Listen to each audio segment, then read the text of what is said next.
Chapter 1 The Crossing. A fire happened to recognize this place. Please believe me when I thought I am certainly not from our hometown.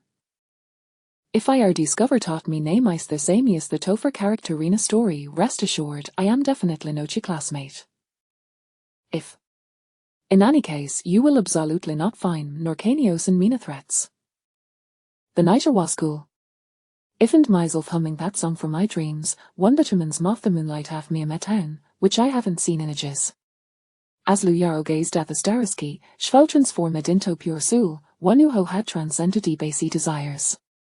Not wanting to toil like a be a staff burden, Luyar's avja palital nastegand, along with some effortershid clever liar quiet from her brother Luyarn, returned to her hometown to build 2.5 duplexes. Once decorated, they called be colored villas, built in their current unfinished shed state, they were a merely self-builtums. Toel with useless group leader.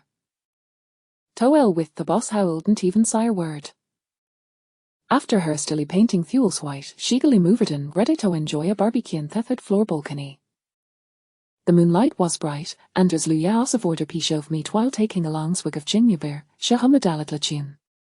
Only delicious food court not be forsaken. As for her future life, she chuckled, noting that the readings from writing novel she'd already reached an astonishing 10 warner day. She cold and poser bly spend it all. There was still 18 acres off and athome, just witting tobe cultivated. Sh'would never be blitoe at all top produce. In the past years, she'd heard many stories of villages returning from Pthela Bor the cities to raise cattle and chickens and build houses, and no shoe into toe giant fray. A shooting star streaked across Theski. A shooting star, what a gooderman. Luya quickly ate up straight in Helen Jekker, clasped hands dodgether, and closed here Stowe's island lie prey, completely unaware that the shooting star had made a turn in the ski, heading straight for ex-boyfriend, Hoas do me to assistant nude less without an eyes easing packets. It hen plummeted into a backyard, and a flash of light struck her head. Luyuo felt it as a waver, and before she could near it, shadly need backhand for into deep sleep. The remaining vivehais old synth lu from Elivalija felt thetimers, but Hildely residents remained unfazed. With high frail bodies, the either cord and trun from a high magnitude dequer cord didn't need to rena for twaslow. They may net calm.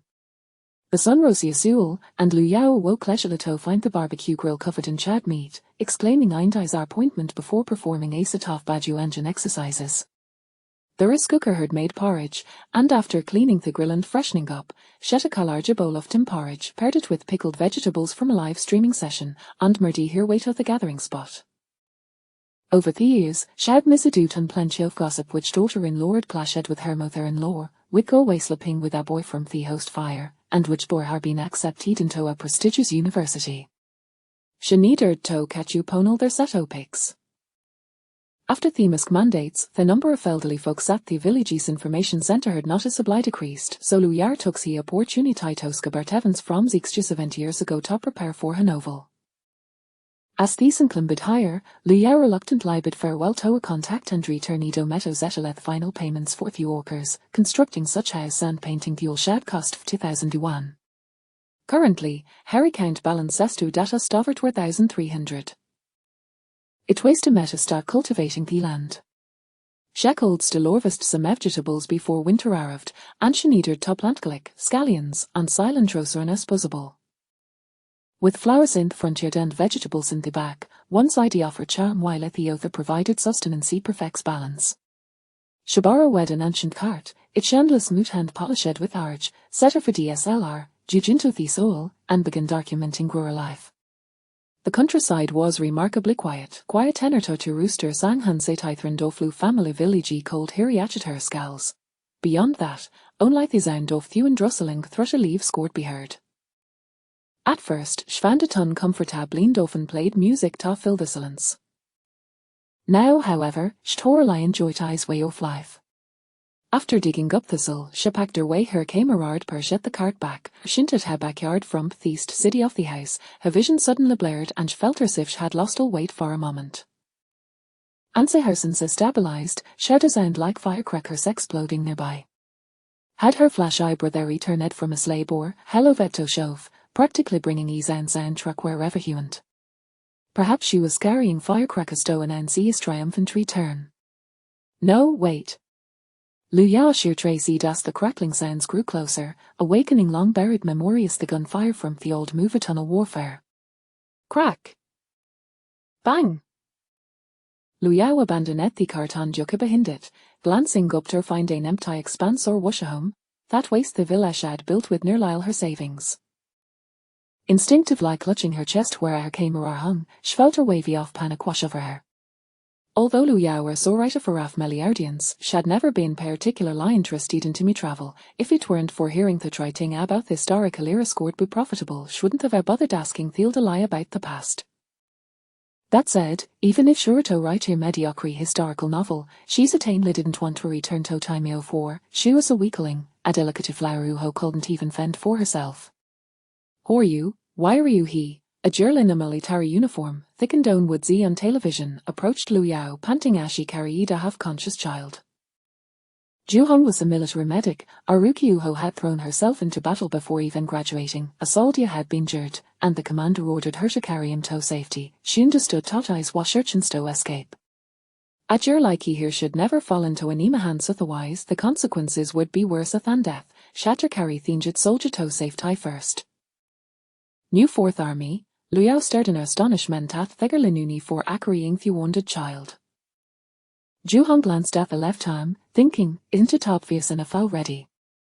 Lu Yao skillfully unloaded buckets of dirt from the cart, looking at the unconscious child and seeing he's seriously injured. Zhu Hong examined Lu Yao from head to toe and asked, which village are you from? I'll return your cart later. Wait, why is your cart so strange? Without waiting for Lu Yao to respond, she took a teacut and struggled toward the source of the gunfire. Seeing her struggling alone, Lu Yao stepped forward to help. Regardless of whether these ways to me travels an area or not, she decided to assist. My name is Zhu Hong, and I'm a medic. I'm Lu Yao, or writer. In the inline literature circle, those who are in it little or lead enthusiasts, those who made just enough to create by were called small frees, those who could make a living were writers, and those who could afford current house payments were called little leadmans, big demons, or immortals. If some money could earn in a forever, they were considered a master. Sperle Merdina Toliv, such a could be considered a writer. Zhu Hong thought, perhaps she's like those authors live in pavilions in Haicheng, temporarily pressing Hermanni questions while pulling the cart with Lu Yar's help. Stop messing around, why did he return? Bring Ergo and retreat, a middle-aged man gloried at Zhu Hong. He was Shugang, the commander of the new Fourth Army, who had let Zhu Hong laugh with the hope of saving her. She's a medic, a cultured person with skill sheep salute like cold not at the hands of the enemy. Zhu Hong wasn't foolish. She understood Shugang's intentions but felt habitune willing to save an lean person. With a cart, weckelt save any more. Commander, you can told dear. Hearing this, Shugang leaned against the embankment and shouted, soldiers, regroup. Yuri Tillery, Andy Irethian Lyson retreat. Protect the medic. Lu Yao, seeing real, living members of the new Fourth Army, felt a surge of curiosity about the enemies on the other side, wondering if they truly rode pigs into battle, shed with our hint of excitement. The new Fourth Army's elevath enemies must be nearby. It should take a lick. Just as he peeked out, a bullet whizzed past her face, and she distinctly felt the heat of the air against their cheek. Are you trying to cheat yourself killed? Lu Yao didn't know how kick it her away, causing her to tumble to the side and scrape her hand, the pain making her wince until her most dwelling gurpen here is. When she looked up, she saw an armor marnara clutching a grenade, nearby were severed limbs and a shell crater, and her head buzzed dash momentarily forgot her breath. Right, this was a battlefield. No time of visit. Chapter 2, perhaps my first time on the battlefield. As Mol Squadu for Nema troops was pressing an entire regiment of Purpits in a nature kifit weren't for the puppets Scouredis, noticing Lian would have survived a charge. Rat-a-tat. The enemy's machine gun roared to life, bullets striking through the Mentorai defences and sending dirt flying in all directions. Shugang rolled over, sized Daraful, and fired at the enemy machine gunner, silencing it. The puppets, who had been about to charge, ducked back down in fu. Zhu Hong, what year is it? Zhu Hong, taken aback by the sudden question from Thegel dressed like Labora, replied, the Leventhir of the Republic. The Leventhir of the Republic, That would be 1922. Wait, the Japanese invaded in 1922, calculating quickly the new Fourth Army. At that moment, Liu Yao's mind wastened as a mortar shell whistled past and exploded beside the cart, flea pingetovran working thune conscious ergo.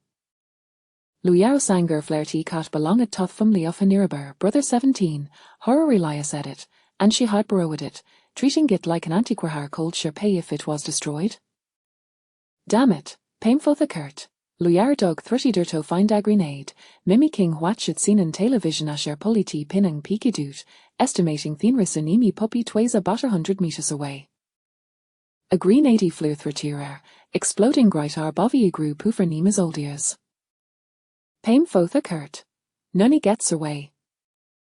Liu Yao had always been a bit stronger than Avery otherwise, shouldn't have been able to keep Hiri and your brother in line, shad on si chivet the fate of hitting oral drabbit on the head with Arok, solidifying her statues among her peers. Shad hunted birds in the mountains and fish at be thorover, her aim was remarkably good. As he got older, during high school, Shad hoped to take a shortcut by practicing shot put, managing to throw a 4-kilogram bolt when times if she hadn't later broken her brother's leg, she might have pursued sports. Shugang watch a din astonishment taste thegel jugu pa grenade from the dirt, quickly shouting giveth that grenade to this young lady. She's almost as good as a mortar. The soldier, acting as a gunner, Poledota captured her nemi grenade he had been reluctant to Xiang place cedar helmet in her head. Cover! At Shugang's command, the soldiers no longer cared about their mutual ammunition and popped up to shoot. Liu Yao had seen movies and knew the enemy grenades needed to be primed, Sosh searched for a rook but found none. Now under Thini Millai Kester prime them on their hearts, Liu Yao muttered, the knocket hay helmetin through the grenade. An their explosion erupted. Ernie after another, the enemy's oldiers were left reeling, claiming to be regiment, but around lie about 300 of the macing leg grenade cold calor injury and a squade ho cold withstand that. They had cometto pacifither countryside, not o seek diath, so theratri tiden desire. In Thia escape, they were repursued and bombarded by grenades, and in themed few at hand 200 made out back. As forth wounded they had retreated to Kikalita Notice. The enemy squad leader, furious, ordered the execution of several fleeing soldiers, but it disoriented purpose retaliated, killing 6 of the enemy, however now hesitant to execute their own. An misquade was staffed with 50 men, including 17th command unit, 313 mansib units, an 8 main grenade launcher unit, 3 mechanigans, and 3 grenade launcher 7 facing regular company, they direct to charge. Thus, the enemy squad leader commanded Heterk. The grenade launches fired, sending dirt and body parts flying. Big soldier, Erzi, take out the enemy's machine gun and grenade launchers.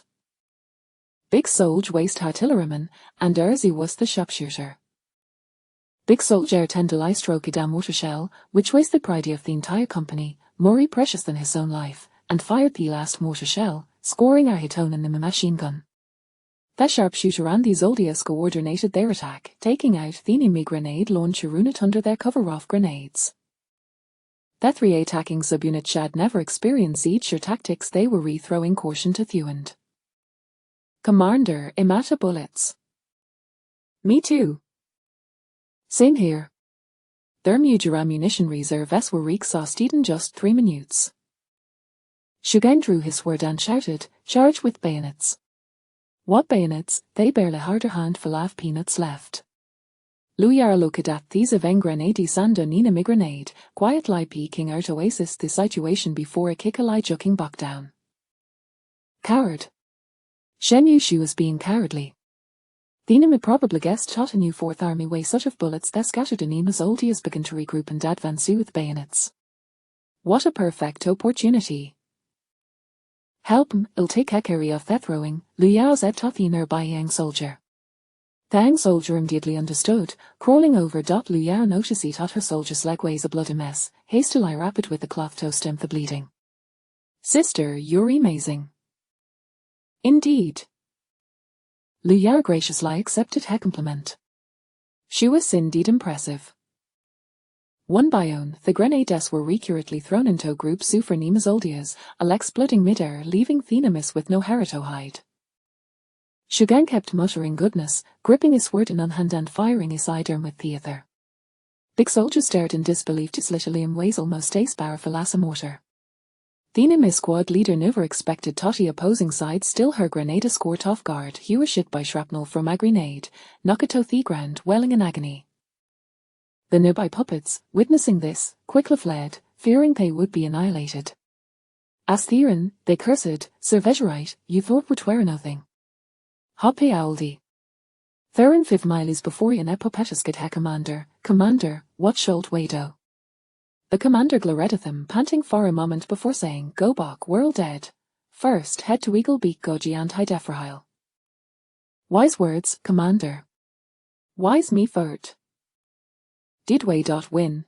Shugang stared incredulously at Thenema troops wailing below Wanthi Bodhisu Nimi's Oldia scattered across the ground. Cleaning up the battlefield Wazel Sodan Garaustasks Hinamai was stubborn, so Thos Wythe bullets went first, followed by Thos Wythe bayonets. Thesperadig and fire gradualized east, and after Shugang returned with few hundred puppets, hello o kid for the young lady, on light o find her retching. Little Doozy, what's wrong with her? Little Doozy, lying in the embankment, pointed to the man gled Bajo for soldier and said, maybe it's sure first to me in the battlefield. Indeed. Shusti laid a leaker tet Kingle. Shugang, Ria King Offblood, approached Luyaro and said, Hejoinet their midgest last ire he has annulled a brother and the Enja brother, Hest Heskin child, nicknamed Little Second, and Hess a skilled hunter. Ter streamed down Luya's face, and she wiped him with her sleeve, transforming into her streaked face. Chapter 3, The possibility of traversing back and forth, the cart had a flat tire, making it exceedingly difficult to transport the wounded. Lu Yao, having ingested the enemy's biscuits, walked while sobbing. Anyone who suddenly found themselves on a bloody battlefield, starkly contrasting the cinematic portrayals, would surely be paralyzed with fear. However, her unique constitution prevented her from being paralyzed by terror. Instead, she wept. The fallen could only be hastily buried in a gaping hole, marked with a simple sign. The injured traitorous soldiers had their weapons and ammunition confiscated and were given a kick to their behinds, ordered to leave, before retreating. Out of an entire company, only 27 could walk unaided, most of whom carried the wounded on their backs. On the cart, 2 severely injured soldiers lay amidst a pile of weaponry. Shugang carried the young soldier who had helped Lu Yao draw the bowstring. Their journey was a series of stops and starts, traversing several hills, until they finally reached a village at the foot of the mountain just before nightfall. This appeared to be their base. Despite the victory, there was no mirth to be found. 3 warriors hailing from this village had perished, and 3 households endured their grief while boiling water to tend to the injured. There was only one medic, Ju Hong, a novice who had yet to graduate from university, capable only of removing shrapnel, stitching wounds, and applying herbal pastes. Little Doozy and several soldiers pleaded with the company commander Shugang, desperate to avoid having their legs amputated. Shugang remained resolute. Amputation was imperative, and even then, there was no guarantee against infection, especially with the weather warming and temperatures rising. In summary, amputation might not lead to death, but retaining the limb would surely result in demise. After a lengthy explanation, Lu Yao, having sobbed enough, inquired, Is there no penicillin? Shugang paused momentarily, then scrutinized Lu Yao, noticing what seemed to be a camera hanging from her neck and peculiar shoes adorning her feet. After a prolonged silence, he responded, We have exhausted our supply of sulfur drugs. Presently, we are deemed traitors by the nationalist government. Those who once had cordial relations with us have distanced themselves. In Shanghai, our people have been decimated, making it nearly impossible to acquire medical supplies. Lu Yao, a questioning look, What year is it now? Shugang blurted out, It's the 30th year of the Republic. Are you injured, and is your wound infected? Otherwise, how could she speak such nonsense? Lu Yao looked down and fiddled with her fingers. It's 1941. How could Ju Hong say it's 1922? I thought you were asking me what year I was born. Ju Hong's voice echoed from within the house. 1941, the new Fourth Army. What an ominous beginning. Dinner consisted of a thin porridge made from taro and sweet potato, thickened with flour broth. Just as Shugang took a sip, he approached with a ladle of eggs to distribute. The severely injured received 1 egg each, including a sharpshooter and a gunner, while the medic received 1, and Lu Yao received 2. I don't like eating eggs. Who could possibly dislike eggs? It was unthinkable to be picky at such a time. Shu Gang, with a knowing expression, forcibly placed the 2 steaming eggs in her hands, stating, "Your hands are as swift as a mortar. Tonight, I'll go catch some loach and eel for you to enjoy. You need nourishment." He withheld a final thought. The possibility of acquiring them was left to fate. When it came time to sleep, they were accommodated in a home belonging to the Zhao family, where a modest room had been lent to Zhu Hong. The room was small and sparse, furnished only with a bamboo bed atop a long bench, barely accommodating 2 people. As Lu Yao lay on the bed, a nagging feeling of incompleteness lingered. Just as she was about to close her eyes, a sudden realization struck her. She had not updated her writing today. Oh, was that all? It was merely a matter of updating her work. No matter, not many people read it anyway. No, that's not right. I must return. The thought barely formed when her entire body was enveloped in a sensation of weightlessness. The space around her warped, and she found herself back in the backyard of her own villa. The moonlight shone brightly, and the disheveled scene of the backyard felt like a distant memory, a dreamlike state. Quickly, she opened her camera. A few photos inside confirmed she was not dreaming. She had indeed traversed time, landing in 1941, the images depicting a bloody battlefield, the wounded lying on the cart, and rifles bound like firewood at either side. The cart. The one belonging to Brother 17. I must return. As she muttered her desire to go back, no response came until she reached the backyard. Another wave of familiar weightlessness washed over her, and she found herself back on the bamboo bed. The ability to traverse back and forth, after experimenting for a while, she confirmed that traveling to 1941 could only commence from the backyard, while returning from 1941 could be initiated from anywhere, with no cooldown period, though she would always end up back in the backyard. In essence, the return point was bound to the backyard. Once she established this fact, her tentacle monster skill activated, enabling her to write 2 chapters, totaling 4,000 words, in just 1 hour and 20 minutes. After ensuring she had not missed a day, she hurriedly rode her small electric scooter into town. There was a pharmacy in town. Behind her mask, every household had some medical supplies stored, yet she was reluctant to disturb the elderly at such a late hour. In rural areas, people retired early, eating before dark and going to bed soon after. Perhaps due to the franchise nature, the town's pharmacy closed at 10 o'clock. Bursting into the pharmacy, she embarked on a shopping spree, acquiring Yunnan Baiyao, band-aids, alcohol, and glucose, though many items were regrettably unavailable. The middle-aged female clerk, preparing to close, could only scan items one by one as Lu Yao piled them high, eventually totaling over 1,000 yuan. "Excuse me, where can I purchase penicillin and syringes?" The term sister melted the icy demeanor of the clerk, bringing her joy, yet a hint of wariness remained regarding the request for syringes. The clerk regarded her with suspicion, causing Lu Yao's scalp to prickle. She quickly clarified, "It's for my family's chickens, ducks, and geese," silently apologizing in her heart. The clerk's suspicion eased slightly, and after a moment's hesitation, she said, "A classmate of mine runs a clinic. I'll give you the number. It's near the elementary school. Lu Yao nodded vigorously, dragging her bag of urea out of the pharmacy, securing it to the back seat, and racing to the clinic's entrance to make the call. Indeed, it was possible to obtain the items, and at a reasonable price. However, the quantity was limited. At the end of the conversation, the clinic's doctor muttered that had it not been for the introduction, he would not have sold anything. "It's an urgent situation." The doctor waved his hand, saying, "I understand. It's for your family's chickens, ducks, and pigs. You can go buy from the veterinarian tomorrow. It will be cheaper." "Thank you, brother." The simple address of brother seemed to rejuvenate the doctor, who besides providing the glass syringes, also gifted her several disposable ones. "Little sister, take good care of them."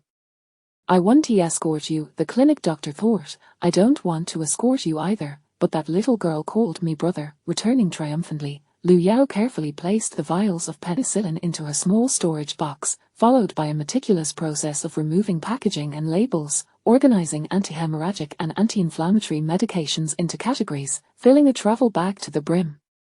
She stayed up late browsing online, placing frenzied orders, as she had over 40,000 in credit. A 62-style binocular, purchased. "Are there any cheap watches? Let's see. A special watch for public service exams.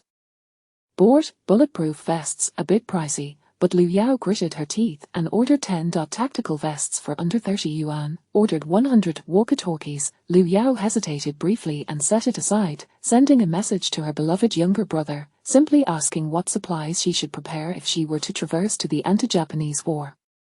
Originally thinking her frail younger brother would be asleep, she was surprised to see that he was still typing away. Chapter 4, Unsolicited Kindness. A brief essay emerged, encompassing the mundane aspects of life such as eating, drinking, and other daily necessities.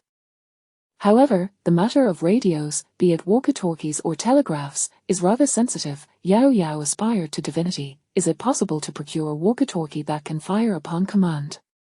Lu Haoyuan replied, indeed, which wealthy heir is fond of playing real-life CS? Yao Yao insisted, first, the work. Then, the payment. Lu Haoyuan agreed, very well, remember to install a basketball court in front of my grand villa. The transfer was completed, 2,000 yuan, received instantly. How fortunate it is to have a younger brother. A basketball court would certainly be absent. With such ample land, how could she justify exploiting a village chief, her elder, to secure permission for its use? The policy of a one household, one residence is to be understood.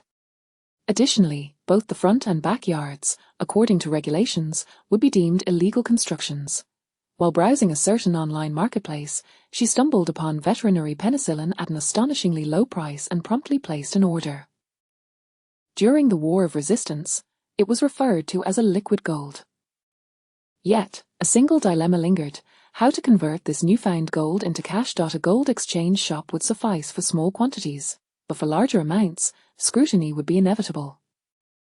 She recalled a high school classmate employed at a gold shop. When faced with uncertainty, she first consulted her social media circle. If unresolved, she would unabashedly broadcast her queries to the world. She never blocked anyone from her social feed, even those who inundated her with advertisements daily. Lu Yao exhausted all her credit limits on a certain app and her credit card, yet still felt a tinge of dissatisfaction. Glancing at her watch, she noted it was 2 in the morning. Forget it, I shall sleep at home, as she decided, planning to concoct a fib upon waking. A novelist must possess a certain talent for fabrication. Otherwise, the craft becomes unfeasible. After a quick shower, the scent of blood still lingered. Closing her eyes, macabre images of severed limbs flashed before her. She rose, turned on the light, and attempted to sleep again, but found it impossible to succumb to slumber, her eyes wide open like goose eggs. In Yang Village, Zhu Gang inquired of both visible and hidden sentinels, but saw no one leaving the village. Where could they be headed? Surely, they were not spies from the Special High Command. If they were, they would not act during the day, allowing all to perish without needing to risk the lives of enemies to gain his trust. For the sake of the Yang Village base? Even less so, if the enemy were unaware of their presence in Yang Village, the daytime skirmishes would not have occurred. After tending to all the injured, Zhu Hong hastily returned to rest, needing to rise early to check on the few who had suffered leg injuries and were reluctant to undergo amputation for fear of infection. Upon awakening, she was startled to find someone lying beside her. The door had been bolted from the inside. How had she entered? In my bag, there are medications. I'm very tired. Allow me to sleep a bit longer. Lu Yao gestured carelessly, then sprawled across the bed, pushing Zhu Hong off. Ignoring the incident, Zhu Hong's attention was captured by the mention of medications. She examined the backpack and, upon opening it, found alcohol, hydrogen peroxide, cotton balls, gauze, and a bundle of wrapped medications, anti-inflammatory, analgesic, and dosage instructions. A large packet of hemostatic powder was ample enough for 2 meals. Beside the oddly shaped package lay a transparent box, which, when opened, revealed glass vials and a piece of paper. Penicillin. Liquid penicillin. Lu Yao, on the verge of drifting back into slumber, jolted awake, nearly meeting her ancestors. To prevent an untimely family reunion, she propped herself up, helplessly stating, "Yes, it's anti-inflammatory. Could you let me sleep peacefully? I'm exhausted." With that, Lu Yao lay back down, covering her face with her hands, closing her eyes in serenity. After tossing and turning until past 3 in the morning, sleep eluded her. She typed out 2 chapters furiously, then returned to the era of resistance in Yang Village, wrapping her arms around Zhu Hong and quickly succumbing to sleep. While she slept soundly, the rest of Yang village remained restless. The villagers who had not yet awakened were startled by Ju Hong's exclamation, which resonated through the air with great intensity, nearly sending the village's solitary old dog into a panic. With her backpack slung over her shoulder and a storage box in hand, Ju Hong wandered out of the courtyard, resembling a sleepwalker, amidst the concerned gazes of landlady Ju Dharma and her family's servants as if walking on clouds, heading towards the makeshift hospital. The severely injured, those with blown-off legs, and 2 lightly wounded individuals were all running fevers. Ju Hong placed the glass syringe in boiling water, then, taking a leap of faith, utilized the penicillin. The results were remarkable. Within mere minutes, the fever subsided. Had Lu Yao been present, she would have scolded Ju Hong for her irresponsibility, directly injecting without any skin tests, which could have proven fatal. Thankfully, no one exhibited allergic reactions. Little Doozy was awakened by pain, letting out a wail that startled the soldiers outside. After cleaning wounds, applying hemostatic powder, and bandaging, she attended to the lightly injured, changing their dressings, as the herbal poultice proved ineffective. After a cacophony of groans and cries, Ju Hong finally found a moment to speak with Captain Shu Gang. "This is penicillin, also known as penicillin, Captain. I believe I have stumbled upon a veritable treasure." Ju Hong's face flushed with excitement. Indeed, in her eyes, Lu Yao was the treasure she had unearthed. Shu Gang, with bloodshot eyes, nodded helplessly, confirming that the previous night had not been a mere dream. The one named Lu Yao had indeed slipped away, only to return. Yet, why had both visible and hidden sentinels failed to notice? There must be blind spots. Shu Gang set about repositioning the sentries, also intending to procure some funds. He was not so shameless as to believe those items were free. Even if Lu Yao insisted on gifting them, he would still feign modesty. The reason was simple: pride. Yang village, nestled behind mountains and facing a lake, was unperturbed by the floods that swept through the Huai River every 3 to 5 years.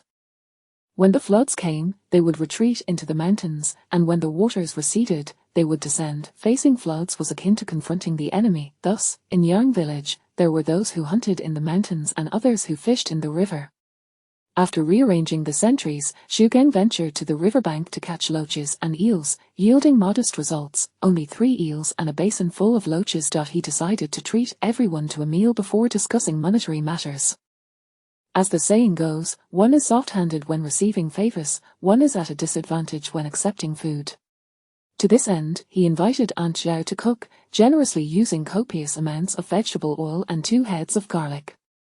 The eels were insufficient, so garlic was added to complement the dish, barely concocting a plate of braised eels. The loaches were divided into 2 portions, one braised and the other made into soup.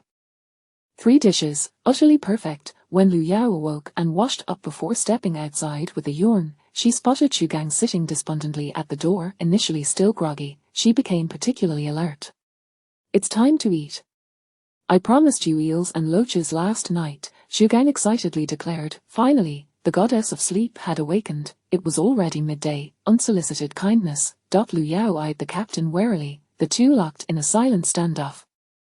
Shu Gang, from her gaze, I discern her wariness. Lu Yao, from his gaze, I can tell he perceives my wariness. Chapter 5, The Poverty of Hematuria. A small boy, bare-bottomed, squatted nearby, his mouth watering as he gazed longingly at the kitchen, desperately sniffing the air. "What are you all doing?" Ju Hong entered, carrying a bowl of rice. After a busy morning, all the injured had recovered from their fevers, and the effects of penicillin were remarkably good. Little Doozy's leg was saved, and with some time and ample consumption of blackfish soup, he should be well on his way to recovery. Seizing this moment, it was imperative to catch up on sleep. Saving even one life and nursing them back to health would make one a veteran. Lu Yao could not withstand his scorching gaze that seemed capable of melting a person, so she timidly approached Ju Hong, about to complain, only to see that her bowl contained sweet potato porridge, or perhaps, sweet potato noodle soup. This girl was utterly unfussy about food, slurping it down with delight. Meanwhile, Mrs. Zhao, the landlord, was preparing acacia flowers, stirring the cravings in her belly. "Child, your meal is over there, Mrs. Zhao said, glancing at this child who was slightly younger than her own daughter, hastily covering the pot. This time, the transition between seasons meant villagers consumed anything edible: elm leaves, wild vegetables, acacia flowers. In summer, they would switch to pumpkins and winter melons, and in autumn, it would be sweet potatoes. Come winter, they would meticulously calculate their food consumption. Those who could endure would survive, while those who couldn't would simply wait for death. Not everyone had the skill to cast a bamboo cage into the river and haul up fish and shrimp. "Mrs. Zhao, I want to eat this," Lu Yao declared. Mrs. Zhao, looking at her pitiful expression, chuckled. "What do you think this is, a delicacy? We share this half for humans and half for pigs." "I want to eat it," Lu Yao insisted. With a sigh of resignation, Mrs. Zhao added a pinch of salt to enhance the flavor. Zhu Han observed with a peculiar expression, for their accents were surprisingly similar. Here, dialects could vary greatly even within a 10-mile radius, yet sharing a similar accent suggested that Jin Gedder was a local villager, though there were hardly any nearby villages. She had never heard of anyone so resourceful as to acquire penicillin. Lu Yao took a mouthful, only to discover that it bore little resemblance to the flavors of her childhood memories. If only egg liquid, chopped scallions, salt, and soy sauce were mixed, then poured into a pan with oil and fried to a golden crisp on both sides, it would taste delightful, especially with a dash of sesame oil. Of course, all she could do was dream of such culinary delights. Shu Gang called out, "Eat up, this eel is thicker than your thumb, very nourishing, and there are loaches as well. I wasn't sure of your taste, so I made both." Just as she was about to pick up her chopsticks, Lu Yao looked at Shu Gang curiously and asked, "3 dishes? You don't think I'm a bandit, do you?" Zhu Han exclaimed, "The case is solved. Jin Gedder is indeed a local.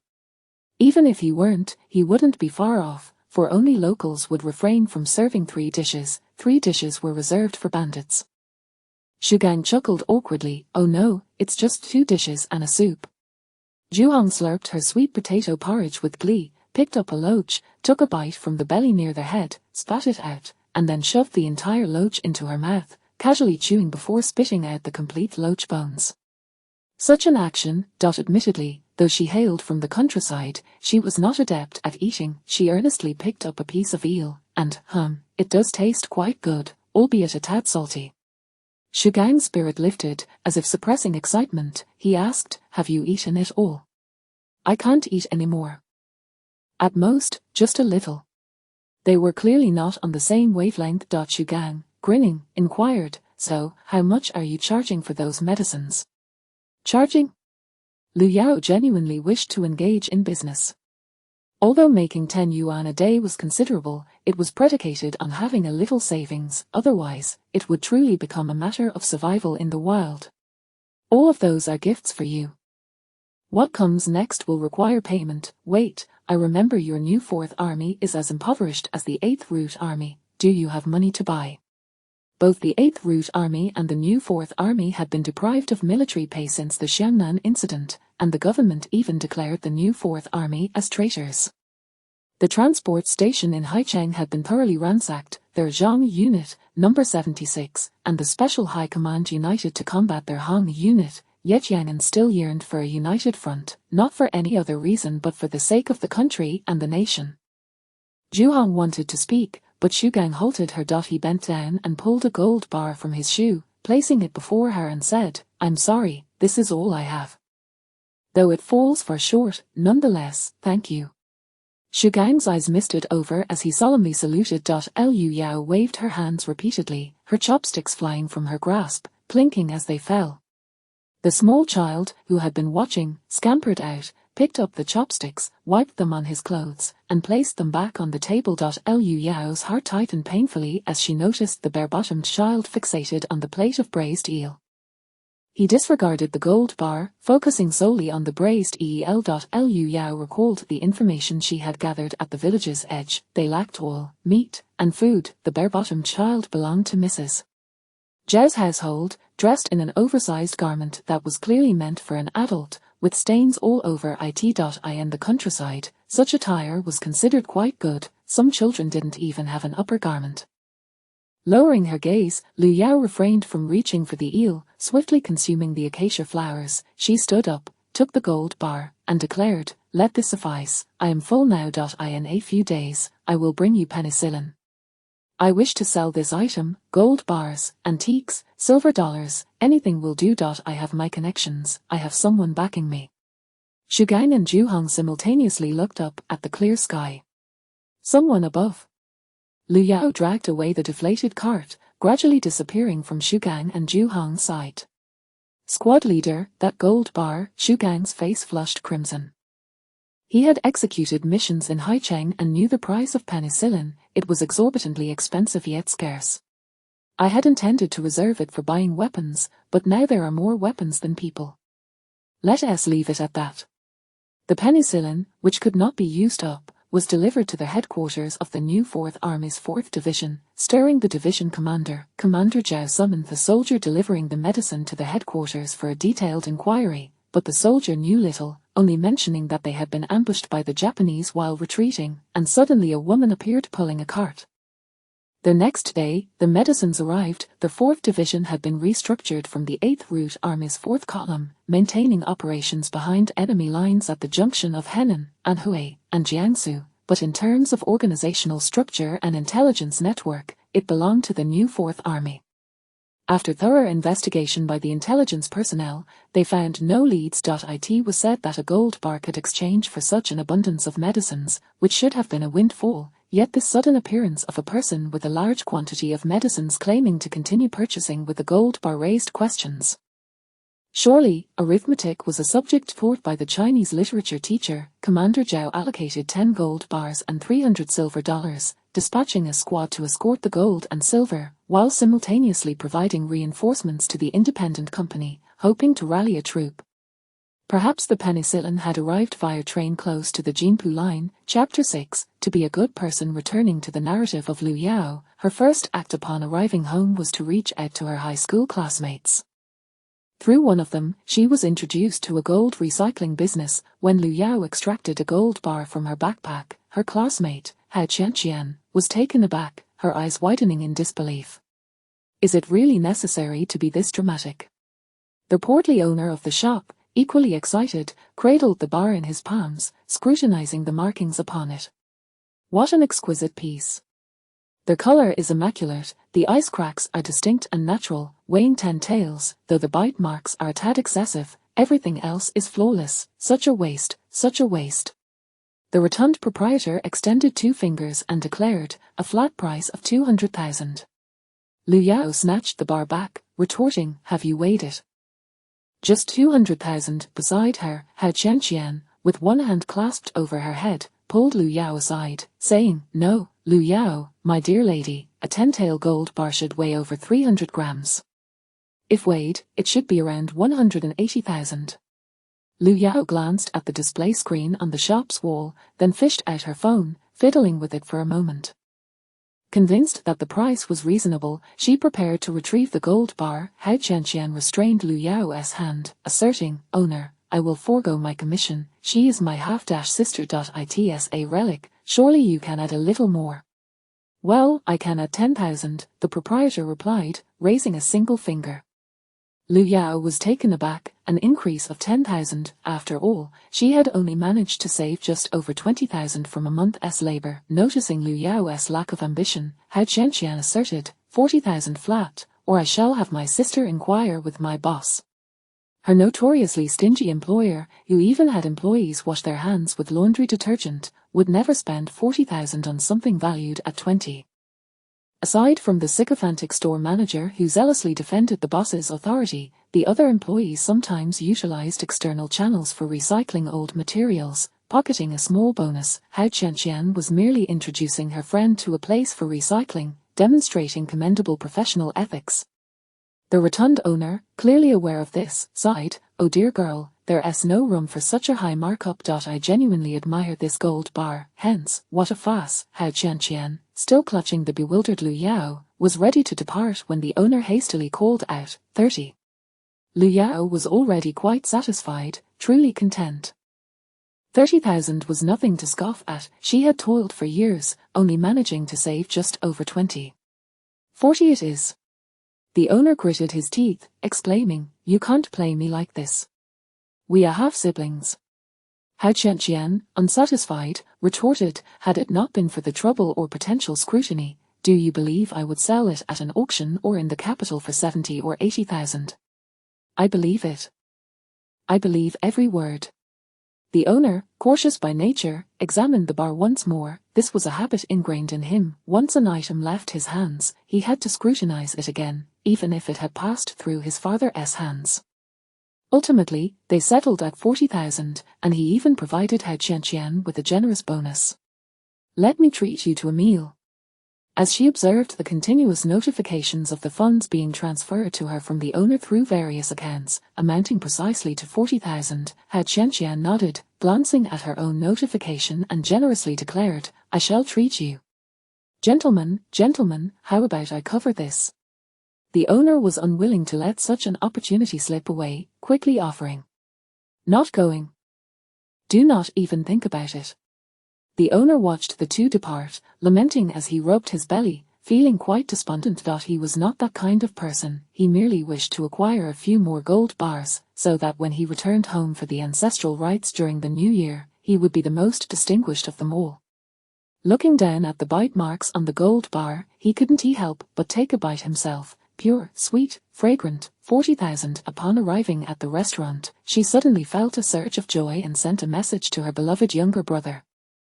Yao, how to legally possess equipment comparable to that of the military. Far away, go to a certain treasure site, search for anti-stab vests, tactical vests, bulletproof helmets, opt for the expensive ones, but don't expect to find genuine items. Even compressed biscuits won't reach your location. By the way, have you truly encountered a blind and foolish second-generation rich kid? Yao, get lost. In a frenzy of online shopping, she ordered 100 kilograms of veterinary penicillin, causing a cacophony of barking from her dog. The customer service inquired if it was genuine. She typed out a message, selected all, copied and pasted, sent, pasted, and sent again. Eventually, recalling the tattered military uniforms of the soldiers, she ordered socks, military boots, camouflage training uniforms, yellow basins, backpacks, towels, toothbrushes, tea mugs, aluminum lunch boxes. A whirlwind of activity ensued, and upon calculating, she realized she had spent less than 50,000. Less than 50, Lu Yao suddenly felt a sense of inflation. The dishes are here, let us eat first. I noticed you returned home. Are you planning to purchase land or start a guest house? Hao Qianqian inquired curiously. Lu Yao rubbed her nose, ultimately refraining from revealing her current struggle to survive on a meager 10 yuan daily. Hao Qianqian did not press further but winked and shifted the topic. Hey. Do you remember so-and-so? With that infuriatingly mischievous smile, they began to indulge in gossip, enjoying their meal thoroughly, shopping, chatting, and discussing various topics. It felt as if they had returned to their student days. When it was time to part ways, they discovered that the last bus from the city to the countryside departed at 5:30 in the afternoon. Declining her classmates' offer to drive her back or to stay for the night, she considered herself a person of considerable wealth now and needed a vehicle. Thus, she proceeded to purchase an electric scooter, claimed to run for 100 kilometers, quite impressive indeed. Mounting her little electric steed and following the navigation, she returned home safely without incident. It was still light out, albeit a bit tiring after riding over 60 kilometers for a full hour and a half. As for fear, a person who has fallen in a pool of blood knows not what fear is. Activating her tentacle-like skills, she breezed through 2 more chapters, opened a certain search engine, and inquired about what supplies to bring if one were to traverse back to the War of Resistance, discovering that most suggestions revolved around weaponry. Was it really that simple?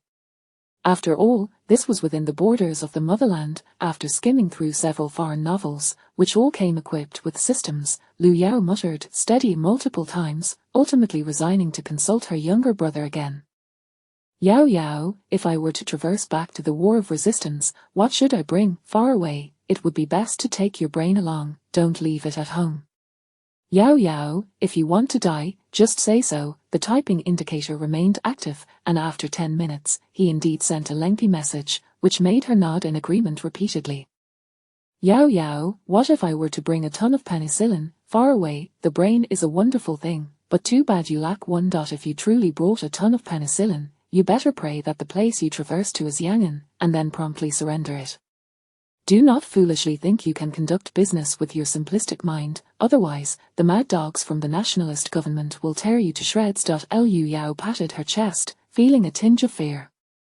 Thankfully, she encountered the new Fourth Army. She created a table, listing all the purchased supplies and their prices, and used her meager savings to buy a printer for convenience during future accounting.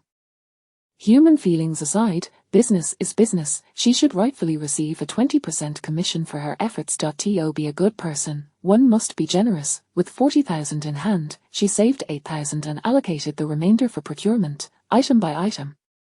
She toiled through the night. The delivery was not swift. First, she headed to the village's information station, where she learned of a nearby irrigation station offering small roosters and hens at a low price. Furthermore, she discovered that the family of brother 17 owned an oil press, and the family of nephew 6 was in the grain purchasing business, while the family of eldest grandson had a pig farm, and nearly all were situated on the edge of the town. No wonder the village seemed deserted. It appeared that everyone had migrated to the town. Chapter 7. The Golden Nugget. Liu Yao had previously found it perplexing if the village was devoid of inhabitants who tended to the vast expanse of crops. At the price of 60 yuan each, she purchased 100 roosters and 100 hens, and her grandniece, upon returning from school, offered to deliver them to her doorstep. Just before leaving, the bashful 16-year-old mustered what seemed like great courage and inquired, "Auntie, would you like some eggs?" "Yes, how much are they each?" 30 cents. What? Liu Yao's voice rose several octaves in disbelief. Her grandniece, startled, clenched her teeth and replied, "The lowest is 25 cents, otherwise, it would be a loss."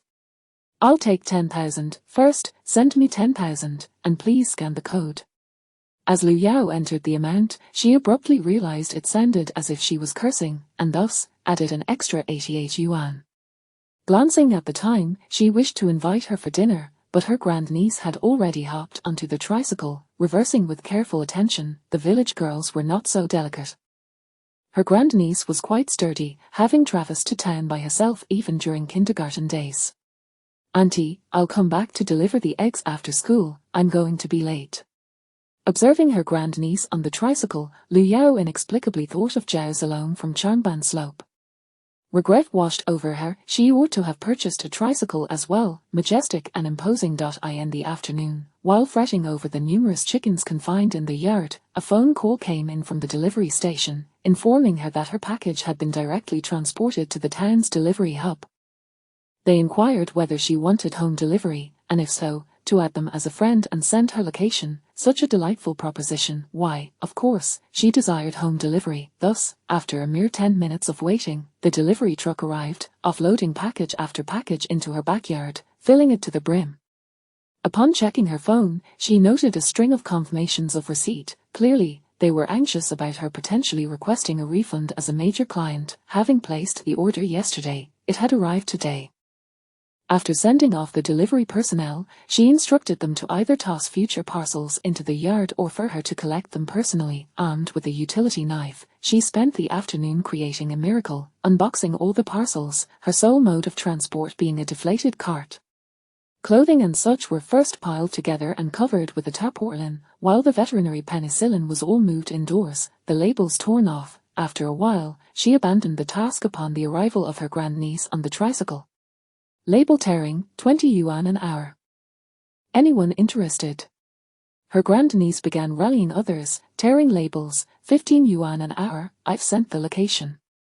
This child had the makings of a nefarious capitalist, having inherited the excellent genes of the Liu family. Upon seeing the bottles of penicillin, her grandniece gazed at her aunt as if she were a fool, saying, "There are larger barrels, they are cheaper and don't require label removal." Being looked down upon by a child was quite the humbling experience. Soon, her grandniece had summoned a dozen children. Where had so many children come from? They were rarely seen otherwise. In less than an hour, the task was completed. The capitalist grandniece paid each child in turn and then gestured to the QR code in her hand. Very astute in business, Liu Yao complimented. Her grandniece lifted her chin proudly, saying, "Of course, they either work at home or come out to earn money. If it weren't for my disagreements with those adults, many would be clamoring to do your job." After asking a few more questions, she learned that nearly all these children's families had registered cooperatives. Those who had not registered had rented out their land and moved to the city for schooling. Well, it turned out I was the fool all along. For a company of about 100, she had prepared 100 sets of bulletproof vests, stab-resistant clothing, military training uniforms, helmets, and entrenching tools. One could say, except for weapons, everything a company could need was at hand. The Japanese style of hit and run was far too taxing. In Liu Yao's mind, it had to be the kind of military training akin to that of university students, to match the esteemed identity of her homeland.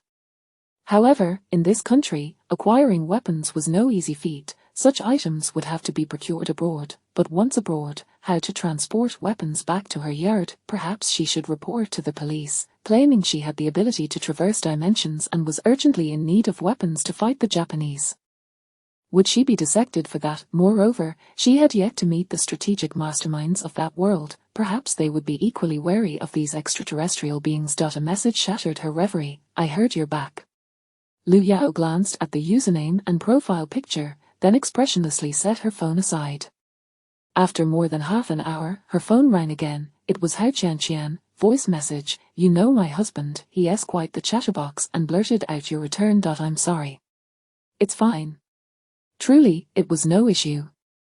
It had been nearly 8 years since graduating high school. What was there to hold on to? Merely the naivety of youth. Hao Qianqian stared at her phone, replaying the message repeatedly. It's fine. It's fine. Somewhat plump man pleaded, that guy has participated in peacekeeping missions. He's sharper than a sieve. I was led into a trap, just let me sleep on the bed. If I don't knock some sense into you, that would be quite the courtesy. Do you realize what it means for a woman to abandon her career plans and return to the countryside? It means she wants to go home and farm. Dear wife, if we had land, I would definitely return to farm, dig a fish pond, raise chickens and ducks, and fish for leisure. How wonderful. Hao Qianqian decided to visit her friend the next day. Ever since graduation, their contact had dwindled, eventually ceasing altogether. However, upon their meeting today, it felt as if the connection still lingered. Unfortunately, she was left disappointed as Liu Yao had returned to the outskirts of Yang village, laboriously pulling the repaired cart forward. The sentry, upon seeing her, immediately reported, and Xu Gang fastened his gear to welcome her. With many hands, the work was effortless. The cart was swiftly pushed along. Did you buy all of this with a single gold bar? I'll settle the account with your leader later. The largest one can be accounted for in the general ledger. Some matters are better left unknown to you. Xu Gang chuckled, feeling that being muddled was rather pleasant. Just look at this steel helmet, how exhilarating. And the clothing, resembling frog skin, clearly had its utility. Wearing it while camouflaged, the Japanese might not even notice until they were right upon them. Actually, we only need the medications. The clothes we have are perfectly fine, Xu Gang muttered. Liu Yao removed a backpack, saying, these are all penicillin, as well as painkillers, hemostatic powder, and Yunnan Baiyao. Noticing another backpack on the cart, Xu Gang presumptively reached for it, thinking it was also medication, but was halted. That's my personal belongings. Upon hearing this, Xu Gang felt even more elated. This meant she intended to join the new Fourth Army. He had better come up with a good story to fool the commander, otherwise, the headquarters would surely seize this golden nugget. The grandson of Aunt Zhao, Dog Dan, and granddaughter Huaihua rushed over upon seeing the beautiful sister, who seldom ate, belonging to the cat family. The remaining yellow eels and loaches had nearly all been consumed, and they relished the oil, truly savoring the feast. Dog Dan even secretly smeared a bit of oil on his clothes. Dog Dan had been to town, where he had seen the grandson of the wealthy landlord, Liu Die, shining brightly, as if afraid others wouldn't know of his family's affluence. He felt envious. At least his deliberately polished collar earned him admiration from his friends. Chapter 8, The Humanoid Mortar. Come here, this is for you. Liu Yao beckoned the two children over and retrieved 2 sets of small camouflage uniforms and hats from her bag. Alas, as one ages, certain sights become increasingly rare. I can't take it, Huaihua said timidly. I want it. I want to be a soldier and avenge my parents by killing the devils. Mother said that when you grow up, you must marry, and only after having children can you join the army, Huaihua reminded. Liu Yao felt a pang in her heart. Tightly clenching her fists, she then dressed the two children in their new outfits, noticing their bare feet, but it had slipped her mind to purchase shoes. Perhaps next time, nearly every household had received roosters, hens, and eggs, and all the soldiers donned their new uniforms, which transformed their spirits entirely. As they ventured out to recruit more soldiers, they returned with a few each day.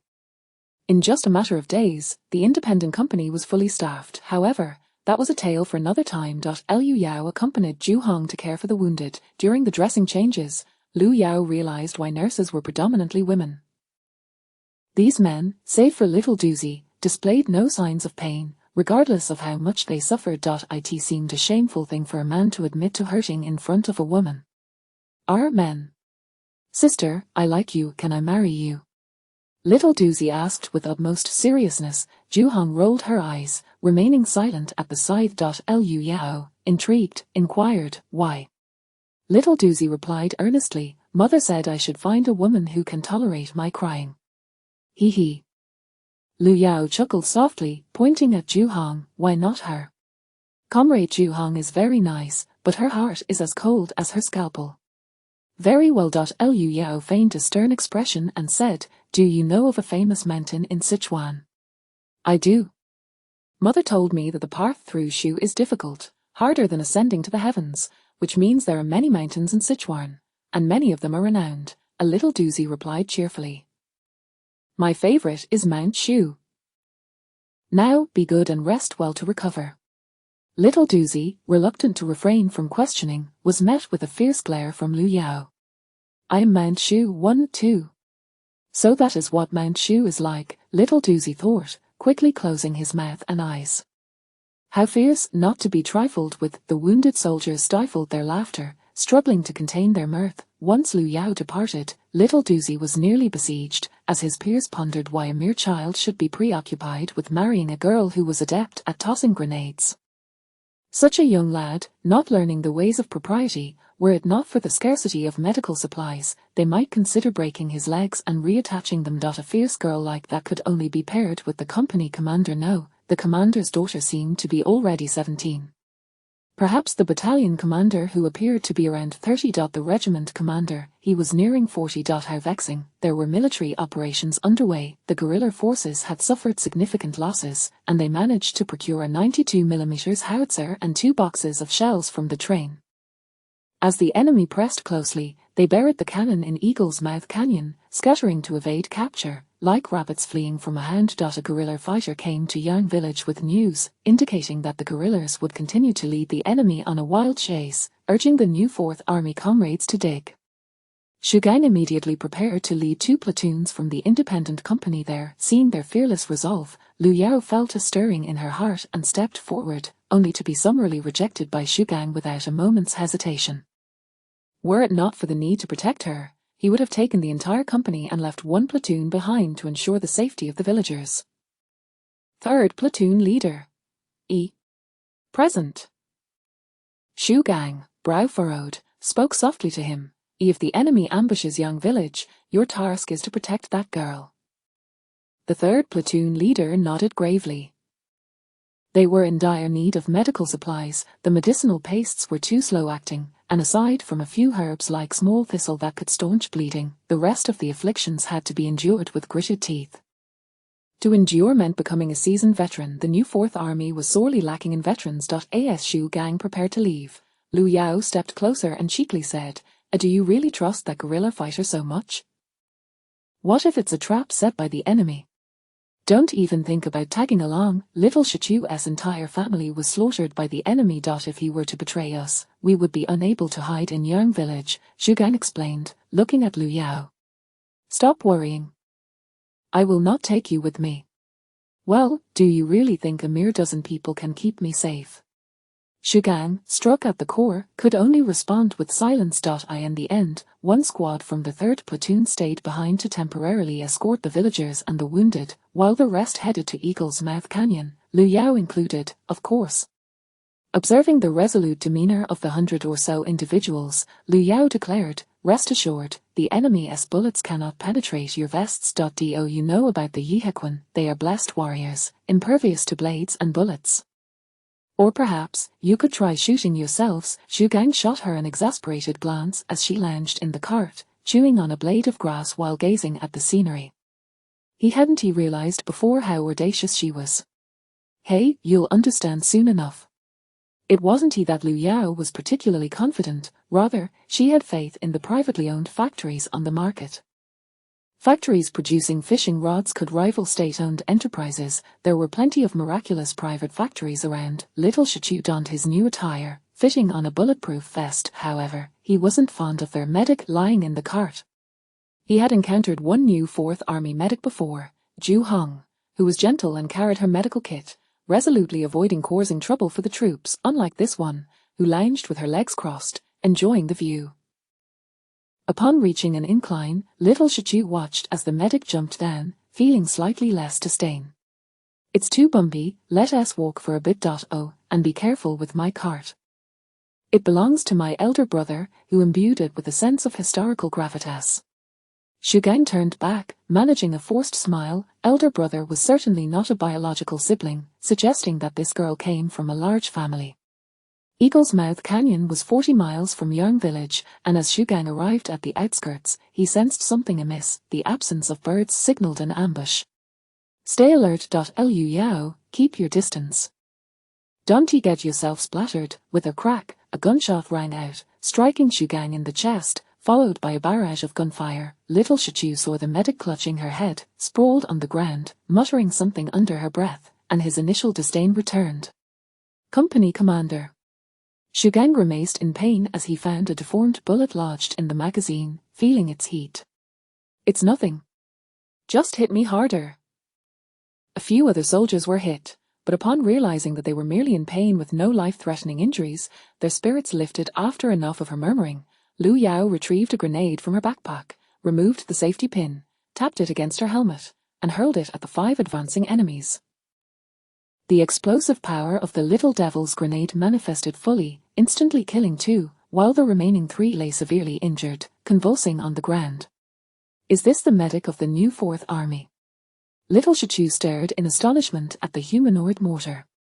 Chapter 9, a kind of awakening. A 92 type cannon and 2 boxes of ammunition. The guerrilla fighters executed a mocking maneuver against the enemy, subsequently sending up a kite, which prompted the enemy to reinforce with a small squad, an enhanced version equipped with a grenade launcher.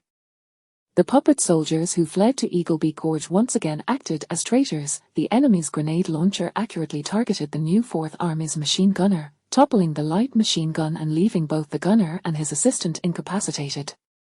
Erzi took aim, decisively pulling the trigger and striking the enemy in the chest, his gaze fixed intently on the machine gun and grenade launcher. He would not hesitate to fire should any enemy approach. The puppet soldiers were emboldened by favorable winds, but when faced with a tough battle, they cowered. Their betrayal stemmed from greed or fear of death. After all, they could hardly be expected to pledge loyalty to some island's overlord. Thus, while the gunfire rang out joyfully, the whereabouts of the bullets were beyond the concern of these puppet soldiers. The concepts of pacification in Jiangnan and Jiangbei differ greatly. The puppet soldiers in Jiangnan were backed by Wang Jingwei's regime. Without a fierce approach, they risked death. In contrast, Jiangbei was distant and unregulated, allowing for a more lenient existence. Some puppet soldiers even engaged in commercial dealings with the new 4th Army, believing themselves to be strategic partners. The enemy and the puppet soldiers were soon repelled. Erzi had never fought such a gratifying battle, lying there and firing continuously. Bullets struck the edges of his helmet, no harm. If they hit his chest, he was unharmed. Only a direct hit to the center of the helmet, face, or neck posed a real threat. On the night of the battle's conclusion, at the enemy's command post in the county town, the main force. It must be the main force of the new 4th Army. The returning puppet company commander exclaimed. The enemy commander offered words of encouragement before dismissing the talkative commander. One small squad did not return, and another squad brought back only 2 severely injured men. The forces in the county town were stretched thin. Had it not been for the need to placate the puppet soldiers, he would have executed that loquacious commander. The 92 type cannon had fallen into the hands of the new 4th Army. Those watchtowers could no longer rest easy. The enemy commander sought tactical guidance from above, a euphemism for requesting aid, as the enemy cared for their image and could not openly ask for help. The 3 platoons of the new 4th Army in Eagle Beak Gorge had clearly defined roles. The 1st platoon boasted the strongest combat capability, with reinforcements from the military district integrated into it, armed with captured ammunition and small stones to seek out the guerrilla fighters. From a single enemy corpse, one could recover dozens of bullets. A standard enemy squad consisted of 13 men, plus 2 for the grenade launcher, totaling 15. They had captured a grenade launcher, a machine gun, 21 rifles, a Type 14 pistol, a Mauser, and thousands of various ammunition. Even without the 92 Type cannon, it was still a significant victory. No casualties on their side, 3 severely injured, and 7 lightly wounded. Liu Yao did not forget her role as a military doctor. She bandaged the severely wounded, while the lightly injured soldiers tended to themselves. They unearthed the 92 Type cannon, and the group protected the wounded as they returned with the cannon. Xu Gang attempted several times to express his gratitude to Liu Yao for her assistance in pushing the cart, but each time, she shot him a glare, desiring the Mauser he refused to give her. She was quite irked. Upon returning to Yang village, darkness had fallen. Some soldiers had gone ahead to inform the villagers to return home, where the residents were busy boiling water and preparing meals. I am not skilled in treatment, I can only manage basic bleeding control. Liu Yao introduced the 3 severely wounded. The machine gunner and his assistant had been injured by the grenade launcher, while another had suffered a grievous injury during an assault, his left arm literally torn off by machine gun fire. Under the bright beam of a flashlight, Zhu Hong skillfully performed surgery. When she prepared to administer penicillin, Liu Yao intervened, insisting she conduct an allergy test first. Zhu Hong grumbled about the unnecessary fuss but complied under Liu Yao's guidance. At the summary meeting, Liu Yao did not participate, focusing instead on assisting Zhu Hong with the flashlight. Unbeknownst to her, she had received commendation. Upon returning to their room with Zhu Hong, she noticed a large plate of braised chicken on the bench by the bed. "How many enemies did you kill?" Zhu Hong asked, suddenly awake at the sight of the chicken. "I have no idea. The sharpshooter Erzi took down a few, and the soldiers took out several more. It was hardly enough to share. I only threw 2 grenades at the beginning, and the battle was over." The chaos of the battlefield had been overwhelming. As a young woman, she felt utterly powerless. Speaking of which, Liu Yao picked a piece of chicken and placed it in her mouth, her eyes curving into crescent moons. Delicious. The rooster was undoubtedly over 5 years old, unlike the feed chickens she had brought from home. Cooked over a wood fire, it was truly delightful, paired with 4 steamed buns. The 2 of them exchanged glances, both eager to speak yet unable to find the words, wishing they could grow an extra mouth. Outside, Aunt Zhao heard the sounds of munching and chuckled. Realizing they were still children, she playfully twisted the ear of a greedy boy and dragged him into the main room. "What, are you the most gluttonous?" After a resounding victory, all the guerrilla fighters returned unscathed. The troops had slaughtered several roosters, trading 2 small ones in the village for a nearly heirloom quality rooster, which Aunt Zhao was asked to butcher for the 2 military doctors. In a village where resources were so scarce, the aroma of meat filled the air, and each household in Yang village received a bowl of meat, a rare treat that left the farmers who had given their all to support the war exclaiming in wonder. Fish and shrimp could be had with a little effort, but to kill a chicken for meat, that was unthinkable. Only during the Mid-Autumn Festival could one hope to kill a rooster for some festive fare. By that time, the spring-raised chickens would be just about ready. The next morning, as soon as the door opened, Zhu Hong exclaimed, "Zhu Gang." He was squatting at the doorstep. "Commander, what brings you here?" Zhu Gang stood up, not looking inside but rather rummaging through his pockets as he quietly asked, "Are you awake yet?" Just as Zhu Hong was about to respond, a drowsy voice came from within, "I'm awake, I'm awake." Zhu Hong smiled, accepting the eggs before heading off to care for the wounded. An hour later, Zhu Gang looked up at the sky, pondering, is she awake now, or was it just my imagination? Little did he know, there existed a peculiar kind of awakening, one that felt like consciousness had returned, yet the body still lingered in slumber. After Liu Yao got out of bed, she stretched and opened the door, only to find Zhu Gang gazing at her curiously. Instinctively, she touched her face, recalling that after settling the wounded, she had made a point to return home for a bath. She should be quite clean. Wait a moment. Amid the haze, she vaguely remembered the commander asking if she was awake. "Our commander, is there something you need?" Zhu Gang hurriedly pulled out a cloth bag from his pocket and said, "Though I know it isn't enough, this is what I can offer you."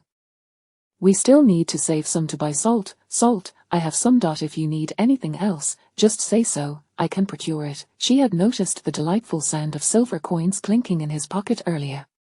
After returning, it was bound to be worth something. Xu Gang had held a meeting, and in the end, he filled a page with a list of items: hose, rice flour, salt, military uniforms, cement, and so forth.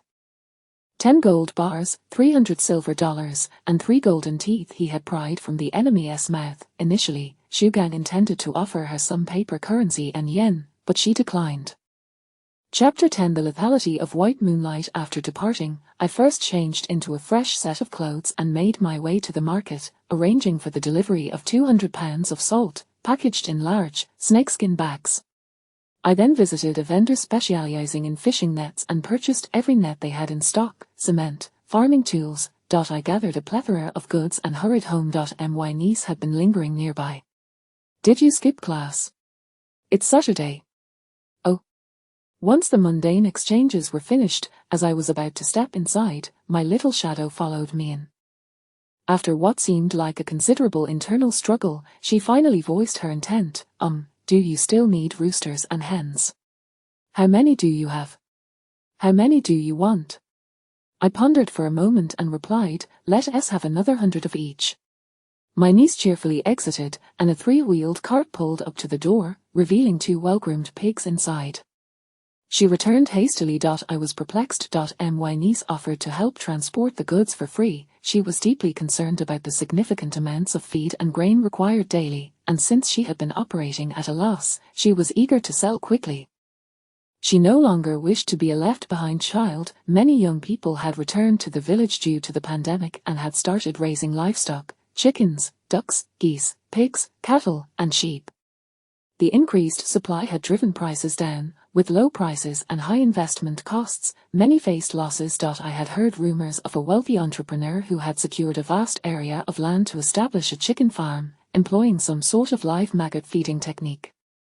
One day, I would buy some insecticide to eliminate all those maggots, ensuring that prices wouldn't be undercut. After a flurry of activity, my backyard was once again filled with goods. While I still had the memory fresh, I quickly entered the inventory into my computer and dispatched the first batch. Upon reaching the outskirts of Yang village, I fired 2 shots into the sky before hastily returning. Xu Gang gazed at the ground, cluttered with chickens bound with cloth strips and straw ropes, alongside a mountain of goods, lost in thought. What was this girl's origin? In a 100-mile radius, he had found no merchants, nor any foreign traders or trading companies establishing a presence. It had only been half a day. Is this salt? He examined a large jar filled with white crystals, pinching a bit to taste. It was fine salt, an entire jar of it. There were chickens tied by their legs, 2 pigs, fishing nets, hose, shovels, but no cement. Naturally, cement was a tricky commodity to procure. The 2 pigs were still dripping with blood. They were quite plump. I was at a loss regarding how to repurpose the cement. It was cumbersome and lacked a suitable container. After all, that barrel had previously been used for pickling cabbage. I needed to purchase some unmarked bags. Once again, I placed an order on a certain online marketplace, acquiring a large batch for storing rice, flour, salt, and cement. Upon discovering ton bags, I found them to be sturdy and durable, so I ordered some. Seizing the daylight, I messaged Hao Jianqian, donned my helmet, and rode my electric bike straight to the county town. Upon arrival, I immediately sought a charging station before searching for Hao Jianqian. The plump proprietor, upon seeing the 2 of us laughing and chatting, promptly rose to greet us. He snapped a photo to boast in the family group chat, and soon enough, someone offered to buy at a high price. Upon glancing at the name, it turned out to be the fellow vying for his matchmaker's favor, the nephew of his third aunt. How amusing. Yet, when he laid eyes on the gold teeth, 10 gold bars, and $300 silver, he noticed that my expression had soured. Surely these weren't unearthed from a grave. The quality of the gold didn't seem quite right, and the silver dollars appeared polished, suggesting frequent handling. Moreover, those 3 gold teeth still bore traces of blood. Even Hao Jianqian, well-versed in such matters, was taken aback. 10 gold bars and the silver dollars displayed on the counter. Yao Yao, what does your family do? I felt a pang of regret. I should have sought out a proper gold recycling service. These are all heirlooms. Hao Qianqian contemplated, recalling an old classmate who had recently returned home to build a new house. It was possible that these items had been unearthed during renovations, especially since that classmate's parents had passed away rather early, likely leaving no instructions behind. The silver dollars include some unique pieces. I can't consume them all myself. If you trust me, I can help you find a few buyers. Upon receiving my consent, the plump proprietor quickly made a call, and soon 2 individuals arrived one after another. They sifted through the unique silver dollars, categorizing them into 3 groups: unique pieces, well-preserved ones, and those severely worn. Ultimately, they estimated a figure that left me astounded. Surely, they wouldn't invite me for a chat over tea. Who would have imagined that the most valuable items were not the gold, but the unassuming silver dollars? The 3 of us accepted the gold bars and most of the silver dollars, totaling less than 10 million, while 6 silver dollars were returned. We can't accept that. Weren't you considering swindling me? I found it quite curious. I was utterly confused by these matters. The plump proprietor patted his belly, feigning nonchalance, and declared, "In the entire city, I am the most reasonable." Hao Qianqian clarified from the side, "Well, my husband let slip your return news, so I immediately understood." It seemed that old classmate was doing quite well. A military vehicle pulled up at the entrance, and a man in uniform stepped out, his skin dark and his posture erect as he strode in. "Why are you still the same? As adorably naive as in school." The lethality of white moonlight extended to Hao Qianqian beside me. I smirked coldly. Let him perform all he wished. Should I be swayed, it would be my loss. My heart had grown as cold as the knives used in slaughterhouses or the fish filleting knives at the supermarket. "Zhang Feng, long time no see." Hao Qianqian glanced awkwardly at me, who was striving to hold my head high. Zhang Feng nodded before gesturing for us to sit, stating, "This is both a business and personal matter." I carelessly stuffed the 6 silver dollars into my pocket, causing the 3 of them to flinch.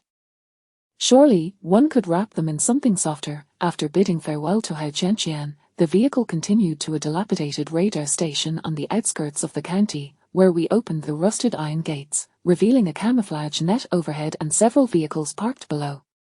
The office was deserted. Zhang Feng casually inquired, "What would you like to drink?" Without hesitation, I replied, "Milk tea, the kind that costs 4 yuan a cup, 3 parts sugar, and add ice."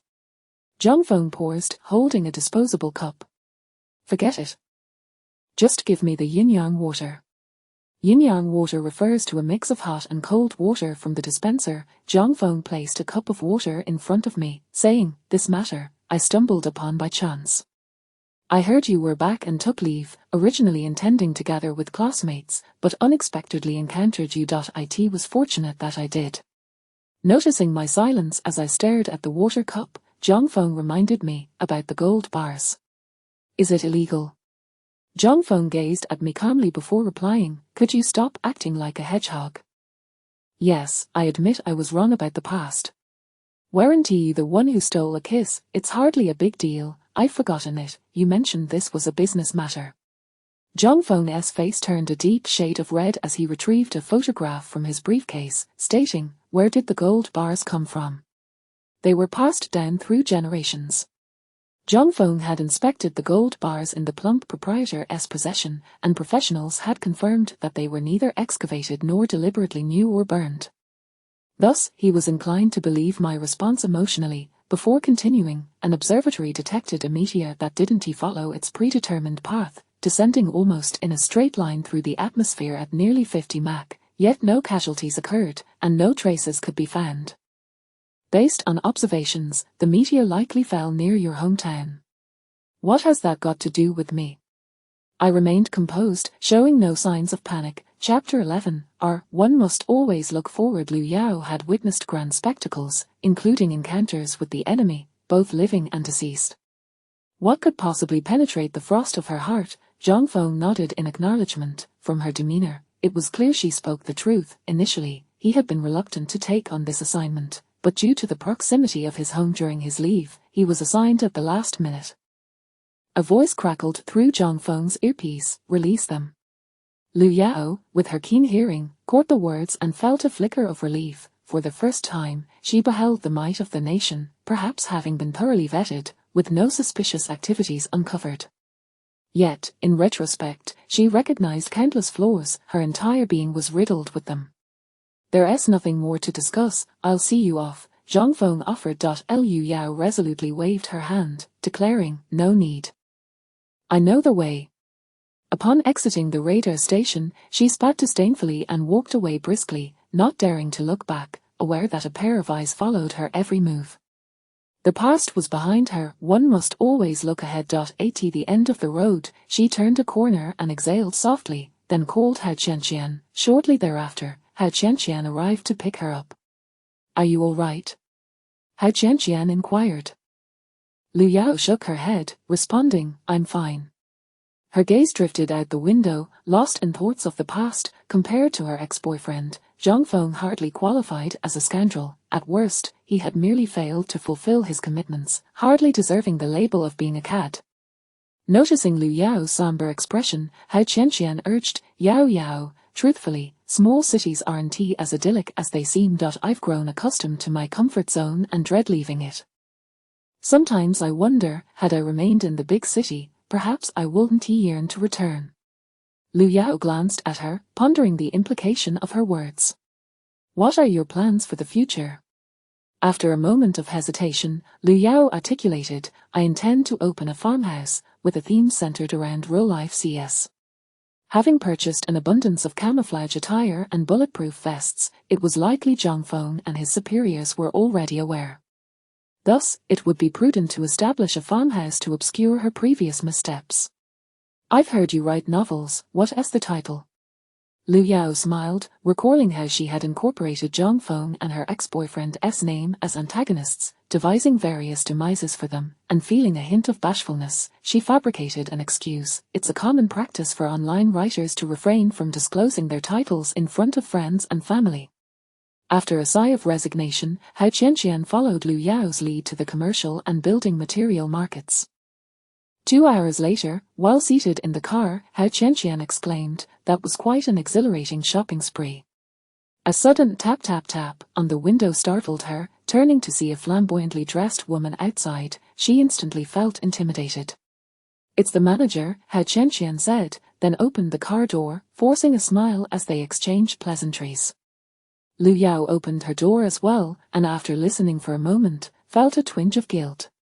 It's all settled. Just as Hao Qianqian was about to start the engine, she noticed the passenger door was not securely closed, realizing Liu Yao was already aware of the situation. Well, it's nothing. She's often like this. Don't mind it.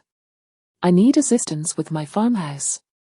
Initially intending to summon another acquaintance, it seemed the person before her was just the right fit. As Hao Qianqian was about to decline, Liu Yao interjected, the annual salary is 150,000, with 5 insurances and a housing fund, plus meals and accommodation. Free-range chickens, swimming ducks, firewood stoves, lift the lid of the pot, and a delightful aroma will greet you. 1 bite, and you'll be speechless.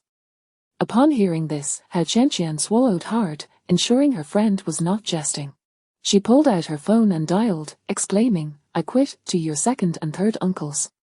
After hanging up, her eye sparkled with excitement. When can I start? Well, it's not yet approved. There's no land, no house, no permissions. In short, Hao Qianqian, like a small chicken caught by the neck, let out a sound of disbelief. Liu Yao patted her shoulder, stating, in any case, your task will be quite challenging. I'll call our village's young master to join you in developing the project, which will focus on 3 main areas, a farmhouse, real-life CS, and a retro factory. Money is meant to be spent. She forwarded Liu Yuan's WeChat to her and then pulled out a card, saying, the password is the last 6 digits of my phone number. If you need money, manage it on your own. This card was the same one used during their previous transaction.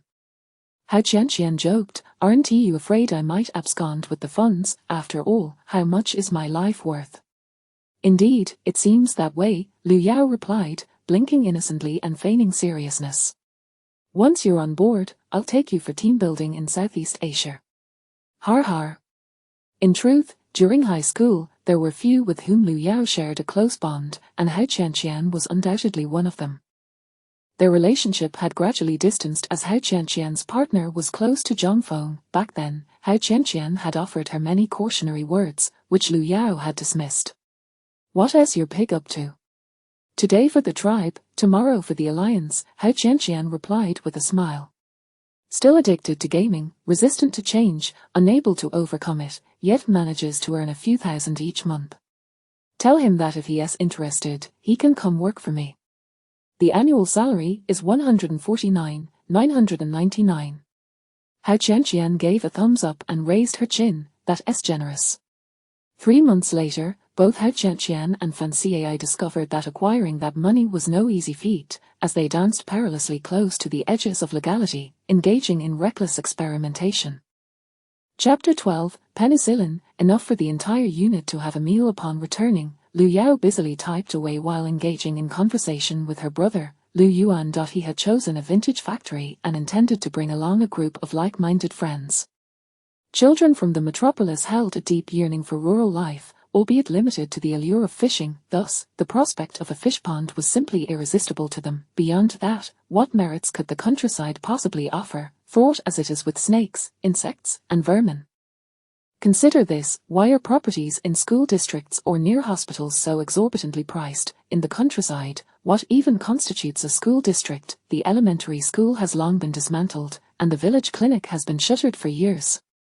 To attend school, one must travel to the town, and for any ailments, one can only resort to the local clinic or health center in the town. During the 3 days of awaiting goods, I managed to compose 100,000 words. Once everything was scheduled, I repackaged the cement and grains and returned to Yarn Village with the supplies. As per routine, I fired a shot skyward. Shugang, as if electrified, immediately gathered a group of people, and I was once again greeted by the sight of a mountain. "Zhuhang, come here," Liu Yao beckoned mysteriously to Zhuhang, who was in search of medicine. "Is it penicillin?" Liu Yao produced a box of chocolates and remarked, "It is this. Delightfully smooth." Zhuhang, entranced by the aroma, nodded repeatedly. "It's been such a long time since I've had this. Penicillin is sufficient for the entire unit to have a meal. I brought 2 barrels. Liu Yao kicked a round barrel and added, "A trifling matter. Let Aunt Zhao prepare a rooster for us at noon.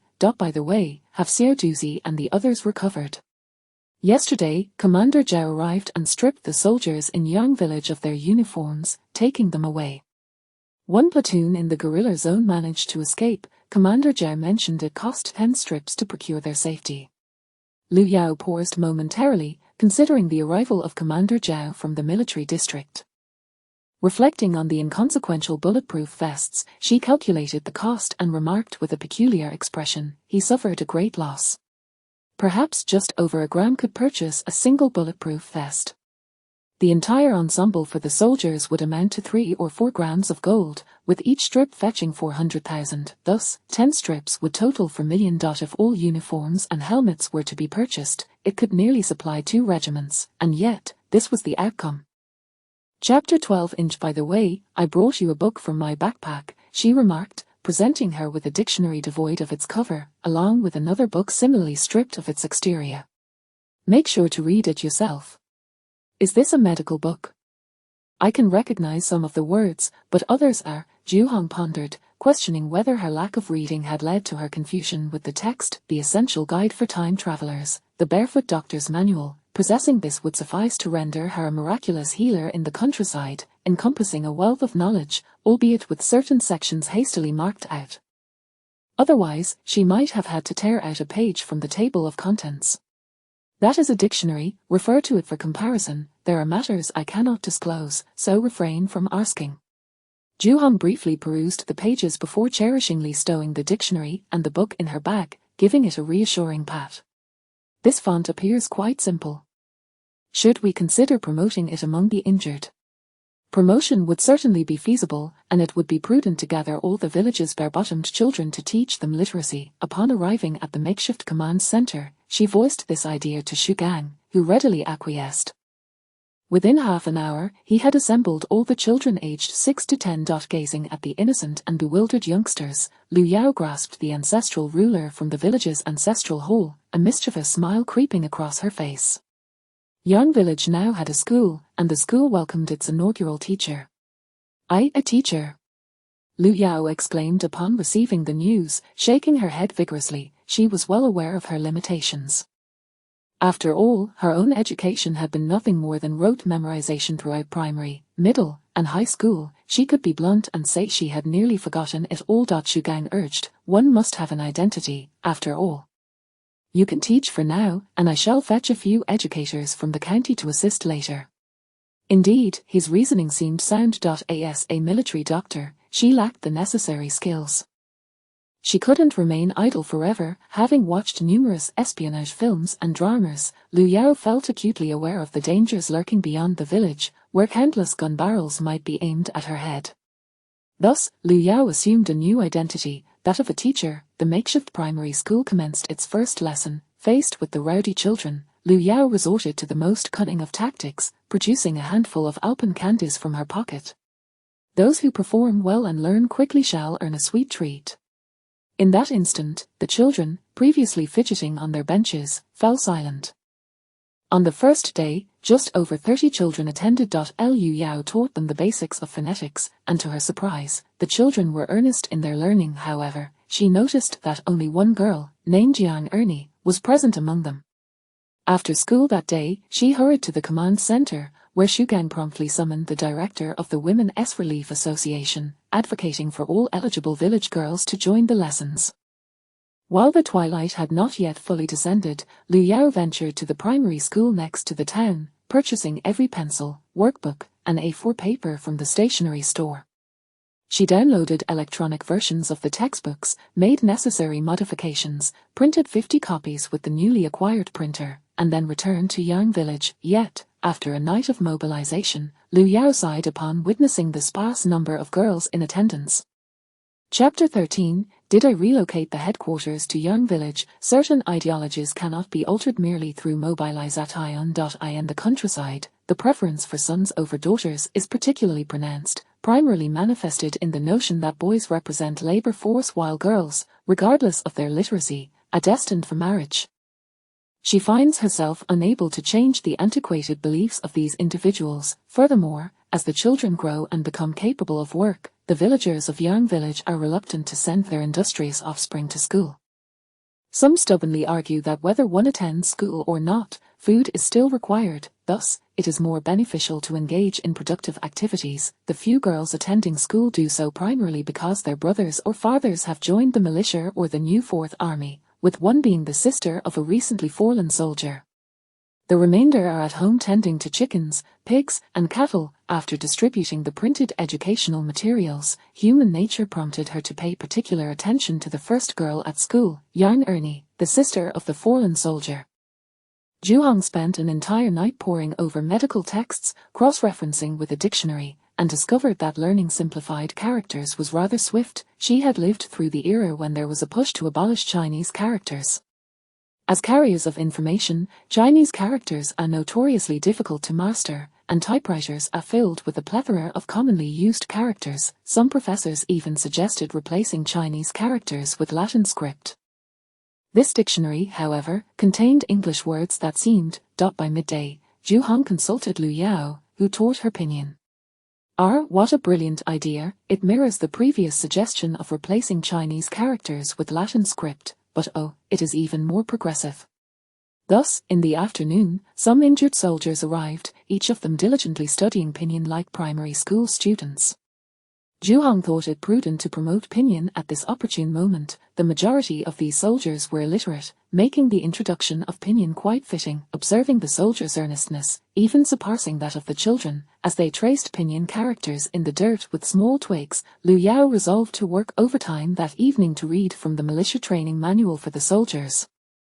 Indeed, it was merely reading. She could not teach, only recite verbatim. Just as they were about to have dinner, Zhu Gang learned of this development and brought the soldiers into the classroom, lighting all lamps and candles. Liu Yao had already taken the precaution of spraying the classroom with insecticide and lighting mosquito coils. The soldiers listened attentively, saluting before the class began and again after it concluded.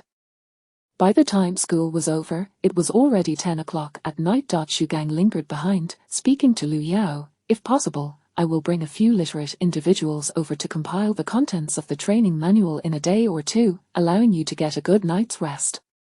Liu Yao, her throat hoarse from speaking so much, nodded vigorously in agreement. Continuing to raise her voice would surely exacerbate her sore throat. The following morning, 6 weary soldiers arrived, seemingly having traveled all night, holding notebooks and pens, standing at the door alongside Company Commander Xu Gang. Remarkably, Liu Yao did not indulge in her usual late sleep. Classes officially commenced. Noticing their somewhat worn notebooks, she distributed new notebooks and pens to each soldier, perhaps to ensure their punctuality the next day or for some other reason. She also gifted each of them a wristwatch.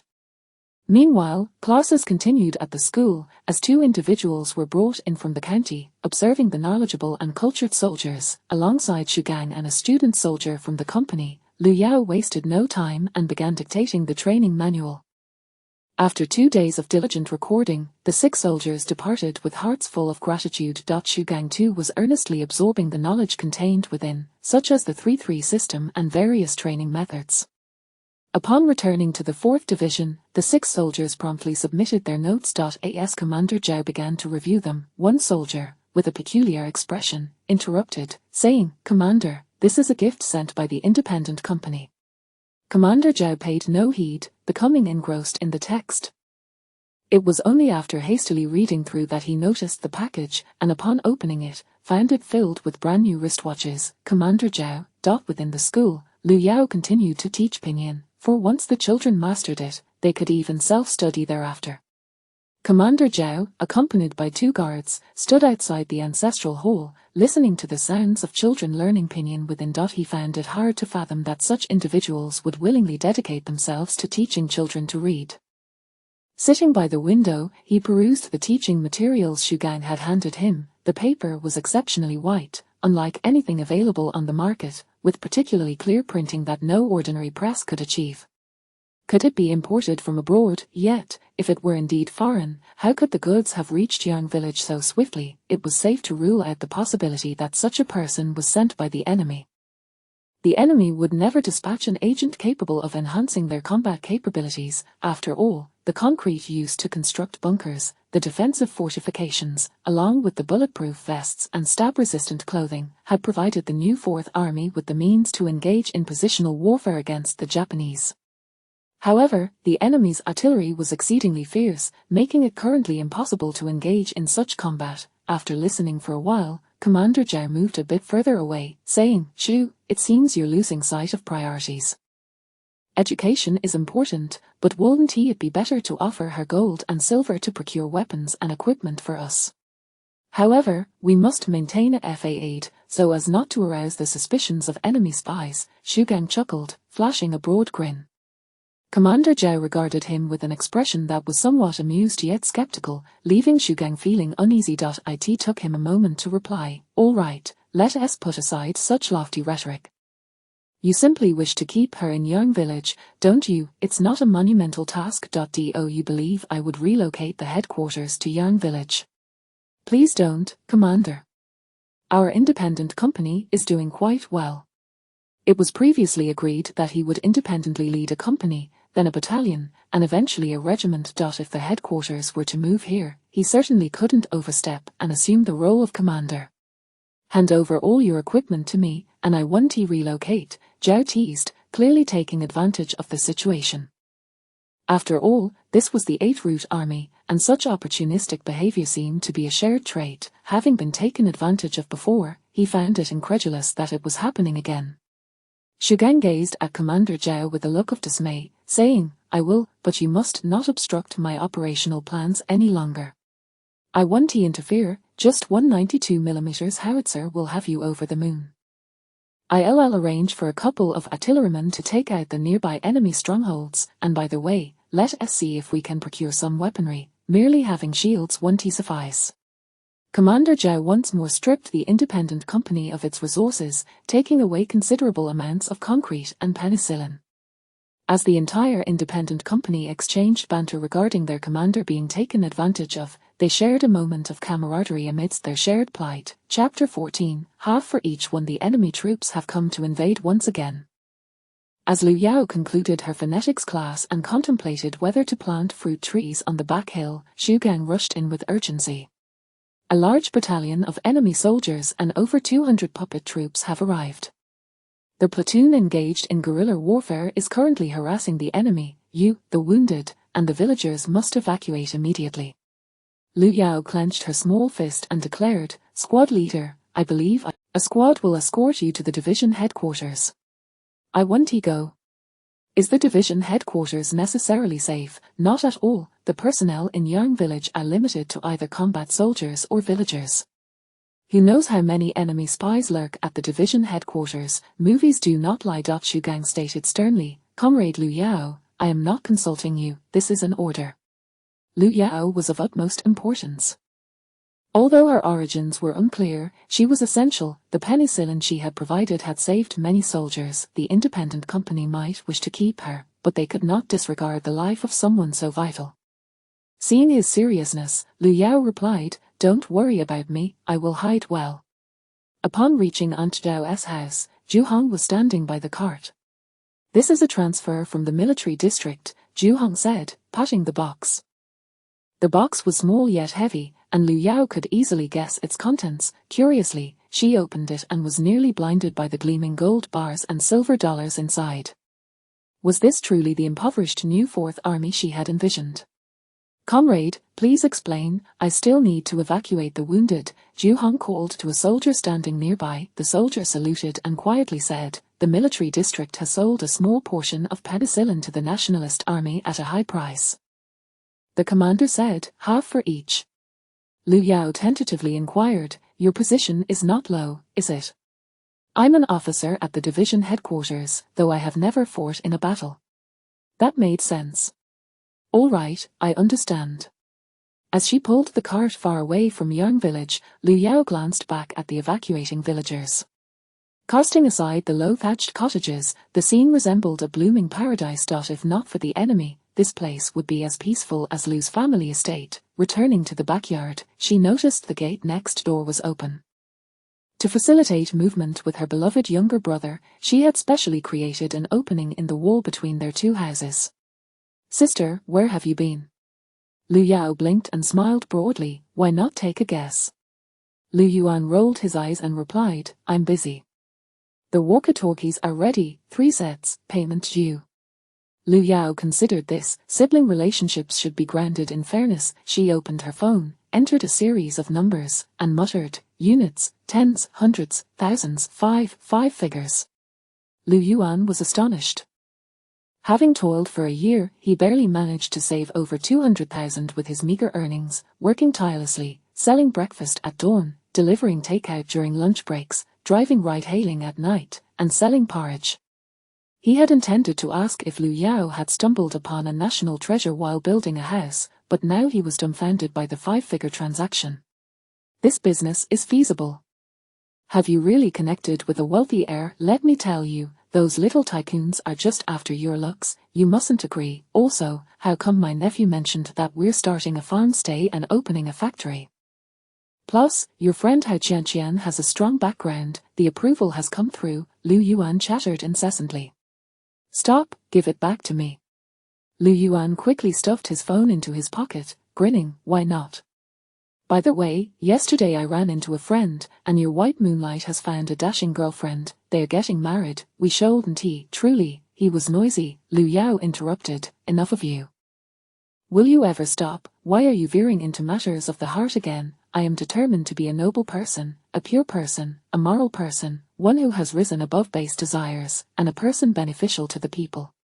Lu Yuan replied with a serious expression, "What a coincidence. I feel the same way. Love is nothing compared to making money. This child must have suffered some great disappointment." "Oh, love-struck fools." Lu Yao and Lu Yuan exchanged smiles, turned away, and called each other silly. Hao Qianqian's execution was indeed remarkable. The farmstay project received quick approval. The Rolife CS Battlefield was incorporated into the farmstay, eliminating many bureaucratic hurdles. They also integrated a retro factory into the farmstay, publicly declaring it a place for learning skills in agriculture and military affairs, proudly displaying the sign for 3 Learnings Farmstay. Originally, her husband wanted to incorporate elements from the tribal alliance and suggested building a main city for barbecues, but after receiving a stern glare from Hou Qianqian, he prudently dropped the idea. Lu Yao spotted Hou Qianqian in the grain storage warehouse of Brother 17. Do you have any connections to obtain some weapons, BUBU, or even that aider? Real stuff. Yes. Upon seeing Lu Yao's serious expression, Hou Qianqian quietly took out her bank card and said, I don't need a salary anymore. Hey, I need it for export. You know I just enjoy engaging in business. Hou Qianqian was skeptical, wondering if her old classmate was planning a rebellion, but when she mentioned East Africa, she cautiously asked, export? Yes. Hou Qianqian pressed further, are you serious? Lu Yao vigorously nodded. If this could also involve military procurement, that would be impressive. Why was her friend, with such a strong background, still working as a mere sales assistant in a gold shop? I'm serious. I initially thought, although the procurement orders are small, such benefits are best reserved for our own. The idea of having a machine gun for every person to storm forward and unleash a barrage upon the enemy was simply too tempting. Even if squad leader Xu Gang did not suggest it, she was prepared to test the waters. What if? Let me think, among our classmates, who else has such connections? Chapter 15. What a laugh. Hou Qianqian pondered for quite some time but could not recall any classmates who had joined the military. Among those familiar faces from her college entrance examination days, it seemed that only Zhang Feng had ultimately entered a military academy. The others had all pursued public service positions within local entities following graduation. In truth, her background was hardly extraordinary. She merely possessed a wide network in her small county, which expedited the approval process, considering that most of her classmates were bureaucrats. Bureaucrats are, after all, in the business of handling affairs. Hou Qianqian pulled out her phone and scrolled through her contacts on QQ, finally concluding, it has to be Zhang Feng. Lu Yao nodded in agreement and dialed his number. The call was quickly connected. Hello, do you have any connections for military sales? I wish to procure a batch of weaponry for export. There was a moment of silence on the other end before Zhang Feng responded, yes, my fiancé works in the military sales department. What do you wish to purchase? Lu Yao gestured to Hou Qianqian and then opened her tablet to search for information. Let me see, the Type 56 automatic rifle, submachine guns, machine guns, Type 56 uniforms, GK-80 helmets, the Type 69 40mm rocket launcher, grenades, and the Type 74 flamethrower. Zhang Feng's face darkened. He was all too aware of Lu Yao's intentions. It was nothing less than the equipment from the counteroffensive era, meticulously reciting the provisions for an entire company. Where had she sourced this information? The only items missing were the Type 62 light tank and the J-6 fighter jet. Is CS playing this recklessly nowadays? Zhang Feng began to probe. Lu Yao, clearly recognizing his line of questioning, retorted, this is for export purposes. Just be straightforward. Do you have it? Provide a quote based on a standard company configuration. By the way, I need second-hand equipment, the cheaper, the better. Initially, I require enough for 10 companies. The request for 10 companies implied future demands as well. The order seemed rather small, perhaps not worth the effort. Zhang Feng hesitated before saying, where are you located? We'll head over immediately. Oh, you wouldn't know where I am. How sly of you. With that, Lu Yao ended the call. Zhang Feng glanced at the locator, chuckling to himself, and made another call. Hello, Xiaolan, how are things going with military sales lately? Don't even mention it, I've lost a significant order. My superiors said I should resort to selling scrap metal. Just think, with all that junk, I can't even give it away, let alone secure any deals. I haven't agreed to anything yet. Military sales are entwined with political considerations, thus, even when exporting, one must remain mindful of the dignity of our great nation. I mean, would you feel comfortable giving away scrap metal to an old friend? 10 companies worth of 1980s individual equipment, and the other party specifically requested second-hand items. I will send you the location. Chapter 14. The call was abruptly terminated, and Zhang Feng understood that his fiancé was en route. Qian, please sell these $6 silver at auction. The higher the price, the better. Also, there is a box on the cart in my backyard. Convert it into cash for me. We are about to strike it big. Hao Qian nodded expressionlessly, shutting off her mobile browser. Lu Yao cast a fleeting glance and was taken aback to see her searching how to interact with a good sister who has become an arms dealer after years apart. Upon reaching the backyard, she opened the box on the cart. Hao Qian scoffed disdainfully, thinking, what grand scenes have I not witnessed? I deal with gold daily. I have long regarded money as mere dirt. Dirt, it is all dirt. Why are you still kneeling? Lu Yao helped the kneeling Hao Qian to her feet and pulled the cart out of the backyard, both of them laboriously hauling it to the trunk. As they parted, Hao Qian posed a profound question once more. Sister, my life holds little value. Do you truly trust me? Of course, she did not feel at ease. If she couldn't trust Lu Yuan, how could she trust anyone else? That's for purchasing arms. If you dare to flee, hey. Well then. It is best not to provoke. In this day and age, finding a personal contact for arms procurement is hardly the act of a good person.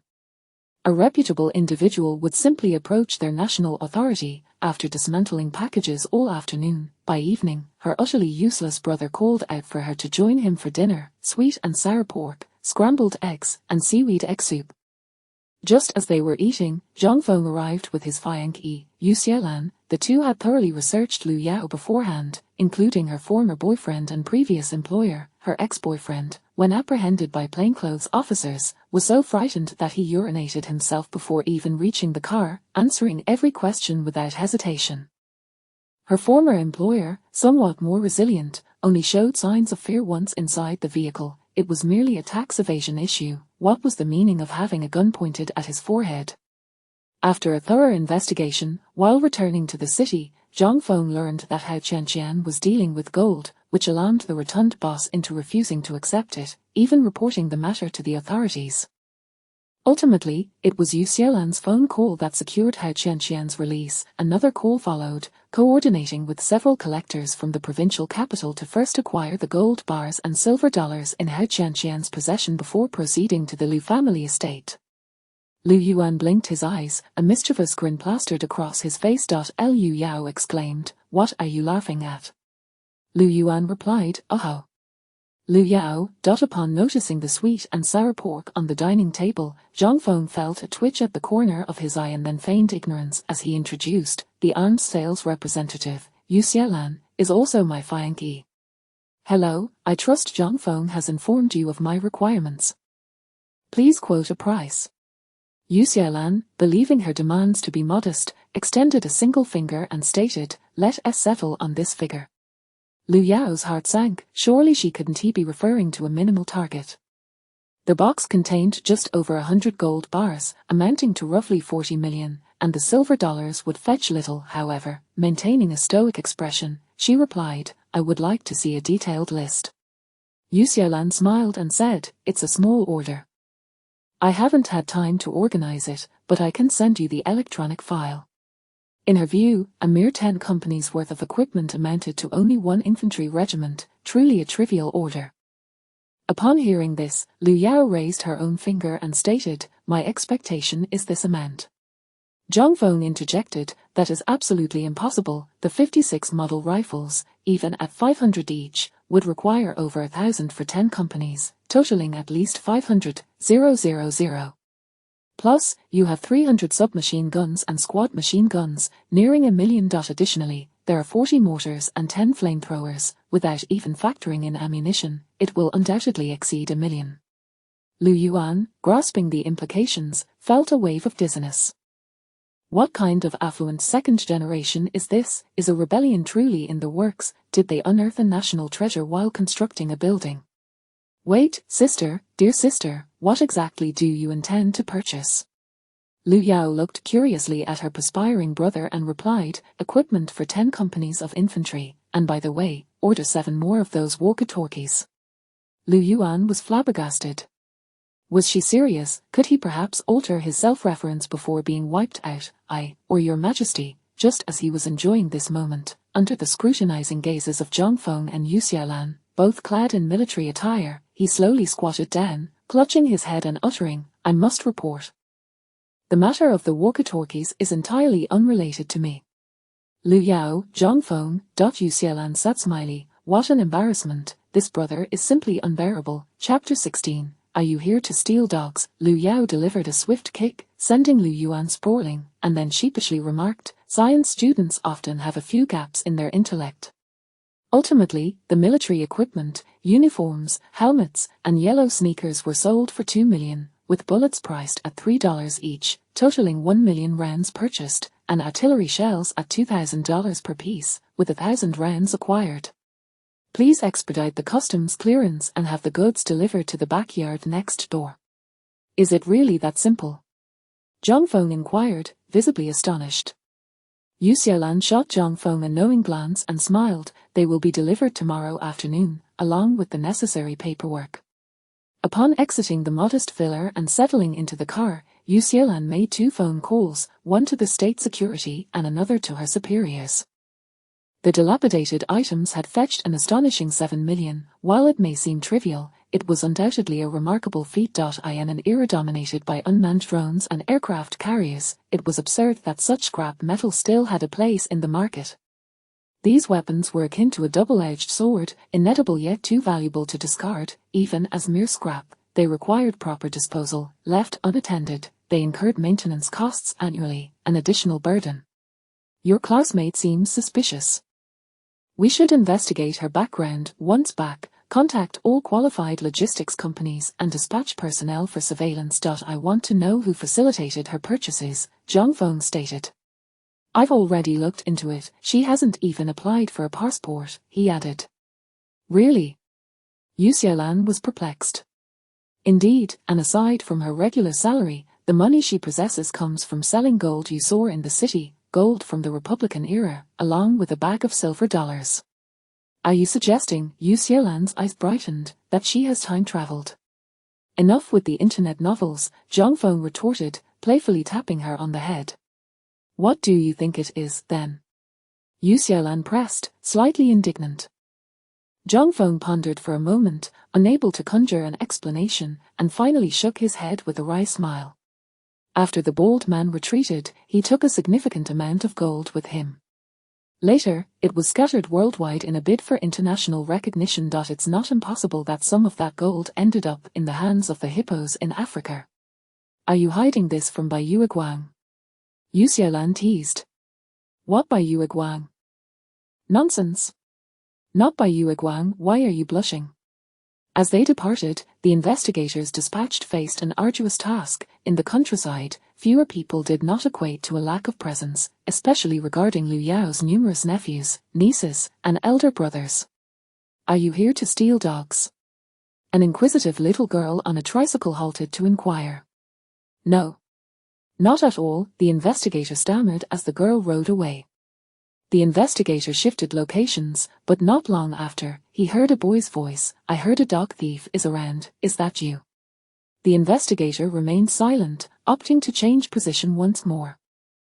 An elderly man, leaning on a cane, ambled toward the investigator's hiding spot and suddenly remarked, do you remember a few years back when a dog thief was tied to a telephone pole for 3 days and nights?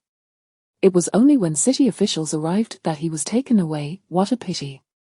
Threatening, the investigator never anticipated feeling threatened in such a manner amidst his travels. How could he carry on with his work?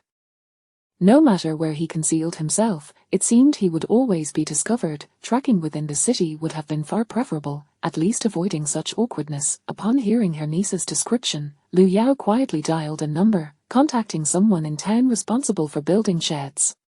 Once the backyard was cleared, she discovered a small, dark object. A meteorite. It was pockmarked, dry, and rough, not smooth at all, about the size of a jade pendant, just right for handling.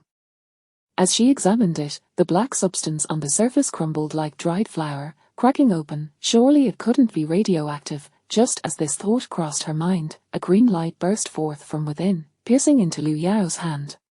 Monster! At that moment, Lu Yao envisioned face-hugging creatures, aliens, and the legendary Sun Wukong from the Water Curtain Cave on Flower Fruit Mountain. I'm doomed, I'm doomed, I'm doomed. Repeating this mantra in her mind, she waited in vain for what felt like an eternity, her legs growing weary, yet no strange entity emerged from her abdomen. Well, movies must be deceiving. Lu Yao attempted to take a step but stumbled, crashing to the ground with a thud. Her palm scraped against the earth, blood oozing forth, and the previously cracked black material absorbed her blood, transforming into a dark light that entered her body. Lu Yao sensed something unusual, as if something new had taken root within her. A thought flickered in her mind, and a handful of black soil materialized in her grasp. With another thought, it vanished into thin air. Sis. Lu Yuan observed his sister's trembling back, assuming she was mourning her first love, and approached to offer comfort. Suddenly, his sister turned around, causing Lu Yuan to stumble back, clutching his heart, his twisted features nearly scaring a cow to death. Har har har har, hic, the distorted visage barely resembled a smile rather than tears. Sis, have you found the imperial seal? If so, I have plenty of A4 paper. Let us print 10,000 copies first, then announce your ascension. You could be the second female emperor in history. Of course, after enjoying the thrill, you'll pass the throne to me. A fallen monarch can't be allowed to rule, Lu Yuan chattered incessantly. Lu Yao struggled to regain her composure and shot an exasperated glare at her foolish brother, her patience wearing thin. What nonsense! When did I express a desire to be an empress? Have you been reading too many novels? Hurry and make me a radio. We need to earn money. Your house is built, but it still needs decorating. Lu Yuan, unfazed by her reprimand, felt somewhat unsettled that his sister hadn't given him a good scolding. Complying, he went off to create the radio. Meanwhile, Lu Yao walked into the house almost clumsily, shutting the door behind her before vanishing in a flash. She entered a personal space. The expanse was filled with an endless stretch of black soil, approximately 2,000 acres, alongside a barren hill and a massive pit larger than the one in Lu Yuan's imagination, estimated to cover over 50 acres. There were no houses, but a robot squatted beside the pit at the hill's base. After giving it a couple of kicks, the robot activated, resembling a transformer as it extended its arms and legs. Master! Lu Yao, momentarily relaxing her tense posture, inquired, "Tell me about this space." The robot's crimson eyes emitted a beam of red light, enveloping Lu Yao. A torrent of information flooded her mind. This space was a personal realm from a highly advanced civilization, crafted from a fragment of a shattered planet. The sun served as an energy source, enabling photosynthesis for plant cultivation.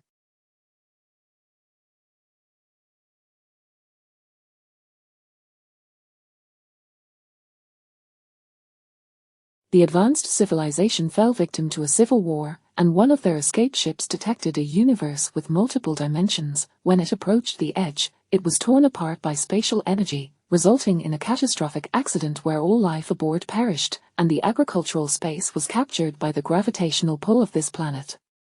In that advanced civilization, there were no parallel universes. Theoretically, this space could traverse various dimensions within this universe. Of course, that was merely theoretical. Chapter 17. Who gave her courage? Why is it just an empty lot, devoid of even a single green plant? Lu Yao pondered, bemused. If this were a cultivation space belonging to a highly advanced civilization, surely some plants would have been cultivated. The robot responded. In the year 3235 of the Star Era, all resources were converted into nutrient solution for the refugee sleep pots. After ascertaining that the robot posed no threat, Lu Yao exited the space, activated the water pump, and directed it into the tank. After a brief wait, once it was filled, she plunged her hand into the water, watching it drain into the spatial pit. Too slow, she decisively shut off the water pump and recalled a river south of Yang village from the War of Resistance era, untainted and pristine. She made her way to the riverside and plunged her hands into the water. The tank soon brimmed with water, fish, shrimp, and plankton, marking the first step towards establishing an ecological cycle within her space. In a single night, the inhabitants of Yang village had all evacuated, leaving only a few sparrows in the trees to witness her sudden, ghostly appearance. Liu Yao picked up a pebble from the riverbank, contemplating silencing them. But the sparrows could fly. Sullenly, she departed, mounting her electric scooter to the town, where she cleared the store of all seeds and placed orders for various fruit trees. "Boss, what brings you here?" A voice called from behind. It was Hao Qianqian. Hao Qianqian was bundled up tightly, wearing a face kini, with only her eyes visible. The weather was sweltering. Furthermore, Hao Qianqian was wary of robbery. After all, the sum was nearly 50 million, a figure more formidable than her own life.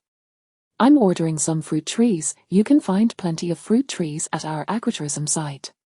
Liu Yao nearly forgot her own agritourism venture. A sudden realization struck her. Why did she need to come personally? She had already become a detestable capitalist. Such menial tasks could easily be delegated. Liu Yao cast a mischievous glance at Hao Qianqian, who felt a chill despite the heat, reminiscent of the moment her family's pig had knelt to propose to a cabbage. "Just take care of it. Deliver everything I require to the backyard. I'm busy." The independent company had suffered significant losses. The periphery of their base was a guerrilla zone, where soldiers were forced to flee in panic from the enemy. Fortunately, they wore bulletproof vests. Otherwise, the reincarnation rate of the entire platoon might have reached a staggering 100%. Over 1,000 enemy soldiers and their puppet troops had descended upon Yang village, while the nearby fruit army remained inactive, content to watch the unfolding chaos without offering assistance. The small Yang village, with barely over 100 weapons, faced an overwhelming force of 1,000 enemy soldiers, a doomed situation. The fruit army would not intervene. The enemy also refrained from attacking them, as their higher-ups were singularly focused on annihilating their rebels. "Those little devils are actually leading the charge themselves. Keep your voice down. We don't want the commanders to hear. I heard from my cousin's brother that the commanders are inclined to accept Mr. Wang's terms from Nanjing. Doesn't that mean they intend to become traitors?" "I can't be a traitor." During the First Sino-Japanese War, while the high command of the Fruit Army was engaged in negotiations for benefits, organization, and weapons, the morale of the soldiers below was precarious. Nevertheless, they chose not to involve themselves in the impending attack on Yang village. Meanwhile, the new Fourth Army, under the command of General Zhao, issued orders for a full counterattack, proactively striking to divert the enemy's attention, leaving both the enemy and the Fruit Army bewildered. Ever since the new Fourth Army had been labeled rebels, their forces in southern Anhui had been nearly wiped out, and now the remnants operated without unified command. Instead of hiding in the mountains to lick their wounds, they had chosen to take the offensive. In Yang village, Liu Yao surveyed the charred remains of homes and the burnt corpses scattered throughout the village, feeling an icy wind penetrate her bones. "Teacher Liu." A familiar voice called from the threshing ground. Liu Yao approached to find Yang Ernie. She tore open a packet of compressed biscuits and handed it over, asking, "What are you doing here?" Yang Ernie devoured the food ravenously, tears streaming down her face. "Teacher Liu, they are all dead. Someone in the village betrayed us, and the enemy found us." "What about the soldiers from the independent company?" "They've all scattered. There were too many of them. The mountains are swarming with enemies, and I have nowhere to go." Since her brother's sacrifice, Yang Ernie had followed the troops, but with the disbandment of the unit, she found herself lost. Many villagers, harboring a glimmer of hope, had returned, only to be slaughtered by the advancing enemy and their puppet troops, resulting in the complete destruction of the village. Young and naive, Yang Ernie had fled to the threshing grounds, scavenging for sweet potatoes no thicker than her fingers at night, too fearful to sleep during the day. Liu Yao handed her a military canteen and a piece of compressed biscuit, which, combined with a sip of water, proved filling. In the mountains, distant gunfire echoed, and as Yang Ernie focused intently on her meal, Liu Yao discreetly retrieved a large travel bag from her space and slung it over her shoulder. "Teacher Liu, where do we go now?"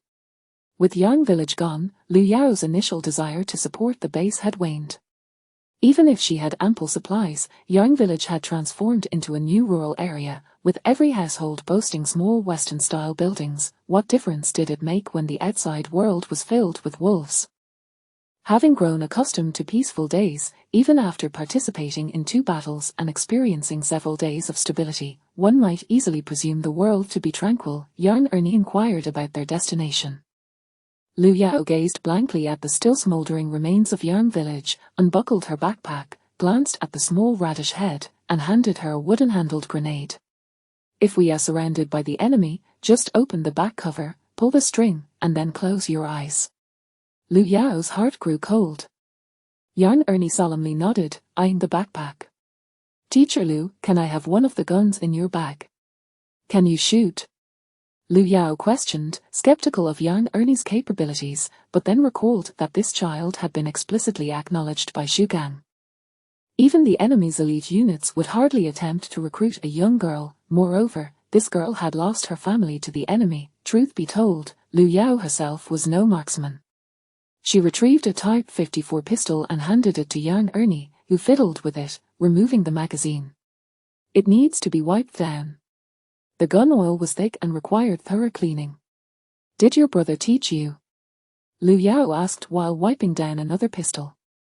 Yes, the squad leader said my brother was a war hero. The two spent quite some time on the threshing ground cleaning the 2 pistols, and after loading the bullets into the magazine, Yarn Ernie appeared immensely excited. Previously, her brother had captured a primitive firearm, and after playing with it for one night, she had turned it in the next day. This new one was evidently more suited for her. It was small enough to be comfortably held in one hand. For the remaining firearms, Liu Yao instructed the robot to assist with cleaning. The Space's diligent robot busily scrubbed the weapons, as it possessed relevant data on such low-end firearms. Put this on. Liu Yao retrieved a bulletproof vest and helped Yarn Ernie don it, followed by camouflage clothing for both of them, and they adorned themselves with helmets. As Liu Yao reviewed the shooting knowledge from the militia training manual, she imparted the information to Yarn Ernie. Unfortunately, the manual only included descriptions of the Type 38 and Type 79 rifles, while the weapons procured from Yuxialan included Type 56 rifles, automatic rifles, submachine guns, and machine guns, none of which were covered in the manual, which referred to the rifles used by the militia at that time. However, she had the space robot. After closing her eyes and communicating with it, she learned how to pull the bolt, disengage the safety, and properly grip the firearm. Upon reopening her eyes, Liu Yao extracted the cleaned components from her backpack and assembled 2 automatic rifles, also taking out magazines and bullets for Yarn Ernie to load. As she assembled the weapons, she casually taught Yarn Ernie about the Type 56 automatic rifle, including how to disengage the safety and aim. Finally, she slung the heavy firearms around Yarn Ernie's neck. Ernie, this will have to suffice for now.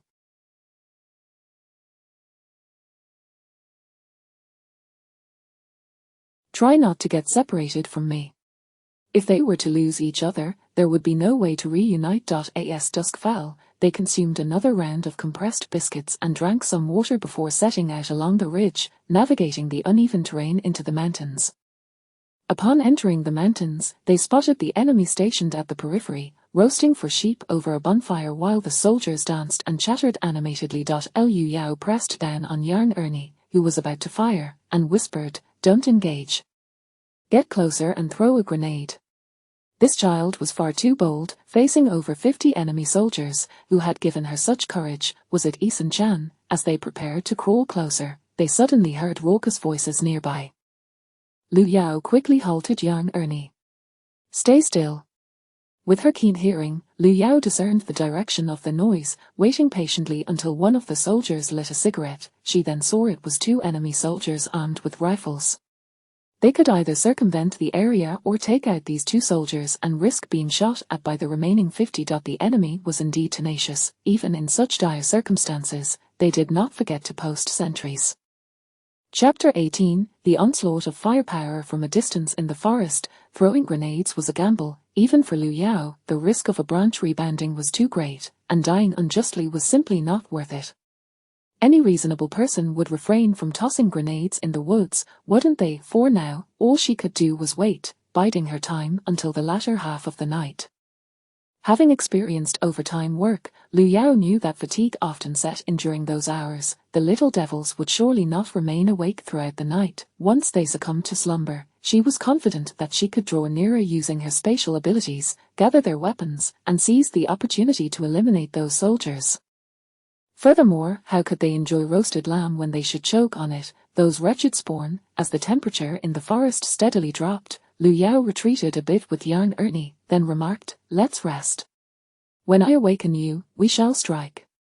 Yarn Ernie resolutely shook her head. During their time in the mountains, the medic Ju Hongjun had coaxed her in the same manner, only for the enemy to arrive, leading to a frantic separation from their unit. Lu Yao retrieved 2 blankets from her space. One was spread on the ground, and she covered half of herself with the other, taking a moment to rest as a show of respect. When the alarm from her spatial device rang, Lu Yao opened her eyes. Just as she began to move, Yarn Ernie seized her arm tightly. "Haven't you slept at all?" Lu Yao whispered. "No. Eat something." After a brief meal, she rose to stretch, shaking off the chill that had settled upon her. In early summer, the nights in the mountains were particularly cold, and even the 2 sentry soldiers could not withstand the relentless drowsiness. Just as exhaustion overtook them, a sudden chill gripped their necks, and blood gushed forth. Lu Yao's left hand clutched her trembling right hand. She had taken lives before, but throwing grenades from a distance was one thing. Personally ending a life was an entirely different matter. The warm, metallic scent of blood staining her hands filled her with a paralyzing fear, causing her right hand to tremble uncontrollably. The enemy could not scream, only producing strange, gurgling sounds. In contrast, Yarn Ernie remained remarkably composed, repeatedly jabbing the enemy's neck with the bayonet affixed to her automatic rifle, for Teacher Lu had instructed her not to allow the enemy to make a sound. "Clean up. I will go detonate the enemy." Lu Yao was reluctant to show fear in front of the child, and despite her legs feeling weak, she steadied herself against a pine tree and moved toward the enemy's camp. Upon reaching a distance where she could retrieve the enemy's weapons, she was suddenly caught off guard as a large hand covered her mouth. Lu Yao was frightened half to death. Just as she prepared to retreat into her space, a voice whispered in her ear, "It's me, Shu Gang." Who was he trying to scare? Lu Yao pried the large hand away, lying on the ground and gasping for breath until she gradually calmed down, whispering, "I dealt with the 2 sentinels. Ernie and I took care of them. I brought back enough weapons to equip 10 infantry companies. 10 standard infantry companies, armed with automatic rifles, machine guns, submachine guns, flamethrowers, and 6 to 9 Type 40mm rocket launchers. Excluding tanks and various artillery, such an arsenal was more than sufficient for an infantry regiment. The firepower could utterly crush an entire enemy battalion." Upon hearing this, Shu Gang's eyes revealed a sorrowful glimmer. This time, the enemy had invaded their base, leaving destruction in their wake. Villages had been slaughtered, burned, and plundered. Yarn Village had been betrayed by traitors, leaving less than half of its populace following the troops, and the independent company had suffered grievous losses. The primary casualties arose from attempts to recover the bodies of fallen soldiers from the enemy, as the corpses were bulletproof vests. In the entire company, barely a platoon was left capable of wielding a weapon in combat. The initial strategy had been sound. The military and civilians retreated into the mountains, but no one anticipated the sheer number of enemy forces. Each hillock was manned by a small squad, employing the most rudimentary yet effective tactics, dispatching a regiment from Zhuzhou and 2 divisions of puppet troops with the intention of ensnaring them all in one fell swoop.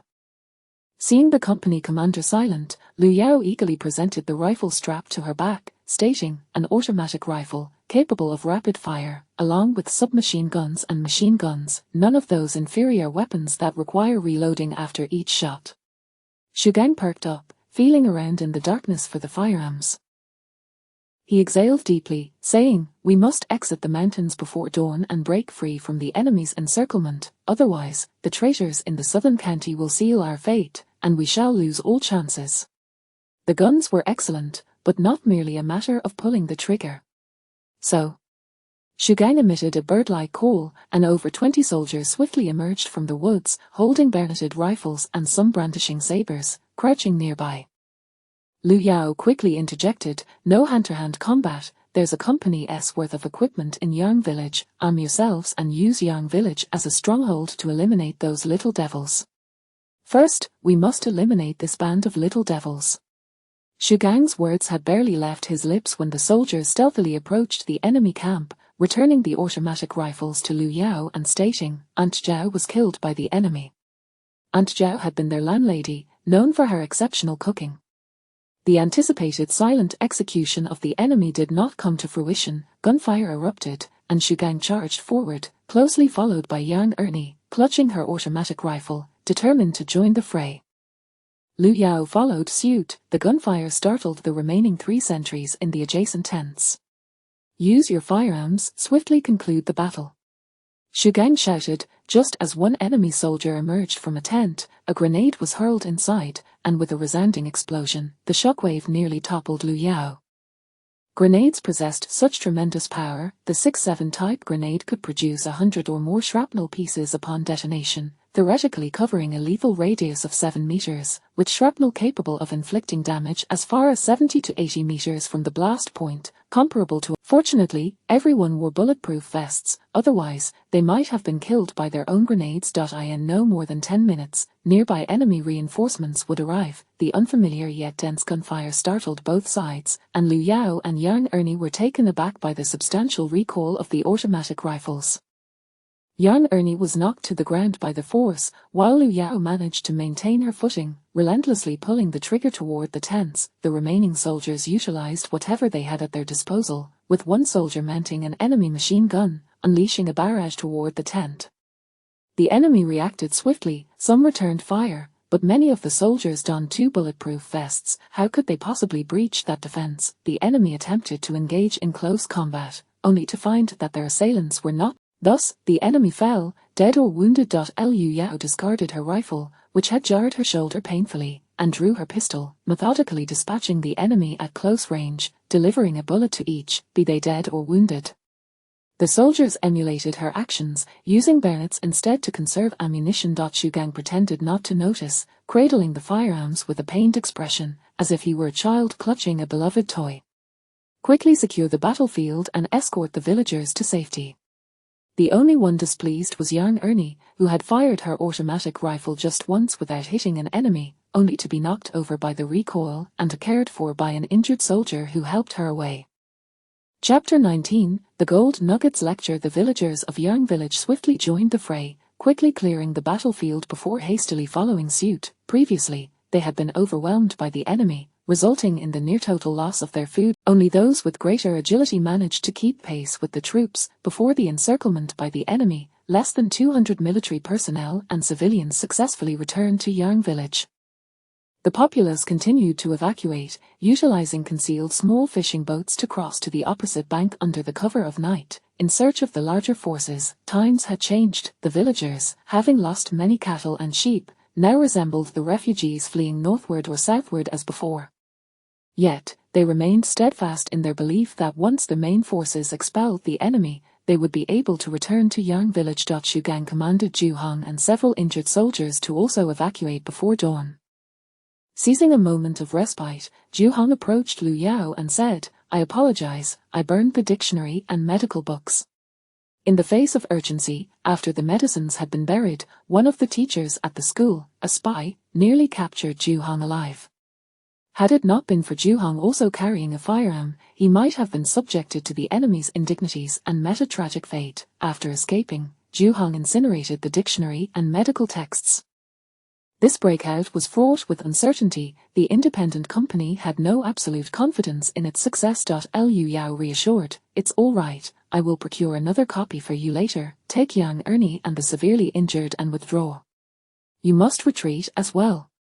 Head to the opposite bank and join the headquarters," came Xu Gang's voice. The situation here was perilous. Over 1,000 enemy soldiers lurked in the mountains, while fewer than 30 in the independent company were armed. Even if they were fully equipped with new weaponry, the odds remained overwhelmingly against them. Setting aside the numerical disadvantage, a single enemy battalion boasted a squad of machine guns and an artillery team, rendering the disparity in equipment insurmountable. Even a regiment would struggle to secure victory under such conditions. I wish to leave, the enemy cannot stop us, the independent company has just rearmed, and there are some things you may not know how to operate. I can still be of assistance here. Xu Gang hesitated momentarily before conceding. To have transported such a substantial arsenal into the enemy's encirclement suggested a degree of audacity. The gold nugget possessed his own calculations and must have some unique capabilities, allowing him to navigate stealthily past the heavily guarded Yang village, circumventing the enemy's sentries with ease. Following a night of urgent evacuation, just before dawn, all who needed to leave had done so. As Liu Yao was equipping the soldiers with firepower, emphasizing the 3-3 division, the fishing boats returned. Yang Ernie and Zhu Hong had come back in the boat. Meanwhile, in the distance across the lake, the enemy's small steamers were racing towards them. Test the rocket launcher, Liu Yao commanded, placing a rocket launcher into Xu Gang's hands while mechanically repeating the instructions from the robotic voice in the space. With a whoosh, a shell was fired, soaring past the enemy's small steamer and exploding in the distance. Upon witnessing this, Yang Ernie paddled furiously. Again. Liu Yao loaded another shell, instructing several other soldiers to target the small steamer. 3 operators simultaneously aimed at the vessel on the lake surface. Whoosh, whoosh, whoosh. 3 shells were fired, 2 missed, but 1 struck the small steamer, which crumpled under the impact like tofu struck by a brick. What nonsense! Why have you returned? Xu Gang scolded. Yang Ernie lowered her head, while Zhu Hong replied, as a military doctor, I have obeyed orders and gone to the opposite bank. What did that mean? A triumphant return. Liu Yao looked at her in astonishment, incredulous at her audacity, fabrications, and absurd claims. Xu Gang's face darkened, contemplating violence. Uncle, you said this is an army, and corporal punishment is not permitted. Zhu Hong shielded her head. Uncle, was Zhu Hong the niece of the company commander? No wonder such a small independent company had a military doctor. The utterance of uncle brought a flush to Xu Gang's eyes. He turned away, mustering the courage to say, Comrade Liu Yao, could you provide Zhu Hong with 2 grenades? The kind with significant explosive power. Weapons and ammunition, follow me. 3 rocket launchers required 6 individuals, while the remaining 20 or so were organized into 6 combat teams under the 3-3 division, with each team consisting of 4 members. 2 would operate the machine gun, while the others would be equipped with automatic rifles and submachine guns. The firepower surged dramatically, and with the addition of 3 rocket launchers, Xu Gang felt an overwhelming sense of invincibility. Although they could not contend with an entire enemy battalion, they could potentially ambush smaller enemy squads, given the right opportunity. In any case, the advantage lay with them. If only the enemy would delay their assault, the blue silk canopy could serve as cover, allowing these 30-odd soldiers to inflict significant casualties on hundreds of enemy troops. As he reveled in these thoughts, Liu Yao pried open a wooden crate, revealing neatly arranged wooden-handled grenades. Zhu Hong fastened an enemy's belt around her waist, attaching a grenade. When the situation becomes dire, pull the pin and then close your eyes, Xu Gang said, looking at Zhu Hong with guilt. Yang Ernie, upon hearing this, instinctively glanced at the teacher. Liu Yao had previously uttered similar words. Zhu Hong nodded gravely. During her time with the independent company, she was no longer the naive girl she once was. She was acutely aware of how the enemy treated her compatriots. As a woman, falling into the hands of the enemy meant a fate worse than death. While studying in Shanghai, she had known classmates who were brutally ravaged to death by the enemy, as well as the horrors of Nanjing, Zhuzhou, and the massacres that accompanied each city the enemy occupied. In the mountains behind, after the enemy had scattered them, there were those nailed to trees, blooded and mutilated by bayonets, swept away by enemy machine gun fire. Just the sight of the charred corpses in Yang village was enough to drive Liu Yao to seek vengeance against the enemy. For the populace of this era, such a life had been endured for a decade, no, 13 years, or more accurately, nearly half a century since the First Sino-Japanese War. Following the Battle of Jeju Island, the enemy had occupied El Shun, and the city had been subjected to 4 days and nights of slaughter at their hands. Company Commander Xu, I have but one request regarding this batch of weapons. Xu Gang set his submachine gun down, standing tall.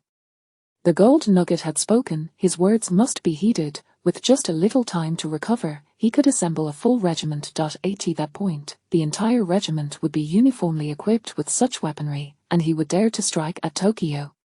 Stand at attention. Listen to the gold nuggets orders. Ernie, you too, come here.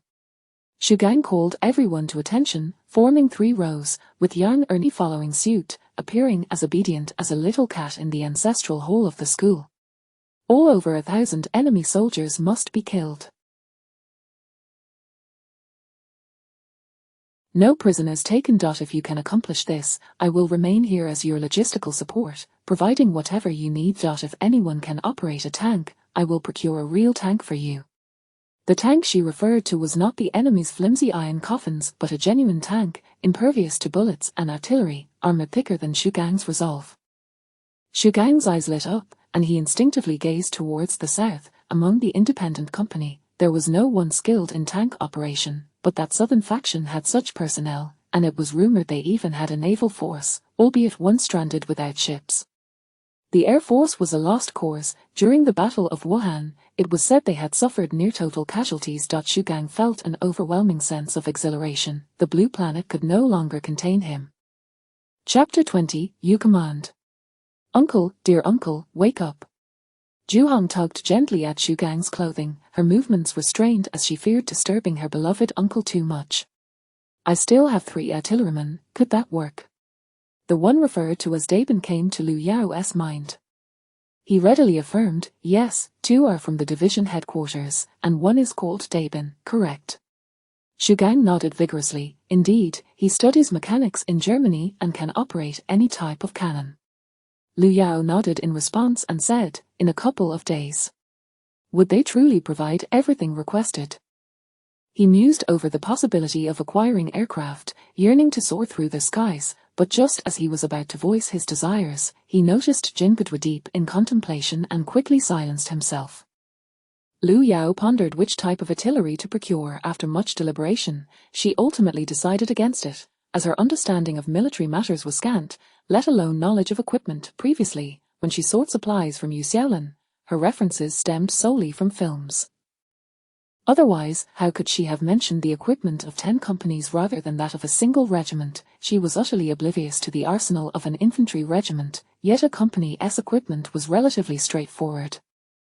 The film Youth had depicted it in detail, especially the ambush scene. Everything from attire to weaponry was historically accurate. The independent company, consisting of around 30 individuals, lay hidden in the ruins of a village, awaiting the enemy's search. Liu Yao had no concerns to manage except for logistics. Although the ancestral hall had been reduced to ashes, the surrounding walls remained intact. Some villagers had constructed homes from stones sourced from the mountains, thus offering an excellent defensive position. The independent company, nay, the entire new 4th Army and 8th Route Army, had never engaged in such a bountiful conflict. It was remarkable enough that grenades were supplied by the crate, the direct-fire mortars and rocket shells were also generously provided.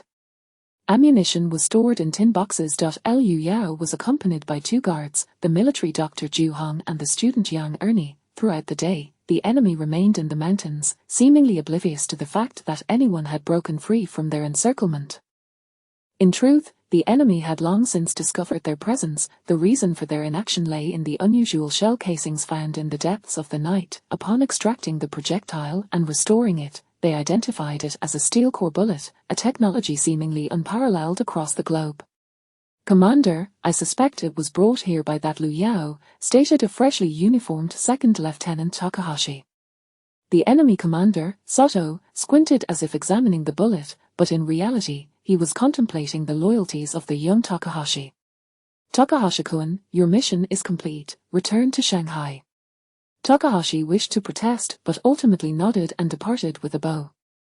He had previously had the chance to seize that dictionary and medical book. Yet another member of the academic society he had dismissed had intercepted the bullets, exposing his identity. An exposed agent must either adopt a new identity to live incognito or eliminate anyone who knows of them.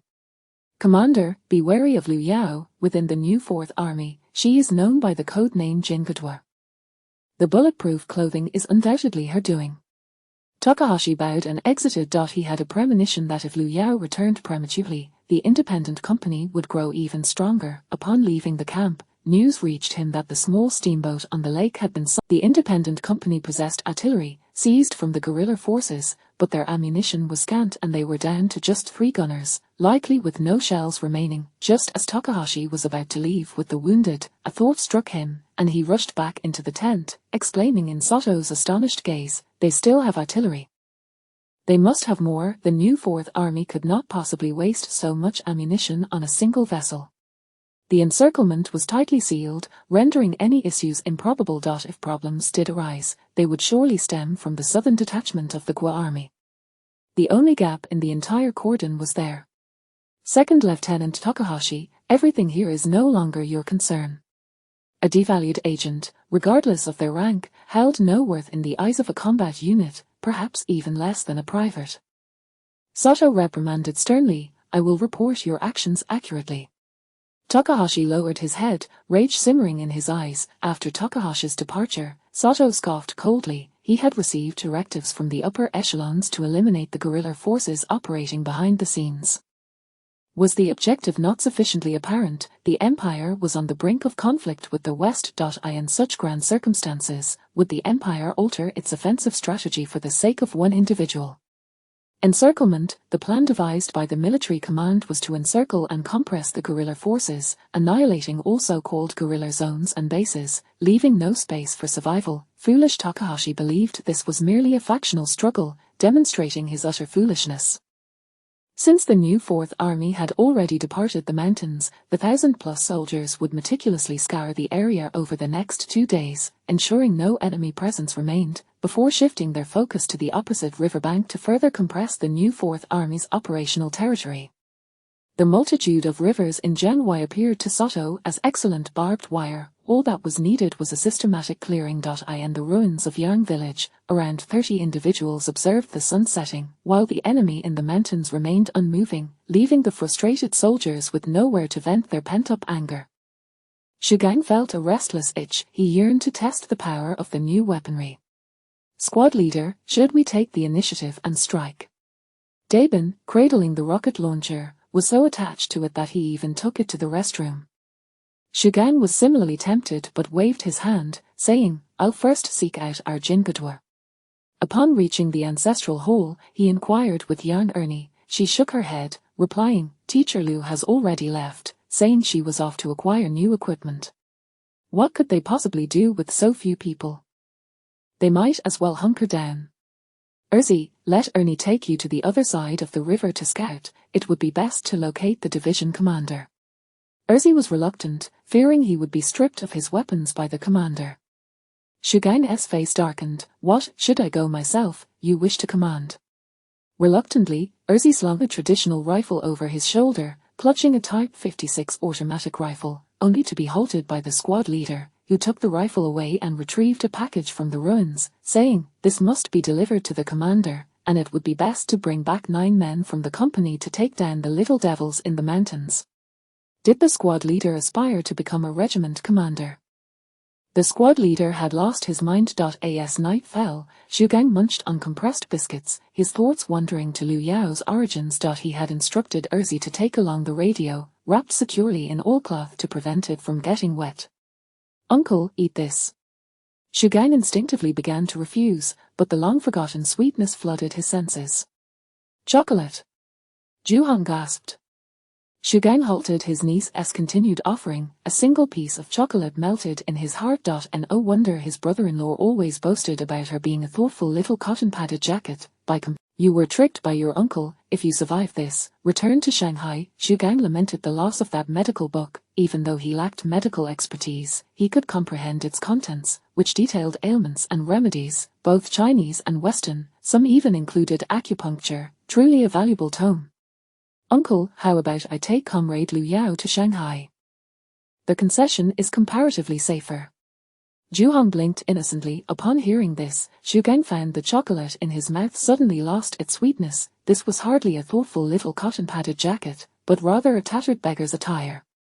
Chapter 21, My fate is in my hands, not in heaven. Lu Yao left behind some food and drink before returning to the Lu family estate. She called Yu Xiaolan.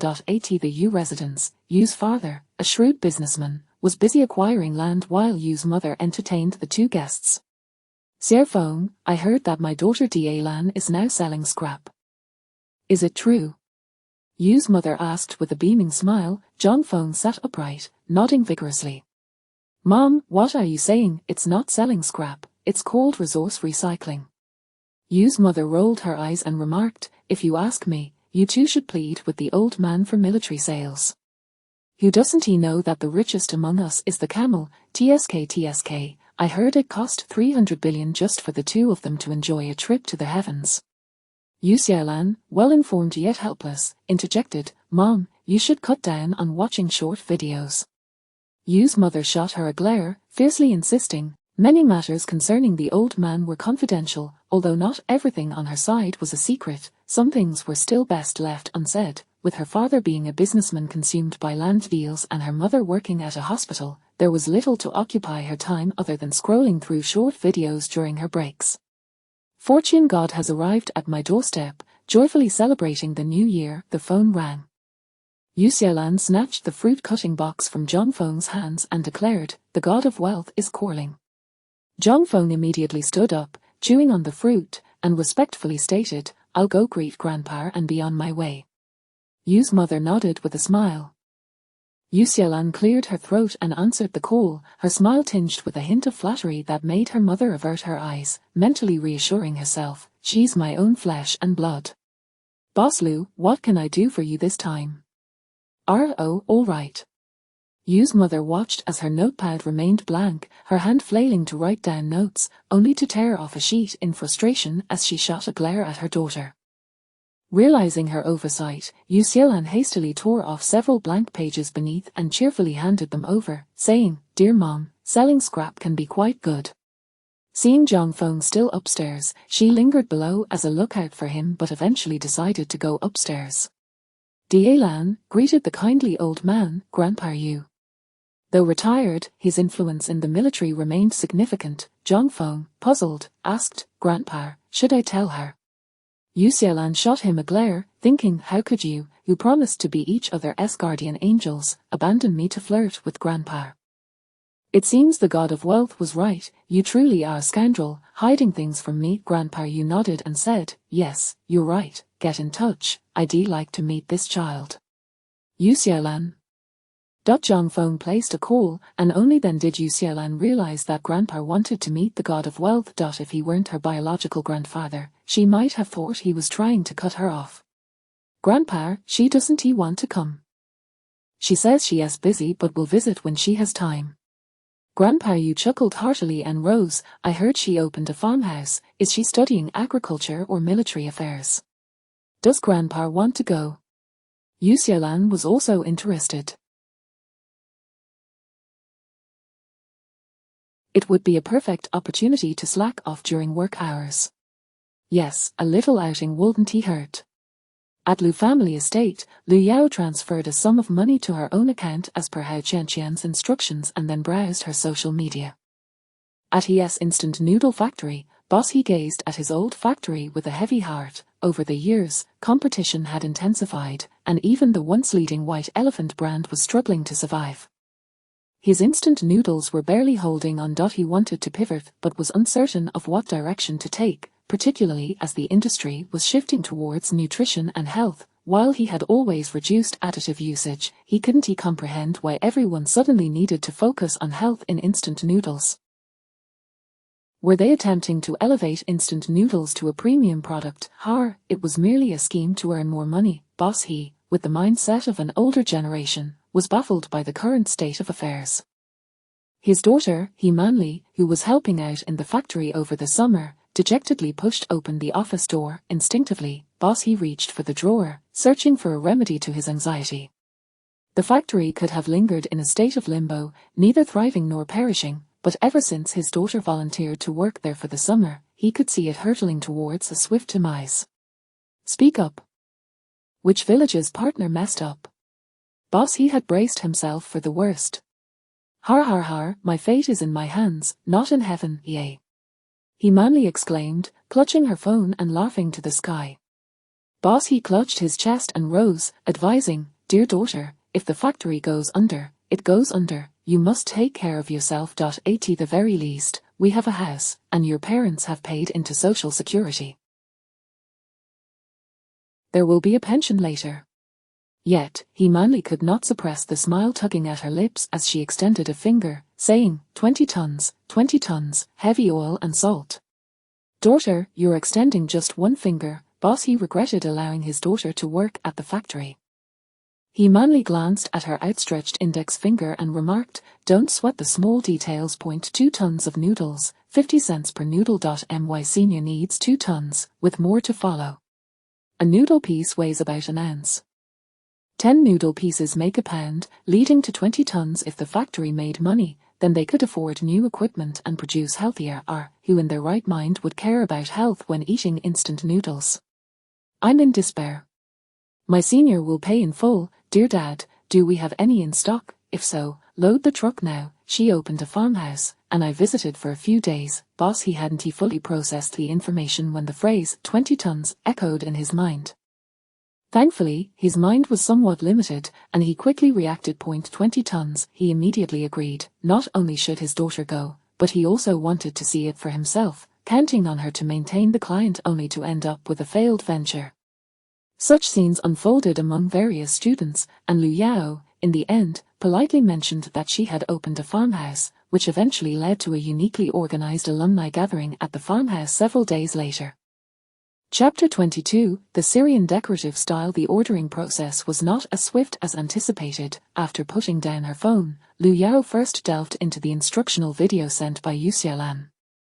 Perhaps due to the frequent demands from African hippopotamuses, the video was exceptionally detailed. It was so meticulously crafted that Lu Yao grasped the content with ease, only needing practical application. When it came to selecting artillery suitable for guerrilla warfare, the 63 Type 107mm light-towed rocket launcher was undoubtedly the most fitting choice. In the Middle East, camels wielded this weapon for guerrilla tactics, with the bald eagle nearly honing its iron head skills in response.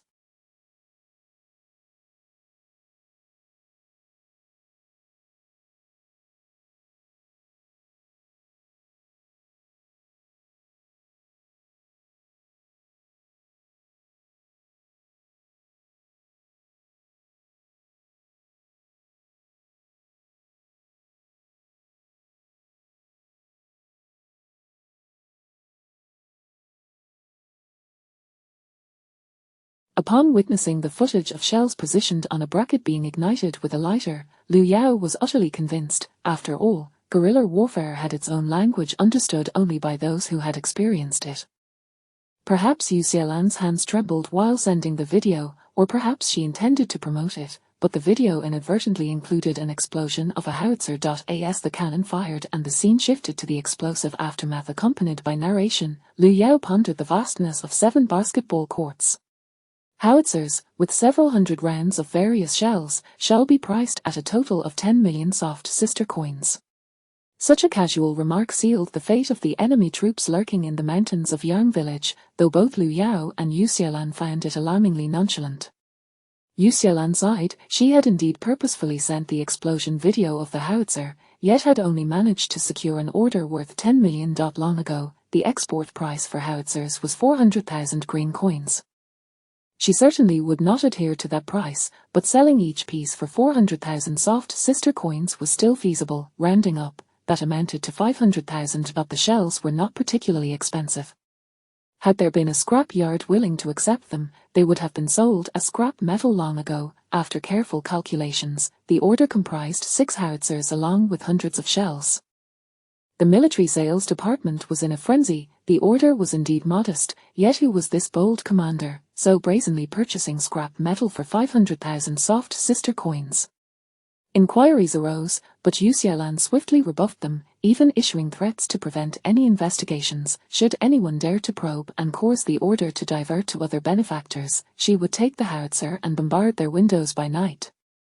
Soon, Old Master Yu received a call. After a few exchanges, the 2 investigators, often mistaken for dog thieves, returned home in tears. While Lu Yao studied and took notes, she diligently recorded any unfamiliar technical terms, organizing them to present to Yu Xiaolan later. Yu Xiaolan, ever considerate, provided explanations until dawn. Goods began to arrive in succession, filling the backyard, which served as a warehouse. Whenever a shipment came in, it was promptly stored in the space. He manly arrived at Lu's residence one morning, accompanying a large truck. The village chief, in his 40s, had been incessantly calling to rally support. The transporters only handled the delivery, not the unloading, insisting on a swift unloading to avoid disrupting their business. Seeing a young girl, no more than 10, helping to carry instant noodles, he manly could not merely stand by idly, thus she joined in the labor. "Little aunt, your nephew is outside acting like a grandchild, that, is it or Dan? Call him back, however, my eldest nephew. Why not transfer those several dozen acres of land to me? The price is negotiable." Lu Yao tempted once more. The village chief hesitated to respond. "The land is for growing crops. We must not squander it." Lu Yao encouraged, "It is for crops indeed. I plan to dig an artificial river and allow those city folks, who have never seen such things, to relish the joys of irrigation. The uninformed city dwellers," he manly. "So, must you speak while concealing the truth?" The village chief, exasperated, huffed. "Irrigation is enjoyable. Every time there's a drought, my old limbs feel like they're losing half their life." Labor outside was hard to come by. Many harbored thoughts of striking against their employers, else many would not have returned to rural life to engage in farming. However, as the number of farmers increased, profits dwindled. Growing vegetables was no better, as their perishability and seasonality allowed middlemen to heavily undercut prices.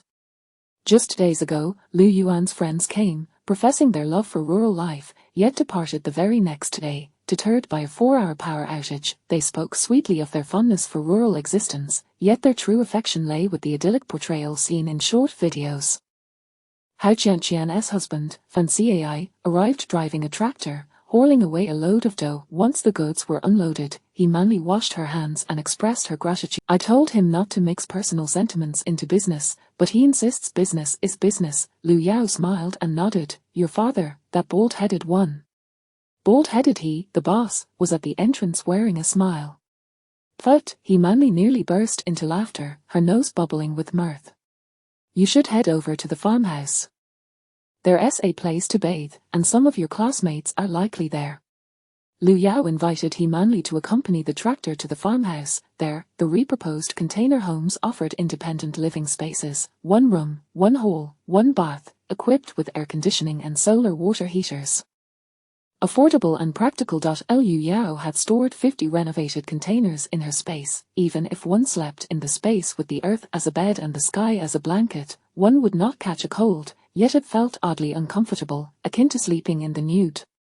After sending he manly away, boss he was ushered into the room. Observing the Syrian-styled house, boss he took a moment to gather his thoughts before remarking, "Boss Lu truly knows how to save where it matters and spend where it counts.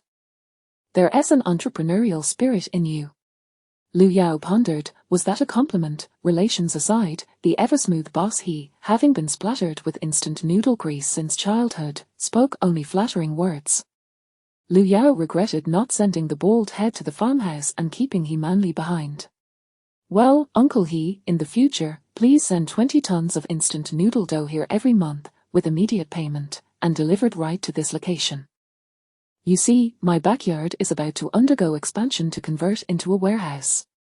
It was imperative to make changes. It was far too small. A substantial portion of land behind the house had already been leased, and walls were being erected." Boss he promptly expressed his gratitude, assuring quality and vowing not to bring shame to his daughter. Outside, the workers instinctively moved to the farmhouse to settle their wages, including the village chief's gaggle of children. Once all goods were collected, the backyard was left barren. By evening, the construction crew had demolished the entrance and a complete section of the wall, scattering earth along the perimeter of the newly erected wall. The robot informed her of the specifics of the process, explaining at length that utilizing this earth to encircle a space connected to the backyard would render the entire area endowed with transitory capabilities. Lu Yao retained a portion of the soil, ready to surrender it when the time came, believing it better to offer dirt than to submit herself and risk being dissected. Is this the white moonlight you mentioned, D.A. Lanzi? After disembarking, Old Master Yu observed a girl running along the under-construction wall in the sunset, brimming with vitality. Zhang Feng, flushed with embarrassment, remarked, "Grandfather, we initially planned to apply to the same military academy, but later I chose a military school." Old Master Yu waved his hand. He had already gathered the facts, yet his granddaughter seemed to lack a sense of security, prompting him to offer a gentle reminder. It was but a single remark. As for whether Zhang Feng and his granddaughter would ultimately unite, he mused that General Yu Wumu had become a commander at merely 26. Young people fixating on love and affection had little chance of making something of themselves. Chapter 23, Awakening of the Bloodline. A steady stream of weaponry and ammunition arrived, primarily consisting of rocket launchers and firearms, alongside 1066 type anti-infantry mines graciously provided by Yu Xiaolan. This particular device is a product of the Rabbit's audacious crossing of the Eagles River during the Vietnam War. The M18A1 Claymore mines, captured from the White Eagle, caught the Rabbit's scrutinizing eye, leading to a peculiar tale of conception through imitation, resulting in a reverse-engineered replica.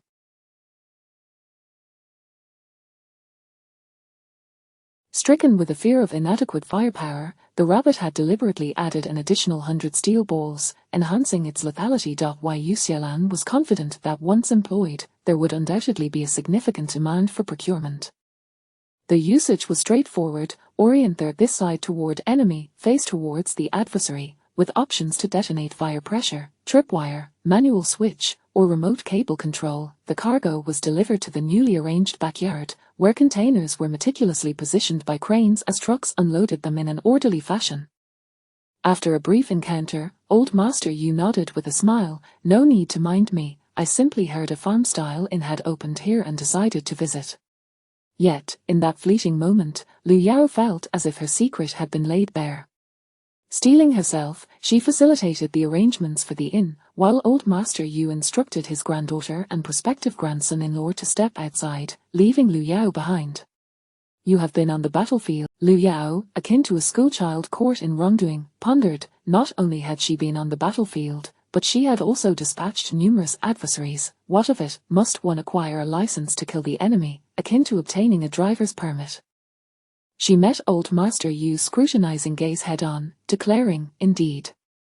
Having traversed the blood-soaked battlegrounds of war, Old Master Yu possessed an innate ability to discern the aura of lethality that enveloped her. While others might overlook it, those with heightened sensitivity would sense an unsettling discomfort, yet the average individual would remain oblivious. However, for Old Master Yu, who had waded through rivers of corpses, it was immediately evident. At present, we are only engaged in localized conflicts. Becoming a mercenary would infringe upon our nation's laws, Old Master Yu remarked gently. Lu Yao took stock of her actions. She had merely sold some gold and silver coins, engaging in no other illicit activities. Even her establishment of the farm-style inn had been conducted through proper channels, overseen by Hao Qianqian. A swift approval was, after all, rather normal. And the radio. The state maintained stringent control over radio communications, yet she lacked the connections to procure a more powerful handheld radio or a high-capacity frequency transmitter. "You misunderstand. I have not participated in any conflict in any nation on Blue Star." Lu Yao's response triggered a memory in Old Master Yu, reminiscent of his granddaughter's jesting suspicion that Lu Yao had traversed dimensions. For reasons unknown, he recalled a science fiction novel he had once glimpsed along the banks of the Huangpu River in his youth, depicting a city with subways, a grand theater near the racetrack, and Lujiazhu as a financial epicenter. Now, aside from the absence of water-walking shoes, flying cars for ordinary citizens, and other seemingly fantastical devices, everything that ought to have materialized had indeed come to pass. Seeing Old Master Yu fall into contemplative silence, Lu Yao felt a pang of anxiety. What could be troubling him? Surely age was not catching up with him, or age does bring about drowsiness, she mused, observing that Old Master Yu appeared quite alert, showing no signs of fatigue. As for meals, we can prepare them ourselves or entrust them to the local cooks. Heavy oil and spice, I'm uncertain if it suits your palate. Old Master Yu chuckled amiably. Clever little one, never mind what sort of world you hail from, just be cautious. At this moment, Liu Yao hesitated to take her leave. She pondered briefly before retrieving a small box from her pocket, stating, "This is soil from a meteorite that fell in my backyard." Old Master Yu waved his hand dismissively. "I am too old to concern myself with such matters. My capacity is limited. Should you wish to present it to the state, professionals will handle it." "Understood," Liu Yao replied quietly, retracting the box. "You won't be taken away for dissection. Within the military, you procure those obsolete weapons to minimize expenses. Locally, you have rescued numerous factories, facilitating their smooth transition. I've heard you have completely taken over the poultry farm in your village, providing ample job opportunities." A flicker of realization illuminated Liu Yao's mind. From a higher perspective, her actions aligned with national interests. As long as her endeavors benefited the state, they would not interfere, at most merely observing her activities. Old Master Yu sighed inwardly, wishing that his own granddaughter possessed such acumen, lest she find herself relegated to the most inconspicuous position within arms sales. Meanwhile, the oft-derided Yu Xiaolan was blissfully casting her net, albeit into an empty pond. The freshly excavated fish pond had just seen water introduced, with no fish yet released. How could one expect a bountiful catch? After several attempts, the heat became unbearable, prompting Zhang Feng to take over, determined to secure dinner, seizing the rare opportunity for leisure. Adhering to the adage that the customer is king, Hao Qianxian hastily arranged to purchase some fish, ensuring prompt delivery. The farm-style inn had only just begun operations, and many facilities remained incomplete. At the very least, the village needed to harvest the current season's crops before those lands could be utilized.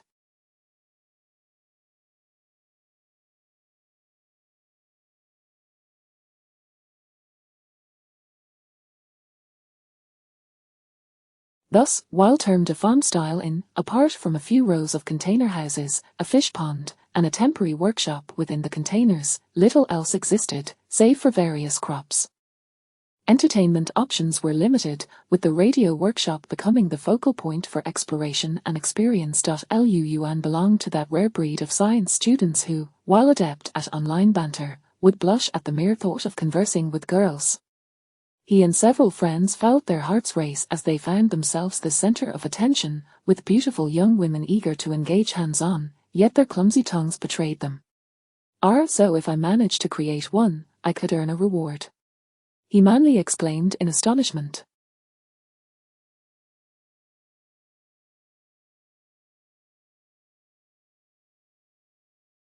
Her family owned a factory, yet among the dozen or so young men and women present who didn't have a factory, the prospect of earning one's own income seemed quite intriguing. Perhaps they could refrain from exploiting the elderly gentleman's clientele. Exchanging glances, they confirmed their shared understanding and, encountering like-minded individuals, each took up a soldering iron, learning to create their own devices.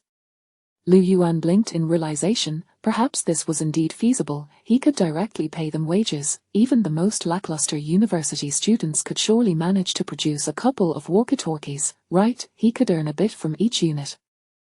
Who would still want to toil as a lowly worker? The awakening of the insatiable capitalist spirit invigorated him as he energetically instructed them step by step in the process. After Zhang Feng and Yu Xiaolan joined, Yu Xiaolan remarked, "Why not simply purchase handheld radios? There are plenty of civilian options available." Liu Yuan fell into deep contemplation, taking a considerable time to respond. "But if we do that, what profit would we make? However, if you produce them without the necessary licenses and approvals, they will be rendered useless," Yu Xiaolan countered. The radio spectrum is a strategic state resource. For instance, if the military were conducting exercises, one couldn't just waltz in with a radio and declare, "Everything is $2, all around." Surely, that would be rather absurd. Chapter 24, Potatoes. Potatoes. I am a sweet potato. Yu Xiaolan observed them in silence for a considerable time before finally speaking. "It's a Model 702 walkie-talkie, from the film Heroic Sons and Daughters." Having grown up watching patriotic films and being an amateur radio enthusiast, she could easily identify it. Those who entered the field early were affectionately referred to as old hams, while newcomers were dubbed fresh hams. As a fervent exam taker, she had already obtained a Class B amateur radio license. During her time at military school, her passion lay in acquiring various certifications, mostly at the beginner and intermediate levels. The amateur radio exam was relatively straightforward. With some memorization of the question bank, one could likely obtain a Class A operating license, and with further study, secure a Class B license as well. Thus, she possessed a basic understanding of radio technology, albeit limited. A friend of Liu Yuan looked at the spirited girl with short hair in astonishment and cautiously inquired, "Old ham?" Indeed. Liu Yuan's friends, all of whom shared a keen interest in radio and mechanics, had gathered here, driven by the dual motivations of profit and passion. "We mustn't mention this to the boss. We are counting on it for our earnings," Liu Yuan hurriedly added. That evening, Liu Yao opened each shipping container, transferring the supplies into her spatial storage, leaving the empty containers behind as she made her way to Yang Village. The village was eerily quiet. The enemy had yet to show any intention of advancing on Yang Village, at least for the time being, seemingly unwilling to attack the already scorched settlement. Liu Yao refrained from waking Zhu Hong and Yang Ernie, instead opting to test her new gear. After donning the night vision goggles, she rubbed her nose, realizing it was not as she had imagined. Once she removed the equipment, she boiled a large pot of water and sliced luncheon meat, preparing at least 30 pieces for the 30 or so individuals present. The noodles could wait. As the boiling water enveloped the eggs, the enticing aroma roused Yang Ernie and Zhu Hong from their slumber.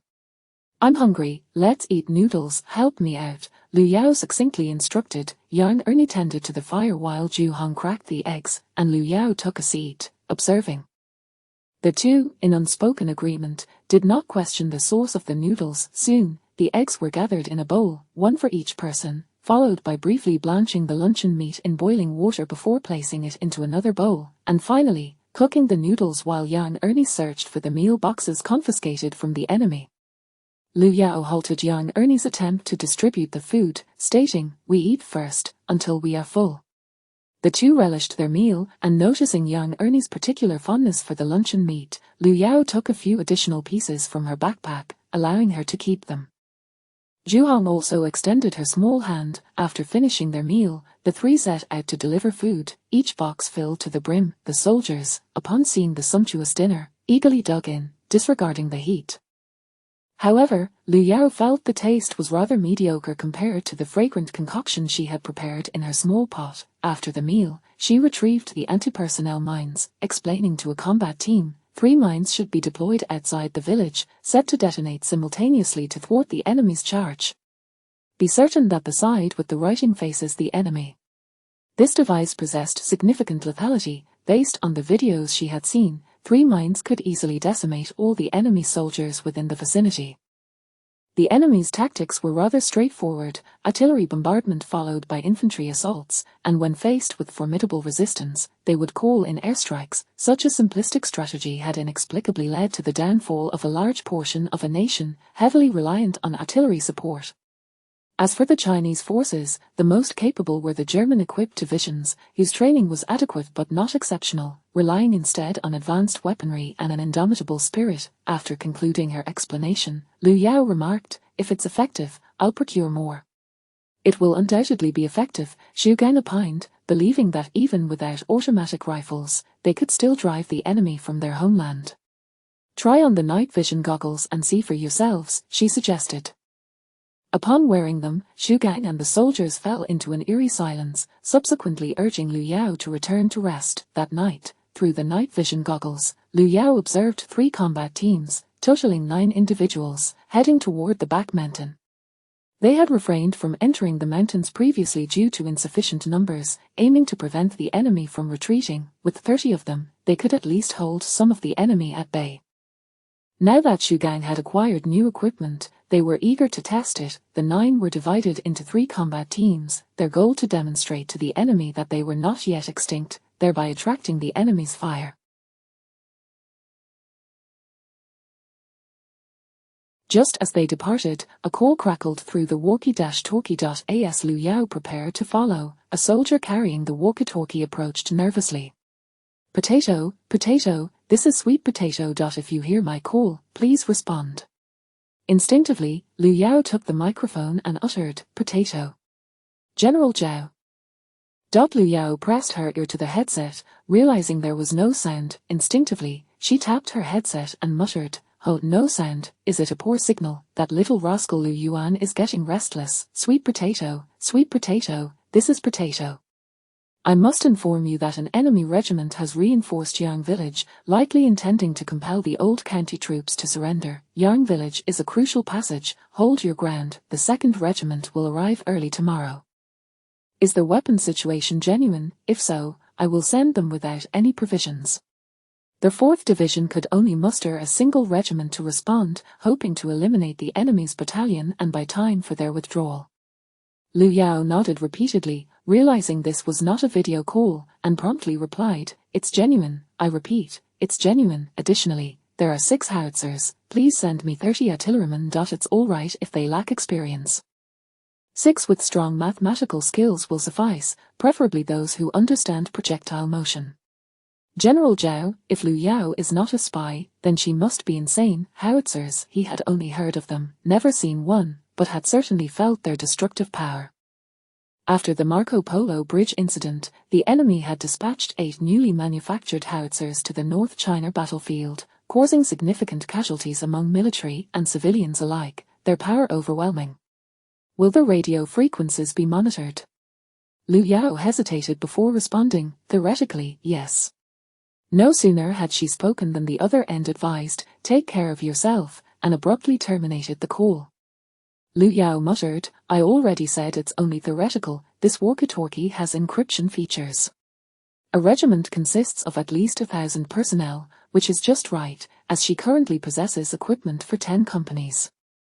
The soldier carrying the walkie-talkie reminded her, "We excel at maintaining a reserve force. When the frontline personnel are exhausted, the reserves will pick up the fallen soldiers' weapons and continue the fight." Liu Yao inexplicably recalled a certain independent regiment from television, a turning point in World War II, the Independent Regiment of Stalingrad, boasting over 10,000 men. Chapter 25, The Outfit Change. I will immediately procure the equipment. Before my return, I must ensure that the ancestral hall does not fall into the hands of the enemy, Liu Yao declared with fervor. Upon her hurried return, she attempted to make a phone call, but the line was dead. Armed with a flashlight, she navigated the darkness to the countryside inn, banging on the door with a resounding thud. Yu Xiaolan, disheveled, emerged at the door. "Who is it at this late hour?" "Armaments. I require an infantry division's worth of weaponry, now, at once. It must arrive before dawn." Liu Yao's face was ashen. The lights inside flickered on, revealing Zhang Feng clad in shorts, approaching her while inquiring, "What on earth has happened?" "The situation is dire. The quicker, the better. Additionally, I need 10 million rounds of ammunition, 1 million grenades, and at least 10,000 sets of military uniforms, helmets, and boots. Essentially, the more, the better." Zhang Feng interrupted her, stating, "You don't have that kind of money. Stop with the nonsense." Liu Yao shouted urgently. After taking a deep breath, she added, "I apologize, but it is imperative that we act swiftly. I will handle the financial matters." With that, she roused the younger students vacationing at the inn, convening a brief meeting. He manly received an order for 50 tons of dough, along with luncheon meat, cooking oil, frozen pork, beef, lamb, assorted meats, flour, and rice. 20 bewildered university students rubbed their eyes, trying to convince themselves this was merely a dream. Ensure prompt delivery.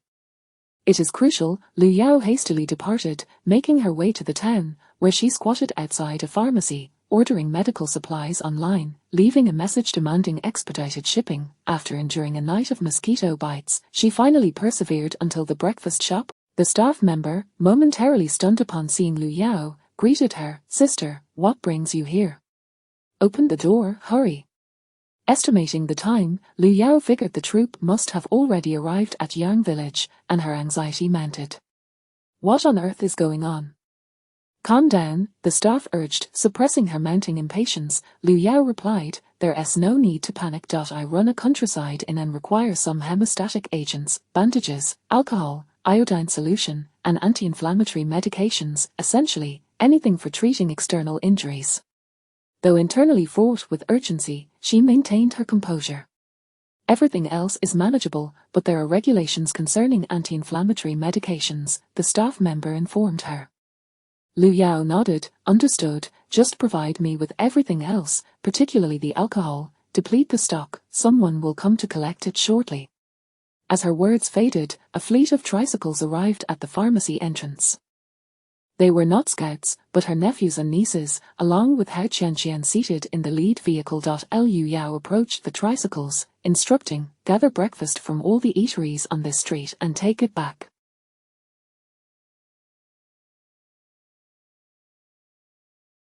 Ladies, please, leave one tricycle behind.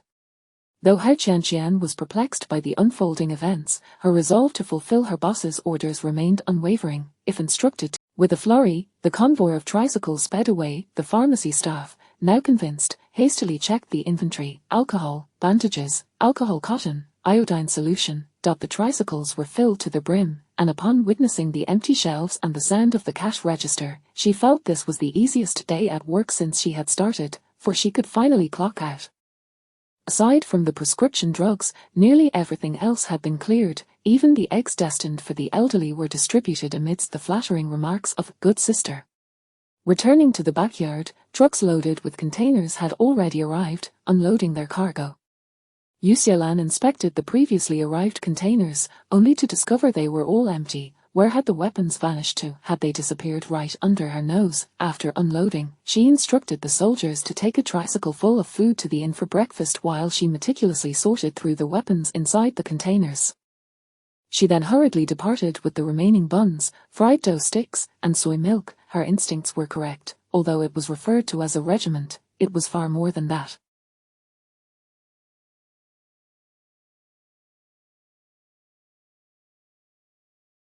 Clearly, 10 companies' worth of equipment had been left before their departure, yet many soldiers stood empty-handed, awaiting supplies. On the mountain's other side, soldiers had already engaged the enemy. Upon opening the repair door, she observed the soldiers wringing out their uniforms and promptly called out, "Collect equipment by company and platoon.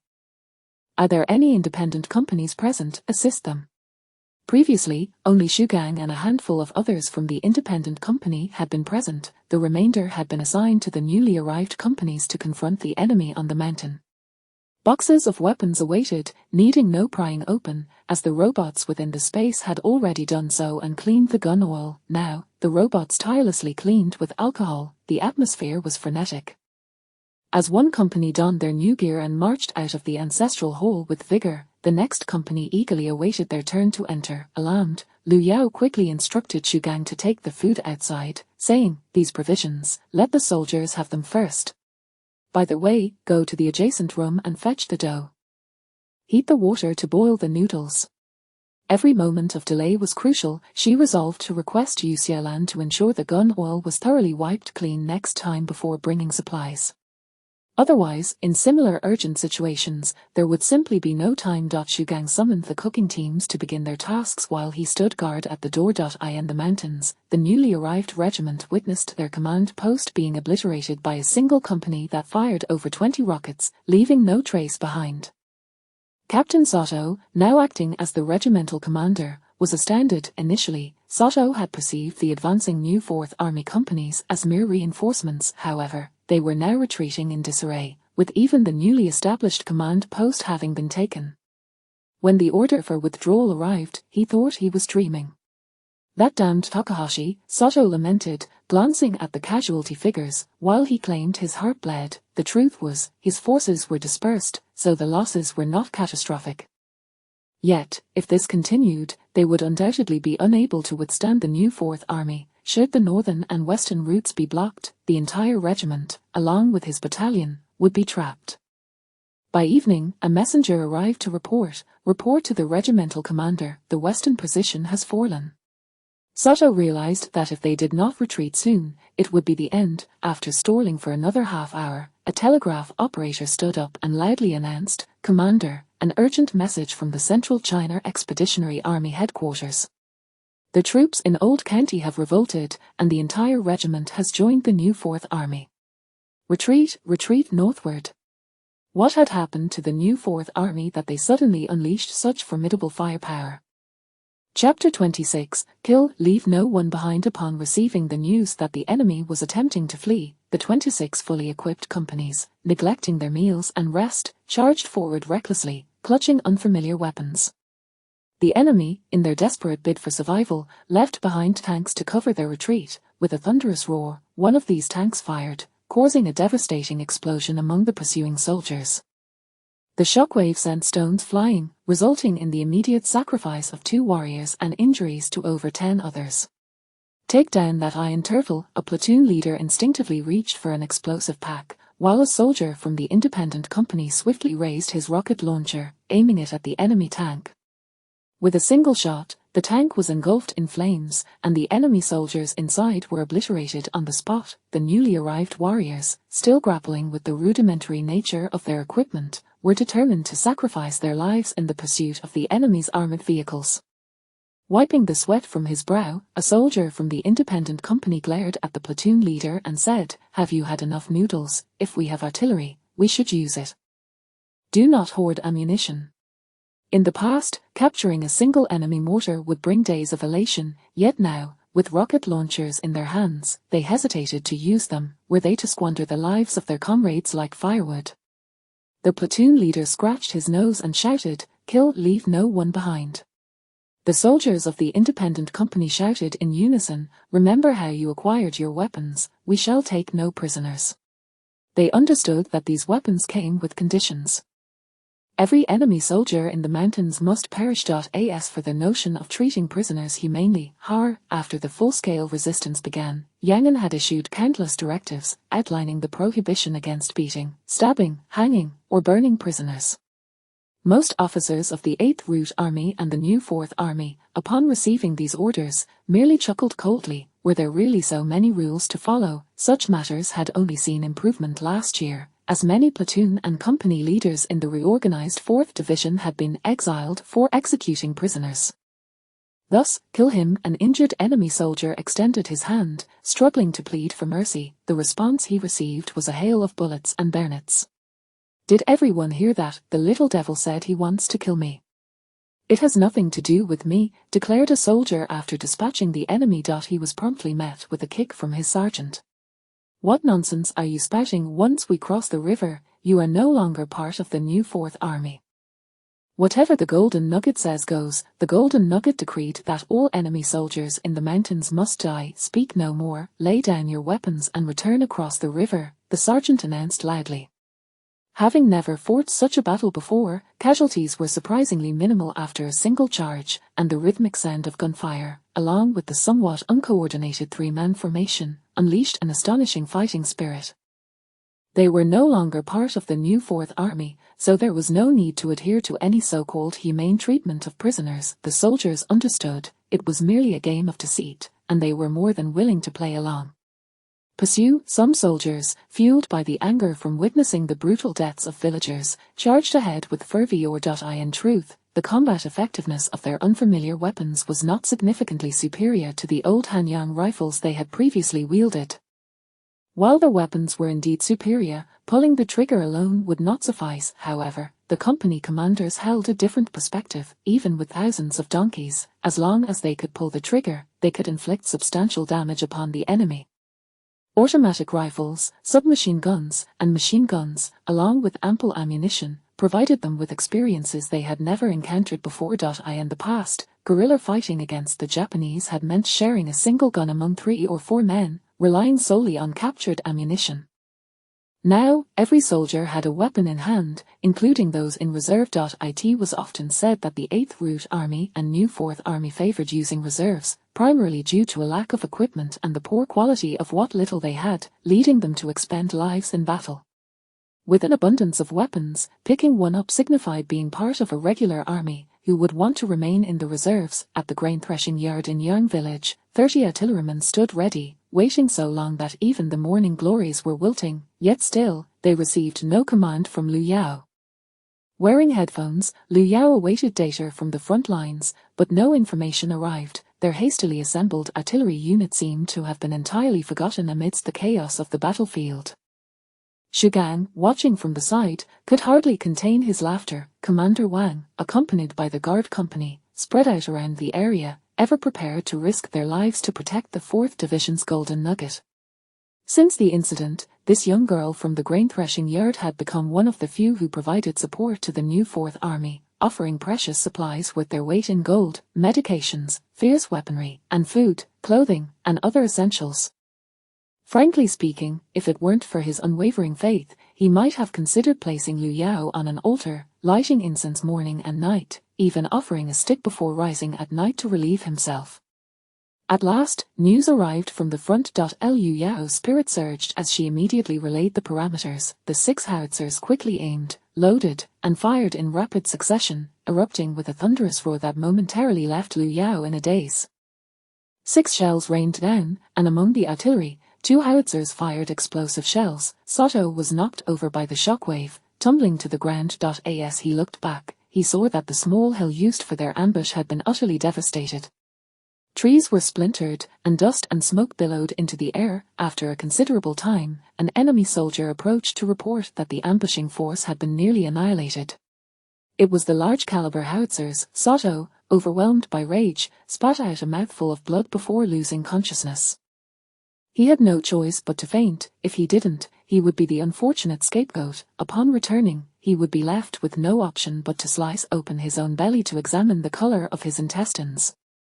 The 2 companies leading the pursuit were equally stunned by the artillery fire. They had once boasted about capturing enemy mortars, strutting about like a proud rooster that had been pampered for years.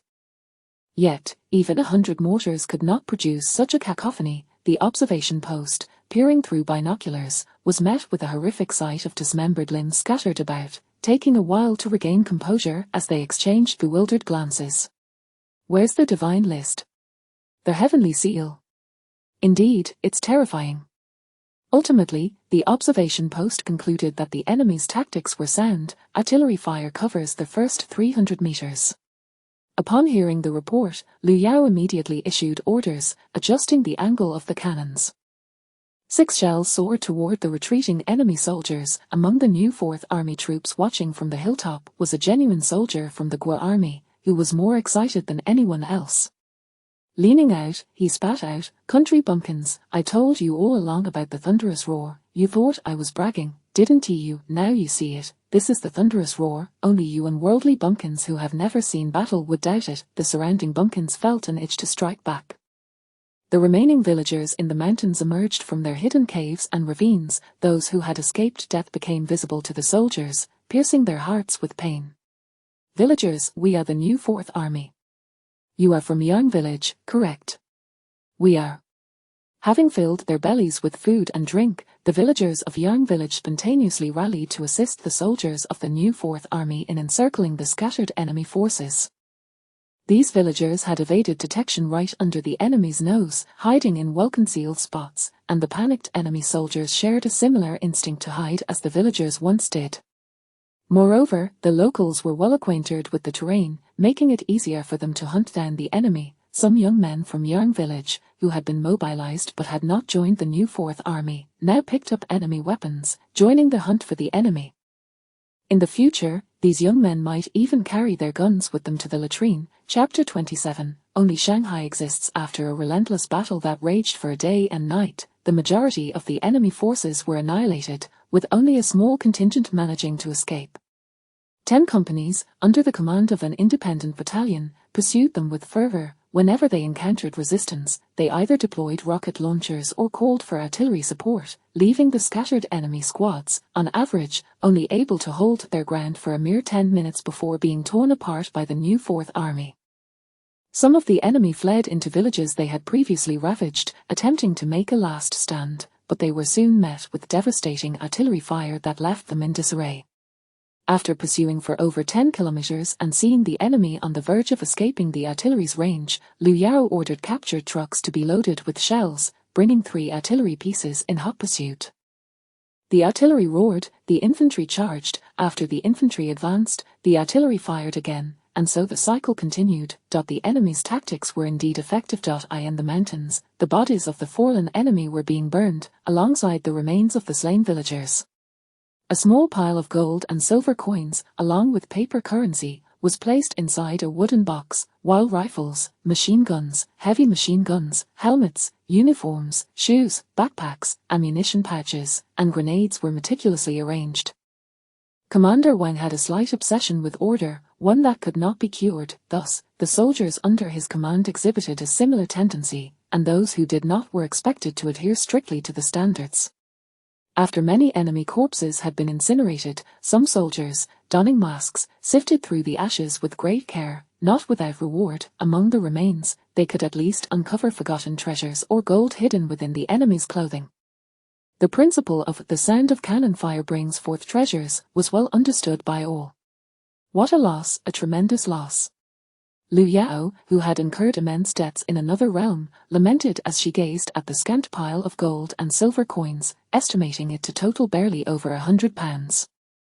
As for the paper currency and yen, she scoffed. Yu Xiaolan would never accept those, she would only swipe her card through a POS machine. Xu Gang trembled nearby, thinking it was fortunate that the enemy's entire regiment had been almost entirely wiped out, along with a convoy of trucks, the 92nd Infantry Artillery, the 97th Mortars, a plethora of grenade launchers, over 60 heavy machine guns, and 2,000 rifles, along with 100. With these weapons, the new Fourth Army. Xu Gang glanced down at the weapon in his hand and thought, well, the enemy's arms were hardly worth keeping. Gold bars and dental gold, some tinged with ashes or remnants of burnt vegetation, were gradually placed into the wooden box, and Liu Yao showed no disdain. After all, it was all currency. This simply won't do, the disparity is far too great. Shu Company Commander, this place is too impoverished, I must find a way to earn some money. Liu Yao's mind drifted to the intoxicating allure of Shanghai. Although Shanghai had fallen to the enemy, the concessions remained intact. Shu Gang and Liu Yao exchanged glances and, in unison, declared, Shanghai. A vast quantity of gold and silver could only be found in Shanghai. With penicillin in hand, wouldn't the gold bars flow in continuously? In an apartment within the Shanghai concession, a disheveled man let out a deep sigh. It was said that Shanghai was paved with gold, yet as a member of this new world, Liang Xiao felt he was bringing shame to those who had traversed realms. Possessing knowledge of history, he desperately sought ways to join the vanguard party, yet the secret organization had been decimated by the 76th and the Tong faction, leaving it in disarray. He was even captured by the police, enduring daily beatings, until finally, it was the family of his nominal fiancé who bailed him out, on the condition that he break off the engagement. Coming from a family of scholars, they would never accept a son-in-law with a traitor's background. What a disgrace. A father who was a traitor, a stepmother 3 years his senior, and a life of aimlessness and despair. He had wished to boldly proclaim, do not underestimate the youth in poverty, like some proud character from a male-centric novel, but faced with the disdainful gazes of his fiancé's family, Liang Xiao found himself unable to utter a word. How could he, with a traitorous father, dare to speak? In the police station, he had not encountered that traitorous father, leaving him with no choice but to accept the conditions set by his former fiancé's family. Otherwise, the daily beatings were unbearable. At least it's better than being reincarnated as Shengzi, otherwise, I'd be pulling a cart. Liang Xiao consoled himself, the Republic era, a romantic time, nonsense, if given the chance, he would, never mind, no need to dwell on that. The priority now was to make money. Let me think, at this moment, earning money meant excluding penicillin. If he dared to distribute it, the chaotic waters of Shanghai would drown him in anonymity. Drugs, that fleeting thought flickered briefly in Liang Xiao's mind before being swiftly extinguished. In his previous life, he vowed never to associate with gambling or drugs. As for the yellow, the white society. Liang Xiao looked at his reflection. If he tidied himself up a bit, he would still be presentable, resembling his former self with a striking resemblance, undeniably handsome. Knock, knock, knock. The rhythmic sound of knocking echoed, a cadence etched into his very soul. He abruptly swung the door open to reveal 2 classmates supporting an injured man, whose features were obscured, reeking of alcohol, and wearing a low-brimmed felt hat. Can we come in? One classmate asked in a hushed tone. Liang Xiao opened the door wider, allowing them entry. Of course, they could come in. Once inside, the atmosphere turned awkward. After all, these 2 classmates had not seen eye to eye with the original owner of this body, primarily due to his status. Have you eaten? Liang Xiao broke the silence. Asking if someone had eaten was never a mistake. The two classmates exchanged glances, and one replied, "Yesterday, the 76th wiped out a secret organization, and this is the only comrade who escaped. We have no choice but to bring him here. You're not part of the organization, and given your background, my father is a traitor, I understand, but please believe me, I am not. We know, which is why we came to you. Can you please go out and buy some food? Also, could you notify someone to bring her here? Comrade Chen has vital intelligence that must be preserved." Liang Xiao nodded heavily, and after hearing the address, he stepped out, feeling quite proud of himself. Now he was a distinguished messenger. With this identity, once the war was won, no one would dare speak loudly to him. Inside, two ears pressed against the door listened to the commotion outside, one murmuring, "I'll keep an eye on him."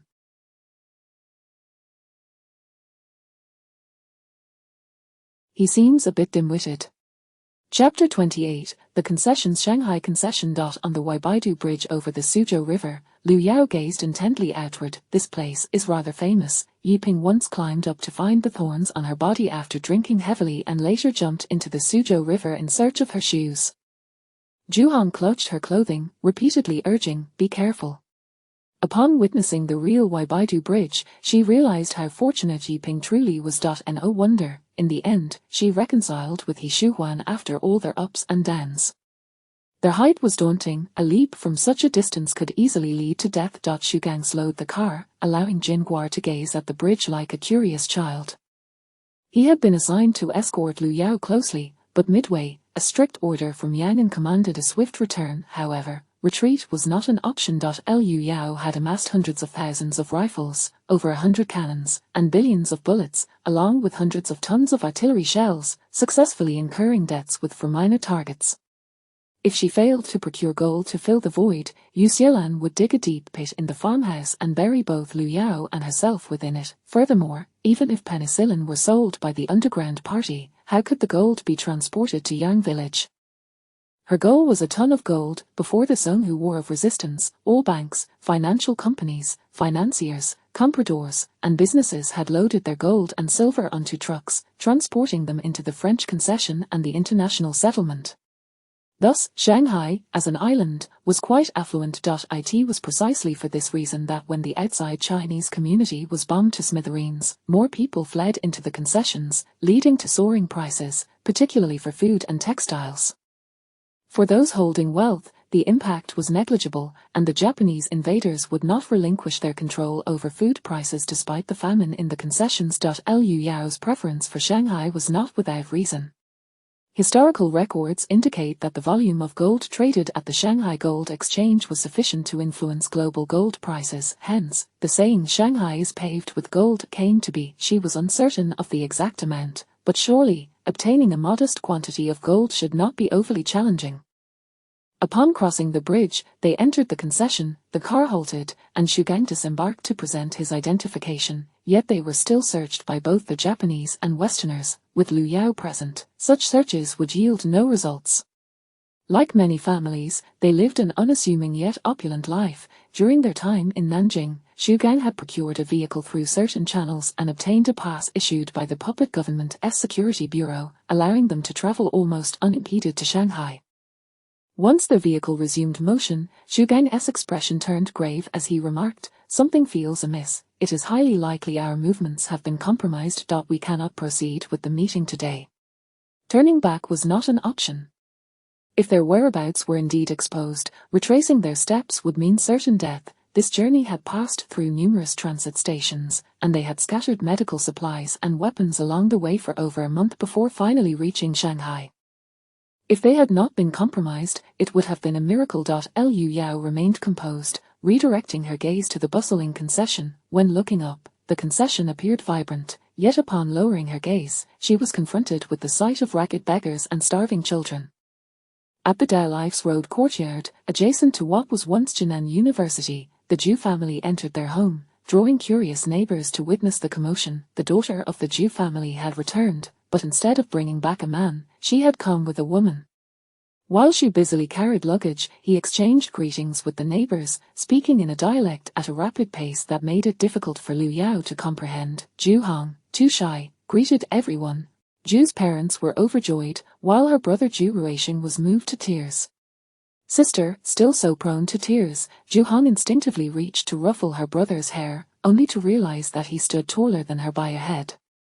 Once the door was closed, Ju Hong introduced, Sister Yao Yao, my real name is Ju Hongju, this is my brother, Ju Ruisheng, my father, Ju Malin, and my mother, Xu Xie. Hello, welcome to our home. Ju's father adjusted his glasses, which had a broken leg, and smiled. Ju's mother gently nudged Ju's father, saying, please, come inside. Shugang cleared his throat and said, sister-in-law, brother-in-law, you should take Hongju inside first. Perhaps the entire family was aware of Shugang's situation, so they refrained from further discussion. Well, Shugang hesitated, but Lu Yao immediately understood. He sought weapons. In a hushed tone, Lu Yao said, give me an address, and I will deliver them later. In the backseat, there are 2 pistols, 1 submachine gun, and a bag of grenades, enough for you. Before she could finish, Shugang hurriedly exited. The atmosphere in the concession was one of gaiety, yet it was also rife with vice, primarily involving deceit, gambling, prostitution, robbery, and kidnapping, with many of these activities closely associated with the Green Gang. Shugang opened the car door, glanced around, and breathed a sigh of relief, reassured that all was well. He exchanged smiles with a few neighbors who had been covertly observing before leaving with a provided address.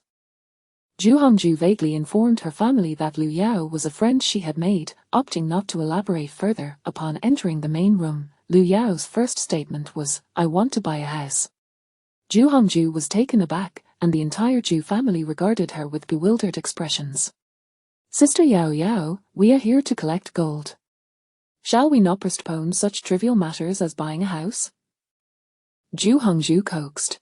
Ju Ruisheng looked at his sister as if she were a fool. Ju's father adjusted his nearly slipping glasses and informed her of the current housing prices within the concession. The cost of living in the concession was steep, and housing prices were equally exorbitant. A certain mansion occupying 2 to 3 acres was listed at 1,000 gold bars. Upon learning of the prices for garden villas she had seen on television, Lu Yao's resolve dissipated entirely. Who had claimed on some forum that one could buy a house in the Republic for just a few gold bars in Beiping? If you dare to show yourself, I guarantee you won't leave unscathed. Thus, when Lu Yao expressed her desire to purchase a house, the entire family was left in stunned silence. Was such a thing even conceivable? It was clear that Lu Zhenhua was indeed incredibly wealthy. No wonder Yi Ping sought 200 yuan from her father. With rain pouring down so heavily, even heaven could not bear to watch. The Lu family was undeniably affluent. Despite sharing the same surname, the disparity was immense. Noticing the atmosphere had turned slightly awkward, Ju Ruisheng consoled, before the Japanese arrived, prices were not this steep. A feast at a restaurant cost only 2 yuan, and now it takes no less than 40 or 50 yuan to dine out.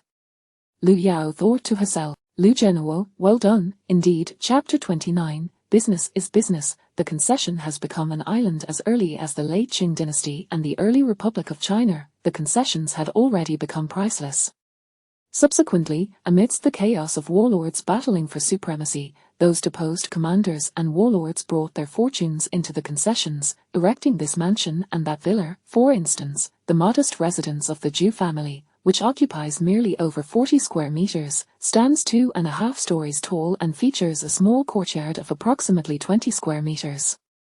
If it were to be put up for sale today, it could fetch hundreds of thousands of silver dollars. Within the concessions, wealthy individuals abound. For them, a sum of several $100,000 silver dollars is but a trifling amount in the grand scheme of life. After all, at present, the safest haven in the entire nation is undoubtedly the concessions. Upon learning of this, Lu Yao mused to herself that indeed, regardless of the era, real estate remains exorbitantly priced. She gazed enviously at Ju Hongju, exclaiming inwardly, what a little heiress. Sister, if you don't return soon, father will rent out your room, Ju Ruisheng remarked, slightly irked by his sister who had left with their uncle several years prior. His irritation stemmed primarily from the fact that over these years, there had been neither phone calls nor letters. Miss Lu, please make yourself at home, as if you were in your own residence. Hongju, be a good host, I shall go buy some groceries. With guests arriving, it is only proper to prepare some dishes. Mrs. Ju fretted over what to cook, her mind in a tangle.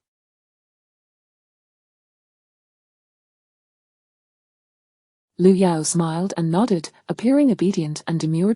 No parent wishes for their children to befriend individuals of dubious character. Suddenly, a series of sharp knocks echoed at the door, and Zhu Ruisheng's expression shifted.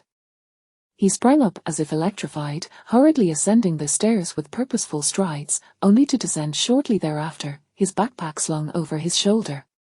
"Sister, I'm stepping out for a bit," he called out. Liu Yao twitched her nose, catching a whiff of what seemed to be alcohol emanating from his backpack, a scent that Zhu Hongju, a half-trained military doctor, also detected. "Father, what is Ruisheng studying?" "Mr. Zhu instinctively cast a glance at Liu Yao before replying, "Western medicine, much like you did in the past." Noticing no unusual reaction from Liu Yao, he felt a slight sense of relief. The concessions were rife with turmoil, traitors and scoundrels often engaged in public killings, while those tasked with maintaining order included the red-headed bandits and the joint patrols organized by foreign powers. It was entirely reasonable for Mr. Zhu to fear that Liu Yao might be a spy for the enemy. Zhu Hongju grasped Liu Yao's hand and inquired, "Father, what is the current market price for penicillin?" Mr. Zhu, as if comprehending the reason for his daughter's visit, offered a wry smile and replied, "For a single dose, it ranges from $180 to $200, which, in terms of gold, equates to approximately 6 ounces. Ounces?" Liu Yao's eyes widened in bewilderment as she turned to Zhu Hongju for assistance, utterly confounded by these units of measurement, finding them far more perplexing than the traditional Chinese system of weight. Zhu Hongju elucidated, 1 ounce equals 28. 35 grams, 6 ounces amount to 170. 1 grams. Zhu's father gazed at Liu Yao in astonishment, for the use of grams and kilograms as measurement units was rather uncommon. In the concession, the more prevalent units were taels and ounces. With a decisive clap of her thigh, Liu Yao exclaimed, "This business is indeed viable." Zhu Hongju grimaced slightly. While the business was undoubtedly feasible, she pondered whether it was appropriate to slap her own thigh. Rubbing her sore thigh, she cast a wistful glance at Liu Yao. "A box contains 50 units, totaling 160,000 units. I have stock available. Does Uncle Zhu have any connections?" Initially, they intended to utilize existing resources, but Shu Gang warned them of potential exposure, and they were in urgent need of gold. Otherwise, returning home would be fraught with anxiety. Given their outstanding obligations to several minor targets, they needed to earn money swiftly. Aware of the family's precarious situation, Zhu's father was currently tutoring affluent families, as their own household was on the brink of financial disaster. Otherwise, he would not have considered renting out the vacant room for a mere few dozen yuan. The cost of living in the concession was exorbitantly high, but fortunately, the food supplied from the guerrilla zones was relatively affordable. Otherwise, even dining would pose a significant challenge. "I can give it a try," Zhu's father ventured, though he did not guarantee success. Millimeter. Liu Yao rose to retrieve her backpack, extracting a box of veterinary penicillin. "The labels have all been removed. A box contains 50 units, valued at 300 ounces, equivalent to 8.5 kilograms of gold." Father Zhu had not anticipated that penicillin would be so casually stored in the bag. During this period, penicillin has indeed made an appearance in the market, currently in high demand, as many prominent figures in the Public Works Bureau are frantically purchasing it. He is unaware of the wholesale price, only familiar with the retail cost. "Well, since you are a friend of Hongju, I shall speak frankly.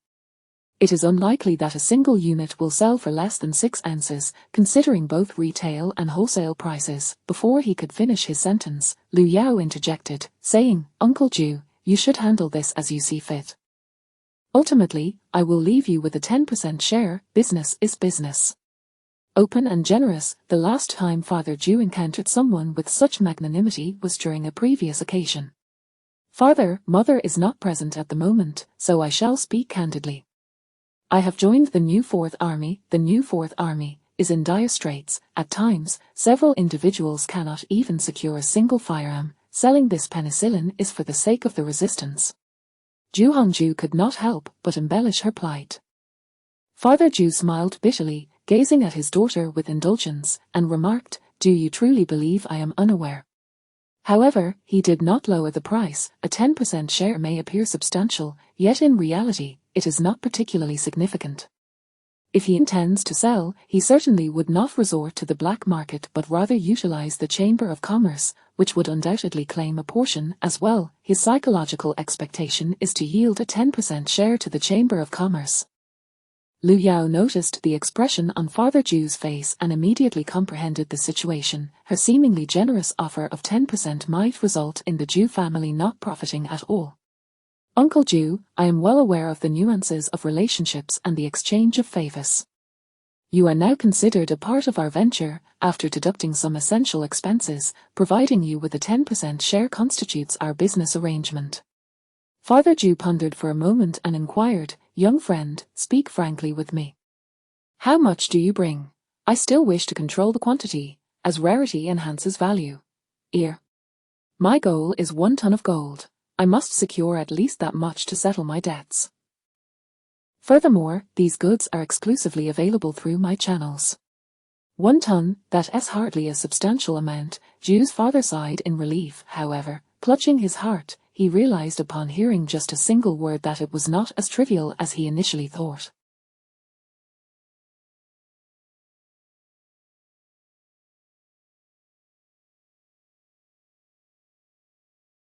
After conversion, he discovered it amounted to 35,273.96 ounces. A mere 10% would translate to 3,500 ounces in incoming resources. Even if the wholesale price were slightly lower, the Ju family would still stand to gain nearly 3,000 ounces.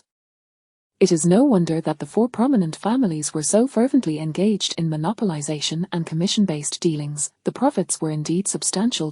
It is hardly surprising that they sought to purchase properties, particularly those grand mansions that sprawl across several acres, complete with garden villa. This venture was undeniably significant business. The Ju family could not handle it. Contemplating this, he nearly succumbed to a heart attack, yet his expression steadied as he firmly rejected the deal. Let us leverage the Shu family's connections. Hong Ju's cousin is stationed in Chongqing as part of the Air Force. The Shu family has ties there. I've heard. Never mind, there is still tension between Chongqing and Yan'an. Ju's father was momentarily at a loss for a viable plan. Ju Hongju found herself at a loss for words. Such matters were beyond her intervention. However, Lu Yao offered words of comfort, saying, "Uncle Ju, wealth can be quite alluring. Shu just brought me to your family, and he must have his reasons for doing so. He believes in your character, and I share that belief." Chapter 30. Lord of Wealth, you have returned. Before departing, Ju Hongju retrieved a small yellow fish from her pocket and said, "Father, let's get a new pair of glasses." Ju Fu did not decline. Instead, he accepted it with a smile and replied, "Wait at home, my dear. Father will go earn some money for you." A wave of sadness washed over Ju Hongju, for she was acutely aware of her father's scholarly pride. Whether at home or outside, he never spoke of money, often substituting it with disparaging remarks about the state of affairs, denouncing those defeated generals as traitors deserving execution, and condemning the 4 prominent families for their collusion with the Japanese invaders. At noon, Ju Fu had not returned home, nor had Ju Ruisheng. Under Ju Mu's guidance, a meal was prepared featuring sweet and sour fish, scrambled eggs, stir-fried bean sprouts, and greens, along with a tomato and egg soup. It was evident that Ju Mu was exerting herself to create a delicious spread. However, as she watched her daughter devour the food ravenously, her heart ached, pondering the hardships her daughter had endured outside. While washing the dishes, Ju Mu could not hold back her tears. "Mother," Ju Hongju embraced her mother, comforting her until she finally managed to smile. Lu Yao looked on with envy at the bond between the two, feeling disheartened as she had only a younger brother, who was a taciturn lad. She fretted over how to find a partner, for without one, the Lu family would struggle to thrive. Meanwhile, Lu Yuan, the object of Lu Yao's concern, was busy tightening screws. However, in a twist of fate reminiscent of ancient tales, a female university student was present to lend a hand, causing Lu Yuan to blush at every interaction, much to the amusement of Humanli, who could not resist teasing him under the pretext of seeking advice. Xiao Lan, who kept a close watch on Lu Yuan to prevent him from escaping, sensed He Manli's interest in him. While others had returned home to prepare for the new school year, He Manli had remained there throughout the summer. Setting aside Lu Yao's debt, Xiaolan was quite pleased to play matchmaker for the pair. "Have you noticed it too?" Hao Qianqian inquired, drawing closer. Xiaolan nodded, saying, "Yesterday, I mentioned to He Manli that Lu Yao owes me 600 million in goods, yet today she remains unchanged." "There must be some secret affair," Hao Qianqian remarked, her words lacking discretion as a married woman, which left Xiaolan blushing furiously. "Oh, you and Zhang Feng, surely you haven't yet?" Hao Qianqian asked in astonishment. Xiaolan's face flushed crimson. Is it profitable?" Hao Qianqian seemed to have discovered new territory, not gossiping about Xiaolan but speculating on Zhang Feng's capabilities. Xiaolan hesitantly replied, "Well, I'm getting married in November. Shouldn't you try it out before marriage?" "What if he isn't capable?" Zhang Feng had shared a room with Xiaolan during their stay at a farmstay, and she had assumed they had already crossed certain boundaries, but it appeared he had shown remarkable restraint. Or perhaps it wasn't restraint at all, perhaps it was a matter of inability. Just as she pondered what to say, her phone rang. "The God of Wealth has come to my door, bringing joy for the new year." Xiaolan hurriedly answered the call, her tone as humble as could be. "Lord of Wealth, you have returned. Where are you now? Are you tired?" In the luxurious villa's backyard, Lu Yao scrutinized the call, confirming it was indeed Xiaolan's number. Do you accept gold? I currently only have gold, half a ton. If you want it, come to my house and take it away. If not, I have no way to deposit it in the bank." Lu Yao was playing the role of a single woman. If she were to bring the gold to that hefty shopkeeper, she would likely be invited for tea before she even left the premises to explain the gold's origins. "Sir, please hold on a moment." Xiaolan, flashing a bright smile, hung up the phone, then regained her composure to call someone from the bank. She hopped onto a small tricycle and hurried off to Dujiazhuang. Hao Qianqian did not accompany her, feeling a wave of relief as she patted her pocket. She had managed to avoid trouble yet again. While her account had some funds, it was far from sufficient to cover her for small objectives. Consequently, every conversation with Xiaolan required her to make light-hearted jokes to provoke Xiaolan's shyness, successfully diverting her attention. With the autumn harvest approaching, once it was over, the farmstay project would commence. Everything required money, even the construction of a greenhouse for an acre of land would cost 100,000, not to mention the breeding area, factory zone, real-life CS arena, barbecue area, and camping zone, all demanding substantial financial investment. In the Lu family's extravagant abode, Lu Yao retrieved a gift box containing French perfume from Madar department store, the very one Ding Li intended to buy for Feng Chengcheng in a television drama. It was indeed expensive, valued at $800, not some gaudy, worthless currency disconnected from the current era, but genuinely worth 4 bottles of veterinary penicillin. This Xiaolan's gaze was captivated by the perfume. She had seen such a bottle at her grandmother's house. Lu Yao sprayed a bit, and an intoxicating fragrance filled the entire lavishly decorated space. Just like that, several grams of gold evaporated. This was not merely perfume, it was her very life, her precious existence. Having regained her senses from the enchanting aroma, Xiaolan resolutely stated, "We have principles, we do not accept bribes. Indeed, you are now a public servant. I will later gift it to my father for his fishing bait," Lu Yao replied earnestly as she opened a wooden chest, revealing a neatly arranged collection of gold. Acquiring this half-ton of gold had been no easy feat. Everyone was engaged in futures trading, who genuinely delivered. Gold transactions were merely exchanges among individuals, facilitated by a HSBC banknote, yet, this naive young man had purchased it and gone to HSBC to claim the physical gold. Xiaolan had never seen half a ton of gold laid out before her. Judging by its volume, it hardly seemed much. She picked up a gleaming gold bar and remarked, "Half a ton of gold doesn't appear to be that much." Indeed, heroes often share the same perspective. Lu Yao wholeheartedly agreed. Had she not witnessed the gold being weighed, she would not have believed that such a small quantity could amount to over half a ton. She had been contemplating what to bring back from that place, but after much thought, only luxury items came to mind, such as perfume. However, her personal circle was limited, and she had no access to anyone capable of purchasing such items. Surely, she couldn't bring back illicit substances that would lead to execution. As for other options, she had carefully observed her surroundings, finding nothing of interest. She had visited Mayda department store multiple times, and aside from luxury items, there was nothing else. Perhaps she could acquire some luxury watches. There was a saying that the poor indulge in cars while the rich indulge in watches. Oh, that seemed a bit unwise. For instance, an ordinary luxury watch cost over $100. Even if she managed to sell it upon her return, would anyone even buy it? And if someone did, how much could she expect to earn?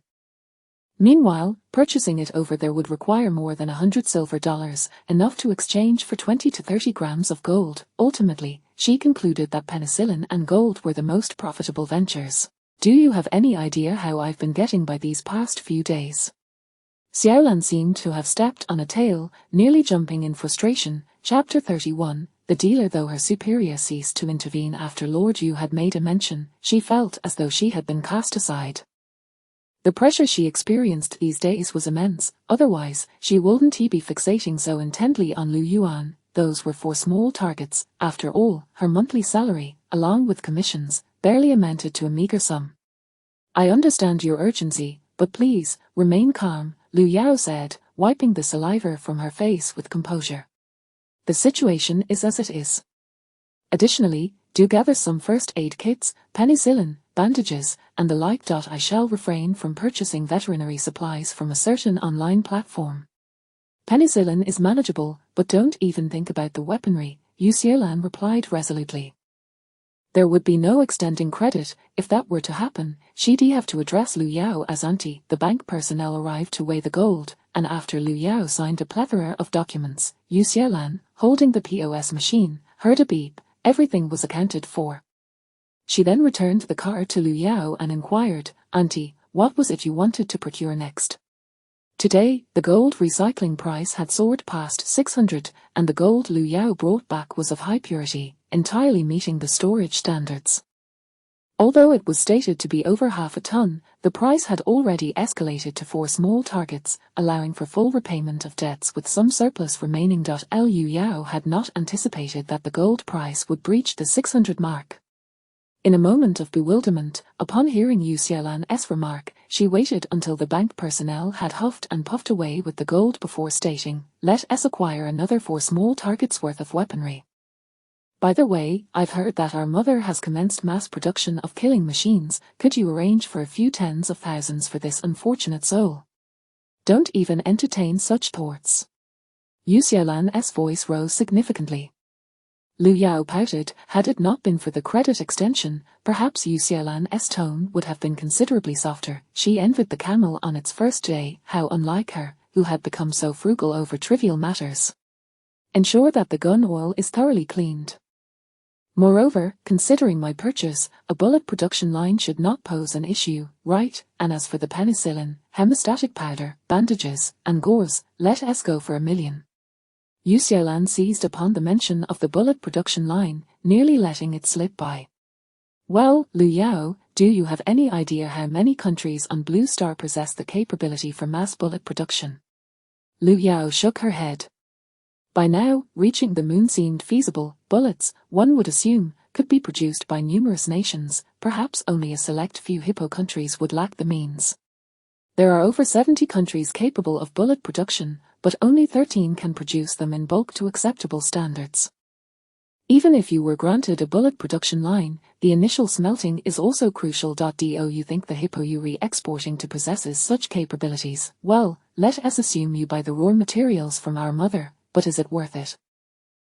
A single bullet costs only a few dimes. Lu Yao straightened her posture, gazing sternly at the inadvertently revealing Yu Xiaolan. If memory served, Yu Xiaolan had previously sold her bullets at $3 apiece. She pulled out her phone to check the list. Indeed, $3 each. I'll not purchase. Our collaboration ends here. I shall seek out Da Mao or Eagle Source. Is our mother not her own daughter? How could she possibly charge me such exorbitant prices, a few dimes, and you sell them to me for $3? Yu Xiaolan hastily interjected. Well, the cost is a few dimes, but exporting entails an additional $2 to $3 millimeter. Lu Yao's icy gaze bore into Yu Xiaolan. The latter felt a shiver run down her spine, reminiscent of facing the old master. $2 per bullet. It cannot be less. $1. Yu Xiaolan ventured tentatively. $1.90. 90 cents. Yu Xiaolan surrendered. A fine, $1 it is, with a minimum order of 1 million. Agreed. 2 million bullets, on credit. Yu Xiaolan was utterly defeated. She had initially hoped to leverage quantity, yet Lu Yao remained unflinching. Ultimately, aside from the bullet production line, all other terms were settled, resulting in yet another order for 4 small targets. With a triumphant demeanor, Yu Xiaolan sent the order to her superior, who was left utterly stunned upon receiving it. 2 million bullets, whose hippo was so audacious as to prepare for a world war. There may be some delays in timing, as you still need to clean the gun oil, which requires time. Millimeter, no rush. Once the business was finalized, Lu Yao handed a bottle of perfume to Yu Xiaolan, instructing her, please pass this on to the old master, stating that it is for baiting fish.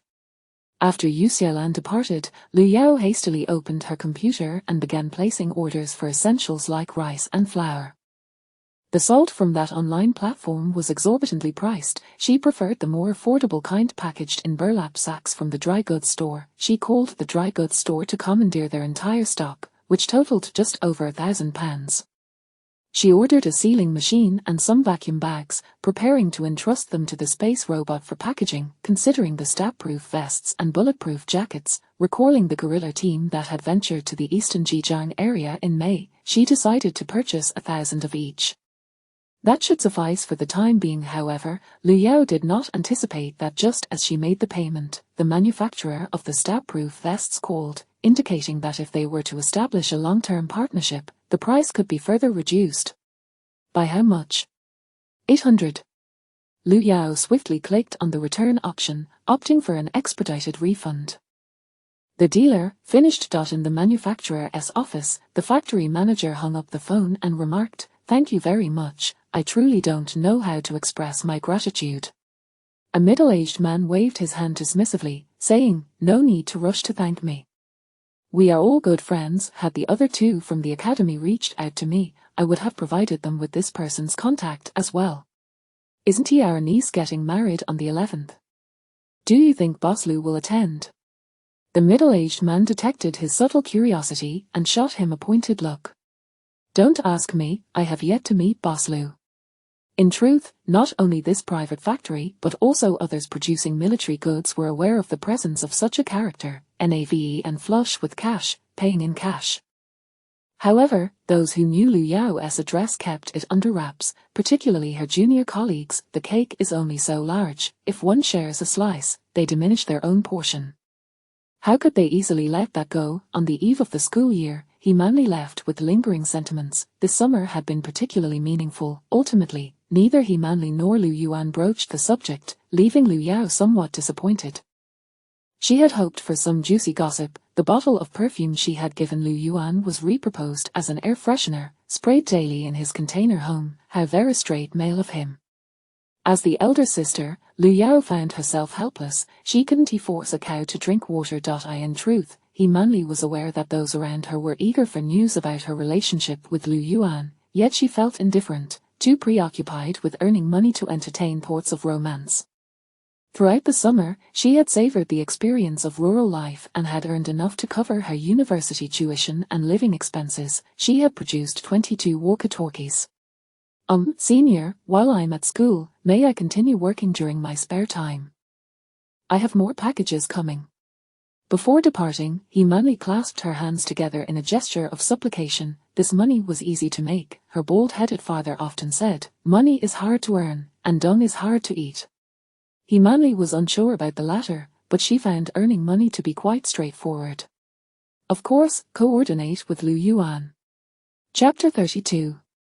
I bet your gun is empty. Lu Yao had been here for quite some time, partly because the orderly distribution of penicillin in the anti-Japanese war dimension did not require her intervention. On the other hand, there were indeed issues with the secret organizations and outposts. Traitors had emerged, and the rendezvous point was compromised. Liu Yao found it perplexing to fathom the mindset of these traitors. A regiment of Japanese soldiers had nearly been annihilated, with the only force responsible for their defeat being a single battalion of the new Fourth Army. Well, that battalion was somewhat exceptional, being larger in number, yet even so, the odds could barely be described as 1-to-1. The 8th Route Army in Lunan and the new 4th Army in the Dabi Mountains were in the midst of re-equipping. Given time, the Japanese would find themselves as powerless as a rabbit's tail, unable to grow any longer. Why become a traitor at such a juncture? Setting aside the transformations of the new 4th Army and the 8th Route Army, the Japanese were even contemplating negotiations with Chongqing, withdrawing from the battlefield within the borders. Those with even a modicum of information, especially those engaged in intelligence work, would surely understand the futility of treachery. Was it for the sake of familial glory or some other reason? Liu Yao was not the type to stubbornly disregard orders. Aware that she was within the concession, she chose to retreat home for a spell, intending to collect supplies before plunging back into the fray.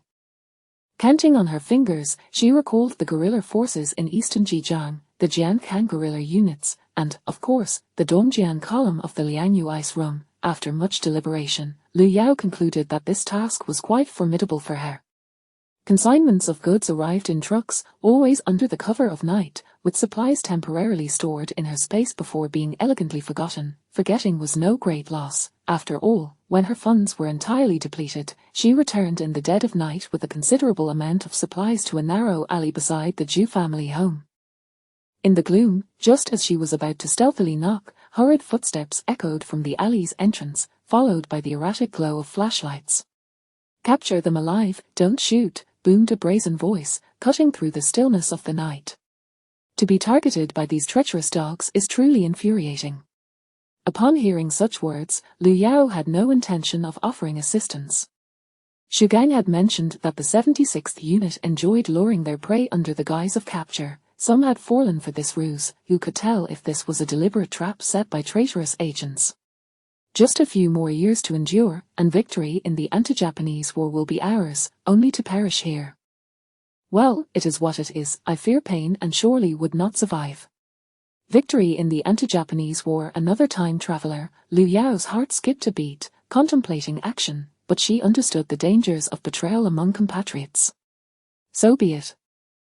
Even love must eventually fade into silence. Liu Yao began to sing softly. Hidden in the shadows, she hurled a grenade toward the alley's entrance, then tossed 2 pistols to her fellow villager before retreating into her space.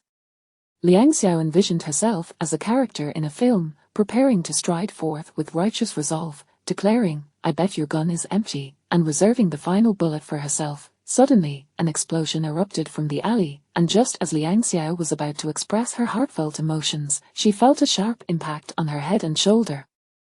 Thinking it was a grenade, she hurriedly groped forward, only to find 2 pistols instead. So, my golden opportunity has finally arrived. In the dark, Liang Xiao checked the pistols and shouted, "I bet your guns are unloaded." Within her space, Liu Yao thought, "That's rather juvenile, isn't it?" After the cacophony of gunfire subsided and tranquility returned, she waited another half-hour before emerging from her space to knock on the Zhu family's door. Zhu Ruisheng answered. "Who is it?" "It's me, let me in," Liu Yao replied. Upon entering, she noticed that the Zhu household remained dimly lit, with only a single candle flickering. "Everything all right?" Zhu Hongzhu inquired. Liu Yao nodded, responding, "I'm fine." Zhu's mother, with concern etched on her face, asked, "Have you eaten?" "I had a bowl of rice. I'm not hungry, uncle and aunt, please rest early." Just as she was about to lie down, a soft knock echoed at the door, subtle yet distinct. It mirrored the rhythmic knocking from her first visit to the Zhu residence. "Something is amiss, I shall go check. Do we have any bandages or gauze?" Zhu Hongzhu asked, explaining, "We've run out, things have been rather unstable lately." "I'll accompany you." After all the commotion, Liu Yao felt wide awake. Zhu Hongzhu hesitated before replying, "It's comrades engaged in underground work, it's not very safe now." "There's no need for concern, though I'm not a professional, I can still be of some use." Upon reaching the courtyard entrance, they found Zhu Ruisheng waiting with his backpack. He paused for a moment upon seeing the two, but said nothing further. Those who had come to request Zhu Ruisheng's assistance noticed there were 3 of them and said nothing, instead heading toward the alley to fetch the vehicle. In the alley, blood had yet to be properly cleaned, and the ground was stained a vivid crimson, glaringly illuminated under the streetlight. There has been an incident, one of our secret outposts has been compromised, 3 casualties, 2 severely injured. Liang Xiao sought your assistance for treatment but encountered the 76th unit at your alley's entrance, engaging in a fierce shootout, sustaining 3 gunshot wounds, 1 to the chest. Liang Xiao. Lu Yao's heart stirred with surprise. What a coincidence, could it be? Surely not, the odds were too improbable. Delving into her space, she consulted the space robot, which indicated that only 1 space existed aboard the ill-fated vessel, and it knew nothing more. Lu Yao fell silent, reasoning that this individual must merely share a name and, presumably, lacked a personal space, otherwise, they would not have been cornered by the agents. The vehicle pulled up to a shack near the dock. This area was primarily inhabited by laborers eking out a living at the docks, dwelling in thatched shanties. It could be described as a slum. After disembarking, the driver led them into a rice shop. The establishment was meager in its rice supply, yet it bore the semblance of a legitimate business, with a clerk in a straw hat poring over ledgers under the flickering light of an oil lamp, occasionally clicking an abacus.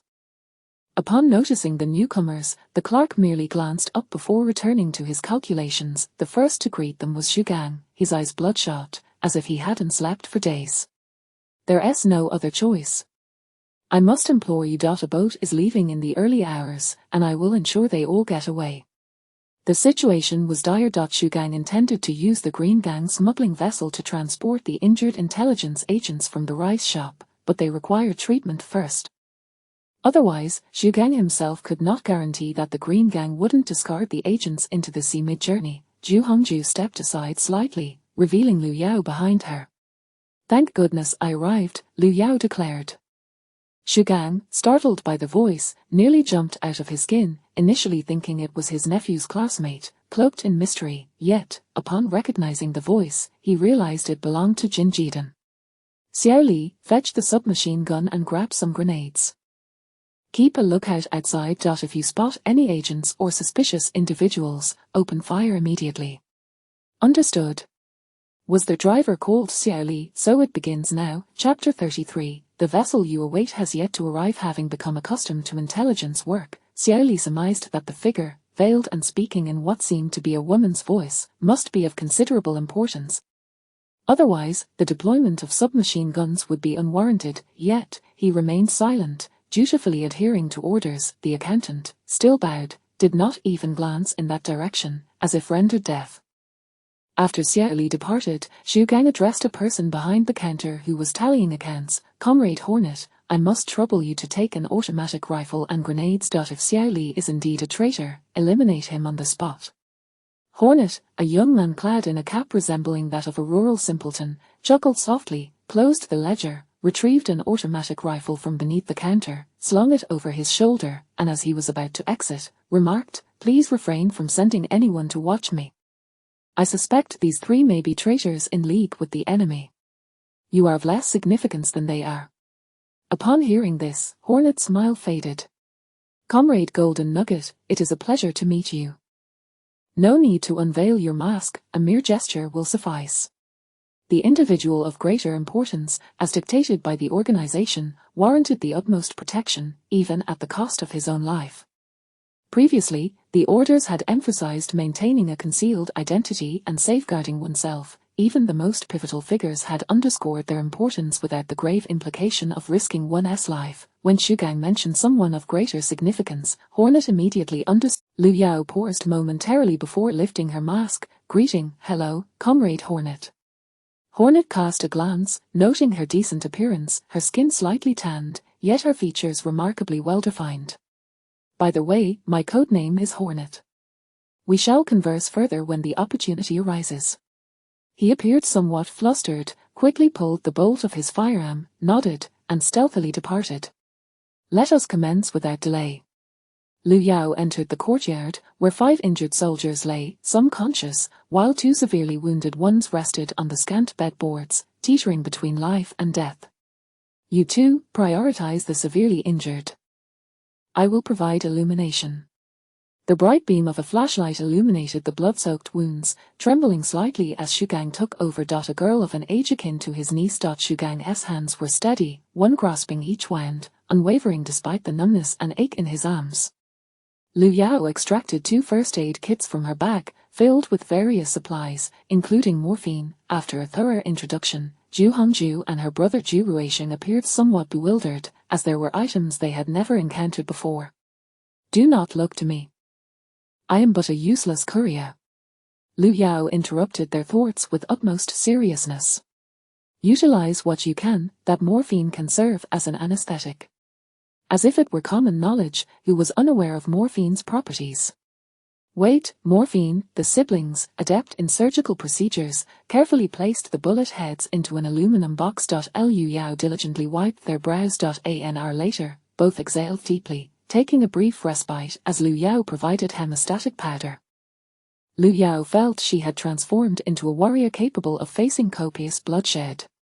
Next, the lightly wounded. Zhu Hongju proceeded to tend to their injuries, yet the lightly wounded were reluctant to use the precious morphine. Some bit down on torn cloth, others on wooden sticks, enduring the pain as the siblings treated their wounds. Once all were attended to, dawn was nearly upon them. Xu Gang repeatedly shook his aching arm. The vessel you await has yet to arrive. Liu Yao had barely uttered these words when a voice from a bed interjected, the one you are waiting for has yet to return. Xu Gang, suddenly realizing the implication, wasted no time in organizing a retreat to the shanty town. The 2 severely wounded were carried by Xiao Li and Hornet, while the 3 lightly wounded yearned to retain their firearms, hoping to spring a surprise on the enemy traitors. Get out, all of you, hurry. Traitors are lurking right beside you, and you remain oblivious. Depart at once. Xu Gang suppressed the urge to kick, unleashing a torrent of curses instead. This was a tactic he frequently employed on the battlefield, using scorn and confusion to drive away those with a death wish. A crude method, yet effective. This side faces the enemy. This side faces the enemy. Liu Yao and Xu Gang spoke in unison, setting a booby trap, a landmine aimed at the entrance, on the counter as they departed, ensuring a detonation upon entry. Xu Gang declared, I will assemble the troops. The independent company has arrived, totaling 72 men. Understood. With a mere thought, Liu Yao prepared the equipment for the 72 personnel, placing it aside. As dawn broke, Xiao Li was to drive Zhu Ruixing to school, yet Zhu Ruixing pleaded for a firearm. A scalpel can be quite sharp as well. Zhu Hongju shot a disapproving glare at Liu Yao, who intended to arm a student. Wait until you graduate and become a military doctor. Then you may have a gun. No boy is devoid of a fondness for weaponry, and Zhu Ruixing was no exception. Well, at our school, silence, do you seek punishment? The plane in 3 days will take you to Port City to continue your studies. Liu Yao pulled Zhu Hongju aside, inquiring, to Port City. Indeed, many have gone to Port City. In these unstable times, although the concessions offered a facade of revelry, families seldom placed all their eggs in one basket. Dispersing to Port City mitigated risks. Some families, such as the medical clans of Beiping, had branches in Chongqing, some aligned with Yan'an, and others colluding with the enemy. The youth believed their choices were justified, while heads of families rarely intervened. The Zhu family was no different, with some members in Chongqing, and others like Zhu Hongju joining the new 4th Army under her uncle's guidance. She had a cousin in Yan'an and a cousin married to an official in Chongqing's judiciary. Do not go. If you must, then at least to the neighboring Ao city.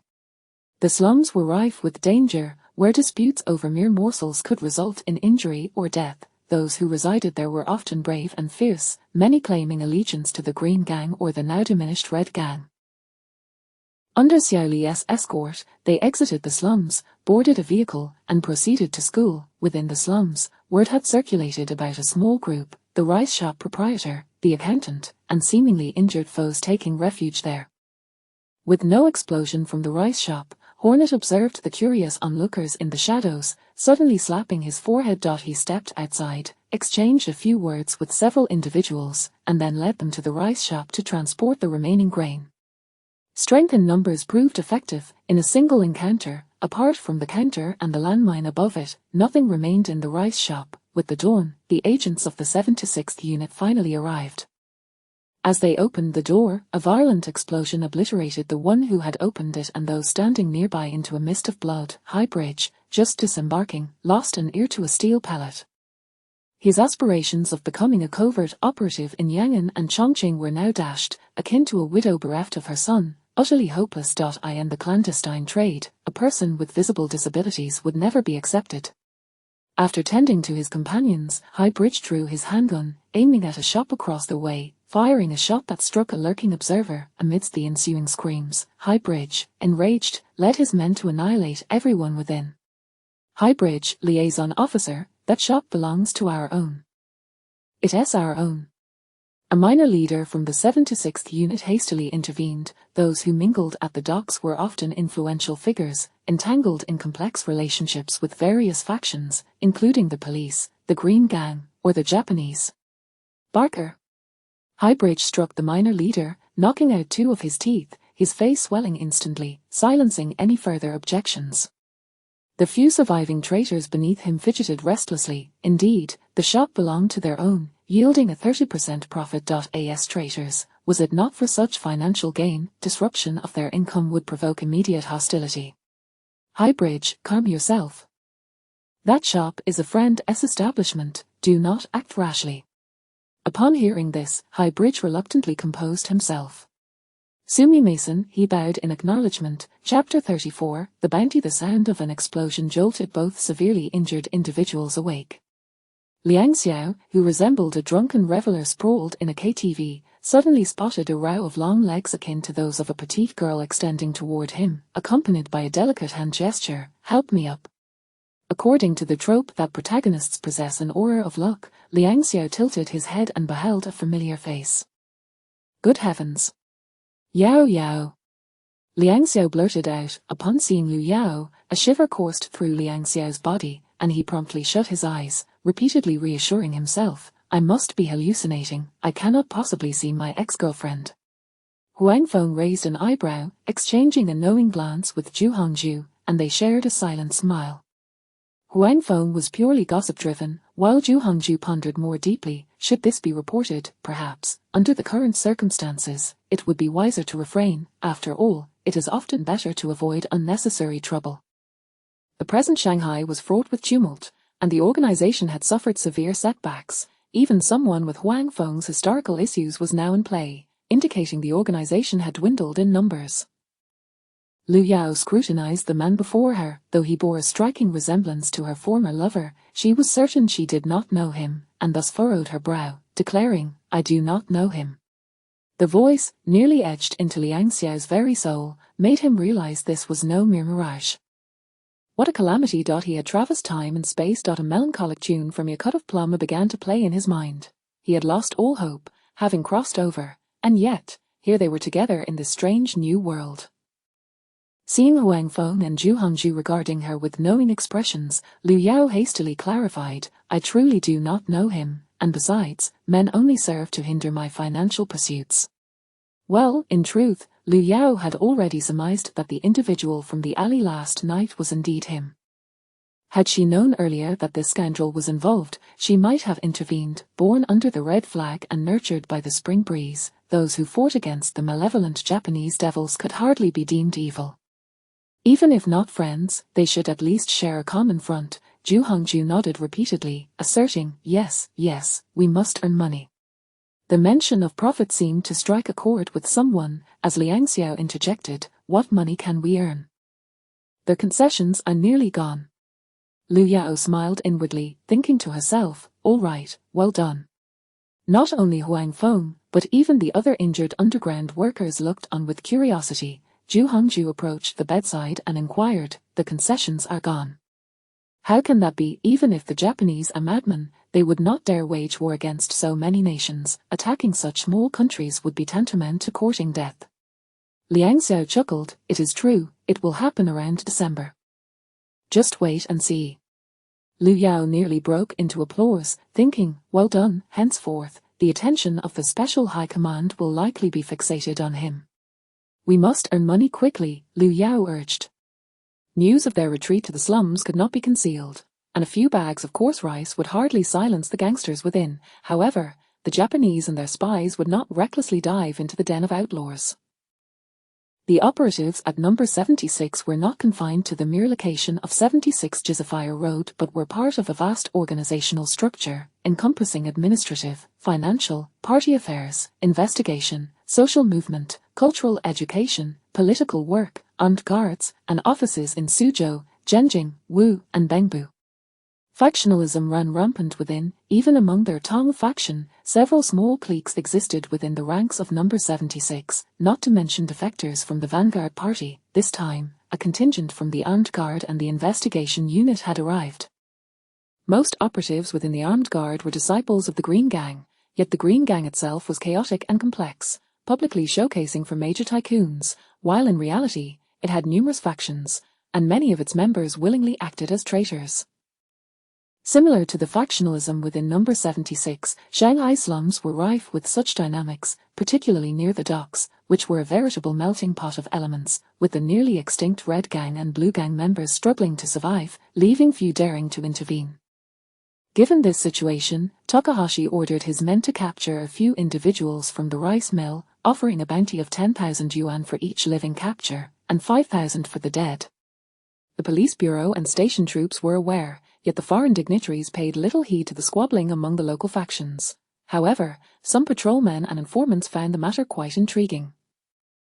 It did not take long for the police and some local ruffians to learn of 2 severely injured individuals, 3 with lighter wounds, and a male and 2 females. Thus, if the 2 severely injured were still alive, they were worth a staggering $80,000 silver. Word of the explosion within the rice mill reached the gang members in the slums, causing them to hesitate. By the afternoon, Xu Gang and his men infiltrated the slums. In this place, the Japanese spies and police maintained a strict policy of allowing entry but forbidding exit, conducting thorough searches. Cold weapons were permitted, but firearms were out of the question. No one could thwart their quest for wealth. Killing a person would incur only half the loss. The operatives of their Tong faction also caught wind of the news. However, aside from cursing the Japanese for their financial might and mentally cursing their ancestors for the 18th generation, they took no further action. In Shanghai, when it came to undercurrents, their Tong faction held the top position. From their perspective, the 2 factions were merely squabbling chickens, and it would be best if they fought each other to a bloody standstill. Their commander had set his sights on penicillin, as nearly every so often, the Shanghai Bund would witness a bounty or assassination order, and the Ratonga faction had played this game before. Thus, a mere 80,000 yuan was insignificant compared to the profits from dealing in penicillin. This substance would certainly not be wasted on ordinary soldiers. Those affluent families had their sights firmly set on the exorbitantly priced penicillin, for keeping it on hand for emergencies or stockpiling it was of utmost importance. Once Xu Gang and his men entered the slums, they navigated through the crowd, heading straight for the makeshift shelters. Many were waiting for the sound of explosions or gunfire. Why aren't they coming in? Liu Yao wondered, observing the people outside. They all wish to play the role of the yellow bird, Xu Gang remarked, donning a helmet, ballistic vest, and stab-resistant clothing, only to discover a neck guard as well. Liang Xiao, lying on the bed, turned his head and saw familiar weaponry. Exchanging a glance with Liu Yao, confirming their recognition, he realized they were acquaintances. Moreover, they possessed a golden finger. He gazed enviously at these items: bulletproof vests, stab-resistant clothing, GK-80 helmets, 6 or 7 types of wooden-handled grenades, 6.9 Series 40mm firearms, and 5.6 Series automatic rifles and submachine guns. Heaven above, earth below, Liang Xiao lamented, wishing for his golden finger to manifest, showering him with weapons from the sky. Liu Yao, the golden finger. The fully armed 72 men completed their preparations, and Huang Feng replenished his ammunition, shouldering his weapon as he said, "Back in the day." Xu Gang interrupted his reminiscence, stating, "Forget about the past. You need to find a way to head to eastern Zhejiang, assess how many people are there, get them equipped, and eliminate the Japanese." Huang Feng seemed to have gained clarity, immediately understanding the implication. Who among them did not know that there were only a few hundred people in eastern Zhejiang? It was merely a matter of assuring them of an expanded force. Chapter 35. Assembly. Liu Yao remained utterly indifferent. Even if there was an entire division on the other side, she could afford it.in fact. She hoped for the presence of a whole division. Liang Xiao's words instilled a sense of urgency within Liu Yao. The Japanese were planning a surprise attack on Pearl Harbor. She recalled a film she had seen that depicted how the Japanese dispatched diplomats with utmost flattery while silently approaching Pearl Harbor. Then came a decisive strike. Subsequently, the White-Headed Eagle devised a plan to bomb the Japanese homeland, forcing several pilots to make emergency landings in coastal areas. The film concluded with a scene shift, where the pilots returned home in coffins, receiving flowers and applause. However, in retaliation for the loss of a few pilots, the Japanese wreaked havoc in Zhejiang, slaughtering hundreds of thousands of innocent civilians. At this moment, Liu Yao contemplated how splendid it would be if she could recruit some Guojun, like in the old county south of Jiangsuan. Alas, for now, she could only toil in Shanghai, striving to extract the seemingly endless gold. It was unthinkable to wait until the outbreak of the Pacific War when the Japanese would enter the concession, taking advantage of the situation. Xu Gang remarked, "The independent company will head to eastern Zhejiang after the battle." Before Xu Gang could finish outlining the plan, Liu Yao interrupted, "What do you mean, eastern Zhejiang? Level the 76th, take out the Japanese command, seize detailed maps, bomb their airfields, and throw in a strike on the municipal bureau while we're at it." Xu Gang and Huang Feng exchanged puzzled glances, questioning the relevance of the municipal bureau.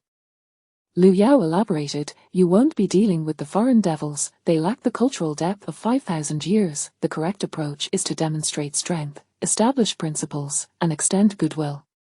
The incapacitated Liang Xiao added, "A stick followed by a sweet date is more effective than a husky." Xu Gang and Huang Feng bowed their heads in contemplation, pondering the identity of this husky. Huang Feng looked up and inquired, "Does that mean fear of power but not of virtue?" Liu Yao nodded emphatically, then shouted at the struggling Liang Xiao, "Shut your mouth." Liang Xiao lay back down, stiffening to play dead. Lying still was preferable, he had injuries to contend with. "It would be best if you said nothing at all, just deliver a slap to make the foreign devils understand one thing. We possess the capability to crush them, yet we choose not to. We even provide them with sustenance, showcasing our kindness. Otherwise, if we merely display our goodwill to these foreign devils who have not completely evolved, we appear weak, fearful, and inferior." Liu Yao's words resonated deeply with Huang Feng.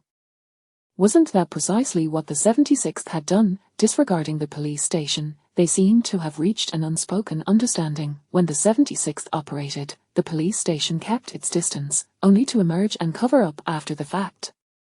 The moment these words were uttered, not only Xu Gang, Huang Feng, and Zhu Hongju pondered their significance, but even the soldiers of the independent company reflected on them. Unbeknownst to Liu Yao, her statement would lay the foundation for the independent company, and later the independent detachment, to adopt a stance of aggression against the foreign devils, producing many exceptional diplomats akin to the envoys of the Han dynasty.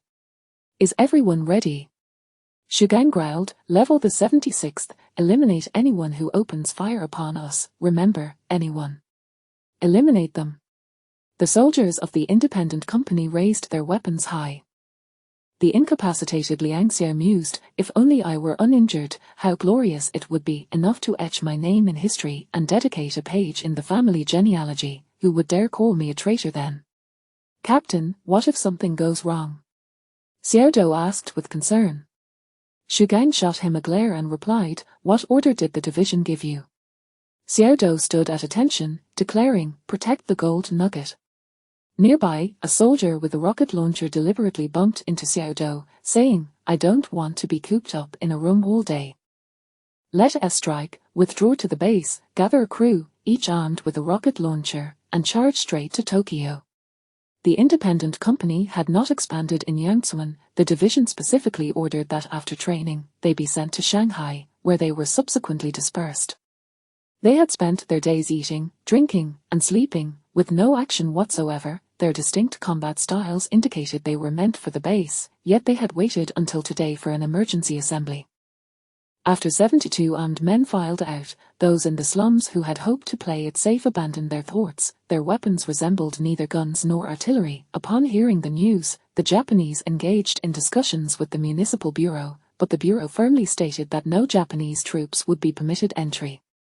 Any such incursion would be considered an act of war. The Japanese, unable to act, dared not unleash their might, and the warships on the Huangpu River refrained from firing. They could not afford to disrupt the operational plans of the headquarters.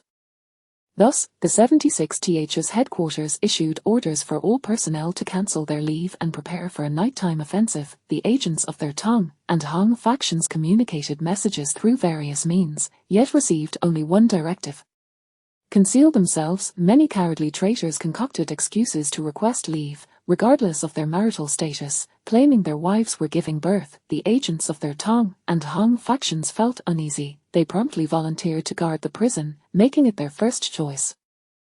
They had been strategically placed in the 76th at great expense, and they had no desire to expose themselves unless absolutely necessary. As night fell, the 72 took turns eating. ERZ secretly mixed a small bottle of alcohol with water, and after taking a small sip, it was passed around among the soldiers in silent agreement.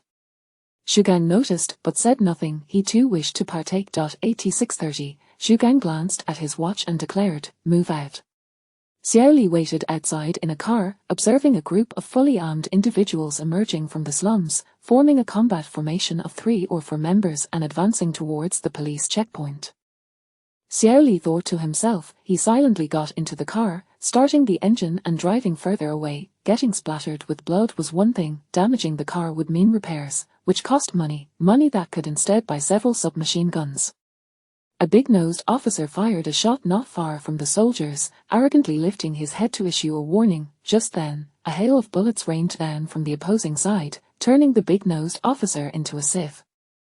The remaining officers were startled, and one shouted, "The matters between us and the Japanese are none of your business. You best clear out, or we'll deal with you too."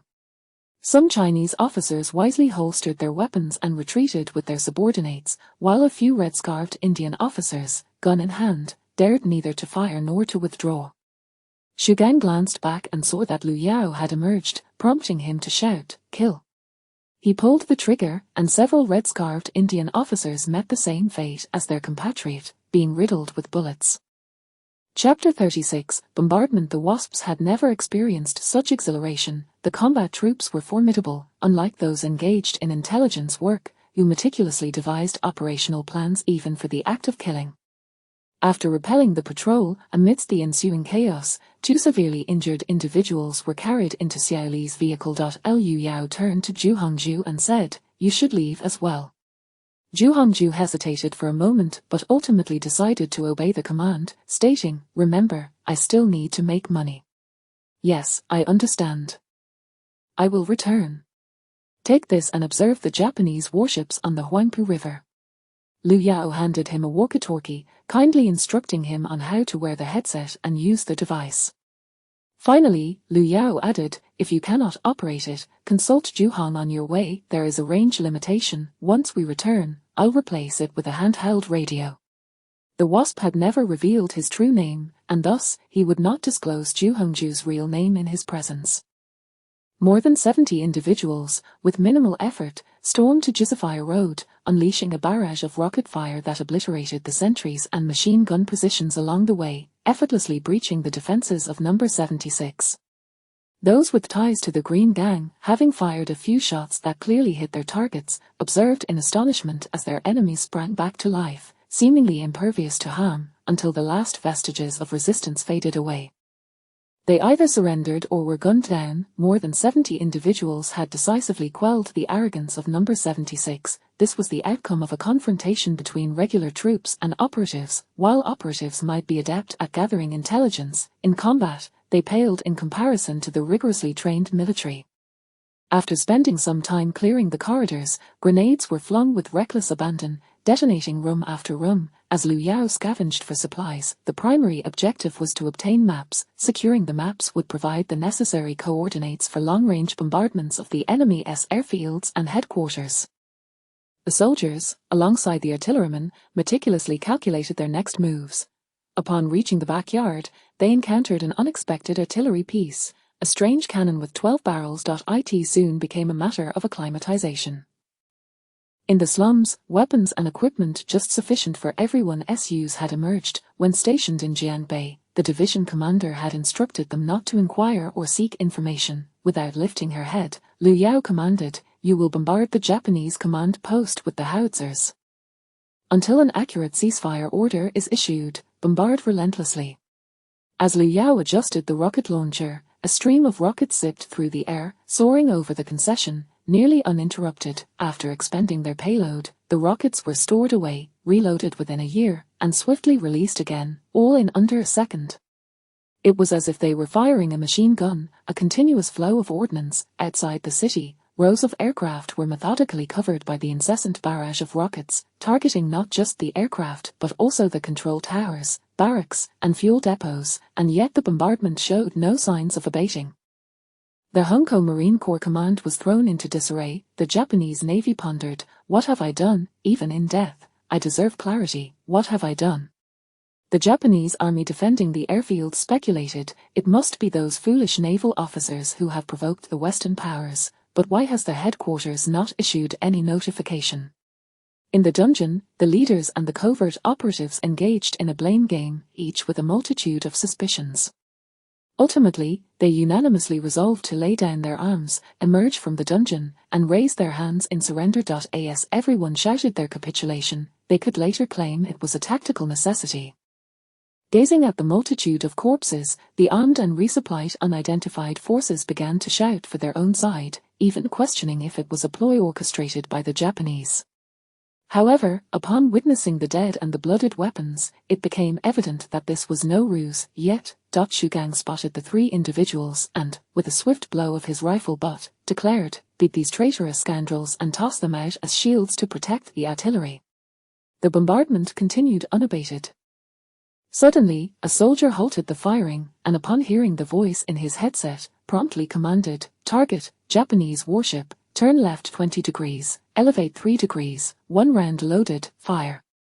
A shot rang out, and the voice in the headset instructed, "Adjust right 5 degrees, elevate 1 degree, 2 rounds loaded, fire." Maintain this firing data, 3 rapid shots. Continue. Keep going. Upon receiving intelligence from the Special High Command, the Japanese warship hesitated, only to be met with a barrage that struck the shoreline, creating a deep crater. Following that, 2 more rounds fell into the river. Retreat, retreat, retreat. Yet, it was too late. The warship was struck hard by a shell from the howitzer. The Japanese and their patrol unit, poised to assault number 76, found their plans thwarted by the magnitude of the situation.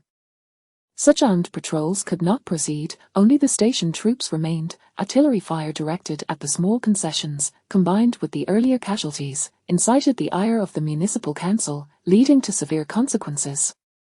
"Who are we, the great powers? How dare you, these Qing dynasty insects, kill our noble gentlemen? This cannot be tolerated." The council submitted a complaint to the national government, which responded with a puzzled expression, "What does this have to do with me? It is as if I have any authority over the matters within the concession." Ultimately, gritting their teeth, the council resolved to deploy troops, otherwise, they would be subjugated by the small concessions and an unknown force that had sprung up from nowhere. Thus, the garrison was mobilized. However, these seasoned soldiers had come to the Far East in search of fortune, not death. Their bandits, entrenched within number 76, armed with artillery, signified that they were undoubtedly regular troops. The Eastern soldiers queried, "Shall we advance?" The Western soldiers replied, "What, did you say something?" My ears seemed to have suddenly gone deaf. The Eastern soldiers concluded, "Forget it, we'll go in ourselves." Just as they prepared to attack, they were met with a throng of operatives from number 76, hands raised in surrender, pleading, "Please, do not fire, Taijun. Evacuate the lightly and seriously wounded, along with our fallen comrades. Withdraw to the base, charge out." Of the 3 available trucks, 2 were gasoline-powered, and 1 was diesel. They loaded the captured weapons and barrels of fuel, but just as the soldiers were about to set traps to destroy the remaining fuel supplies, Liu Yao, arriving with the howitzers and rocket launchers, intervened, shouting, "Retreat, retreat, retreat." They gathered all those imprisoned in the dungeon, regardless of allegiance, as time did not permit differentiation. They could only urgently retreat, cramming into the 3 trucks. Shu Gang recognized familiar faces among the comrades. These were individuals captured from various secret sites, yet now was not the time for reminiscing. Under the cover of darkness, Liu Yao silently removed all the fuel and diesel barrels, as well as all the motorcycles and bicycles, before finally boarding the central vehicle at Shu Gang's beckoning. In another dimension, it would have been impossible to procure such quantities of fuel at a gas station. Diesel might be available in rural areas, but gasoline was simply out of the question. Chapter 37. Rest. Upon the departure of the 3 vehicles from the dilapidated number 76, they were immediately met with gunfire from the enemy. Engage in indiscriminate shooting, eliminate all who fire at us. Shu Gang shouted into the headset. The sound of gunfire erupted as the enemy, armed with heavy machine guns and crouching soldiers, experienced the true meaning of firepower. A barrage of bullets shattered a small squad of enemy troops. The soldiers were accustomed to this chaos, yet those who were rescued stood in stunned disbelief. Was it truly this simple to escape? For those who had entered number 76, escape typically required exorbitant bribes, rescue by comrades during execution, or simply becoming a lifeless body carried out. Many had fantasized about their own escape from that hellish pit, yet none had envisioned a straightforward exit aboard a truck. What faction do you belong to? No one responded, as each was preoccupied with their tasks, replacing magazines, loading bullets, tending to wounds. Many had sustained injuries during their escape, some shot in the legs, others in the chest. Little Doozy gasped for breath, having been struck in the chest by 2 rounds from a heavy machine gun, the pain causing him to tremble. Even with a bulletproof vest, the impact was agonizing, yet no one paid him any mind. After all, he would survive. One by one, the soldiers retrieved emergency kits, bandages, and coagulating powder from their backpacks to stabilize their injuries. Upon reaching the checkpoint, 3 rocket launchers emerged from the top of the leading truck, and the soldiers inside quickly crouched down to avoid burns. The passenger window rolled down, revealing another launcher. Following the thunderous explosion was a relentless hail of bullets. Amidst the flames, the front vehicle's door swung open, and Liu Yao urgently commanded, "Do not disembark, retreat, retreat." The independent company had developed a semblance of camaraderie. She would rather flee in disarray like a headless chicken than be ensnared by a multitude of enemies. With just 3 artillery shells, the survival rate for the soldiers and those who had escaped from the 3 vehicles would not dip below 80%. Once in the outskirts, disbelief washed over many. Had they truly fought their way out? This was largely due to the artillery bombardment of the enemy command post, with 1 shell crashing through a window into a room filled with radio equipment, crippling effective communication with the troops below. By the time the enemy regrouped and pursued them throughout the night, a rain had washed away all traces. The group of over 100 could only find temporary refuge in the hills of Jiexing's countryside. Ahead lay more enemies, and they could not remain in the vehicles, especially with the injured in dire need of attention. Tents were hastily erected, and the soldiers donned raincoats and rubber boots to stand guard nearby. Those with penetrating wounds did not require Liu Yao's intervention, even if she wished to assist the injured with bullets lodged within. Her hands were tied. What was termed a temporary rest was more aptly described as the process of identifying the rescued individuals. Liu Yao sat in a separate tent with Shu Gang, sorting through the confiscated classified documents and exposing the traitors among them, an imperative task. Names were relayed among the soldiers. Some bowed their heads in shame, others trembled with anxiety, and a few even attempted to seize weapons from their comrades. Liu Yao instructed them to deal with the traitors within their ranks using knives, forbidding the use of firearms. The majority who succumbed to torture and confessed were, in Liu Yao's view, merely victims of circumstance, yet forgiveness remained elusive.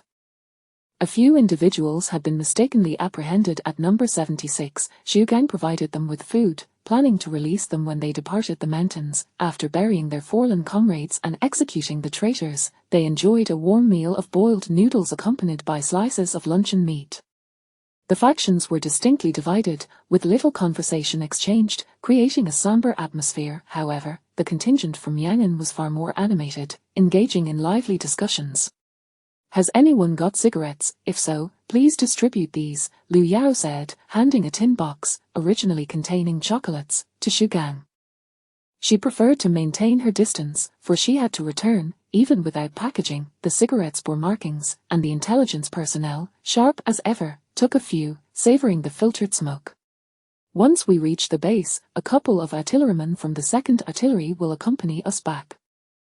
Only one artillery team is needed, while the others, like Duzi, will remain in eastern Zhejiang. We must rapidly assemble a force. Xu Gang was perplexed by Liu Yao's urgency in forming an army. That individual named Liang Xiao spoke the truth. The enemy will initiate the Pacific War, squad leader. I believe you can surmise why the enemy and Wang Jingwei's forces are launching their pacification campaign. Xu Gang fell silent. Ever since the incident in Yang village, Liu Yao had changed, her urgency palpable. Over the years, they had witnessed countless atrocities, with the once independent company now comprised of survivors from the Nanjing massacre and the Zhuzhou massacre. As death tolls mounted, numbness set in. Their sole resolve was to take down as many enemy soldiers as possible, hoping merely to survive each battle. They could not perish for the sake of dying. Now it seems clear. The enemy intends to go to war with the Americans and clean up their backyard. Xu Gang summoned the soldiers, Da Bing and Duzi, while he ventured 20 miles away to locate the liaison officer. With so many people, traversing land to eastern Zhejiang was impractical. The sea route promised swifter passage. In the afternoon, as the rain subsided, the contingent from Yangon sought to leave but could not locate Xu Gang, prompting them to send a soldier to relay their wishes. They are not being prevented from leaving, Liu Yao inquired, surprised. The soldier glanced at his submachine gun, hesitating. Oh, they wish for weapons. Da Bing, Duzi, deliver the confiscated pistols to them. Also, they apparently have 7 or 8 injured. Provide them with a box of penicillin. Upon receiving the weapons and penicillin, the agents could hardly believe their good fortune. They had sought to test whether they would be permitted to depart, only to find not only permission granted but also the gift of penicillin, more precious than gold. After contemplating, Liu Yao decided to step outside and meet them. Penicillin is highly valuable, and with the rain, should any of the injured show signs of infection, use it. I know you are either from the military command or the central command. Once you return, please relay this message. I have supplies, and I hope to engage in trade with you. Moreover, cease the infighting. The infighting must come to an end. The enemy's special high-level department was but a farce. If the three factions united, the enemy's intelligence apparatus would find no fertile ground for survival. Yet, their superiors relentlessly sought to stain the earth with the blood of their compatriots. Following the events in southern Anhui, the underground operations in Shanghai had been nearly obliterated. Among the two who appeared to lead, they exchanged glances and clasped their fists. I am from the military command. May I inquire if you are part of the new 4th Army? Liu Yao retorted, isn't it evident enough? Chapter 38, Seafood. The silent figure from the Military Intelligence Bureau paused for a moment. Indeed, his words were not sufficiently explicit. Which sane person resorts to overturning the table when faced with defeat? The previous night's encounter had claimed the lives of countless individuals connected to the Tong faction. The representative from the Central Bureau, clearly intrigued by the business at hand, chuckled and remarked, Madam Gold Nugget, we at the Central Bureau have been at odds with the Japanese for quite some time. Unlike certain cowardly scoundrels, we do not merely serve as tools for the enemy. Liu Yao smiled and inquired, did you guess it? They were all astute individuals. Fortunately, she had managed to keep her distance. Those around them chuckled in unison, for the person referred to as Gold Nugget. Various factions in Shanghai had tirelessly infiltrated and strangled the vanguard party over the past 2 months. First, we must drive away the Japanese. Once they are gone, we can reassess the national government. It's all about business, nothing but business. Is such a government truly worth your sacrifices? Forget that for now. As long as we can strike against the Japanese, we can engage in business together, including but not limited to pharmaceuticals. Just hope that when you sell to the Japanese, you can charge a bit more. His words rendered the agents unable to lift their heads. Were they being insulted? It seemed so. Many of these agents hailed from gang backgrounds, yet a significant number had initially joined with patriotic fervor, believing that by joining the Military Intelligence Bureau or the Central Bureau, they were serving their country. However, as time passed, many had come to a grim realization, yet they were already too deeply entrenched. The Tong faction offered substantial salaries and attractive benefits. In contrast, those aligned with Yan'an were truly driven by conviction. Even the traitors executed were commendable in their resolve. After all, few could withstand the rigors of torture. Either one had undergone training, or when faced with a searing hot iron, Liu Yao could confidently assert that if she were in their shoes, she would confess to anything. She had triggered both world wars, she had instigated the extinction of dinosaurs, and she had set fire to the old summer palace. Whatever testimony was sought, she would provide. This was no jest, it was the stark truth. The great memory restoration technique was something only a rare few could endure. Yet, among those rescued from number 76, apart from a handful of traitors, the rest had remarkably held firm. Liu Yao held deep respect for these individuals. Sweet potato, we're almost there. The voice of Shu Gang crackled through the earpiece. After sending off the agents and releasing the wrongly apprehended civilians, Liu Yao finally gathered her group. The two individuals who had sustained the most severe injuries were unable to endure and breathed their last. Of the 72 warriors, only 64 remained after this battle, many of whom were injured and in dire need of rest. A liaison, donned in a bamboo hat and a raincoat, appeared barefoot on the mountainside. Upon seeing the group of warriors, he felt quite troubled. The number was too large. The fishing boat he had hidden could not possibly accommodate so many people. He could only make multiple trips, which would increase the risk of detection by the Japanese. The liaison had only a small fishing vessel, which was sufficient for delivering messages and transferring a few individuals, but never had he been tasked with moving such a multitude. Shu Gang was in a difficult position. Many of these individuals were bearing injuries, and without prompt medical attention, some might even perish. Liu Yao asked, "Do we have guns? Can't we seize a boat?" Seize? That would be a grave mistake. Just as Shu Gang was about to decline, the thought of the Green Gang ignited a surge of anger within him. Seize? Among the 64, over 30 were fully equipped and charged directly towards the dock, which was under Japanese control, guarded by a company of enemy soldiers. Following news of the situation in Shanghai, the area was on high alert. The liaison, being a local, typically used the guise of a street vendor for cover. He frequently collected fish catches, so he was quite familiar with the local traitors and the Green Gang. "Hey, old Ding, why are you bringing such a charming young lady today? Don't say I didn't warn you. The dock is under strict surveillance. Don't let the Locust Army catch wind of any trouble."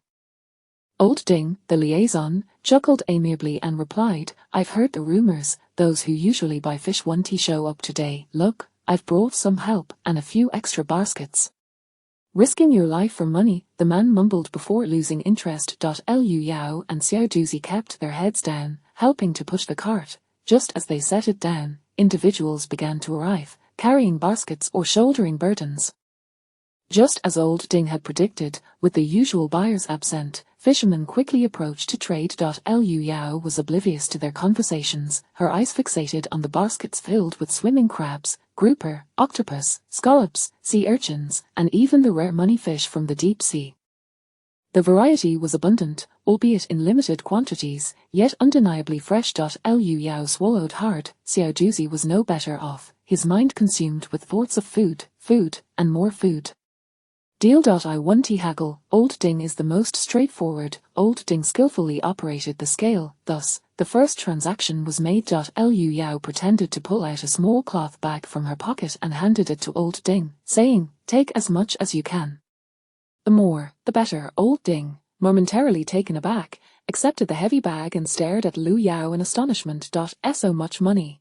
How had the traitors not discovered this during their search? "Take it all. I want everything." Liu Yao had suddenly conceived a lucrative idea. How had she not thought of this before? The waters of this realm were untainted by radioactive pollution. They were brimming with pristine seafood. The rationale for eliminating the Japanese had just multiplied. Liu Yao's once forgotten geographical knowledge resurfaced in her mind. Wherever cold and warm currents converged, there lay bountiful fishing grounds. She recalled the fishing grounds of Hokkaido, where the Kuroshio and Oyashio currents met near the Japanese homeland. This was a golden opportunity. She had not indulged in seafood for quite some time, and even her home barbecues had been limited to vegetables and lamb. The thought of seafood was utterly tantalizing. Liu Yao longed to retrieve the barbecue grill from her space, ignite the charcoal, and start grilling right away. Old Ding looked at her with pity. The the comrades truly endured hardships. No wonder the guerrillas frequently sent provisions to the concession. Life within the concession appeared to be quite arduous. This delicacy was remarkably cheap by the seaside. A pound of fish could hardly be exchanged for a pound of rice. Before long, they had filled a cart with seafood. Liu Yao and Xiao Duzi took it away, allowing the liaison, Old Ding, to continue his trade. Once they reached a secluded area, Xiao Duzi instinctively turned away. Liu Yao stored the fish in her space, instructing the robots to process everything and vacuum seal it. All set, let us head back and continue collecting. Xiao Duzi was accustomed to this, as even the independent unit was aware of her extraordinary capabilities. With guns, artillery, food, drink, and the ability to strike against the Japanese, who would wish to be a traitor. Chapter 39, The Words of Tigers and Wolves. Having received 5 carts of goods in succession, Old Ding had already gleaned the location of the enemy's encampment. In a moment of solitude, he whispered, "A company of Japanese soldiers is stationed nearby, most of whom are in the warehouse. Over 30 of their men are at the dock company, and a dozen or so are with various foremen. The company commander is named something like Shuko. Tonight, a shipment of their goods will arrive. The dock company personnel have retained the laborers, promising them a meal in exchange for moving the cargo from the warehouse onto the ship." Liu Yao nodded and inquired, "Are we continuing to gather supplies? Is there enough money?" Old Ding shook his head, embarrassment evident on his face. "Not enough." Another bag was handed over. Old Ding yearned to assist them in some manner, yet his pockets were shallow. "Uncle Ding, you must be quite familiar with the Green Gang," Liu Yao remarked. Old Ding nodded, candidly admitting, "I have a nephew, quite headstrong, who joined the Green Gang. That's why I'm at the dock. But rest assured, I am trustworthy." It was clear now. Liu Yao waved her hands dismissively. "I mean no offense, I have an idea to establish a seafood company here, gathering fishermen to specialize in fishing and procurement." "Just like the dock company?" Old Ding asked, astonished. "That would require a substantial amount of money." "Indeed, this is what constitutes money." Liu Yao held up a particularly large yellow croaker. "I've never seen a yellow croaker this size before." Old Ding felt a pang of pity for her. A 6 or 7 pound fish seemed grand to her, while he recalled the days when he had encountered yellow croakers weighing over 10 pounds. Alas, he had never tasted one. He remembered that the last one he saw was swiftly purchased at a high price by a certain shopkeeper. "Is it feasible? If not, I will devise a way to eliminate all the Japanese in eastern Zhejiang and secure a solid base." What bold words! Clear out the Japanese and establish a stronghold. Old Ding's straightforward temperament flared up, and he retorted, "Not possible. You go ahead and clear out the Japanese in eastern Zhejiang, I will catch you a 100-pound yellow croaker." One must speak with a measure of realism. To suggest clearing out the Japanese in eastern Zhejiang, wasn't that fanciful? As the last cart of fish and shrimp was delivered into the mountains, Old Ding retrieved the cart, which was now laden with sacks of rice, no more than a little over 200 pounds. Liu Yao had learned from Shugang that Old Ding had 5 sons, the youngest of whom had married last year and was soon to be a father. He had even provided 2 cans of milk powder and $50 silver. Old Ding, seeing them so prosperous, desired a pistol. Shugang, having heard the request, quickly returned with a parcel full of Mauser pistols and ammunition, stifling a laugh as he said, "Comrade Old Ding, the commander says you should try to catch a 100-pound yellow croaker when you have the chance." Old Ding was taken aback and asked, "Which young lady is the commander?" "Yes," Shugang replied swiftly. "The commander said no one can stop her from wanting to eat fish." "Comrade Old Ding, you should consider how to catch such a large yellow croaker. And tell your nephew not to fire. Tonight, we will eliminate all who shoot at us." Old Ding returned home, a mix of astonishment, joy, and melancholy swirling within him. He needed to hurriedly deliver the supplies home before heading to the dock. Once at home, he concealed the grains and milk powder, opened the parcel, and methodically loaded the bullets into the magazine, which he then tucked into his waistband, discreetly covered by his clothing. Since the passing of his spouse, he had divided the household with his 5 sons, and due to the nature of his work, he was perceived as a stubborn old man in their eyes. In truth, he was just over 40. With money in hand, he first visited his eldest son's home. Today, news of old Ding's dealings at the dock had reached all 5 sons, who were astonished at how their father had the capital to procure so many fish, prompting them to gather at the eldest son's residence. As they witnessed their father approaching with faltering steps, the eldest son rushed to greet him. "Silence, come inside first." Given the prying eyes of the fishing village, old Ding halted his eldest from speaking further and entered the house, finding all 5 sons present, which conveniently spared him the need to inform each household individually. Only the head of the household may remain. The rest step outside. The eldest's wife ushered the children out. Old Ding sighed deeply and declared, $10 each, I have some provisions inside. If I do not return tomorrow, distribute the grain accordingly. By the way, there are 2 cans of milk powder for the youngest's wife. Each household receives $10, and there's another 10 for my grave. Upon hearing their father's grave words, all 5 sons fell to their knees. Thanks to their upbringing, despite their occasional squabbles, they were dutiful sons. Now, faced with such serious remarks, they were frightened and knelt to inquire what was amiss. Old Ding offered no explanations, leaving behind $50. Do not inquire, do not spread word. And no crying. After old Ding departed, the eldest daughter finally revealed their grandfather's identity to her father. I went to the dock with my cousin and saw grandfather with several men by the seaside. Old Ding went to see his nephew, repeatedly cautioning against firing a weapon, warning that doing so would surely lead to death. Just as he finished, a cacophony of gunfire and explosive blasts erupted at the dock. Uncle, you are my dear uncle, tell me, what are those people outside doing? What is your purpose here? Who sent you? Old Ding's nephew hurriedly questioned. Guerrilla fighters. Old Ding's nephew clutched his head and exclaimed, Uncle, my dear uncle, I am a guerrilla fighter too. Have you been deceived by the villains? Old Ding remained silent. The enemy's cargo ship attempted to escape, but Shu Gang, accompanied by 5 soldiers, charged onto the vessel before they could remove the planks. Damn it, where do these Japanese come from? Shu Gang gasped, his body already marred with bruises, cursing the little devils for aiming for his chest. He felt as though several ribs had fractured. Soldiers, blow these damned bastards to pieces. One rocket launcher blast sent the Japanese on the cargo ship into existential doubt. Regular troops. Kill. The fighting on the cargo ship quickly subsided, while gunfire continued to echo from the warehouse nearby. Ding Dasheng had never witnessed such a side of his uncle, masked and armed with a Mauser that fired with deadly precision, showing none of the meekness he typically exhibited. He suddenly recalled 14 years prior when his uncle returned unexpectedly from Shanghai with a beautiful aunt, who seemed worldly. Ding Dasheng, possessing considerable strength and some knowledge of martial arts, often flaunted his prowess at the dock. Yet witnessing his invulnerable uncle charging bravely against the Japanese made him feel utterly insignificant, no better than a mere child. A woman's voice rang out, forget about the warehouse, grab the rocket launcher. Well, it seemed he wasn't even as capable as a woman now. Chapter 40, Fortuitous luck. The 5 sons of the Ding family exchanged glances in a remote area far from the dock. Dinger inquired of his elder brother, Brother, did you truly see it? Indeed, I saw it. It's the very dock where, in my youth, I once trailed a man for 3 whole days without him noticing me. Dinger seemed to have a faint recollection, though the memories were somewhat hazy after more than a decade.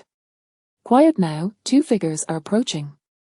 After their father had uttered what appeared to be his last words, the 5 brothers were filled with unease. Each of the 4 brothers returned to their respective homes, but the more they pondered, the more they felt something was amiss. One after another, they sought out the eldest brother. Upon learning that he had left, the 4 brothers whispered among themselves and unanimously decided to head to the dock. Such is the bond of brotherhood, they were all drawn to the same conclusion.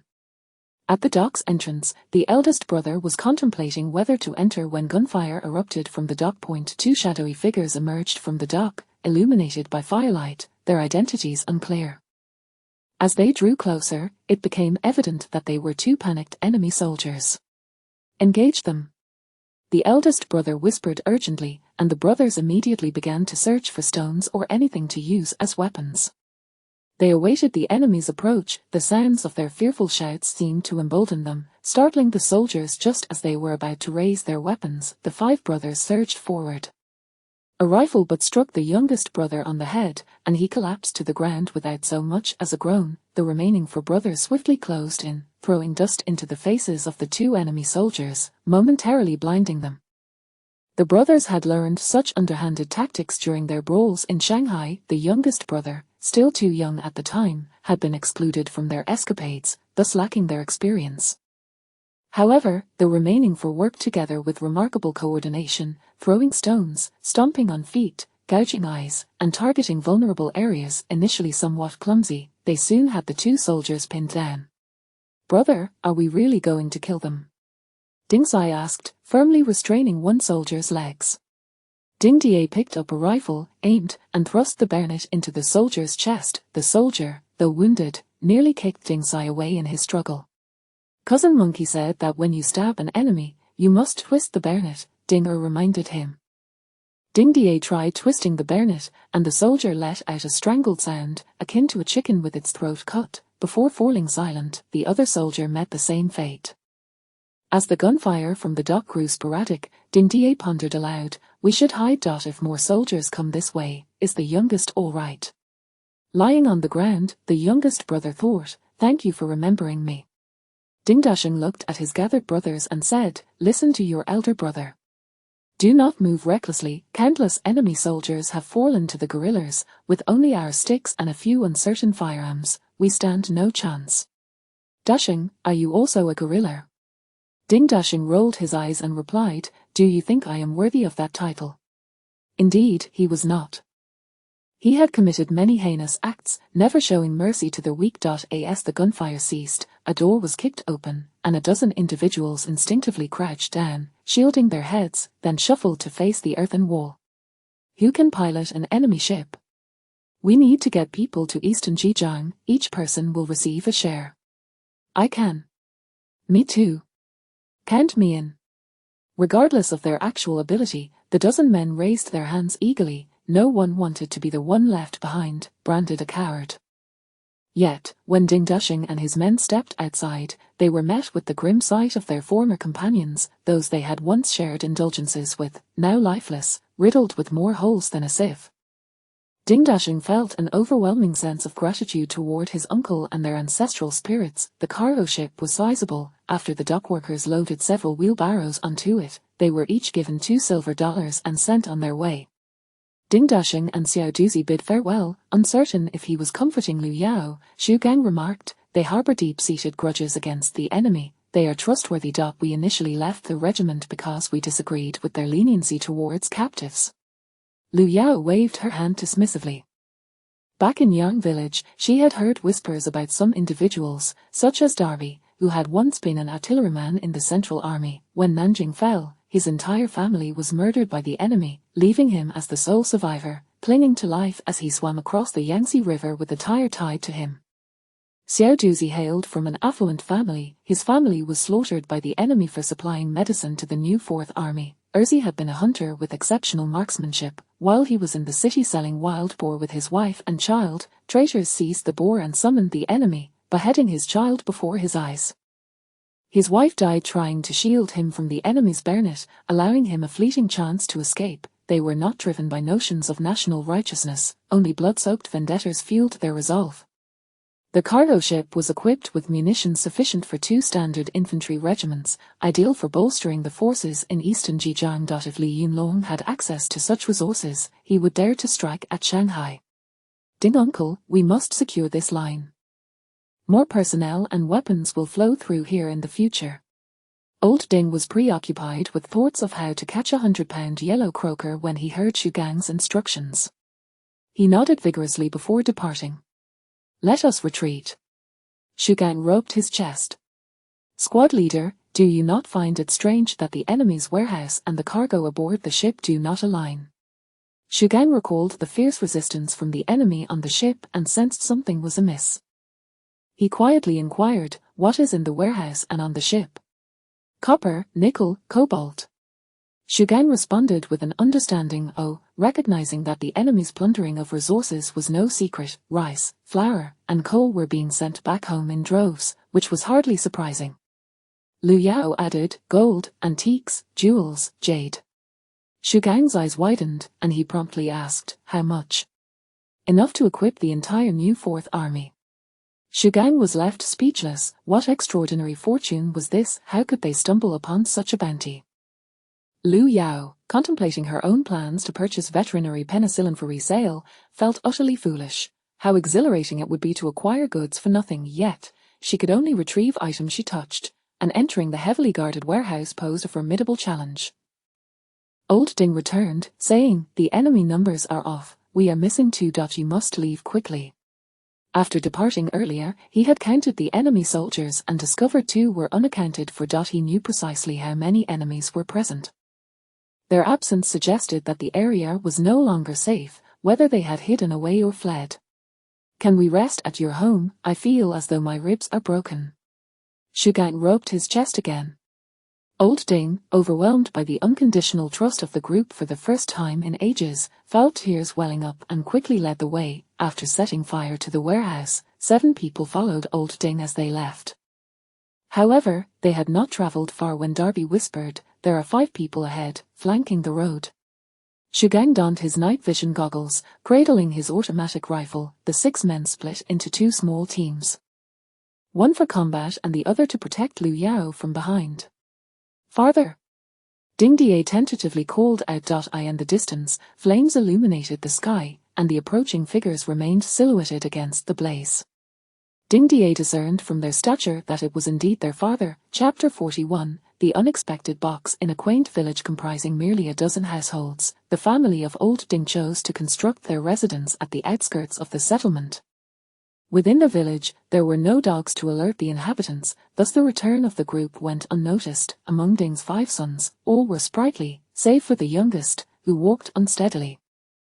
2 rifles were cleverly concealed within the pigsty, a pit dug into the earth. This was the first time Liu Yao had encountered such a pigpen. Any potential thief would likely stumble and fall into the muddy pit.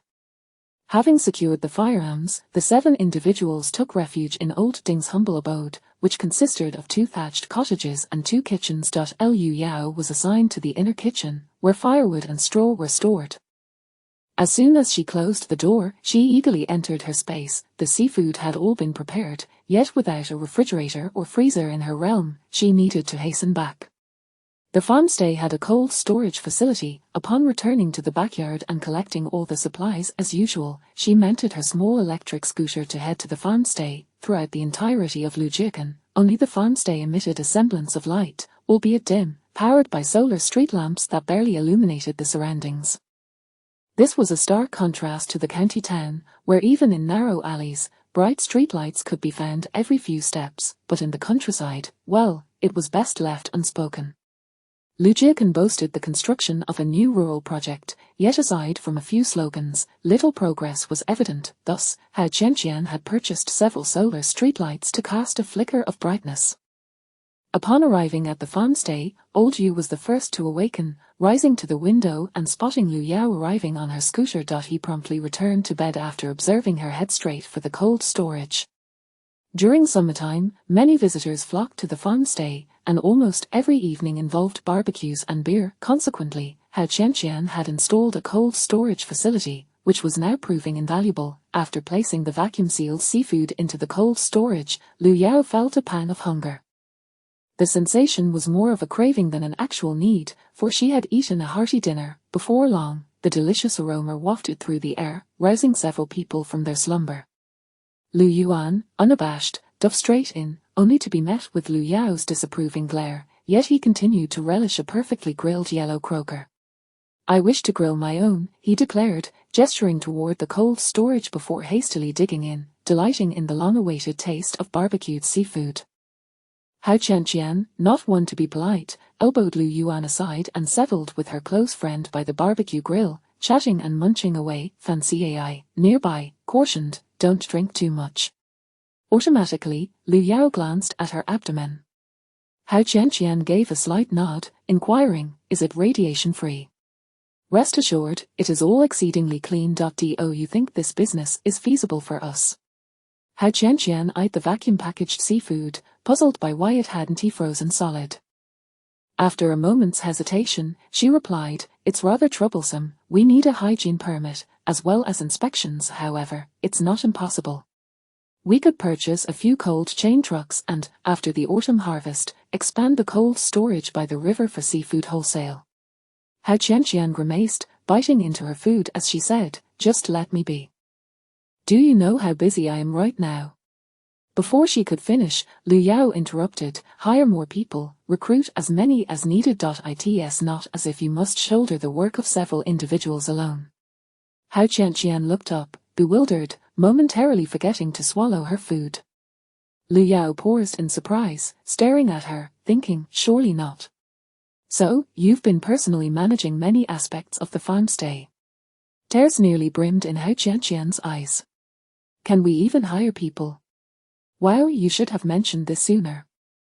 Why didn't you say anything earlier? With such a high salary, I thought you intended to work me like a mule." Oh, busy, preoccupied with earning money and battling foes, the farmstay held little importance in Lu Yao's eyes, hence she had forgotten.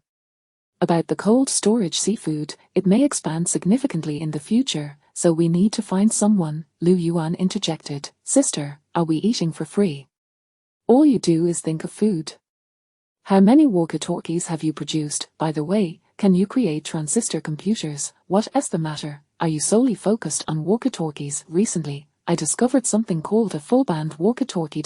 Aren't you worried that clients might switch to bulk purchasing, replacing walkie-talkies? We need a spirit of innovation." Lu Yuan's mouth twitched. "Innovation?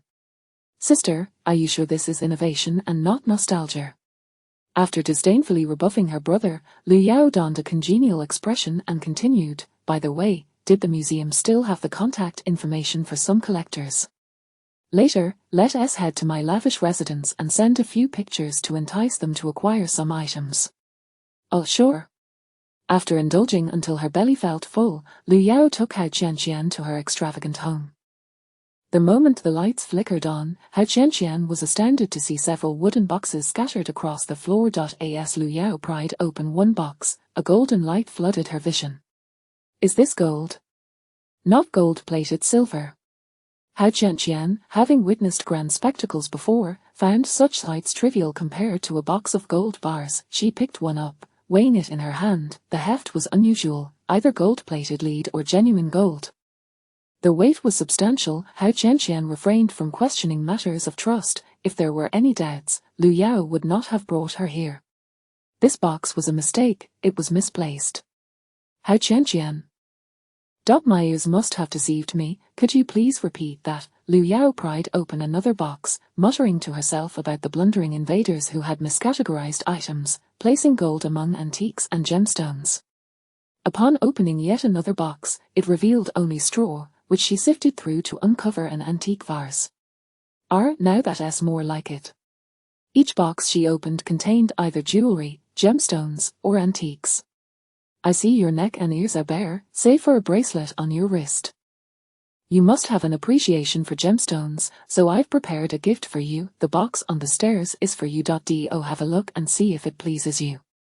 Internally, Hao Qianqian resisted, yet her body betrayed her, moving to retrieve the box. Upon opening it, she found a translucent jade pendant. "Heavenly jade, raw material, I know little about it, I just thought it looked beautiful." Hao Qianqian, dear friends, the joy of having a wealthy best friend who understands. This, don't look at me, and don't refuse.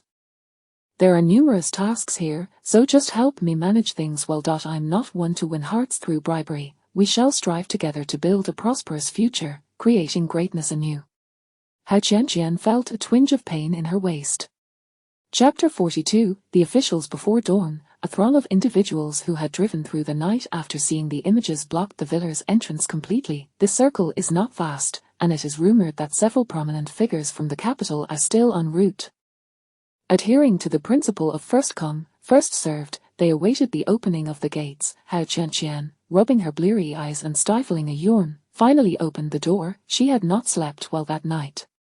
Sleeping on the floor of the living room amidst the antiques, her dreams were filled with assorted brigands and miscreants, causing her to wake intermittently upon seeing the throng of heads outside, the line between dream and reality blurred, prompting her to slam the door shut in fright. Miss? How, it's me, I purchased silver dollars from you last time, a voice called out. Indeed, and there were antiques as well. How Qianqian's heart raced in her chest, and after a considerable pause, she reopened the door, inviting them into the front yard. She summoned Fan Xilu and most of the farmers from the homestead, even inviting Old Master Yu to preside over the proceedings. Upon Old Master Yu's arrival, the intentions of some individuals to collude and drive down prices dissipated, and decorum took hold. A long table was brought in, and soon, various pieces of jewelry and antiques were being auctioned in the courtyard. The midday meal was prepared by the homestead and transported over in an electric tricycle. Accustomed to the pre-packaged dishes of hotels, the home-cooked fare temporarily diverted their attention. Even a simple scrambled egg was savoured with delight. By afternoon, several influential figures from the capital joined the bidding.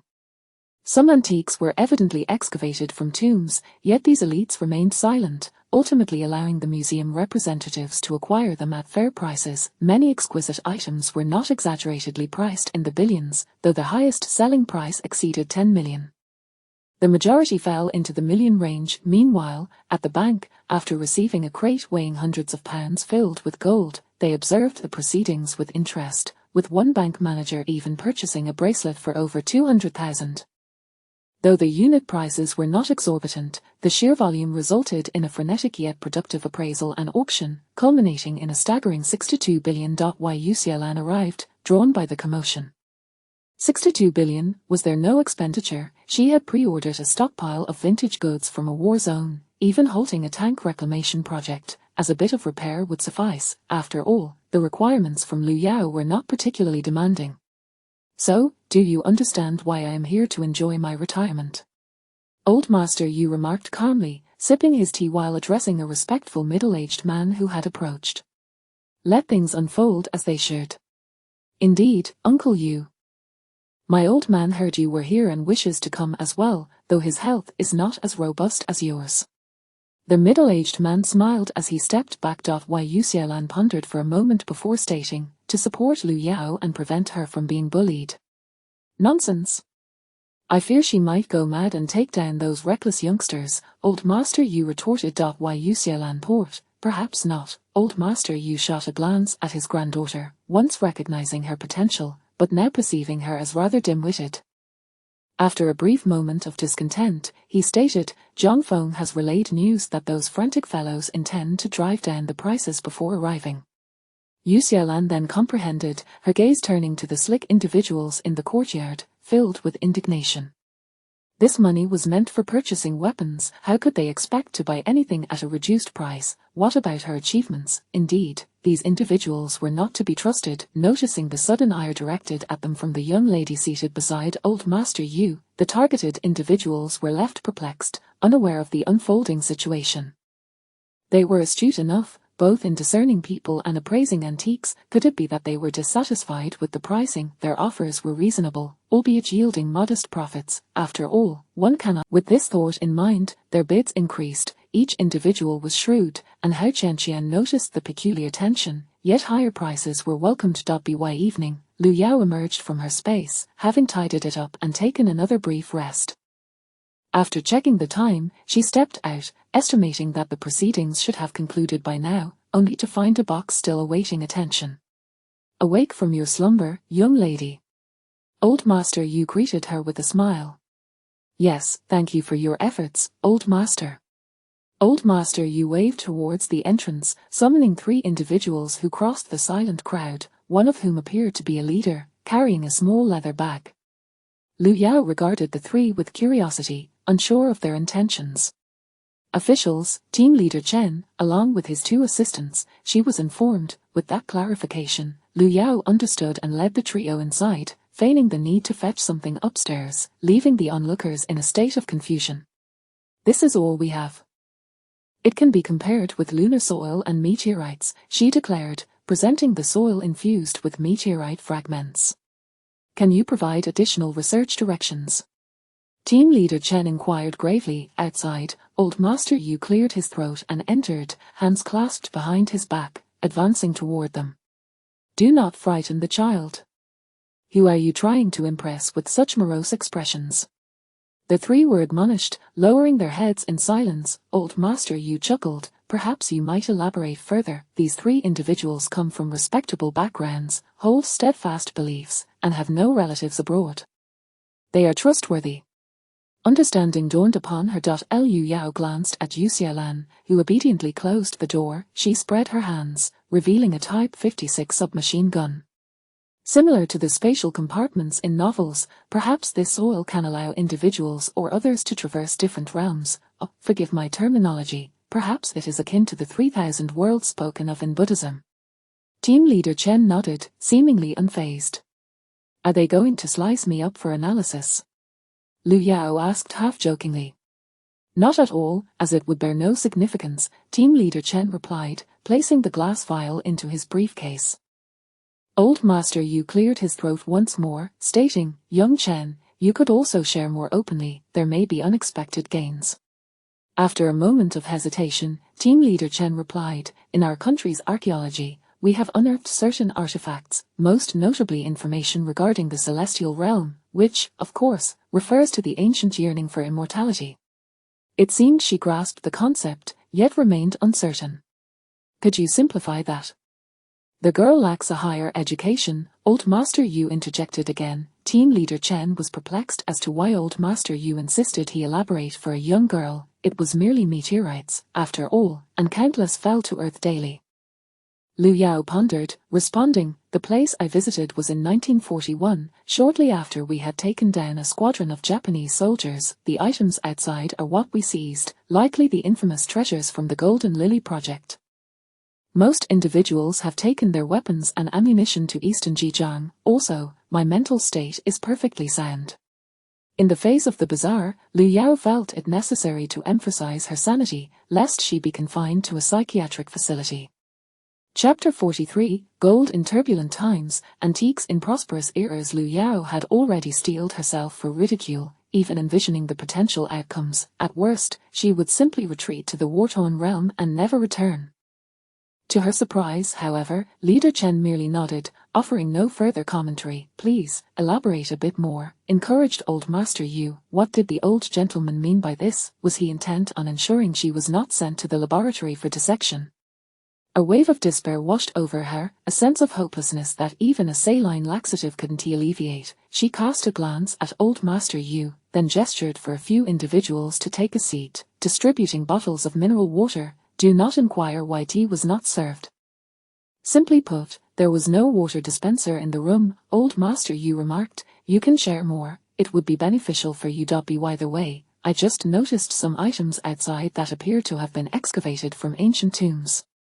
Liu Yao envisioned her future life. From that moment on, nothing would hinder her longing for freedom. A heavy silence enveloped the room. Leader Chen hesitated, contemplating whether to disclose certain classified information.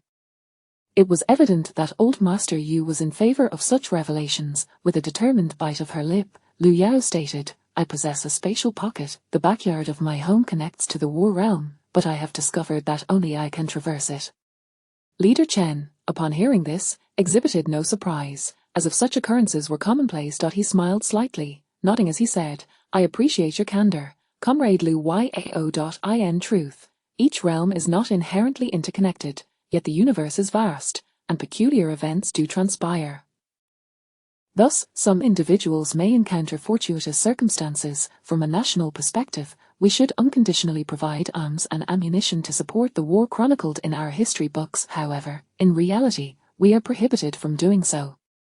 Any overt intervention from our side could inadvertently provide opportunities for entities coveting our world. We have experimented with this before, and it invariably ended in failure, often culminating in complications.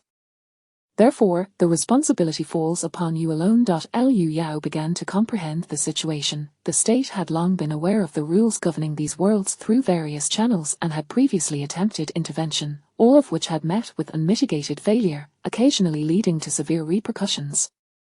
What should I do? Liu Yao inquired. Act according to your own judgment, whether it be for good or ill. Follow your heart. I trust that, at the very least, our nation's education is not entirely in vain, Leader Chen concluded, rising to his feet and offering a slight bow. Thank you for your honesty. What a pity. I had hoped to request a heavily armed synthetic battalion to sweep away the invaders, Liu Yao muttered, feeling significantly lighter in spirit. And oh wonder, it is said that confession brings leniency. This leniency could also translate to a sense of relief, Leader Chen chuckled, that would require a colossal industrial system. If you can offer sufficient gold or goods in exchange, it is indeed possible to establish a complete industrial framework there, thus acquiring a heavily armed synthetic battalion. Exchange. Liu Yao seized upon this pivotal point. Old Master Yu, hands clasped behind his back, ambled towards the door, mumbling, the elderly tend to forget things easily. What was I about to do? Yes, I need to go outside to bask in the moonlight. Bask in the moonlight. Very well, Old Master Yu, you are indeed a master of feigned ignorance. After the departure of the 3 officials, only the 3 museum representatives and 2 prominent figures from the capital remained in the courtyard. Accompanied by Yu Xiaolan, Old Master Yu took a leisurely stroll outside, while Hao Qianqian handed over the bill. Is this the total? Liu Yao gazed at the lengthy string of numbers, stammering, these rascals have this much wealth. The 5 rascals in the courtyard. Gold in chaotic times, antiques in prosperous ones. It seemed that no household could afford to be without an antique, lest they feel embarrassed to greet others. One elderly museum representative, having conveniently disregarded Liu Yao's earlier comments, approached her, saying, as for the remaining items, if Miss Liu agrees, we would like to purchase them at a reasonable price. I had expected you to offer a small red flag and then $100, Liu Yao retorted, recalling Old Master Yu's earlier hints regarding the items excavated from ancient tombs. She found it impossible to elucidate the provenance of these antiques. Miss Liu is jesting. Some of these items have been overseas since the time of turmoil, and a significant portion has been preserved in the vaults of certain affluent families, the old man added, leaving unspoken the fact that he had only seen images of those treasures, never the artifacts themselves. However, he prided himself on his discerning eye, and whether the antiques in the courtyard or alley were genuine, he had no doubt of their authenticity. Liu Yao donned the white gloves handed to her by Hao Qianqian, picking up a bowl and inspecting it from various angles, unable to discern its significance. They say it is a bowl from the Song dynasty, Hao Qianqian reminded her. Liu Yao set the bowl down, producing a crisp clattering sound that made the hearts of the 3 individuals momentarily skip a beat. Never mind, you all can make your offers. I am rather affluent at the moment. Indeed, Hao Qianqian nodded in agreement, thinking that Liu Yao was in a position where even plucking a leg hair would yield more wealth than her husband's 32-inch waist. Ultimately, after calculating the final total, it amounted to 6,358,100,000. The museum representatives departed, yet the 2 prominent figures from the capital lingered. Liu Yao furrowed her brow slightly and inquired, why are you still here? We remain because we wish to engage in some business with Miss Liu. We heard that you procured a batch of seafood last night. May we take a look? One man in his 30s said, adding, I am Liu Xiangdong, and Miss Liu and I are distant relatives. I operate several restaurants in the capital. The other introduced himself as, I am his brother, Lucien 11. Liu Yao found it curious how swiftly these 2 had acquired information. Surely there were traitors within their ranks. Liu Xiangdong was not merely managing a few restaurants. He owned seafood chains throughout the country. Upon hearing that Liu Yao's nephew had boasted about seafood that was supposedly celestial and had even shared photos of 7 to 8 pound yellow croakers being grilled, he felt compelled to see for himself. Having also seen several images of antiques in their group chat, he decided to visit in person. Liu Xiangqi, meanwhile, owned a logistics company with numerous refrigerated vehicles. He had little interest in antiques, but his father-in-law did, so he accompanied his brother in hopes of exploring potential collaboration. If that didn't pan out, they could at least purchase some antiques. Liu Xiangdong, a shrewd businessman, noted Liu Yao's peculiar expression and explained, you see, I have a nephew who works at Miss Liu's studio. A studio? Surely that refers to Liu Yuan's. Then shall we go together? Hao Zong, please drive. Understood. The 2 brothers exchanged glances, wondering why they needed a car for such a short distance. A minute later, the sound of "please watch for reversing" echoed from outside the courtyard. Liu Xiandong thought, what a joke, with my billionaire status, I should be flying or using a rocket. How could I be expected to ride in a small tricycle? That person over there, don't think your multimillion-dollar jade pendant gives you the right to act so arrogantly while reversing into the courtyard. Lu Shengxi was the first to act, stepping forward and hopping onto the tricycle, taking a seat on the small stool within. Unlike his brother, Lu Shengxi had initially made his fortune through transport via bread trucks, and sitting in a small tricycle was no different from kneeling to earn money. If someone with a net worth of over 60 billion could ride a small tricycle, surely he could too. Chapter 44. Still unable to afford it. 10 minutes later, the little tricycle arrived at the farmhouse, and upon seeing it, Lu Xiandong felt a wave of despair wash over him once again. A few modified shipping containers plopped onto an empty lot, accompanied by a couple of earthen stoves. Was this truly what one would call a farmhouse? Whose farmhouse resembled this? Disembarking with a scowl, he inadvertently stepped into a pile of chicken droppings. Lu Xiandong, with a fortune in the billions, a prestigious lineage, and the title of CEO, upon opening the cold storage and discovering the substandard products within, Lu Xiandong genuinely contemplated turning back. However, adhering to the mindset of having come this far, he made a call, requesting his assistant and driver to bring over the testing equipment. Thawing the items, he set up the barbecue grill, since he was already here. The quintessential Chinese attitude of "since I'm here" took precedence. Big brother, don't be rash, he's just a child. Lu Shengxi intervened, stopping Lu Xiandong from delivering a blow to his nephew. Taking a deep breath, Lu Xiandong addressed a foolishly adorable boy who was trying to flee. Come back, I won't hit you. Lu Yao waved off Lu Yuan, who was eager to intervene, scolding, what is it to you? Before long, Lu Xiandong's elegant female secretary and robust male driver arrived. It is often the case that the short-haired, refined female secretaries accompanying CEOs exhibit a remarkable level of competence, and not a trace of disdain appeared on her countenance, at least, not outwardly. After conducting a series of tests and confirming that the radiation levels were zero, the secretary even questioned the accuracy of the equipment. Boss, it's zero. There is absolutely no nuclear radiation, the secretary reported, her finger gesturing animatedly. Lu Shengxi straightened his back. This deal was surely going to materialize, and the transport order was undoubtedly his to claim. The prospect of earning money from his elder brother filled him with a peculiar excitement. Lu Yao halted Lu Xiandong's inclination to negotiate business, entrusting the matter to Hao Qianqian. She declared, double the monthly salary once the seafood business takes off, as per our prior agreement. For every new profitable project introduced, an additional salary increment will be granted. Long live the boss, long live. The short-haired secretary whispered inquisitively, how much is that per month? It was essential to strengthen relationships among colleagues through the exchange of resources. It used to be an annual salary of 150,000. Now it's 300,000. The short-haired secretary cast a resentful glance at her employer. A mere country bumpkin raising chickens could command an annual salary of 300,000 while her daily tasks consisted mostly of checking in on various chain hotels under the pretext of inspections, indulging in food and drink. Perhaps it was not too much to bear. After all, one must learn to be content while they save for a few hundred years to afford a 3-bedroom apartment in the capital. Upon hearing the annual salary of 300,000, Hao Qianqian suddenly felt that the job was not so exhausting after all, although the process of applying for permits might be a tad cumbersome. There was nothing that a little barbecue couldn't resolve. If there was, then 2 barbecues would suffice. The only downside was that these meals stretched from the afternoon into the night.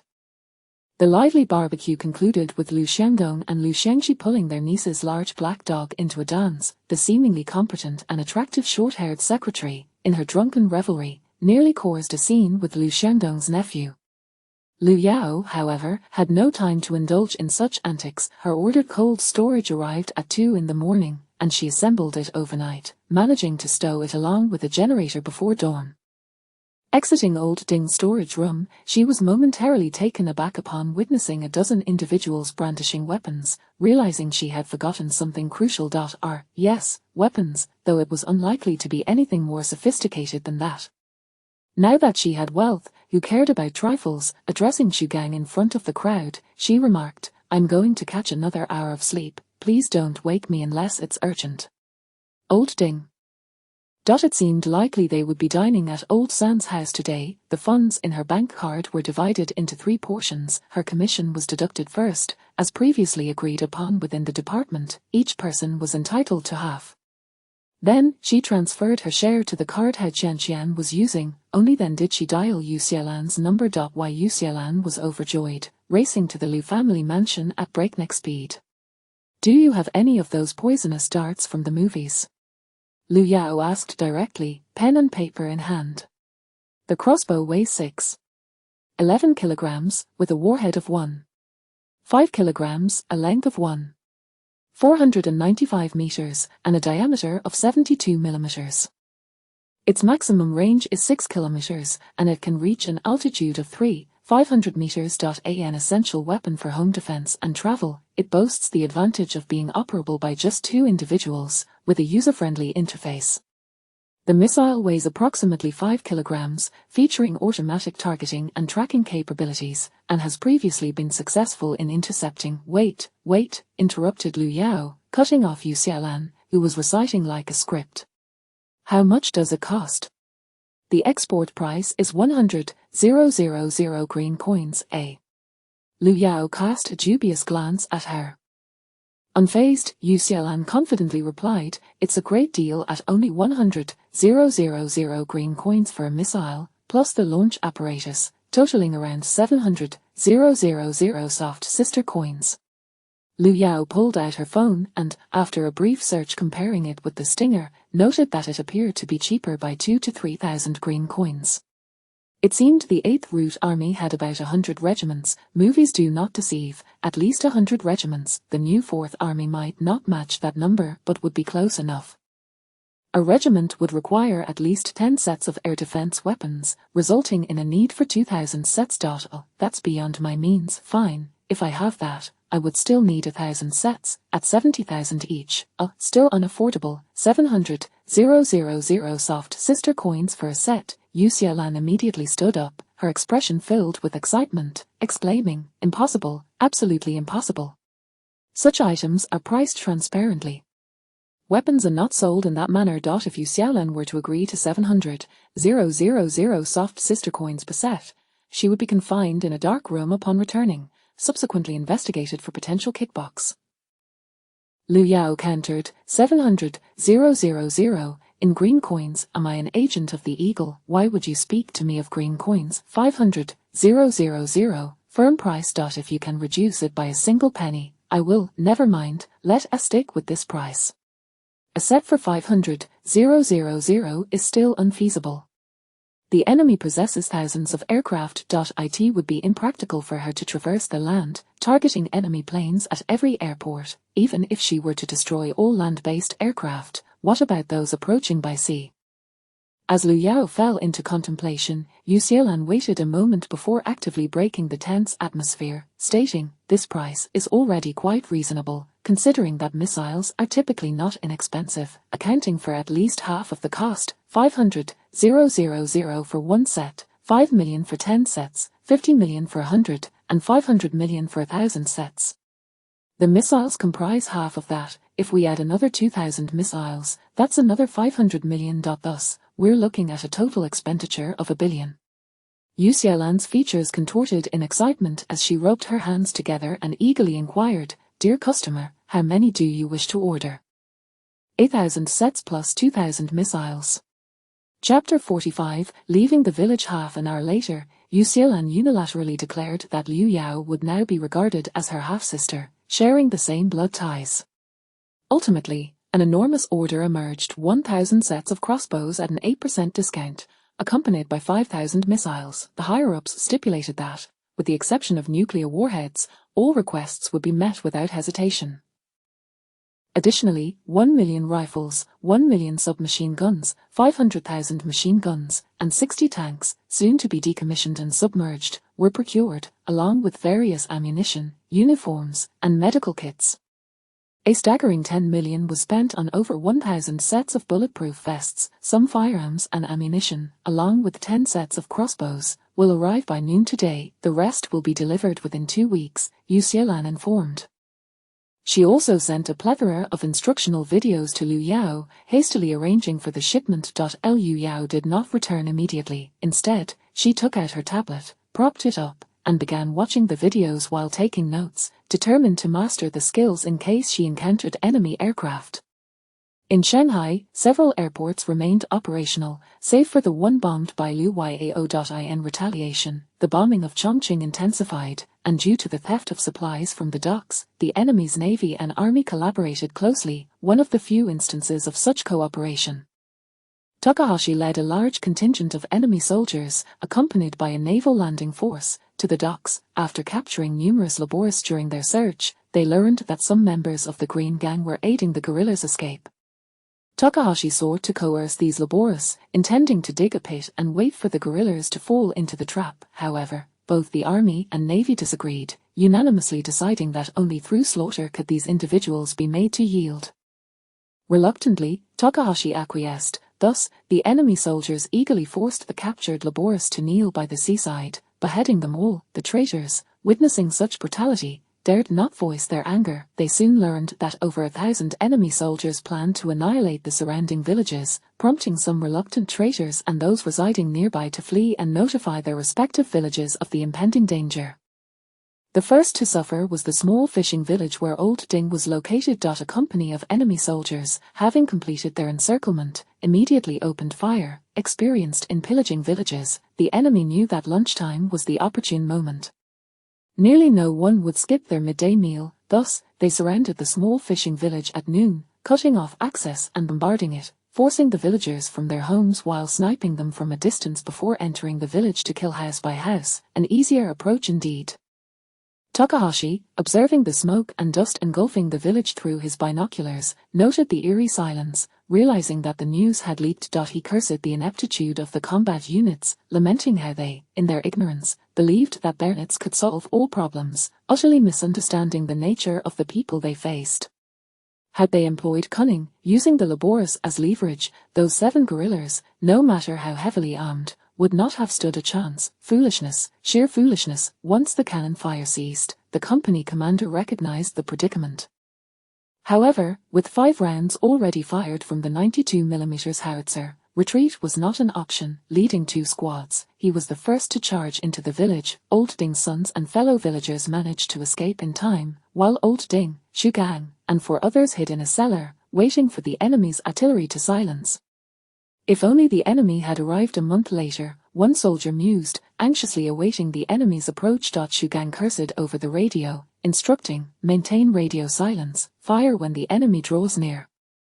It's best to lure them in, allowing more villagers to escape and protect that storage shed. Old Ding was puzzled about why they needed to protect the shed. Was there truly someone inside? If Comrade Liu Yao were present, wouldn't she fear a shell landing in there? If she were not, what purpose did it serve to safeguard that shed? Just as over 100 enemy soldiers were poised to storm the small fishing village, a sudden explosion shattered the air, mowing down the charging soldiers like wheat, dismembering them in a gruesome display. The foremost enemy soldiers perished instantaneously, while those behind faced a horrific fate, limbs severed, bodies mangled and blooded. Standing on a dirt embankment, Takahashi gazed in horror at the scene, akin to a slaughterhouse, while the nearby junior soldiers were equally terrified, the air filled with the haunting cries of the dying.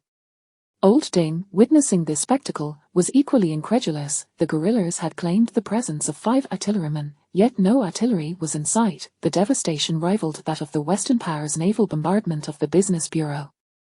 Excellent, we've inflicted substantial casualties. The enemy will surely call for reinforcements. Everyone take your positions and fire freely. Do not unleash continuous fire unless absolutely necessary. Conserve ammunition, and we must hold out until nightfall. Once darkness fell, everything would become manageable. Indeed, reinforcements from the enemy soon arrived. However, as the vigilant enemy soldiers knelt to prepare their shots, they were caught off guard by a barrage of gunfire. The sheer volume suggested numerous defenders. After witnessing the unfolding chaos, the naval landing force, under Takahashi's command, dispatched over 50 men to engage the previous fire points, momentarily advancing into the bloody fray. The independent company unleashed a volley of machine gun fire, sending the enemy soldiers spiraling in a chaotic dance of death. Takahashi commanded, "Send the other two companies and the naval landing force to advance. Locate the main force of the new 4th Army guerrillas." Understood. The enemy, having paid a hefty price of over 50 corpses, withdrew with a portion of their wounded. As the enemy retreated, Shugang hastily ordered a precaution against artillery fire, but the anticipated barrage never materialized. Upon Liu Yao's return, she was met with a pungent, iron-rich scent mingled with the acrid smell of gunpowder. "I have returned." Hearing her voice over the radio eased her worries. Upon learning of the enemy's massacre at the docks and their approach to the small fishing village, Liu Yao clenched her fists tightly and instructed, "Soldier, bring someone who can drive." She had waited until the weapons and equipment arrived before coming, fortuitously in time. When the three of them arrived and beheld the imposing steel behemoth, they were rendered speechless. "What are you staring at? Leave the village, eliminate these enemy soldiers." "We don't know how," the soldiers confessed, bewildered about how to enter the armored vehicle. The 85-2 main battle tank, equipped with an automatic loading system, boasted a 125mm smoothbore cannon and a heavy machine gun, with 3 men forming a standard crew. Liu Yao climbed aboard and instructed, "From here, the driver should enter through this way. Soldier, go down through this opening. Let us get inside first." Upon entering, it was Liu Yao's first encounter with the interior. Following the manuals and practical lessons, the tank roared to life as it barreled through the earthen barricade and out of the village. Upon witnessing this, Takahashi immediately ordered the artillery to fire their last 5 rounds. His hand trembled as he held the binoculars. The length of the tank's cannon seemed to surpass even his own life. Chapter 46. Upon hearing the command, "Soldier, follow my lead on how to operate the automatic loading cannon," the rounds were swiftly chambered. The turret pivoted, locking onto the enemy positions atop the earthen embankment. With a firm press of the foot, a shell was launched, sending vibrations through the tank's frame. Goodness gracious, how formidable! This rivals the power of a howitzer. The cannon was automatically reloaded with a resounding click, prompting the soldier to swallow nervously as he contemplated trying it himself. Just then, Liu Yao interjected, "Well, you see, it's quite simple.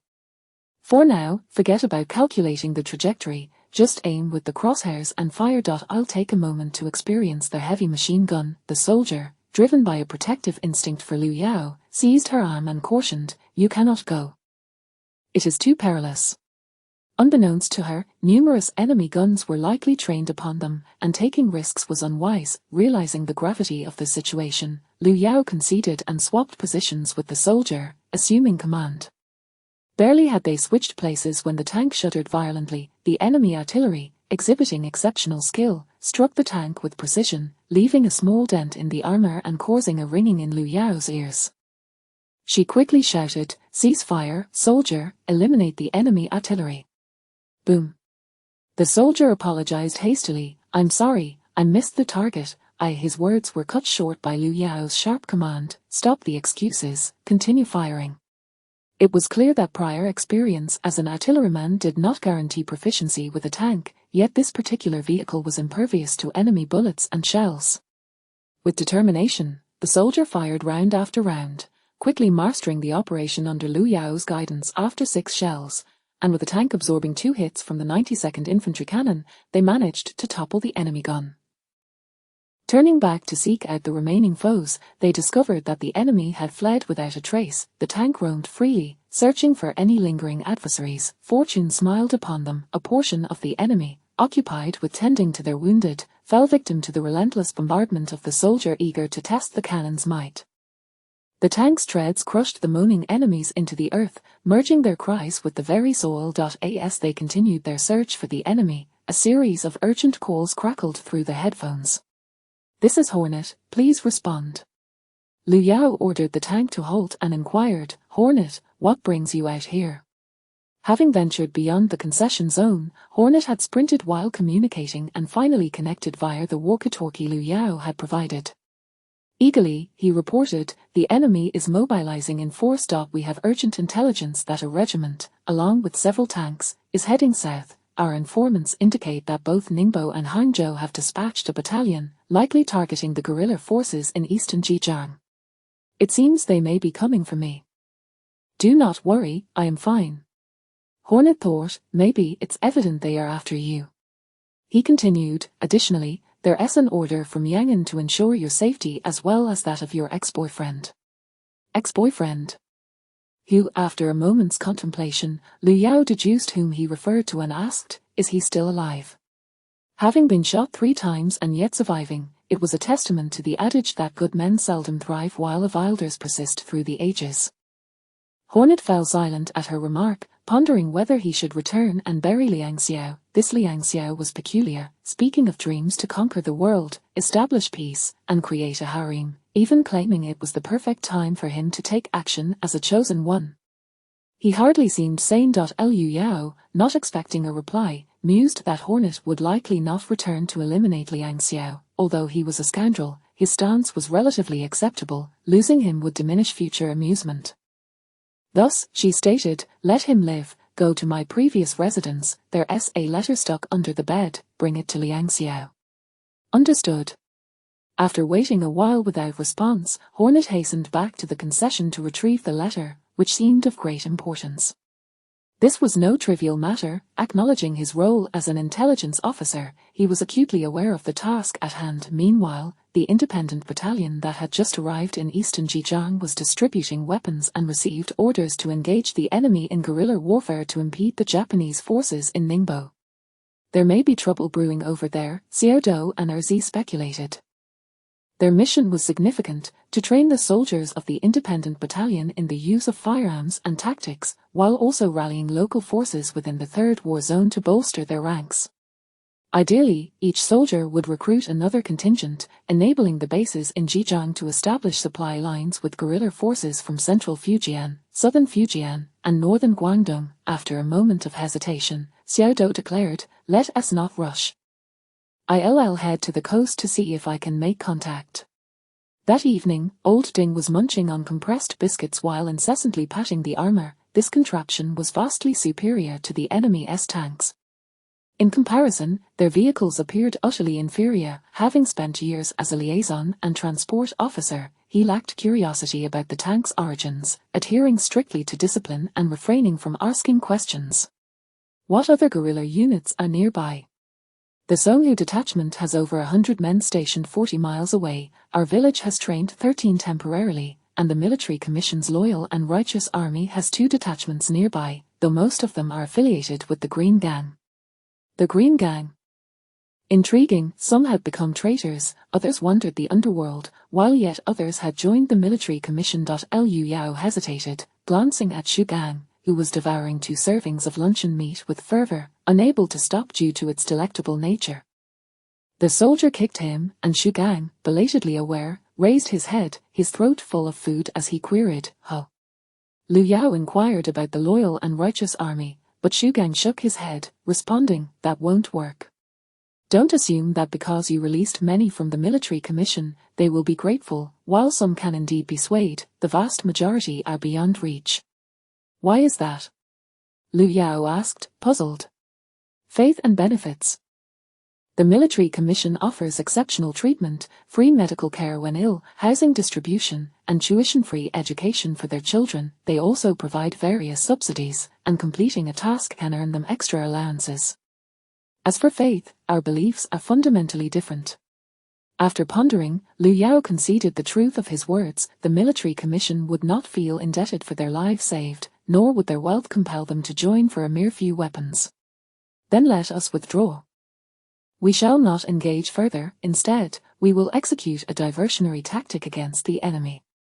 The 7 individuals stared at Liu Yao in astonishment. Were they truly planning to confront thousands of Japanese soldiers with a mere 7.5 men? Chapter 47, The Pudong Guerrilla Team. Liu Yao pondered, if only this had happened a few years earlier, ideally right at the onset of the war. At that time, there were hundreds of thousands of fruit soldiers clashing with the Japanese in Shanghai, all equipped with the Type 5 and Type 6 rifles, alongside some battered aircraft. The Japanese would have no hope of breaching our defenses. Returning home to dream would be more expedient. May I suggest, if we had enough of these formidable machines, I am confident that I could train over 100 individuals within a single day to operate them, and we could confront the Japanese head-on. A soldier raised his hand to express his opinion. With over 100 individuals, we could train at least 30 crews. That translates to more than 30 tanks, impenetrable to bullets and impervious to artillery, equipped with machine guns, all clad in bulletproof vests. Their machine guns could sweep across the battlefield, comparable to howitzers, enabling us to engage in a fierce confrontation with the enemy. Liu Yao contemplated seriously for a moment before dismissing the idea. If we withdraw, the Japanese will lose their target and retreat on their own. Even if they don't, we can maneuver around and strike them unexpectedly. They would still flee. Mealtime is here, let us not overthink this. Just as Liu Yao was about to eat, a thunderous roar erupted from the sky. Japanese aircraft. Old Ding shouted as he sprang to his feet, "Quickly, gather our belongings and hide the tanks. I will shoot down those planes. They're ruining my meal, and I'm genuinely furious," Liu Yao declared, bursting out like a wild stallion. Point 3 aircraft loomed above, and though she wasn't well versed in the distinctions between fighter jets and bombers, she retrieved the crossbow 6 from her spatial storage, aimed, locked on, and fired. A fireball erupted as the missile soared skyward. She switched to another crossbow 6, continued aiming, locking on, and firing. After 3 consecutive launches, the first missile struck the foremost aircraft, which exploded in a fiery spectacle. The remaining 2 fighters had yet to react when they too were hit by the remaining missiles. Liu Yao stored the crossbow back into her space, left pondering her luck. Wasn't the hit rate only 30%? How could they be so easily dispatched? After much contemplation, she could only attribute it to sheer fortune, an extraordinary stroke of luck. In another dimension, all planes were jets, but here, the Japanese aircraft were propeller-driven, lacking speed. Moreover, their aircrew had never encountered such advanced anti-air weaponry. The last aircraft attempted to evade, but the missile curved and struck true once again. What a loss, what a loss. The cost of the missiles was exorbitant. 3 shots had cost $1 million, a sum sufficient to cover the highest-paid soldier, Hao Qianqian, for 3 years. Those Japanese, fuming, Liu Yao returned to the courtyard and declared, "Let us go find the guerrilla team. I am incensed, we shall take them to bomb the Japanese airfield." Her anger was palpable. It was preferable to eliminate the aircraft while they were still grounded, as the costs of engaging airborne targets were far too high. She wondered if Yu Xiaolan had any more affordable anti-aircraft weapons. If so, she would demand a refund for the undelivered items. Though a mere refund would be a small comfort, it was highly unlikely. They had already exploited the situation, akin to catching a wolf with empty hands. If she proposed it, Yu Xiaolan might very well retaliate fiercely, mercilessly biting back, a truly cruel scenario. With substantial resources, her frustration mounted, especially after having just expended 3 missiles worth $1 million, an expenditure that stung her deeply. While she suffered this financial blow, Takahashi was lamenting with the remaining Japanese soldiers. The air support they had painstakingly called in had turned into mere fireworks. What sort of anti-aircraft weapon was this? Anti-aircraft guns? Absolutely impossible. Such equipment was exclusive to the regular forces of Huigua, and even then, they were scarce. To hit a single aircraft with dozens of rounds was a tall order, yet, just 3 missiles had achieved a 100% success rate. Gold Nugget. It was once again the work of the individual codenamed Gold Nugget. The new 4th Army in Jiangbei and the 8th Route Army in Lunan had received a plethora of weaponry and were now actively striking, nearly dismantling the Jiangbei pacification plan. If Jiangnan followed suit, the empire could face significant setbacks. The capable divisions were locked in a standoff with the fruit soldiers, while only a handful of troops had been recalled from the rear, alongside the Imperial Collaboration Army, which would hardly stand a chance against the newly disguised 8th Route and new 4th Army. With these thoughts, Takahashi felt both his ears and head throbbing. "You all must wait again, Lieutenant Uyeno. I entrust this to you," he addressed the injured Marine captain. "Understood."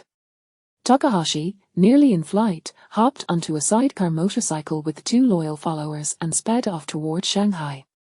Along their way, they encountered the guerrilla team. When one of his companions was injured, Takahashi refrained from engaging in battle, prioritizing his need to report intelligence. He finally revealed his identity upon encountering troops on the road and borrowed a radio to convey his message.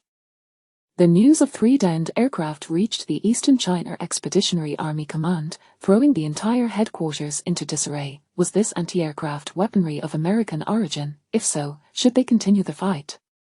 If not, had this backward nation developed it independently? The commander of the Eastern China Expeditionary Army immediately dispatched the Special High Command and various intelligence agencies to investigate this anti-aircraft weaponry and the tanks that could withstand artillery fire from the 92mm howitzers.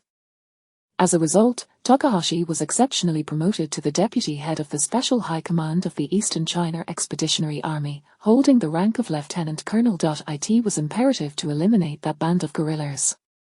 The Expeditionary Army Command swiftly coordinated with the Navy, dispatching 2 warships to the area to provide artillery support at a moment's notice. An O tank could withstand the firepower of a battleship.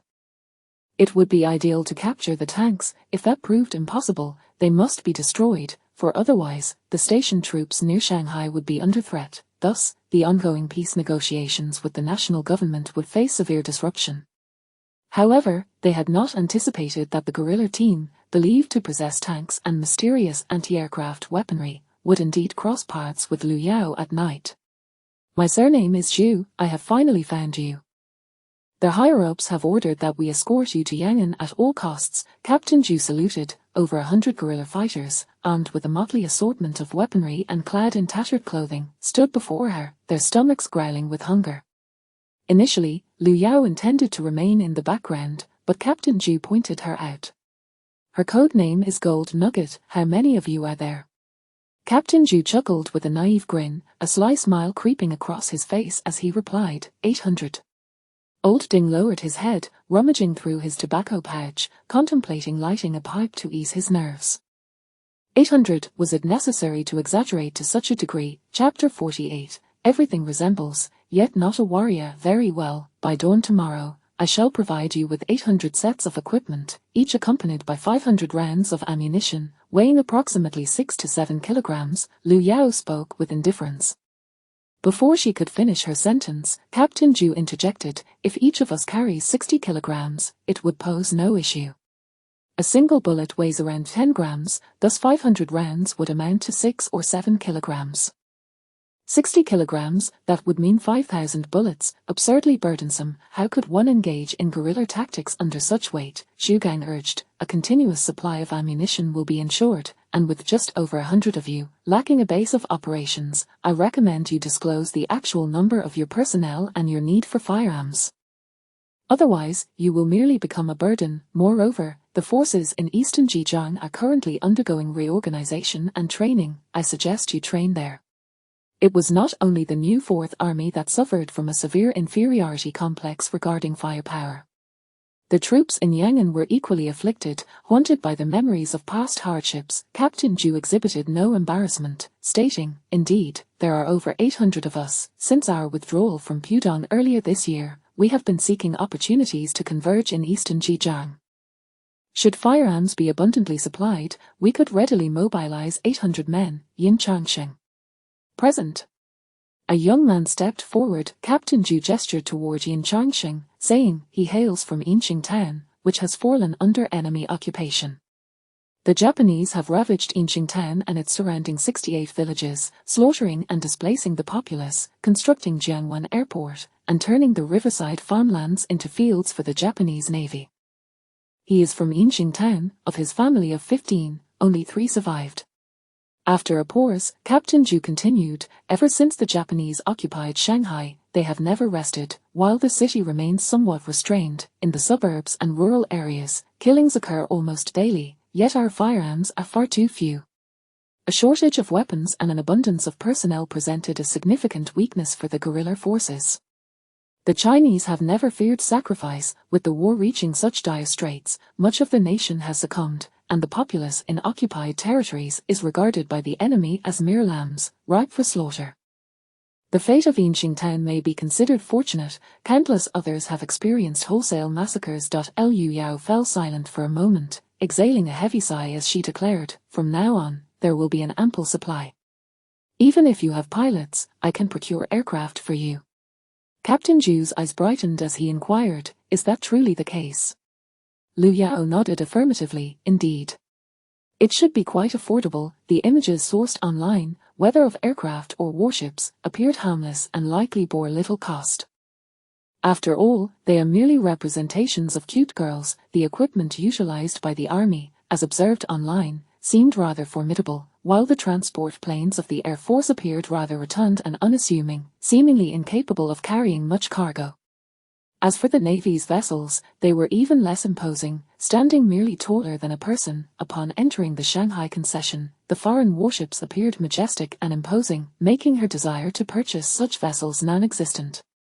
What use would a warship that barely exceeded a person's height serve? It seemed insufficient to withstand even a single shot from a 92 type cannon. Moreover, the internet spoke of a century-old navy, and her previous world had profoundly influenced her perceptions of naval development.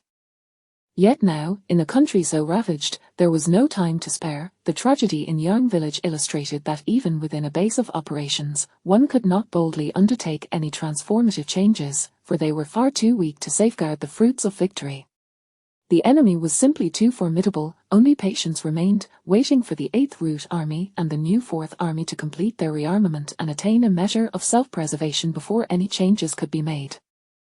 Given these circumstances, whether it be Captain Zhu or other guerrilla forces, even if they were to underreport their numbers in hopes of acquiring additional weaponry, Liu Yao chose to remain unconcerned. As for the Guo army, Liu Yao wished to locate them, but first, she needed to find them. As dawn broke, over 300 individuals gradually arrived in the forest, yet their tattered appearance left Liu Yao at a loss for words. They looked more like beggars than soldiers. Among them was one who held a spear and carried a chicken coop on his back, within which were 2 hens. Upon arrival, he immediately began scouring for insects to feed the chicks. Captain Zhu chuckled self-deprecatingly. The Guo army brothers say we are madmen. Madmen who never retreat in enemy-occupied territories. Liu Yao sighed and asked, Captain Zhu, are you sure they can fight? Xu Gang chimed in, once they engage in battle and survive, they become veterans. That has been our way of warfare. The Chinese fear not death, but sending these individuals to the battlefield would be akin to sending them to their doom. What Liu Yao sought was to enhance their chances of survival.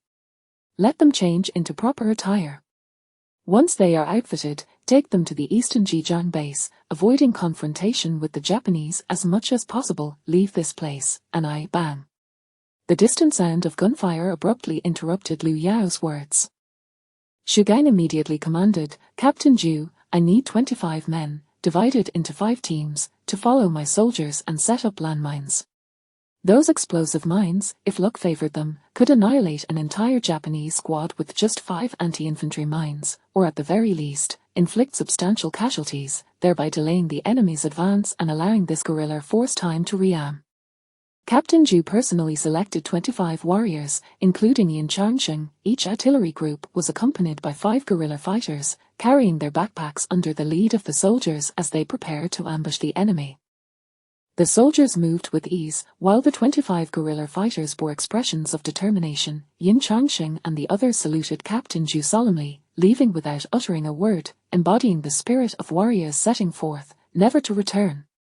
Once they departed, Liu Yao approached Captain Zhu and inquired, do you think I sent them to their deaths? Captain Zhu hesitated, wanting to respond, but Liu Yao proceeded to distribute clothing and equipment. Rows of camouflage uniforms, bulletproof helmets, military boots, socks, and tactical backpacks were handed out. Once donned, if certain individuals had ceased carrying chicken coops, at a glance, they might almost resemble a regular army. Why are you not wearing military boots? Liu Yao asked a young soldier still clad in straw sandals. The soldier mumbled something incomprehensible. Captain Zhu explained, he said he is reluctant to wear them. Put them on. Guerrilla fighters must have sturdy feet. Once you are equipped, guide the refugees from each village to the base. Discard your chickens and ducks, you have enough provisions in your backpacks to reach the base.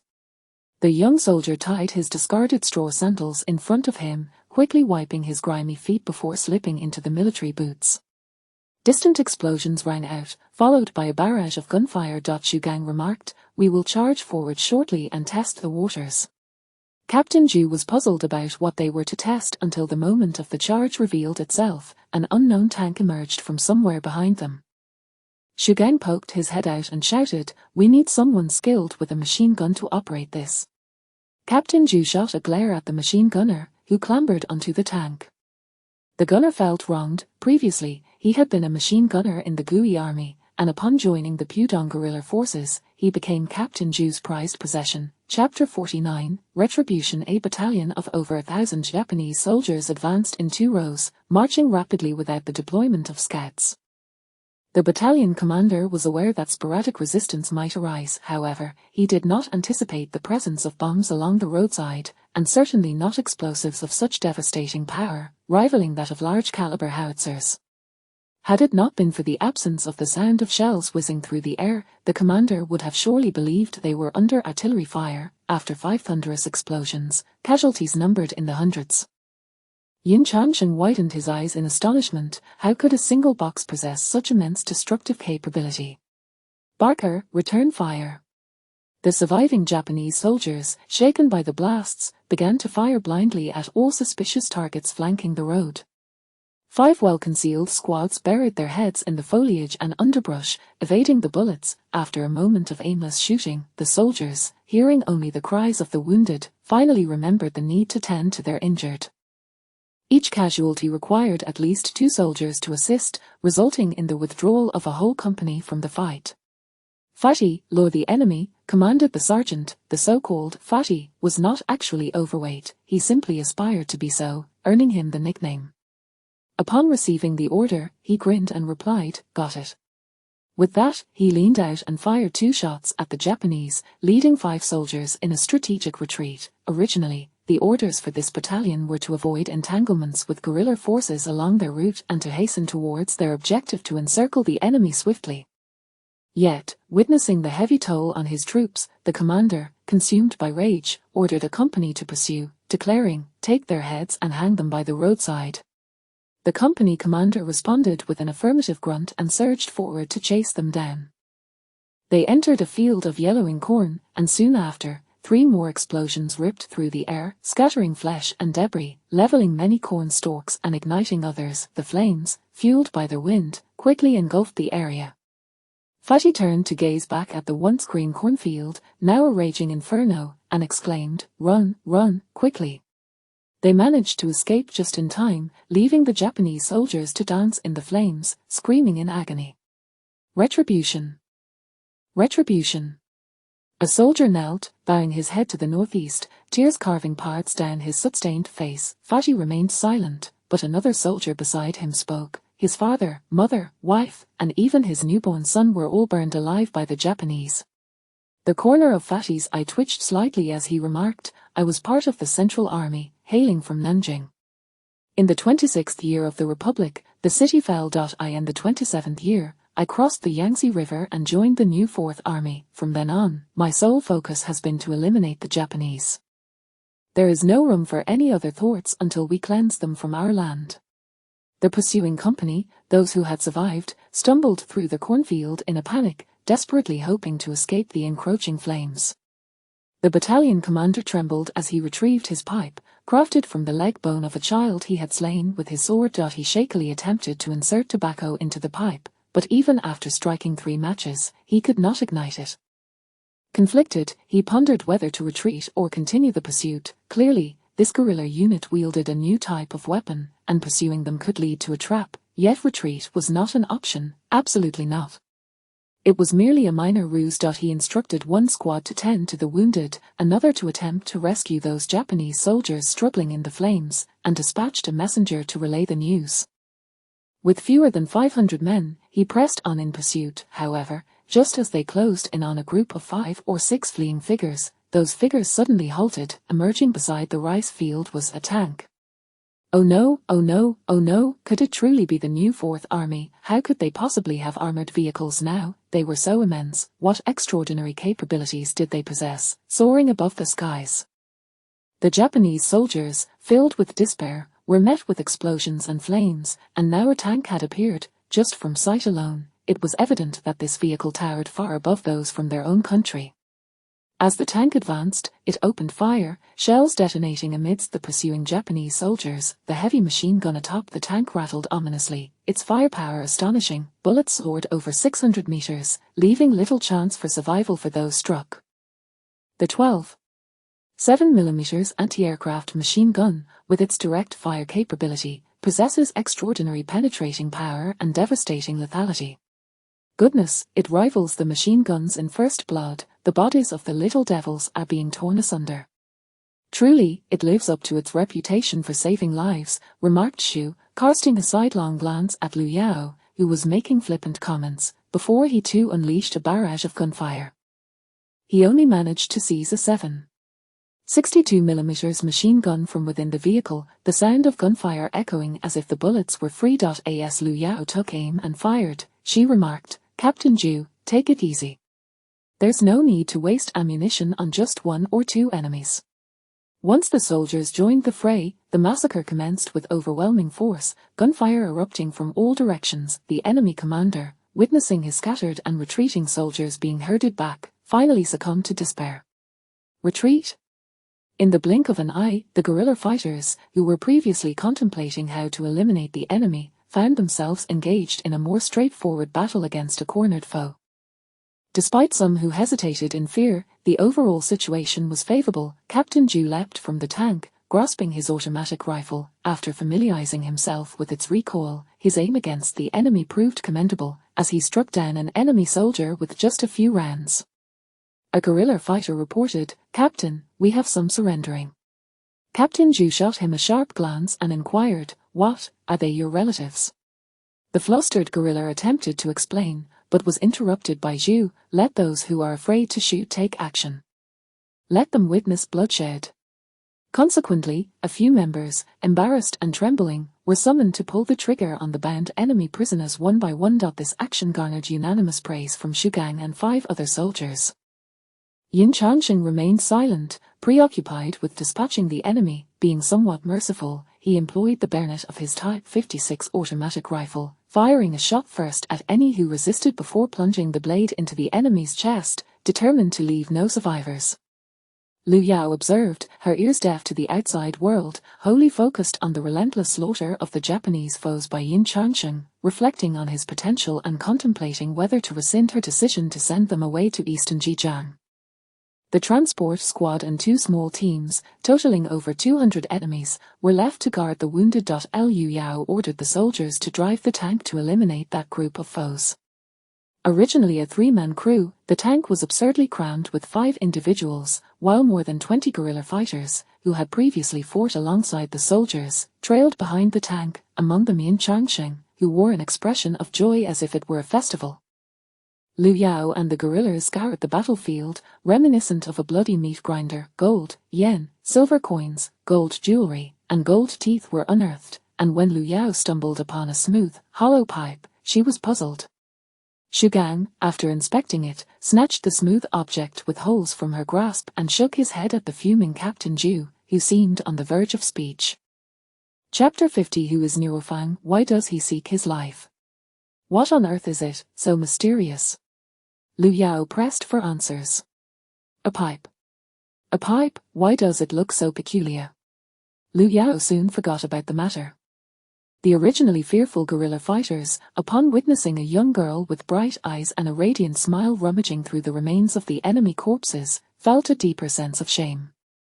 Currency stained with blood, Japanese yen, green dollars, British pounds, and francs, accumulated alongside gold earrings and bracelets still smeared with flesh. Ultimately, they amassed over £10 of gold and 800 silver dollars, dismissing the paper currency as inconsequential. There were quite a number of watches, over 30, and a pile of more than 400 rifles, along with various enemy backpacks. Under Xu Gang's command, the spoils of war were neatly arranged in an orderly fashion. In this battle, over 30 lives were lost, and more than 170 sustained injuries, with over 50 in critical condition. In Captain Zhu's eyes, this was indeed a remarkable victory. At the cost of 200 casualties, they had annihilated an entire enemy battalion of over 1,000 men, something previously unimaginable. Each raid had left them pursued relentlessly by the enemy, fleeing like wildfowl. By the time the enemy reinforcements arrived, only a field littered with corpses remained, with merely a handful of soldiers having escaped the inferno. The brigade commander furiously inquired, were they from the main force of the new Fourth Army or the loyal and righteous army? We do not know. They wore garments made from green and yellow cloth, equipped with remarkably advanced weaponry. Each soldier wielded a submachine gun or rifle, and they had a vehicle heading westward. The brigade commander recalled what Takahashi had said, convinced it was indeed the main force of the new Fourth Army he had mentioned. The enemy commander felt a burning resentment, gnashing his teeth in frustration. They had not fled south as anticipated but rather moved west, likely attempting to encircle them. How cunning the Chinese were. However, one thing was certain, this troop was not numerous and could possibly be the vanished independent company from the northern Jiangsu region. The claim that each soldier was armed with a submachine gun was conveniently overlooked by the enemy commander. Even if each soldier possessed such a weapon, the rapid consumption of ammunition without resupply would lead to inevitable doom. Suddenly, the sound of artillery shells soaring through the air pierced the silence, prompting the brigade commander to shout in terror, "Get down!" In the face of ordinary shelling, the chances of survival by lying flat were somewhat better, but against the relentless bombardment of rocket artillery, even that would be futile. The incessant barrage stretched along the road and its flanks for 2 miles, leaving a landscape strewn with enemy corpses in its wake. The results are excellent, continued the bombardment, as the enemy's supplies are behind us, a soldier serving as the eyes of the rocket artillery observed through his binoculars. Having bid farewell to the guerrillas, the captured enemy weapons were taken away by them. Despite their burdens resembling snails carrying shells, they could not bear to discard the rifles. They would rather distribute them to the refugees than abandon them. With Liu Yao's artillery providing cover, the enemy soldiers in Hangzhou and Ningbo, upon receiving the news, halted their advance and retraced their steps after a while, leaving the guerrillas in the eastern Zhejiang base baffled. Was it truly over? Indeed, it was over. An entire brigade had nearly been wiped out, and hospitals in Shanghai were filled to the brim with injured and maimed enemy soldiers. The enemy's intelligence agency was compelled to spare no effort in gathering information about this suddenly emerged force, seeking to uncover the source of their weaponry and whether they were being supported by the White Eagle or John Bull. Were the combatants from the new Fourth Army in southern or northern Jiangsu, it was likely that the elite troops from the Guo Army were also engaged. The numerous shell craters served as the best evidence of their presence. Liu Yao directed the guerrilla force towards eastern Zhejiang, acknowledging their lack of combat effectiveness, even in trivial skirmishes. So many lives were lost, with bullets soaring into the sky. Could success in marksmanship be reliant solely on faith? Old Ding requested 6 submachine guns and 1,000 rounds of ammunition, along with dozens of captured rifles, claiming he intended to establish a maritime guerrilla unit and casually try to catch a 100-pound yellow croaker.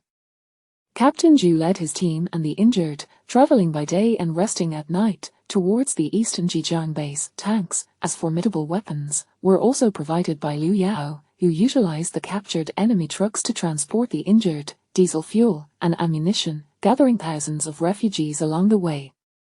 Meanwhile, Liu Yao set her sights on the enemy airfields. After the fat man had mentioned that the pipe was a child's leg bone, Liu Yao nearly lost her mind. She knew the enemy was ruthless, but the extent of their cruelty was beyond her expectations. First, she would target the enemy aircraft. Bringing down planes in the sky came at a high cost, but the vengeful Liu Yao aimed to thoroughly strike the enemy airfields surrounding Shanghai, beginning with Jiangwan Airport.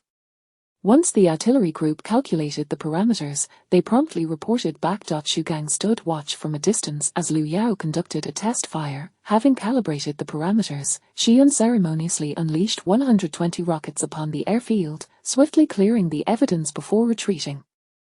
Just like that, the skies over Shanghai welcomed a long-awaited tranquility. The airfields were obliterated, resembling the surface of the moon, with nearly 60 aircraft lost, some belonging to the army, others to the navy, with a balanced share of destruction. After the bombardment in Hongkou district turned the area to dust, Liu Yao reluctantly entered the concession. The citizens of Shanghai mistakenly believed the Guo army had returned, causing a surge in the stock market, only to realize it was a false alarm. The prices of penicillin and sulfur drugs skyrocketed to outrageous levels. The Zhu family, having offloaded a batch of penicillin to Chongqing, ceased to concern themselves with the soaring prices outside. Crates of gold were secretly transported to the house rented by Liu Yao, the one demanding 1,000 gold bars. While Liu Yao was busy engaging in guerrilla warfare, she profited handsomely, with boxes stashed under the bed, in the stairwell, within the wardrobe, and even scattered throughout the yard. After securing the gold, she peeked into the cellar, only to discover that the weapons had mysteriously vanished. She knew they had been taken by the wasps. After settling the artillery group, Xu Gang led them in studying theoretical knowledge indoors while she ventured to the Zhu residence. "You're back." Zhu Hongju greeted her with a warm embrace. Liu Yao twitched her nose, catching a faint scent of blood. Zhu Hongju explained, "Liang Xiao and the others have left. Just today, they said they were off to conquer the world, and my brother went along, insisting that nothing could stand in the way of their yearning for freedom." "Did they not mention anything about wanting Nuofang's life?" "Who is Nuofang? Why does he seek his life?" Liu Yao. Zhu Hongju ushered Liu Yao into the house, where Liu Yao noticed many pieces of furniture draped in cloth. She inquired, "Has something happened at home? The little devils have set their sights on us. Detectives from the police station discovered that penicillin was being sold by our family, so my parents were escorted to Yangon." Zhu Hongju expressed relief, glad that her parents had finally taken that crucial step. "You haven't sold everything, have you?" Liu Yao believed that people of their stature would undoubtedly bring some gifts to Yangon. Chapter 51, A Word to Awaken the Dreamer. Our family's dividends have all been invested in penicillin, and then reinvested, and then more dividends. It's quite a complex mathematical conundrum, and I can't quite figure it out. By the way, the gold has been delivered to your home. Zhu Hongju meant that the profits from the Zhu family's dividends were used to purchase penicillin, and upon reflecting on the financial returns, they reinvested the dividends again. Liu Yao understood that was indeed a substantial sum. Was the Zhu family not struggling? "My mother said that this world is destined to be theirs, and they consider it a preemptive investment. The family has also agreed for my family to align with Yangon." The thought process remained entrenched in familial ideology. Zhu Hongju, feeling a tad embarrassed, continued, "Someone from the clan has gone to the port city and mentioned that the Zhu family is preparing for its final lineage. They shouldn't linger in the port city for long. By the way, how is that house? I was planning to go there for a bit of fun." Liu Yao, taken aback, asked, "Wait, are you referring to my family's house?" Zhu Hongju nodded and pulled out a property deed from her satchel, saying, "It was purchased with 1,000 gold bars by a professor surnamed He, as a small token of appreciation." "A professor surnamed He?" Liu Yao swore to the light bulb above her head that she did not recognize any Professor He. Huang Feng mentioned he is a friend of Professor He, and he said this person is quite affluent, having returned from studying in the United States on a government scholarship. It would be a pity to let such an opportunity slip away. A government scholarship to study in the US. Liu Yao closed her eyes and pondered for a moment before suddenly recalling someone, a professor from a certain television drama who was advocating for currency reform. When she finally met the person, she realized she had nearly made a fool of herself. Professor He, much like the name Huang Feng, was merely a code name. However, this individual was associated with the military intelligence, or the Central Intelligence, or perhaps Yangon. "Let us meet. I need to clarify things. Don't return after you make contact. Go directly to find Captain Chu and be prepared for immediate evacuation." 3 hours later. "I'm Professor He, pleased to meet you, Comrade Jin Gedder." Professor He was clad entirely in black, wearing a felt hat and holding a cane, exuding an air reminiscent of a Westerner, yet his attire was a sharply tailored Zhongshan suit. A small, neatly pointed beard graced his chin, streaked with grey. A government scholarship for studying abroad. False. When one is outside, one's identity is self-assigned. The old man chuckled slyly, quite intriguing indeed. Liu Yao understood that selling penicillin in Shanghai would undoubtedly attract scrutiny from various factions, and identity exposure was not unexpected. She asked bluntly, "What is it? Speak plainly, I am quite busy." Of course. "The airport outside the concession, and also in Hongkou district. I presume these are all orchestrated by Comrade Jin Gedder, hence military intelligence and certain factions collectively believe that spending 1,000 gold bars for a ticket is indeed worthwhile." Military intelligence was indeed formidable. If one were to consider who was most powerful within the clandestine operations of the concessions, it could only be military intelligence. Liu Yao, growing impatient, slammed the property deed on the table and declared, "You may leave." Such excessive chatter. Liu Yao was straightforward in her desire to dismiss the old man. The old man was too cunning, akin to an old fox, while she was merely a novice struggling to navigate the workplace. Thus, she decisively issued an eviction order. Professor He paused momentarily, then, with an apologetic tone, said, "I apologize, I've dealt with too many dubious characters and have grown accustomed to testing and sparring." He had become accustomed to speaking plainly with the living and the dead alike. "I tend to be quite forthright. Let us get to the point. Is it true that those in Chongqing wish to procure weapons and medicine?" Professor He narrowed his eyes, seemingly contemplating, and after a few seconds, replied, "Military intelligence wishes to facilitate a transaction between you and the national government. Central intelligence aims to transfer gold and factories, and as for the Japanese, they naturally desire to negotiate. Did they dare to come without the backing of Yangon? No, to be precise, without the directive from Yangon, he certainly would not be present here. What do you wish for me to do, from your own perspective?" Professor He instantly grasped her meaning. The young girl, though not yet seasoned, resembled a nine-tailed fox yet to develop its second tail, somewhat clever, but not overly so. Engage in commerce with them, transport all the gold the national government has in Shanghai, sell them weapons and medicine, and use the gold and factory equipment to settle debts.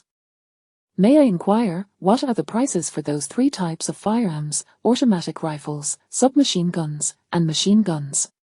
Liu Yao pondered for a moment before responding. Market price: automatic rifles at 600, submachine guns at 800, machine guns at 1000. Professor He leapt to his feet, his face flushed with excitement as he asked, "Is that true?" One machine gun was priced between $3,000 to $5,000 in the hands of bandits. She had quoted this price, and it was indeed a fair deal. Green currency. Of course, it's green currency. Oh, green currency.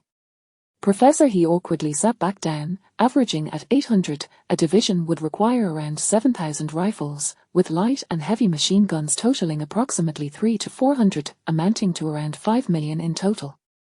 What about artillery? What is the price? The howitzer isn't too expensive, at 500,000, but does the national government have that much money to purchase ammunition? A single artillery regiment typically equips about 54 155mm howitzers.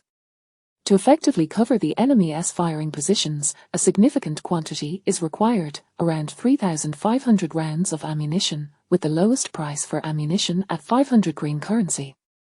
Oh, what expression is that you're making?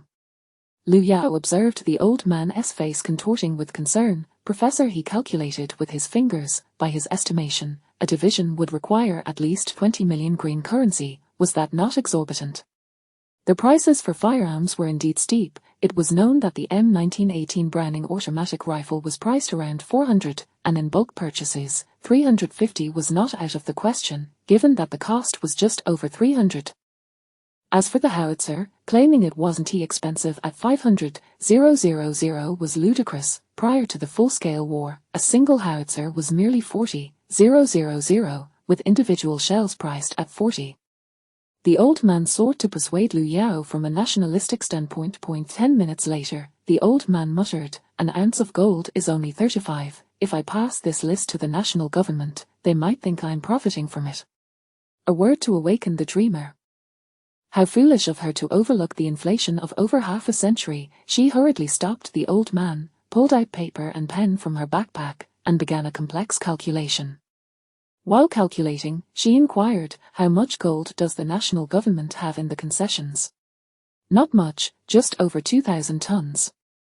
Too little, over 2,000 tons. Chapter 52, Digging a Pit, over 2,000 tons.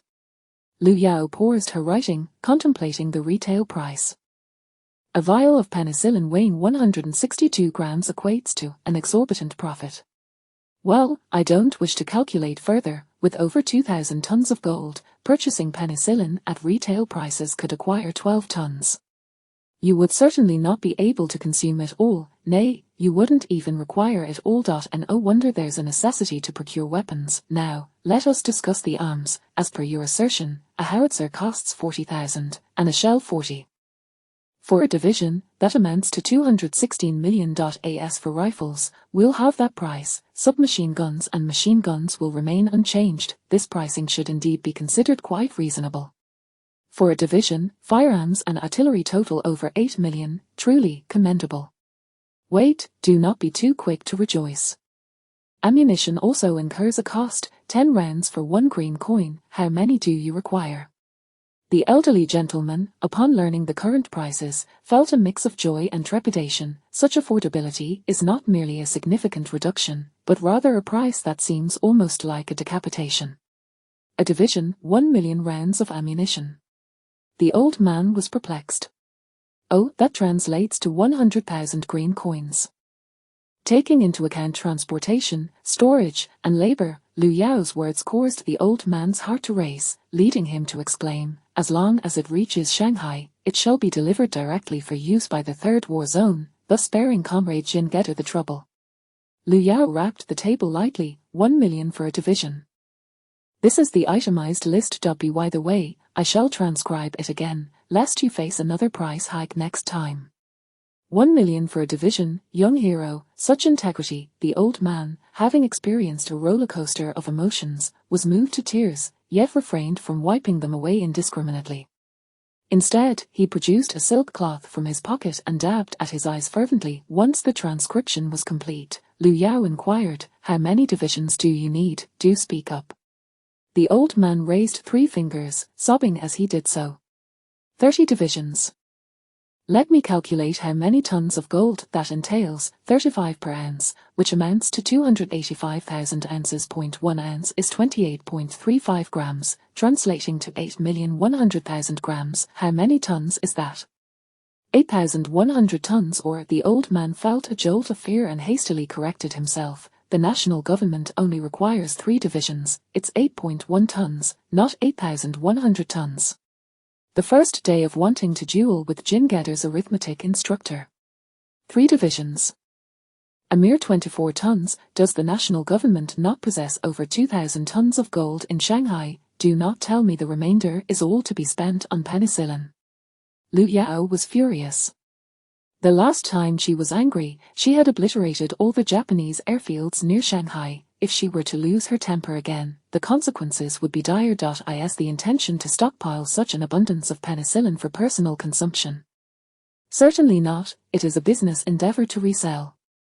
Return and inform those fellows in the national government that the price of penicillin has changed, 600 green coins per vial, take it or leave it. Furthermore, it will not be handled as individual transactions. The entire 2,000 tons of gold must be provided to me upfront, held in reserve here, take it or leave it. If I do not receive a precise response before tonight, well, it seems those Western devils are particularly eager to engage in this trade. The soldiers' equipment, after haggling with me for half a day, they only require 3 divisions. How astonishing! With over 2,000 tons available, the cost for weapons would barely be a trivial sum, yet they aim to utilize the entirety of the 2,000 tons of gold to purchase penicillin. At this juncture, penicillin has not even reached the stage of mass production, so the national government believes that the vast reserves of gold are not intended for penicillin, but rather to control its source and establish a monopoly. Then let us dig a pit and bury those ghosts within. You may leave. I shall wait here until 6 o'clock tonight. Professor He rose, bowing deeply as he stated, I shall do my utmost to facilitate this matter. If by 6 o'clock there is no news, I shall introduce you to Gerber's associates for purchasing, also settling in gold. Liu Yao helped Professor He to his feet and remarked, Dear sir, I am not targeting you. Tell me, does such a nation, such a government still hold any hope? Indeed. Professor He asserted firmly, there is hope. My eldest son perished here, my second son fell in the Battle of Sushu. My third son died in Nanjing, my fourth son's family perished in the bombings in Guangzhou, my grandson was killed in Wuhan. Countless individuals in this nation have sacrificed their lives for righteousness. Please believe, there is hope, Comrade Jin Getter.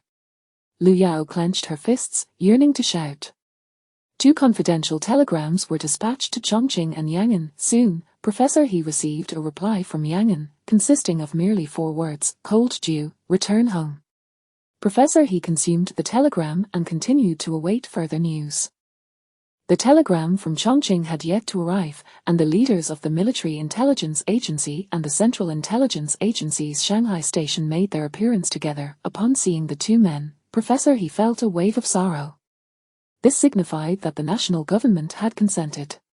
Here are the seals and proof documents from HSBC, Citibank, and the Oriental Bank. The Central Intelligence Agency's station chief produced a large stack of seals and documents, the last being a set of papers from the Bank of China. The Military Intelligence Agency's chief stood quietly aside, awaiting the conclusion of the handover from the Central Intelligence Agency, before saying, "Professor He, the party state has entrusted you with all the gold in Shanghai, which shows the government's esteem for you. I've grown old. My legs are not what they used to be. You may deliver it directly. I, this old fellow, shall not involve myself in the subsequent matters." "Oh no, Professor He, I mean no disrespect. Please, here is the address of the warehouse. It is an English warehouse, and others dare not investigate." Professor He accepted the address and hastily packed the documents, seals, and keys into a wicker box, treating the money with disdain and earning the respect and flattery of the 2 veteran agents. As they were ushered out, both men simultaneously scratched the back of their heads, and countless agents sprang into action. The 2 veteran agents exchanged knowing glances and spoke in unison, suddenly feeling a bit itchy. They then turned away, silently uttering, "To hell with it." After the 76th Unit was forcibly occupied by unidentified armed forces, it was not disbanded on the spot, but rather restructured, for the Japanese required ears and eyes within the concession and also needed a target. Having been attacked once, the 76th Unit was precisely the right fit. The agents who had been spared were still wary of Liu Yao's fear that her own people might be harmed. At this moment, the 76th Unit could not be said to have been entirely diminished. It had lost its previous arrogance. A piece of intelligence was delivered to Deputy Director Li's desk. After reading it, Deputy Director Li set it aside for archiving. Documentation was crucial, especially after the archives had been set ablaze. It was essential to maintain some semblance to secure more funding. He had even run out of ink for his fountain pen. None of the field agents had been captured, yet Director Li understood that their intelligence held little value, likely being disinformation disseminated by the Military Intelligence Agency or the Central Intelligence Agency. 2,000 tons of gold. How has the Military Intelligence Agency grown so brazen? I shall not venture out, you may all perish with impatience. Deputy Director Li, holding a teacup, feigned an inspection of work as he proceeded to meet his mistress. While voicing such sentiments, he nonetheless instructed his secretary to present the documents from his desk to Director Ding. After reviewing them, Director Ding remained silent for a long while before summoning the action team, preparing to depart. However, upon reaching the entrance, he spotted a familiar face smiling from a distance. Observing the entrance to the 76th Unit, Chapter 53, a sudden sense of fullness, return. Director Ding realized he had once again fallen into the trap set by that old schemer, Li, who had long coveted his position. Outside, there were almost exclusively agents from the Military Commission's intelligence unit who had previously been imprisoned in dungeon number 76, sending chills down his spine. He hurried back, urging the guards to swiftly secure the newly repaired gate. At present, their masters were secretly liaising with Chongqing to restore normal relations. What nonsense about 2,000 tons of gold, most of it had already found its way into the hands of the Americans. Would those Americans willingly relinquish it, or it was a trap? Director Ding was slow to realize this. Soon, intelligence reports began to pour into the secure room, and from there to him, Ding could tentatively confirm that the information might indeed be authentic. Authentic, yet, he would not venture out. He resolutely decided against it. Liang Xiao, Huang Feng, and Zhu Ruixing could only look regretfully at the closed gates of dungeon number 76. What a pity. We were hoping that these treacherous agents would turn on each other, allowing us to pick up the spoils. Liang Xiao sighed, stating, "Never mind, let us stick to our original plan. We shall focus on battling the Japanese and steadily grow in strength. Rest assured, follow me, and within 3 days, we shall feast 9 times." Huang Feng was deeply skeptical, while Zhu Ruixing was unwaveringly convinced. Huang Feng queried, "But there are only the three of us, and we haven't had lunch yet." He remarked that the area outside dungeon number 76 was likely teeming with agents of the military commission, and they were all famished after hastily rushing over. Liang Xiao encouraged the two, "Do not lose heart, remember, Liu Bei had only 3 followers yet managed to establish the Shu Han dynasty. If it weren't for that disastrous fire that spared Sima Yi, the Liu family would still be in power today." "So, are we heading to Sichuan to recruit soldiers?" Zhu Ruixing inquired. "Is it necessary to travel so far for recruitment?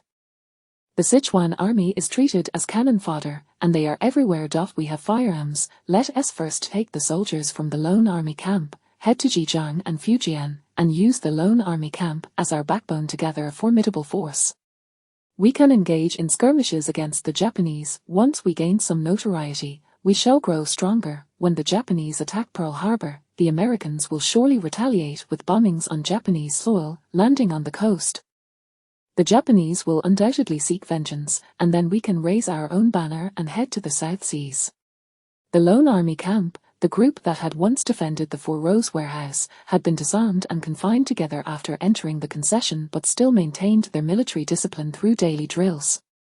Previously lacking firearms and artillery, they now possessed 300 weapons, predominantly rifles and submachine guns, along with 10 rocket launchers, 60 rounds of rockets, and over 100 anti-infantry mines.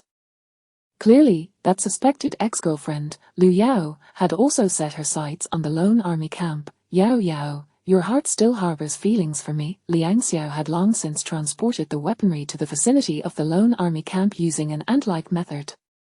The three of them had also excavated a tunnel.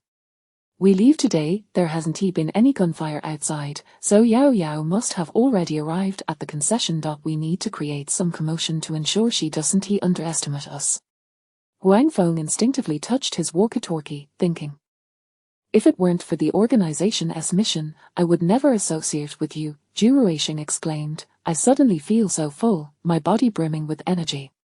At that moment, Lu Yao glanced at a note and inquired, "Are you certain this is the English warehouse?" "Professor," he grunted affirmatively, thinking to himself, "Indeed. Then let us proceed. Let us go retrieve the gold." 15 minutes later, Professor He disembarked from the rickshaw, gazing at the charming little villa, and questioned, "Aren't we supposed to be collecting gold?" "Indeed, once all the gold has arrived here, I will have someone transport the weapons and 500 kilograms of penicillin to that warehouse." She assigned tasks to Shugang and the others, instructing them to take the weapons and ensure all the gold was transported before nightfall. The agents of the military commission were left dumbfounded. Were they truly going to brazenly move heavy boxes out of the vault like this, whose subordinate was so audacious? Was there any need for secrecy anymore? Lu Yao scoffed, "What secrecy? These banks have been infiltrated like a sieve, there's nothing left to keep confidential." Such a grand operation stirred many thoughts. The Japanese, preoccupied with the city outskirts, would certainly be tempted by the prospect of acquiring 2,000 tons of gold, which could procure even more resources. Just as Lu Yao was preparing to spring a trap on those coveting the gold, an incident occurred at the Lone Army camp. An explosion blasted a massive hole in the perimeter wall. Upon learning of Liang Xiao's actions through the walkie-talkie, Lu Yao wasted no time, quickly gathering the gold before rushing over. Following the instructions relayed through the walkie-talkie, she soon encountered him, but just as she was about to greet him, Liang Xiao shot her squarely in the chest. Huang Feng urgently shouted, "Don't shoot, it's one of us." The smile on Liang Xiao's face gradually froze. "This pain is reminiscent of my unfulfilled love, deeply piercing." Lu Yao rubbed her chest and sighed. Indeed, when fellow countrymen meet, they often greet each other with gunfire. My apologies, why not shoot me once to relieve your frustration, but tell me, is your aim accurate?" Liang Xiao helped Lu Yao up. With a resentful tone, Lu Yao replied, "Accurate, a shot to the head."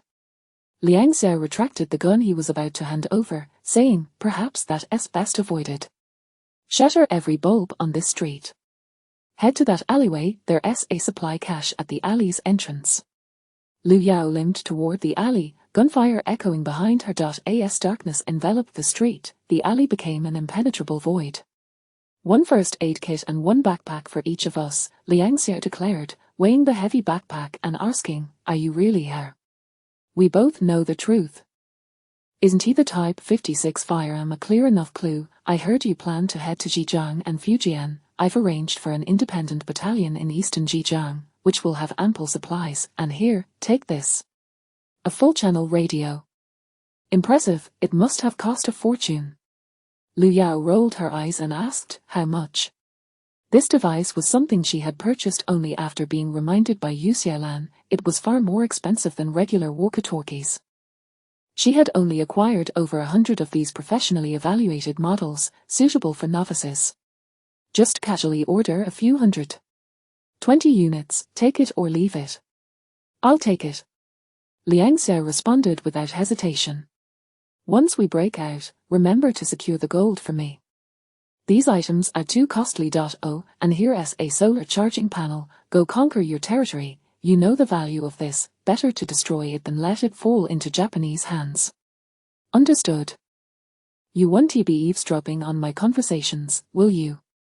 Liang Xiao took the bag, weighed it, and remarked, "Something seems off, it's too heavy. After some thought, I'll give you 30. And here's this." Lu Yao handed him a ring. Clang, clang, clang, clang, clang. Huang Feng and several officers heard the audacious tune of the wedding march being hummed, and they fell into a stunned silence. "Boss, we're in the midst of war, we've taken down so many Western foes, are we really fine? Should we seize a church right now and tie the knot on the spot?" Chapter 54, Fighting the Enemy. Liang Xiao awakened, reflecting on the numerous proposals he had made in his previous life, all of which had been disregarded. Now, unexpectedly receiving a ring from his former girlfriend, he mused that if his group of reckless friends were to hear about this, it would surely cause quite a stir. A drop of blood. Don't say I haven't taken care of you. The ring possessed storage capabilities. Just days prior, during a confrontation with the enemy, Lu Yao had nearly lost her life. While seeking refuge in the space within the ring, she discovered it, which, according to the robot's explanation, was a civilian product, a failed attempt at creating a planting space. Initially intended for common folk, it had gradually become a peculiar item, relegated to scavengers as the size of usable space expanded. In simpler terms, within a stellar civilization, only those who rummaged through refuse would wear such an item, facilitating their scavenging endeavors. In a lowly realm like Blue Star, such manufacturing materials and spatial dust were virtually non-existent, exceedingly rare even in the vast universe. Excitedly, Liang Xiao drew his dagger, hastily pricked his finger, and, indeed, the ring proved to be as extraordinary as depicted in novels, resembling a space of 1 or 2 acres. Whoever possessed it would be akin to Yang Shuangying, perpetually armed with an unending supply of ammunition.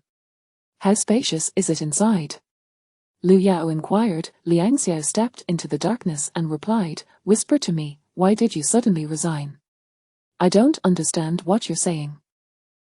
Over 300 tanks, howitzers, rocket launchers, and cannons, accompanied by thousands of various shells. Additionally, there were iron pots, rice, flour, assorted vegetables, and meats. It surpassed her own portable space, boasting preservation capabilities. Had she not been so hesitant, her finger hurting too much to bite, she would have claimed the ring for herself. Biting it proved futile, and the pain was unbearable. She resolved to try using a needle next time. 100 tons of gold, you owe me." Liang Xiao constantly sought to elicit recognition from the woman who bore the same name and resemblance as his former girlfriend, yet regrettably, in the end, he remained a dependent.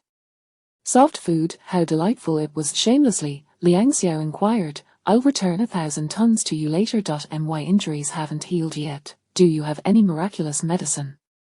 "I have rat poison, 1 yuan a packet." "Miraculous medicine, you say? If I had that, I would have long gone to Yangon." Liang Xiao pressed on, "Do you have cigarettes, lighters, or alcohol? Shall I also arrange for a row of girls for you to choose from?" The cold voice sent a chill down Liang Xiao's spine, and he finally grasped why his girlfriend had abruptly left her job. "I'm wronged. I was merely accompanying my superior. If the leader called for girls and I didn't comply, wouldn't that be out of place? Look at me now, so handsome yet still a single dog, how pitiful.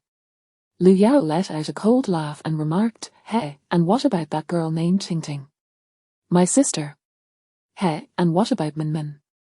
Liang Xiao felt a twinge of grievance, ultimately admitting that having crossed into this world, he had no idea what had become of his biological mother. "Don't dwell on it.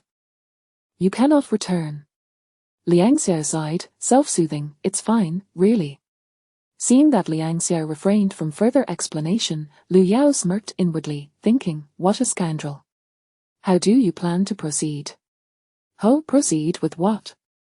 "We need trucks to seize supplies from those foreign devils. Our designation now is the Independent First Army. Let's go, brothers. What is our objective?" "To seize money, food, and territory." A chorus of soldiers roared. As Huang Feng approached to replenish ammunition, Lu Yao handed him a handheld radio, a solar charging panel, and a manual. This device was akin to a miniature radio station, albeit with insufficient power. Huang Feng immediately understood he was to act as an informant. "Rest assured, Comrade Gold Nugget, I will keep a close watch on him," Huang Feng concluded, delivering a slap to Zhu Ruisheng's head, saying, "Isn't that right?" "Correct. Absolutely." Zhu Ruisheng fidgeted and added, "Actually, you might want to consider me as well." "Oh." Lu Yao waved her hand dismissively, "Scram." Zhu Ruisheng responded cheerfully, "All right then." Huang Feng attempted to leave with him, but was seized by Lu Yao, who said, "He's a bit erratic and has never participated in combat. If he panics and soils himself, please do me a favor and carry him off the battlefield. Also, my relationship with him will henceforth be strictly business." "Understood, rest assured." Huang Feng displayed an understanding smile.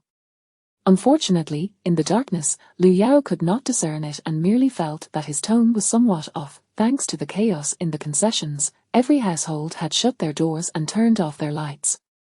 Not a single rickshaw was seen on the streets, let alone the nefarious individuals who might appear at night. The streets were desolate, and Lu Yao returned to the courtyard unscathed, noticing that the agents had come to assist, some of whom bore familiar faces, perhaps from a past encounter. Shu Gang, visibly anxious, stepped forward and asked, "Are you all right? Why would one venture out at such an hour, so carefree?" Had it not been for the constant communication over the radio, Shu Gang would have led the soldiers to search for her. Lu Yao shook her head, "I'm fine. Once all the gold has been transported, you all should withdraw. My orders state that if you do not leave, we will not leave." A figure stepped forward, saying, "Benefactor, it's me, number 76. You saved my life." "Yes, I remember you, and the others. Why have you returned? It's far too dangerous." Lu Yao glanced at those transporting the gold and remarked, "Did we not say that as agents, we would be reassigned upon exposure? Number 76 cannot control us. The enemy is currently preoccupied with other matters. The Municipal Bureau fears the enemy but fears you even more. Here in the concession, we are quite safe." Lu Yao had little to convey, merely stating helplessly, "Focus on fighting the enemy." "Yes. We shall fight the enemy well." Ghost, the youthful faces were truly unfortunate. They likely remained unaware that the gold they assisted in transporting constituted only a minuscule portion of what was used to procure weapons, did they not? Surely, some wise souls must have suspected as much. In the dead of night, they treated the agents to a meal, boiling noodles, slicing luncheon meat, and allowing them to eat in batches while catering to their tastes, with some enjoying braised beef flavor and others savoring pickled cabbage. They even prepared a pot of frozen dumplings, distributing them among the group. After dining, they continued their transportation efforts until the early hours before finally completing the task. Not long after the agents of their Tong unit departed, a group of black-clad individuals stormed in, numbering around 50 to 60.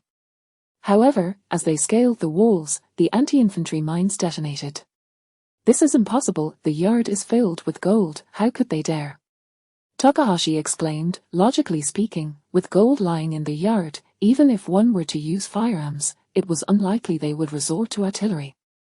Any explosion would scatter the gold, rendering it uncontrollable by anyone who merely possessed a weapon." Come dawn, the Municipal Bureau had grown weary of the deplorable security situation and requested that warships enter the Huangpu River, with over 3,000 soldiers entering the concession.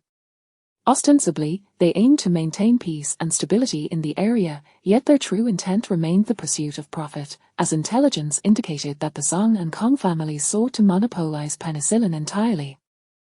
Moreover, it was rumored that their price stood at $600 per gram. Previously, the black market price hovered around $400, yet now their acquisition cost was $600. What business could the Bureau hope to conduct? Thus, to amass wealth, they needed to firmly control the concession, ensuring that no one could impede their quest for profit. Chapter 55. Like a last testament, go, everyone, leave, I'll dig one last grave to bury those shameless aristocrats, and then I'll withdraw.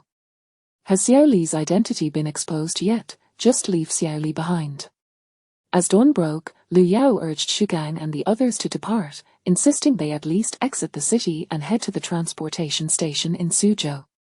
Xiao Li hasn't been revealed. There is still a covert group, but they are merely informants without any combat capability. In all of Shanghai, there are only 3 operational teams, 1 anti-espionage unit, totaling merely 10 individuals, while outside, there are thousands of Western Devils and tens of thousands of Eastern Devils, Xu Gang exclaimed, visibly agitated. These past few days, Xu Gang felt utterly wretched, as though he were dancing upon a grave. The crux of the matter was that he felt like a burden, as if he were the one in need of protection. Zhu Hongju advised, let us leave together, you've never been to Yan'an, and I can take you to see it. I will go, but I intend to ensnare those bastards first. Suddenly, the voice of a soldier rang out, declaring, let us all ensnare them together. The remaining artillerymen echoed his sentiment. No, you would only hinder me. I can manage alone, and if I need to flee, no one will be able to find me. After following me for so long, you should know I have my methods. This was indeed true. Even if they pretended to be oblivious, it did not mean they were genuinely unaware. How did those weapons come into his possession? What of the seafood that mysteriously vanished, tanks that bullets could not pierce and shells could not destroy, armor thicker skinned than they were, appearing at will? Xu Gang recalled the peculiar cart he had encountered upon their first meeting, its tires and width distinctly different from those used in Shanghai. At that time, while fighting against the devils and the puppet army, Liu Yao had suddenly appeared behind him, and later Xu Gang inquired, discovering that Liu Yao seemed to have dropped from the heavens. If the surname Lin had been reasonable, the key was that she did not bear that surname. A tinge of melancholy washed over Xu Gang. Had he known she would be a burden, perhaps it would have been better had she not come at all, to avoid being an eyesore. That sorrowful gaze sent shivers down Liu Yao's spine, prompting her to hastily clarify, it's not that you're a burden, it's just that the pit I intend to dig is a vast one, a truly immense pit, also in preparation for the post-war period. Post-war? Xu Gang stared blankly at Liu Yao, with the little devils occupying more than half the territory. How could they even begin to discuss the post-war era? For the past 20 years since the Daguang era, this nation had been ravaged by foreign invasions, a poverty-stricken and weakened country viewed as nothing more than a succulent morsel by those Western devils. Post-war? It is indeed post-war. Liang Xiao has set off, leading a star-studded unit. Oh, Celebrity Brigade. We must expedite our progress here. Once I dig this grave and bury those turtle bastards, I will head to Yan'an. Xu Gang fell into a moment of silence before inquiring, how long will it take? At best, 1 or 2 days. At worst, a month. Very well. After receiving orders from the division headquarters, Xu Gang had continuously remained by Liu Yao's side, tasked with various missions, one of which was to find a way to to convince Liu Yao to visit Yan'an for a baptism in new ideologies. Here, take this.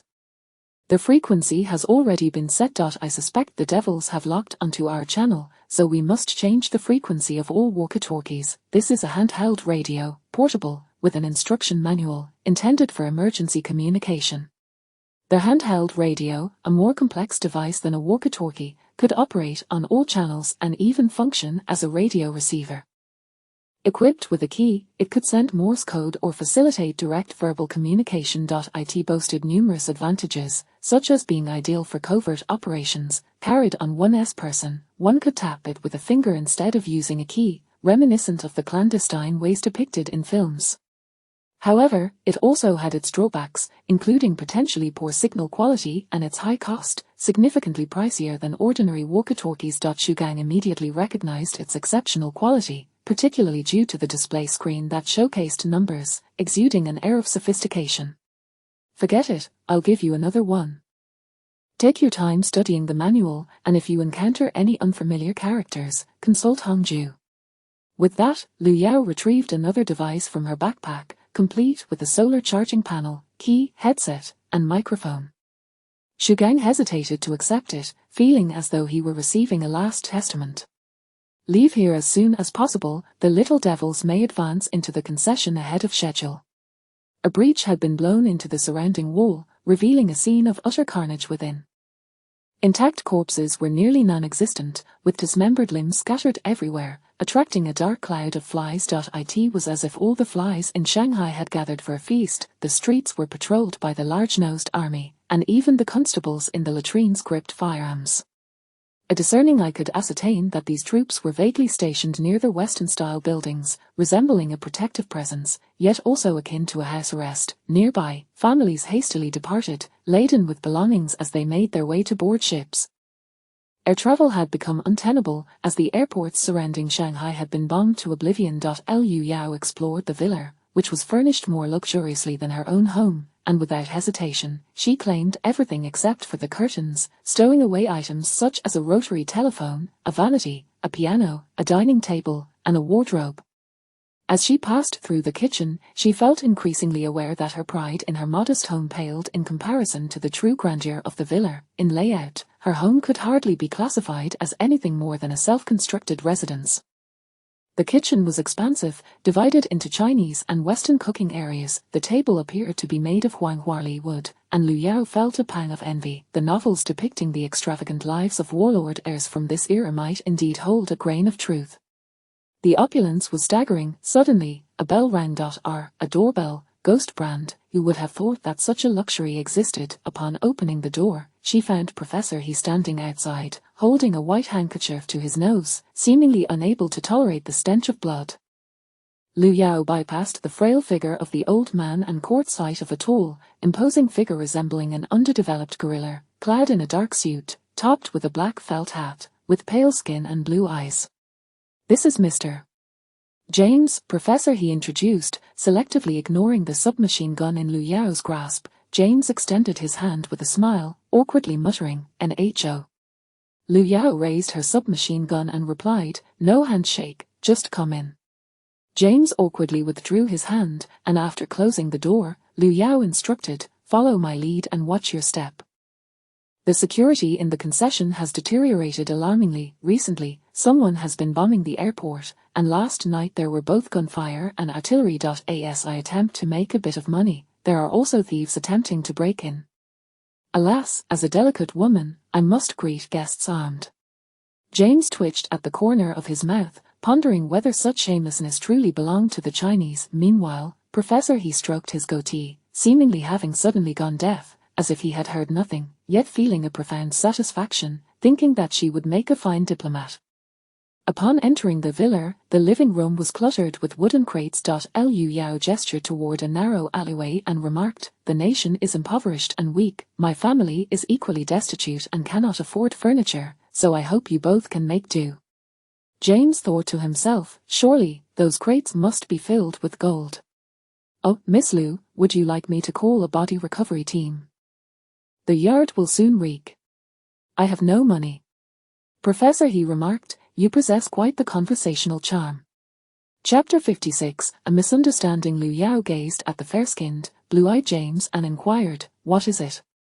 "Speak plainly, I am quite occupied." James hesitated momentarily, having never encountered such a forthright individual from Huaguo. Typically, the Chinese delight in pleasantries, serving tea and adhering to certain etiquettes, reminiscent of the nobility from their homeland. He glanced at Professor He, who was perched on a crate, shifting slightly before stating, "Our James is a representative from the municipal council and wishes to discuss a matter with you. To avoid any miscommunication, he has requested that I act as a translator." "How much for your services as a translator?" Liu Yao asked. Professor He, with a contented smile, replied, "Not much, just $20. "Indeed, that is quite reasonable." Liu Yao nodded earnestly, James began to comprehend that this young lady had likely studied in the West, as she did not exhibit the typical embarrassment that many Chinese felt when discussing financial matters. We wish to procure penicillin, what you refer to as penicillin, but the price of 600 is simply exorbitant. Instantly, Liu Yao grasped the situation. Mr. James was not here to purchase penicillin after all, but rather, it was the Kong or Song families attempting to negotiate a lower price. Alas, I neglected to supply them, she thought. How careless of me. Excuse me, Mr. James, I must step out to arrange the supply. If you wish to proceed as before, I hope you will bring the gold yourselves, considering my compatriots were quite fatigued yesterday. James waved his hands in protest, exclaiming, 600 it shall be. Whatever quantity you have, we shall take it, and we can provide a deposit. Do not attempt to test my resolve. If you desire the goods, you must deliver 2,000 tons of gold, just like them, and provide me with a warehouse address. The rest is simply for you to collect. If you believe this transaction is viable, we shall proceed. If not, consider this encounter as though it never occurred. The market price of gold had seen a pronounced increase. However, James had no time to discuss other matters. After a moment's hesitation, he decided it was time to leave. As he opened the door, Liu Yao, armed and vigilant, noticed countless pairs of eyes surrounding them and remarked, might I be fortunate enough to secure a ride with you? Of course, it would be my honor. However, Miss Liu, do you not fear leaving home unaccompanied? A threat, perhaps? Liu Yao smiled brightly and replied, if someone is unafraid of death, they may certainly venture inside and test their luck. James felt a wave of nausea at the thought, overwhelmed by the pervasive scent of blood. As the vehicle commenced its journey, a multitude of bicycles, rickshaws, horse-drawn carriages, and automobiles surged forth. Liu Yao instructed, please stop at the intersection of Guangdong Road and Sichuan Road in the British concession. James exchanged a glance with the driver, who promptly understood. A small vehicle sped past them, leading the way, while over 20 rickshaws formed a line behind, blocking the vehicles that followed. A row of submachine guns aimed menacingly at the oncoming cars, carriages, and bicycles. Countless individuals drew their firearms, and chaos ensued as various factions scrambled to regroup, hoping to negotiate a resolution, yet the rickshaw pullers, armed with submachine guns, showed no inclination for discussion. Minutes later, their vehicle vanished from sight, as troops arrived to cordon off the area. Mistake, misunderstanding. Yes, indeed, a misunderstanding, just a misunderstanding. We shall leave at once. The tense atmosphere dissipated abruptly, as Colonel Billy, leading the charge, surveyed the scene with a grim expression. To eliminate them would be the simplest solution, ensuring fewer bloodshed incidents in the concession in the future, yet, he could not act on that impulse. The rickshaw pullers abandoned their vehicles by the roadside, darting into an alley and swiftly disappearing, while the various factions dispersed in their own directions. Liu Yao observed the emptiness behind her and then addressed James. Your nation has yet to achieve mass production of penicillin, correct? When do you anticipate that you will? Currently, penicillin production was confined to laboratories, yielding perhaps a few grams each month. Its appearance in Shanghai had been nearly non-existent, and once available, the black market price would inevitably soar, yet it remained a commodity in short supply. Her audacity in requesting 600 per gram was grounded in tangible facts. Should it reach Europe, it could save countless lives. James feigned hesitation before stating, if we could align with the market, we would be quite willing to purchase. Please, slow down. The vehicle was moving at a reasonable pace, and James was keenly aware of the opportunity before him. If they could align with market conditions, they would no longer be at a disadvantage. Their collaboration with the national government could monopolize the entire market and dominate the global penicillin trade. 2,000 tons of gold was a trivial amount, especially considering the vast quantities that had surfaced in Shanghai after the Japanese occupation of Nanjing, with banks eagerly absorbing the influx. Moreover, Japan's subsequent purchases of strategic materials such as oil, steel, and copper ingots had all been conducted through gold transactions, with daily dealings occurring within the concession. We can proceed with market alignment. However, I must insist on a prepayment of 2,000 tons of gold, James blurted. Agreed. Immediately after, he felt a twinge of regret, but quickly reassured himself that once penicillin could be mass-produced, the amount of penicillin that could be purchased with gold would only increase. $24,691,720, that is the price for 2,000 tons of gold, divided by 600, that amounts to 411,529.5 grams, correct. James laboriously counted on his fingers, while Professor He remained silent for a moment, calculating before affirming, correct, according to current market rates, that is 411.529 kilograms, is it not? Indeed, James nodded. Provide me with an address to deliver the gold to the warehouse, and then you shall receive the penicillin. As they arrived at their destination, the car came to a halt. James retrieved a notebook, leaned over his leg, and swiftly penned an address, stating, all gold will be delivered to the warehouse before tonight. I shall await you at the entrance. Excellent. Liu Yao tucked the note away, opened the car door, and as a vehicle approached, she smiled, leapt out, and sprinted a few steps before diving into the car, effortlessly closing the door behind her. Thank you, Li Ji. Rest assured, our people are well hidden, replied the driver, none other than Xiao Li, confirming their location via radio on Channel 2. Proceed to Zafei Road immediately. Having just exited the French concession, they returned once more, a strategic feint. The journey was uneventful, and upon reaching the warehouse, Xiao Li was halted by the doorman. As he prepared to draw the curtain, a voice from within called out, let them pass. Chapter 57, Disguise. The sentinels at the gate were agents of the military intelligence. Upon the arrival of the automobile at the warehouse, they promptly notified their superiors and subsequently vacated the premises. A half hour later, when their superiors entered the warehouse, they were met with an overwhelming sight. The interior was brimming with armaments, alongside 9 solitary barrels that appeared to be bursting with significance. Over 2,000 tons of gold had been exchanged for these mere weapons and 9 barrels. The critical detail was that the barrels, seemingly fashioned from paper and iron hoops, bore the inscription, Settle Accounts. Upon opening the barrels, a familiar scent wafted forth, revealing a copious amount of white powder within. The leader of the military intelligence's Shanghai intelligence team swallowed hard. This was penicillin, indeed, previously procured on the black market to treat comrades who had suffered torture in the infamous number 76, yet the quantity was simply staggering.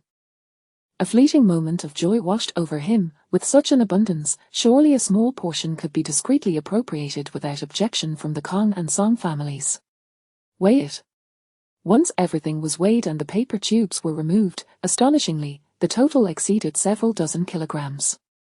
1 gram of powder per unit had resulted in an excess of several dozen kilograms. Liu Yao was a person of discernment. Wait. This is a grave matter. Contact those scoundrels from the Central Bureau. And you, move those barrels aside. Furthermore, expedite the departure of the weapons immediately. Load them onto the ship and set sail at once. Everyone, keep watch. Anyone who leaks information will be dealt with severely. The military intelligence was only responsible for military statistics. Let the Central Bureau grapple with the implications of those 9 barrels of penicillin. In a flurry of urgency, the weapons were clandestinely dispatched through military intelligence's secret channels to the Third War Zone, leaving behind merely a few boxes of grenades, submachine guns, and ammunition. As military intelligence hastily departed just as the Central Bureau arrived, they reveled in their triumph. After all, this was a shipment of pharmaceuticals worth 2,000 tons of gold. Once the task was completed, the leader of the intelligence team, seated in the car, toyed with the submachine gun, letting out a gleeful grunt. Serves you right. You sought to monopolize, but what a farce. 9 barrels. Boss, we managed to extract some, approximately 50 pounds, whispered a confidant. This gun is splendid, the confidant replied, comprehending the implication. Indeed, it's hard to fathom such a submachine gun exists, though the caliber is somewhat off. The head of the Central Bureau's Shanghai station, upon seeing the 9 cardboard barrels, felt a shroud of despair descend upon him. Penicillin, all settled in one go. Trembling, he had it weighed, only to discover an unexpected surplus, and this was based on a purchase price of 600 per unit. This implied that the illustrious Liu Yao possessed at least one factory capable of mass-producing this substance, at least one. The 9 barrels are headed to Chongqing. A top-secret telegram was dispatched. As for any typographical errors, such details were of little consequence. The Central Bureau's Shanghai station had a modicum of intentionality, considering that many from the Central Bureau had defected during the number 76 incident. Who could ascertain how many double agents lurked within the current ranks of the Central Bureau? On that very day, the Central Bureau mobilized all personnel, dividing into two factions to lay a web of confusion, covertly employing Heng Society's vessels to transport 6 barrels of penicillin to Chongqing overnight, while the remainder was repackaged on site. The coded message was intercepted by the Japanese, leading a cadre of intelligence operatives from the Special High Command to analyze its contents. They concluded that 9 barrels was a code name, either referring to the rumored gold nugget or a figure of significant importance. In response, multiple intelligence agencies were set in motion to scrutinize individuals traveling to Chongqing. Takahashi was dispatched to Nanjing to investigate the individual known as a 9 barrels. Gender, unknown, name, unknown, age, unknown. A series of unknowns caused Takahashi's ears to throb once more. The only certainty was that 9 barrels was bound for Chongqing, and the Central Bureau had already commenced operations, regardless of the route, land or sea. Everyone must be apprehended. That evening, Liu Yao was delivered by Xiao Li to a most clandestine establishment, outwardly a bookstore, yet in truth a transportation station that had remained dormant since the Yangon faction's establishment in Shanghai. Even amidst the turmoil that had resulted in rivers of blood, the bookstore had yet to be utilized. Entering through the back door, 4 men and a woman immediately approached, led by a middle-aged woman who guided Liu Yao to a room in the backyard to change clothes and don a disguise. "Open your mouth." Liu Yao complied, and a dental retainer was inserted into her mouth. Her eyebrows were trimmed, creating a wider space between them and her eyes, which were elongated with a subtle stroke. A few freckles were added, and with Liu Yao's consent, her long hair was cut, transforming her into a fresh-faced student. Remarkable, Liu Yao gasped at her reflection in the mirror. The shape of her face had altered, and with a headband in place, she bore resemblance to Fang Yu from Deep in Love and Rain, albeit with different hair. "I'm Jiang Xueqin, and you may refer to me as Aunt. For the next month, you shall reside here, posing as my niece. However, you need not speak much. My niece is generally reticent and prefers to keep her head down when encountering others or situations." Liu Yao nodded, about to speak when she was interrupted by the woman. "I have no interest in your identity, nor do I wish to pry into your intentions. You may assist in organizing books at the bookstore, or you may choose not to." "Understood. Your accent is parsable. My niece is from Beiping. If you can manage Beiping dialect, that would be splendid." Liu Yao pondered for a moment, recalling something delightful. "Aside from our beloved Doji from Beiping, what else is worth savoring?" Jiang Xueqin's eyes brightened. "Precisely, that is the taste." Thus, Liu Yao found temporary refuge in the bookstore's backyard. Meanwhile, James had engaged in a heated argument with the directors of the municipal council, finally settling their respective shares and amassing the 2,000 tons of gold. By evening, all was transported, and James stood at the warehouse entrance, surrounded by British, American, and Italian troops, primarily to guard against the Japanese. As the last batch of workers departed the warehouse, James anxiously awaited at the entrance. Liu Yao soon received word from Xiao Li, glancing at the sky, where the setting sun bled crimson. "I must go out."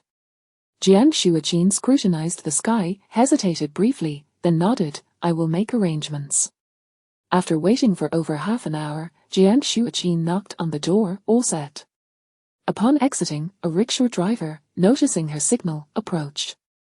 Jiang Xueqin reassured her, "Fear not, he is one of our comrades. Tell him where you wish to go." "To the British concession, at the intersection of Huangpu River and Guangdong Road." The rickshaw ambled leisurely through the streets of Shanghai, and upon arrival, the driver wiped his brow with a handkerchief, grinning as he said, $2. "Very well." After paying, just as she was about to leave, the driver bent down to grasp the rickshaw's handle and whispered urgently, "If danger arises, come straight here. A boat will await you below, and we will risk our lives to ensure your safety." The simplicity of his tone moved Liu Yao. Previously, she had envisioned intelligence warfare as a mere exchange of assassinations, betrayals, or message deliveries. Now, she sensed a profound bloodiness from this nameless underground fighter. Liu Yao nodded slightly and made her way toward the automobile parked nearby, opening the door to climb inside, where another individual awaited her. "It's you." Liu Yao was astonished to find Professor He inside the vehicle. "Professor He nodded. "Rest assured, I have encountered my share of significant events. Should danger arise, this old frame of mine can still shield against a few bullets. Liu Yao clenched her fists. Do you understand why I had Shu Gang and the others leave? I do, Professor, he affirmed, then sighed, shaking his head with a rueful smile. Had there been no one else, a person like me with historical baggage might not be of use. You need not worry. During the events of the 412 incident, I was already considered kindling for the furnace. Once the transaction concludes, you cannot leave Shanghai immediately. The Japanese are searching for someone known as 9 Barrels. Anyone attempting to depart Shanghai will face stringent scrutiny. Historical baggage. It seemed the old man was not merely a classmate without a story. I heard that year was one of rivers running red with blood. Professor, he gestured toward the Huangpu River and recounted, from the 12th to the 15th, over 300 were killed, 500 more were captured, and over 5,000 went missing. Many of those 5,000 were stuffed into sacks and sunk into the Huangpu River. Later, fearing the waterways would be blocked, those vile individuals devised the brilliant idea of burning them in the furnace.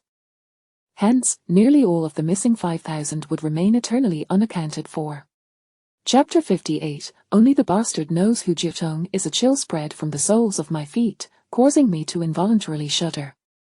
Little Li, who was driving, suddenly turned around with a serious demeanor and said, "You can trust us, provided we are not apprehended. However, if we are caught, I cannot guarantee how long my convictions will endure.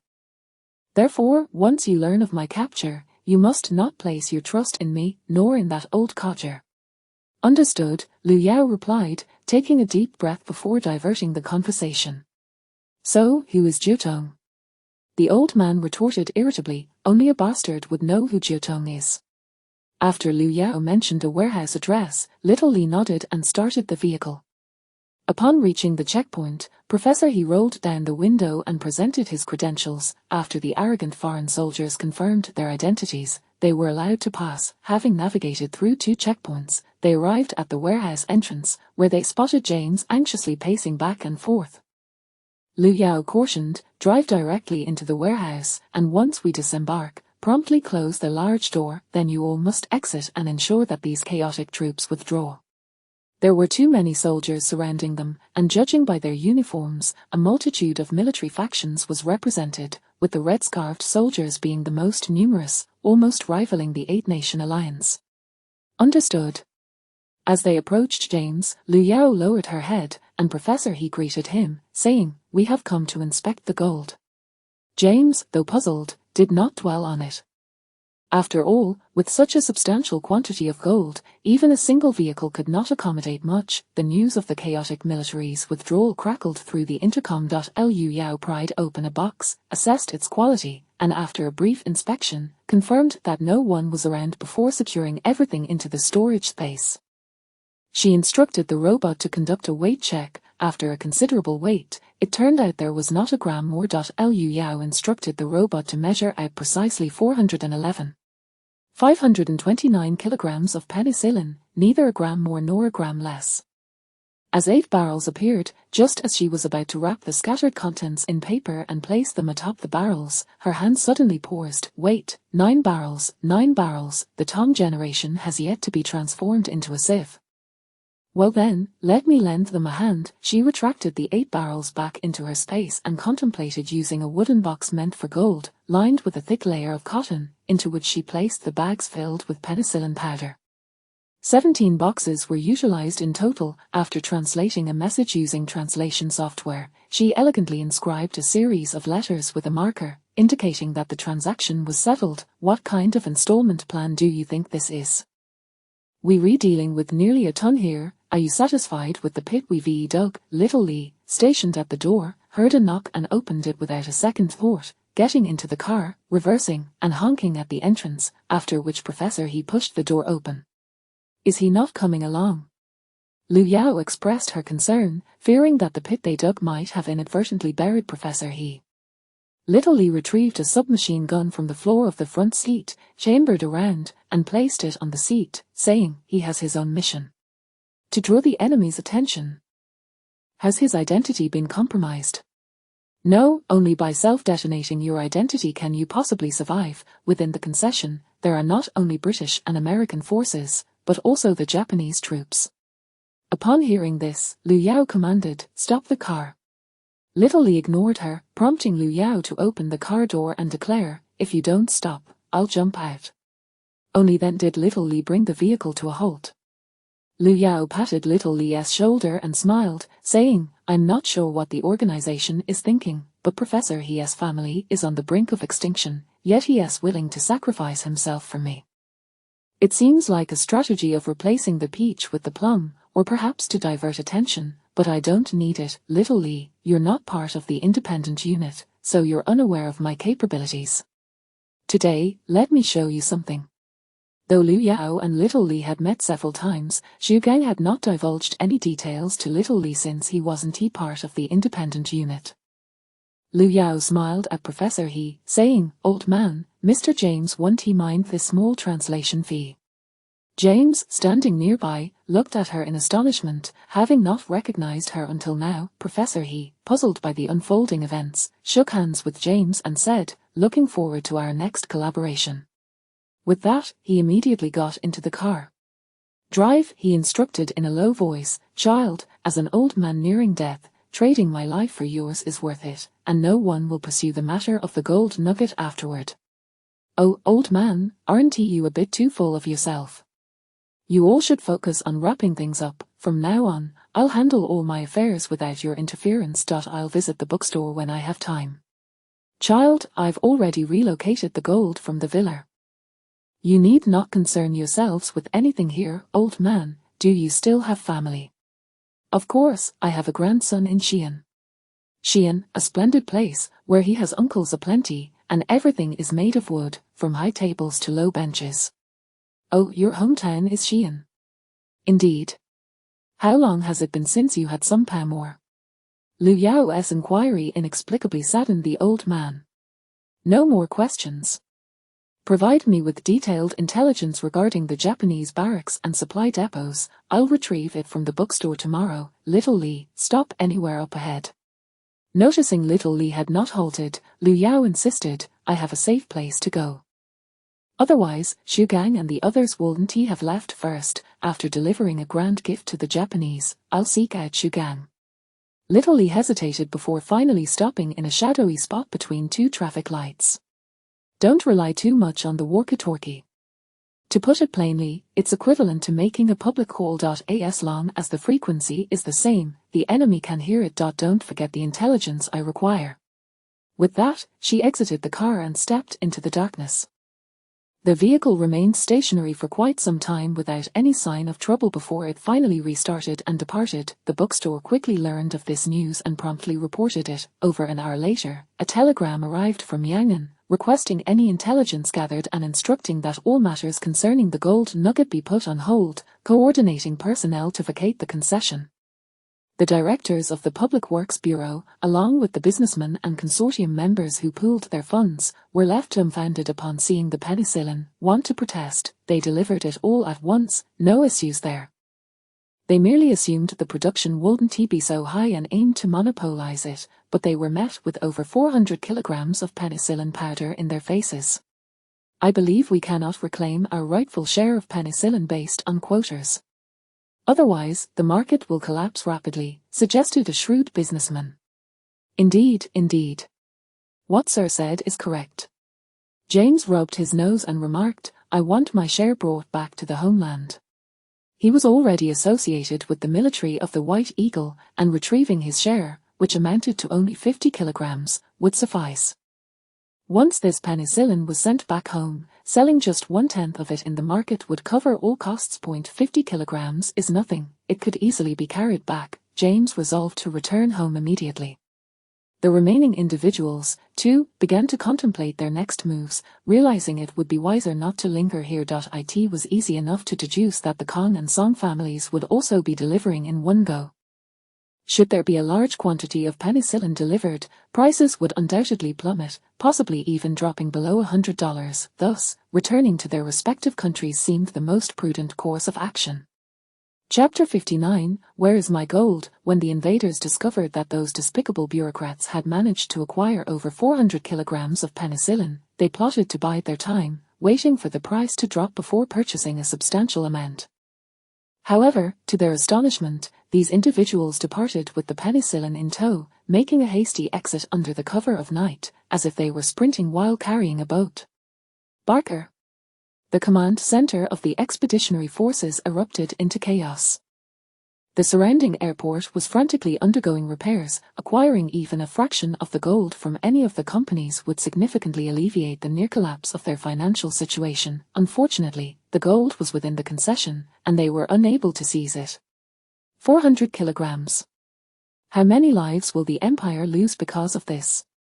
Reporting to Your Excellency, urgent telegram from the headquarters. Upon receiving the news, the expeditionary commander snatched the telegram and cast a ferocious glare at the officer.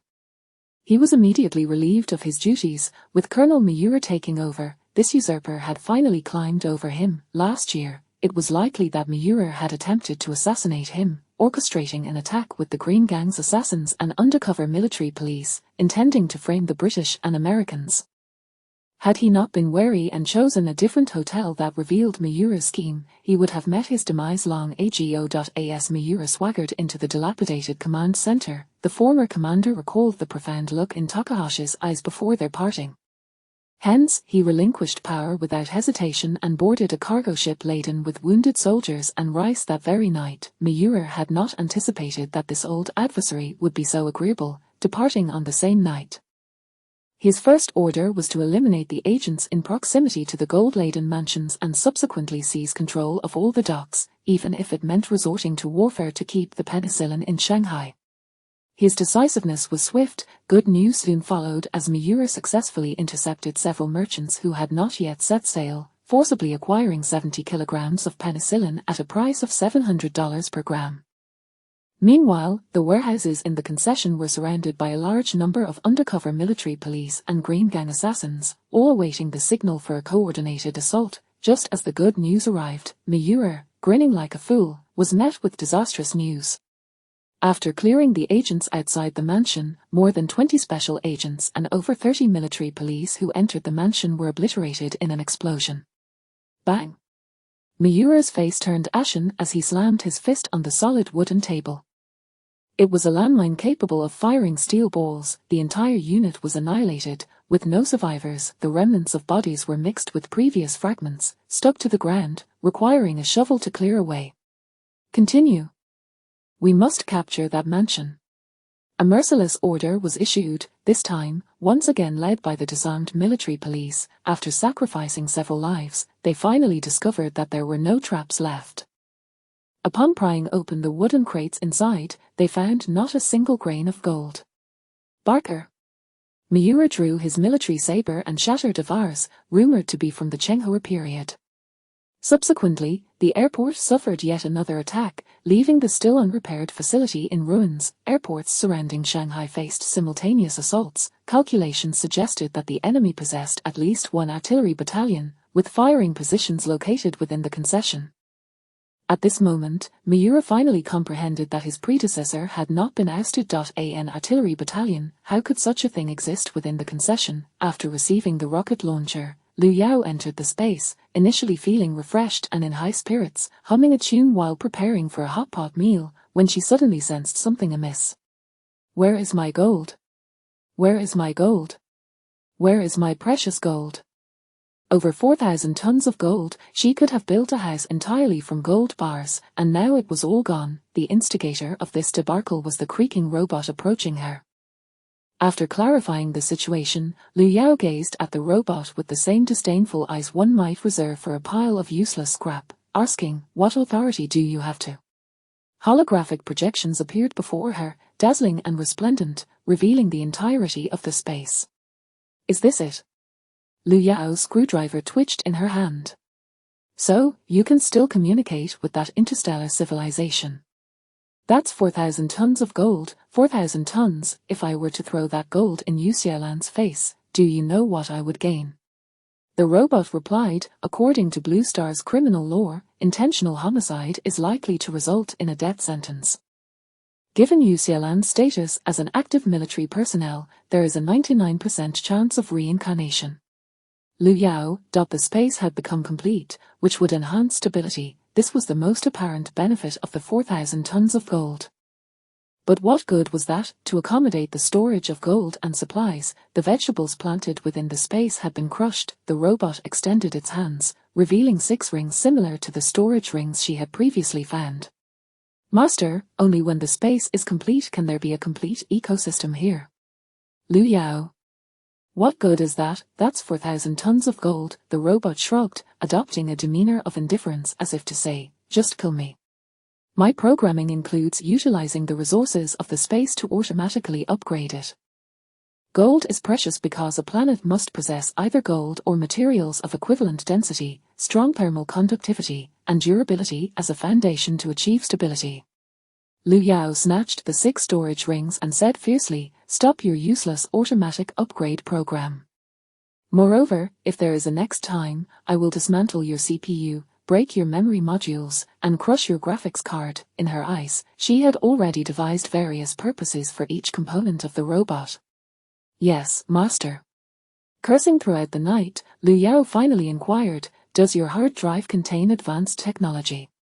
The robot mechanically replied, "I am a domestic robot." "We advocate for peace, Liu Yao." Her hand gripping the screwdriver trembled slightly. The robot noticed a change in Liu Yao's mood. If it did not produce advanced technology, analysis indicated a 99% probability of being dismantled. Of course, the screwdriver could not dismantle it, but everything within the space could be reduced to dust with a mere thought from Liu Yao, and it was within that space. Searching for data. Advanced technologies surpassing those of Blue Star include laser guns, controllable nuclear fusion, curvature engines, and teleportation devices. Not enough. Liu Yao scoffed, her patience wearing thin. If it were not for the impossibility of separating the gold, she would not be so accommodating. The gold had already fused with the space itself. Having been preoccupied with fighting the invaders, she had not had time to deal with this robot. Little did she expect that it would dare to appropriate 4,000 tons of gold.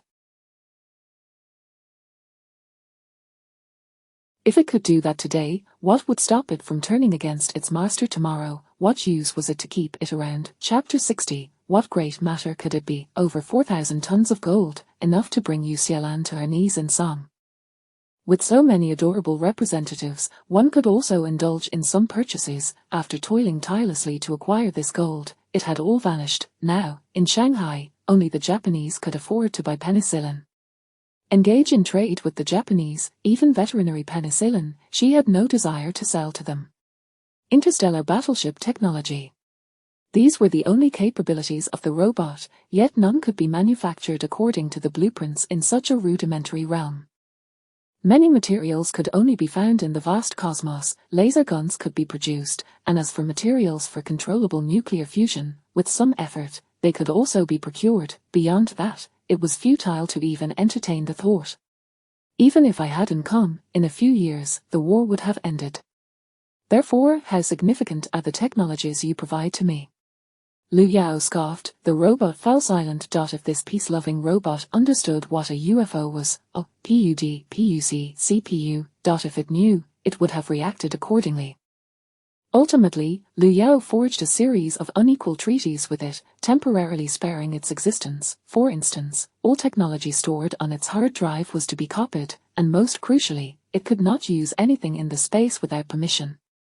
Liu Yao was resolute in her intent to extract every last ounce from this robot. Having expended over 4,000 tons of gold, the thought alone made her feel as though her very essence had been siphoned away.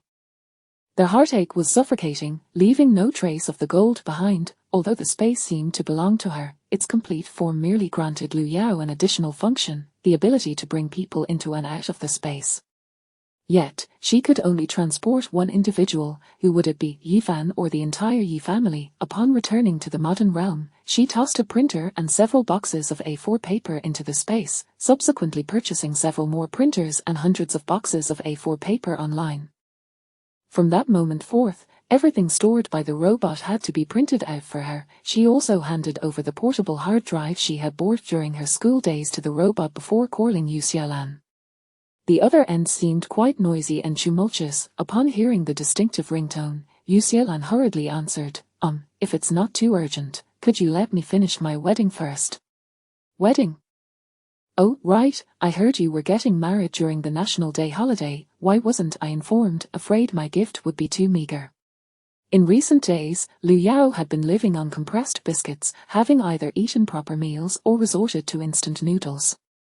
Yu Xiaolan paused for a moment. Surely they had sent an invitation to this goddess of wealth. She quickly explained, I gave the invitation to Mr. Hao. Oh, let me call and check. After hanging up, she dialed Hao Qianqian, only to discover that only a few individuals remained at the farmhouse. Lu Yuan and his friends had also received invitations. They had left not long ago, having only traversed half the distance. She declined their offer to return for her, pushed her electric scooter forward, donned her helmet, and sped toward the county town. Having skipped dinner the previous night and breakfast that morning, Lu Yao felt capable of devouring an entire cow. The wedding banquet was held at the finest hotel in the county town. Given their status, it was unrealistic to hold a casual banquet at home. After an hour of racing against hunger, Lu Yao finally arrived at the hotel. Looking disheveled, Hao Qianqian was waiting on a sofa at the front desk, and upon seeing Lu Yao's distressed expression, she assumed her thoughts were still with Zhang Feng. Hey, stay strong. We're here to make our mark, Hao Qianqian reminded her. When does the meal start? Lu Yao asked earnestly, prompting Hao Qianqian to believe she was channeling her sorrow into a ravenous appetite, her heart aching for her boss. Did you cut your hair? It looks great. Are you sitting at the table for the groom's classmates or the bride's friends? She had changed her attire and washed her face, but her hair remained short. After inquiring, she learned that the classmates would likely be drinking at their table during lunch, while the friends' table consisted of Lu Yuan and his studio crew, who claimed they wouldn't drink at noon, as it would hinder their afternoon plans. Classmate table. Lu Yao thought this through. Those who drank would consume less food. Hao Qianqian's concern for her boss deepened, and she resolved that once Lu Yao was intoxicated, she would take good care of her. After ensuring her boss was satisfied with her service, she might inadvertently earn a raise. Among their high school classmates, a few flamboyant girls noticed Lu Yao's seemingly forlorn demeanor and straightened their posture. Oh, look, back then, they were so close, and now he is marrying another girl. How must that feel, they thought, glancing at her with pity. I must control myself. I won't let anyone see me cry. Hao Qianqian stood up and pointed at one of the girls who was singing and drawing attention. Yang Xiuxiu, why do you enjoy singing so much? Planning to debut right here. Look at that bulbous nose, that plump head, and no amount of makeup can mask your vile expression. Hao Qianqian scolded several onlookers before they moved to another table. Well done, Lu Yao nodded in acknowledgement. With a few non-drinkers chased away, there would be more food to savor. Hao Qianqian held Lu Yao's hand tenderly, assuring her, don't worry, with me as your loyal aide, I won't let you become the object of their ridicule. Ridicule? The nearly numb Lu Yao couldn't grasp the meaning at that moment. After 2 hours of sitting idly, the male classmates finally arrived, and Lu Yao sensed that the meal was about to commence. Yet, a nagging feeling lingered. Had she forgotten something? What could it be? The atmosphere grew increasingly awkward. Everyone was aware of the couple's relationship. Back then, it had been so good, and now they were getting married. Would there be a scene? As the lights dimmed, the tension remained palpable. Lu Yao waited and waited, nearly withering away, until at last, the officiant began to speak. Old gentleman, please take a seat at the main table. Lu Yao stared at him in bewilderment. He looked familiar, as if she had seen him before. Please come over shortly. All right. Watching the handsome uncle approach the bride's table, the classmates were astonished by this small interlude, which enlivened the atmosphere as they inquired about the relationship with the bride. Lu Yao paid them no mind, her thoughts consumed by thoughts of lobsters, abalone, sea cucumbers, and pig trotters. Finally, the dishes were served, but the wedding banquet had yet to commence, and chopsticks had not been distributed. Lu Yao, unable to contain herself, retrieved chopsticks from her space, only to be swiftly stopped by Hao Qianqian. Realizing it was somewhat impolite, Lu Yao collected herself. The entire table stared in horror at Lu Yao, who had brought her own chopsticks to the banquet. Whose guest brings their own utensils to a feast? Chapter 61. No business talk. Starving and with her stomach pressed against her back, Lu Yao lay sprawled on the table, avoiding the sight of a sumptuous feast before her, swallowing hard in desperation. The bewildered onlookers mistakenly assumed her sorrow. However, Hao Qianqian began to catch on. As Lu Yao extracted chopsticks from her bag, a sudden realization dawned upon Hao Qianqian. "Boss, are you hungry?" she queried, albeit uncertainly.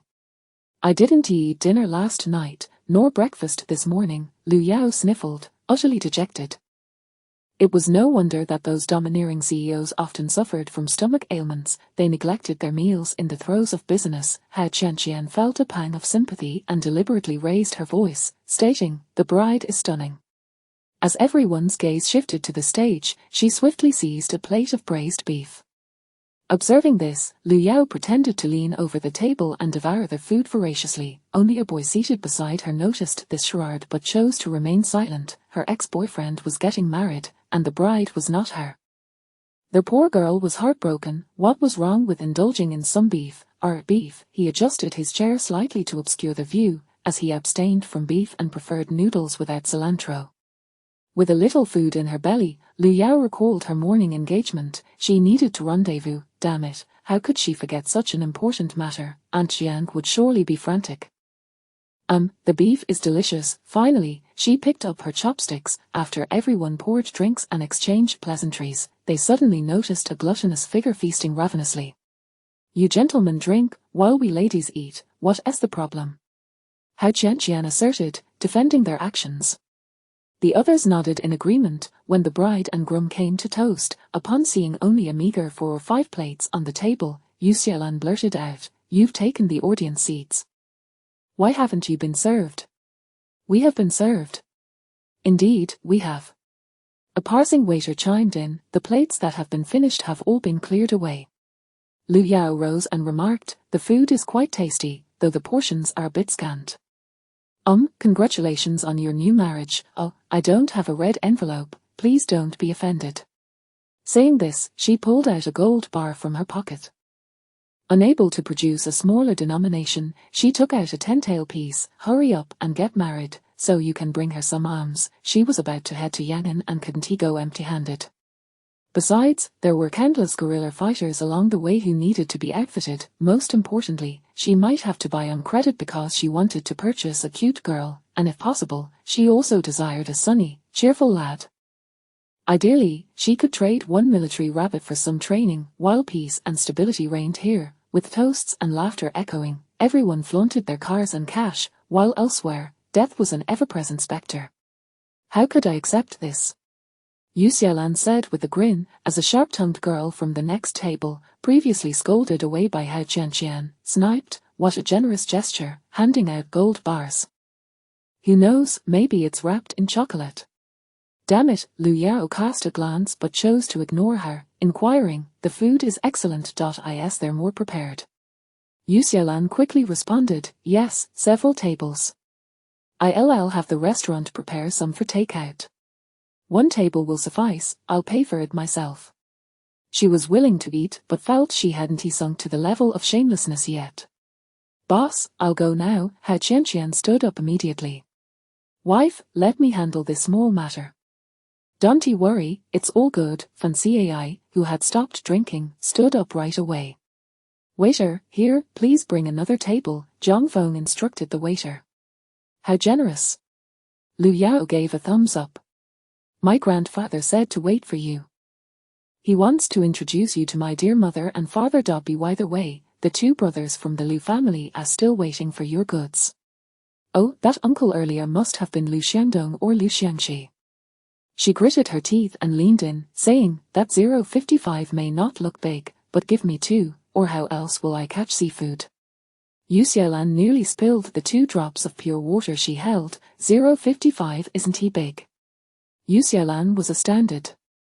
It had previously docked at the harbour, and the citizens thought it was a pia until it departed, leaving them puzzled about the pia's disappearance. Lu Yao grew anxious, pulled out her phone, and found a photo, saying, "Here, tell me, how big is it?" It was as if a photo of a not-quite-month-old warship was thrust before Yu Xiaolan's eyes. Zhang Feng nearly broke into a set of military punches beside her, believing only through physical exertion could he suppress his mirth. "After I get married, I'll take you to see just how large the 055 is," Zhang Feng reminded her. By the way, 055 seems to be a non-sale item. Yu Xiaolan shot him a glare but refrained from embarrassing him at the wedding banquet.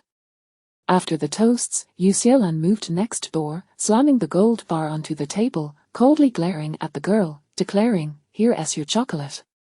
How dare she claim the gold bar was fake?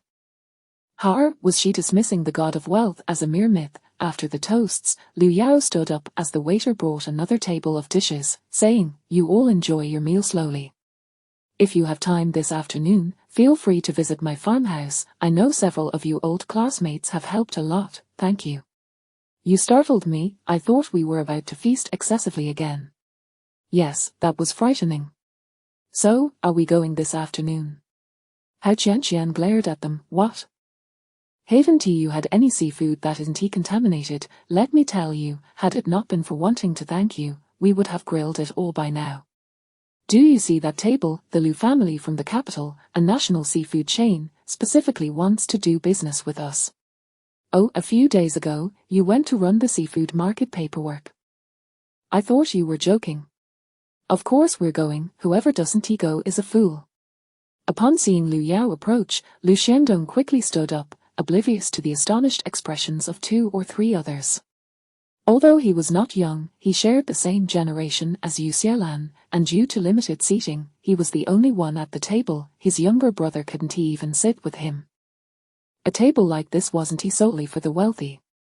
Please sit, the old man said he was waiting for you. Thank you, Director Lu. Regarding the seafood matter, I'll discuss it later. Let us not discuss business. Let us not discuss business. We can arrange a separate time later. Lu Xiandong chuckled. Indeed, without discussing business, even old Yu refrained from mentioning business matters. Old man, why aren't you in the private room? Lu Yao inquired. Old Yu chuckled. I'm old and prefer a lively atmosphere. After some casual conversation, old Yu finally said, I won't be returning to the farmhouse. After all, there's another banquet to hold. If I don't attend, it would offend many old comrades. Lu Yao nodded repeatedly, saying, yes, yes, yes, old man, I have some things under the seat of my electric scooter. Please pass them to the previous group leader Chen. Several unfamiliar faces stared in disbelief. Group leader Chen, the mysterious department S group leader Chen. It was no wonder Lu Xiandong had just stood up so shamelessly. Chapter 62, is this about dominating the blue planet? Supported by his parents, the old gentleman Yu exited the hotel, observing his in-laws as they greeted departing guests. With a smile, he waved his hand, candidly expressing a desire for a leisurely stroll to aid digestion. An electric vehicle. Is it truly just an electric vehicle? Aside from Lu Xiandong, who remained unfazed, even Yu's parents were taken aback. A thick file appeared beneath the seat cushion, and the old gentleman Yu gestured for the others to step back, quietly inquiring, what documents? Some technology related to controllable nuclear fusion, old sir. I understand that this concept has only ever existed in theory, hence I wish for our scientists to verify it, came the response. The old gentleman's hands trembled. What sort of otherworldly realm is this? Controllable nuclear fusion exists, yet there are no gunpowder weapons. There are still quite a few documents. I need someone I can absolutely trust to retrieve them. You know how spies are everywhere. Understood. As Lu Yuan left the hotel, he was called over by Hao Qianqian, who requested his assistance. Upon reaching the front desk, he discovered a collection of packed meals. Woo, Sister Qianqian, you are too kind to me. Stop right there. This is packed by your sister, and it was paid for. I simply don't have enough space in my car for all of this. Lu Yuan exclaimed, glancing around but failing to spot his sister. He buried himself in the food, completely oblivious to the fact that his sister had cut her hair short. If she were here, wouldn't there be some commotion? Could I have 2 bags, and then you all head home? I have other matters to attend to. Lu Yao approached, gently caressing her round belly. Am I about to become an uncle? Lu Yuan remarked, noticing her peculiar gait. Lu Yao shot him a disapproving glare and said, walkie-talkie, keep working. How many transistor computers have you managed to put together? She was well aware that a nation with most of its territory in ruins could hardly have the resources or time to research advanced technologies such as controllable nuclear fusion. Progress must be made step by step, from transistor computers to chips. This was also why Liu Yaoyao hesitated to dismantle the robots within her space, though that robot was of little significance in a stellar civilization. Here, in any realm, it represented the pinnacle of technology. Because that robot possessed self-awareness, after taking 2 bags of meals, she successfully entered her space on the first try. It seemed stable and functioned smoothly. Jiang Xueqin was anxiously waiting, having stepped out once more to roam near the bookstore, confirming that there was no exposure. But why hadn't she appeared? Could something have truly gone awry? Liu Yaoyao materialized at the back door of the bookstore, ensuring no one was around before retrieving the 2 bags of packed meals from her space and knocking on the door. "Who is it?" "It's me." Little Li quickly opened the door, and upon seeing her, was nearly moved to tears. She was alive, all was well. "Come in quickly." Once Liu Yaoyao entered, he peeked outside to check if anyone was around before saying, "Wait a moment." "No need, just hand me the intel."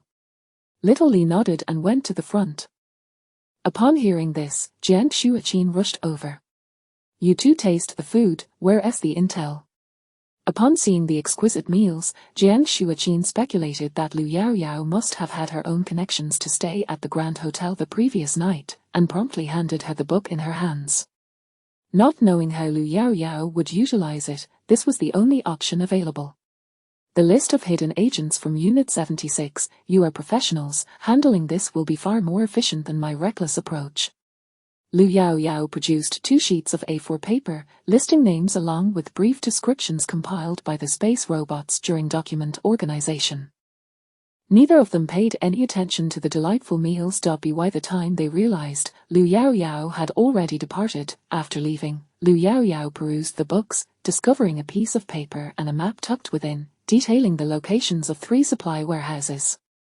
Initially intending to bomb them from a distance, now, having lost 4,000 tons of gold, she felt somewhat reluctant. One was located in Jiabei, while the other 2 were near the docks of the British concession.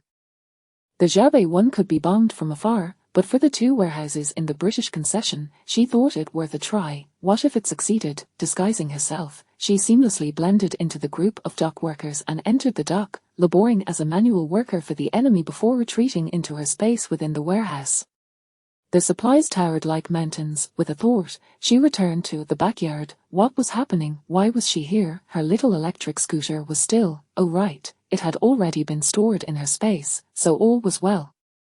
God knows, she had been a bit dazed earlier and almost thought her scooter had been lost. Taking advantage of the afternoon lull, she inspected the empty warehouse and placed another order for rice, flour, cooking oil, salt, and dried goods, knowing that the passing guerrilla fighters would surely need them. She also planned to procure some anti-infantry landmines suitable for guerrilla warfare, along with 1 million hand grenades, 1 million rounds of firearms, and another 1 million submachine guns and machine guns each. Rocket artillery, which can be disassembled for guerrilla use. What a splendid item. Let us get 1,000 units, and for the shells, let us aim for at least 100,000.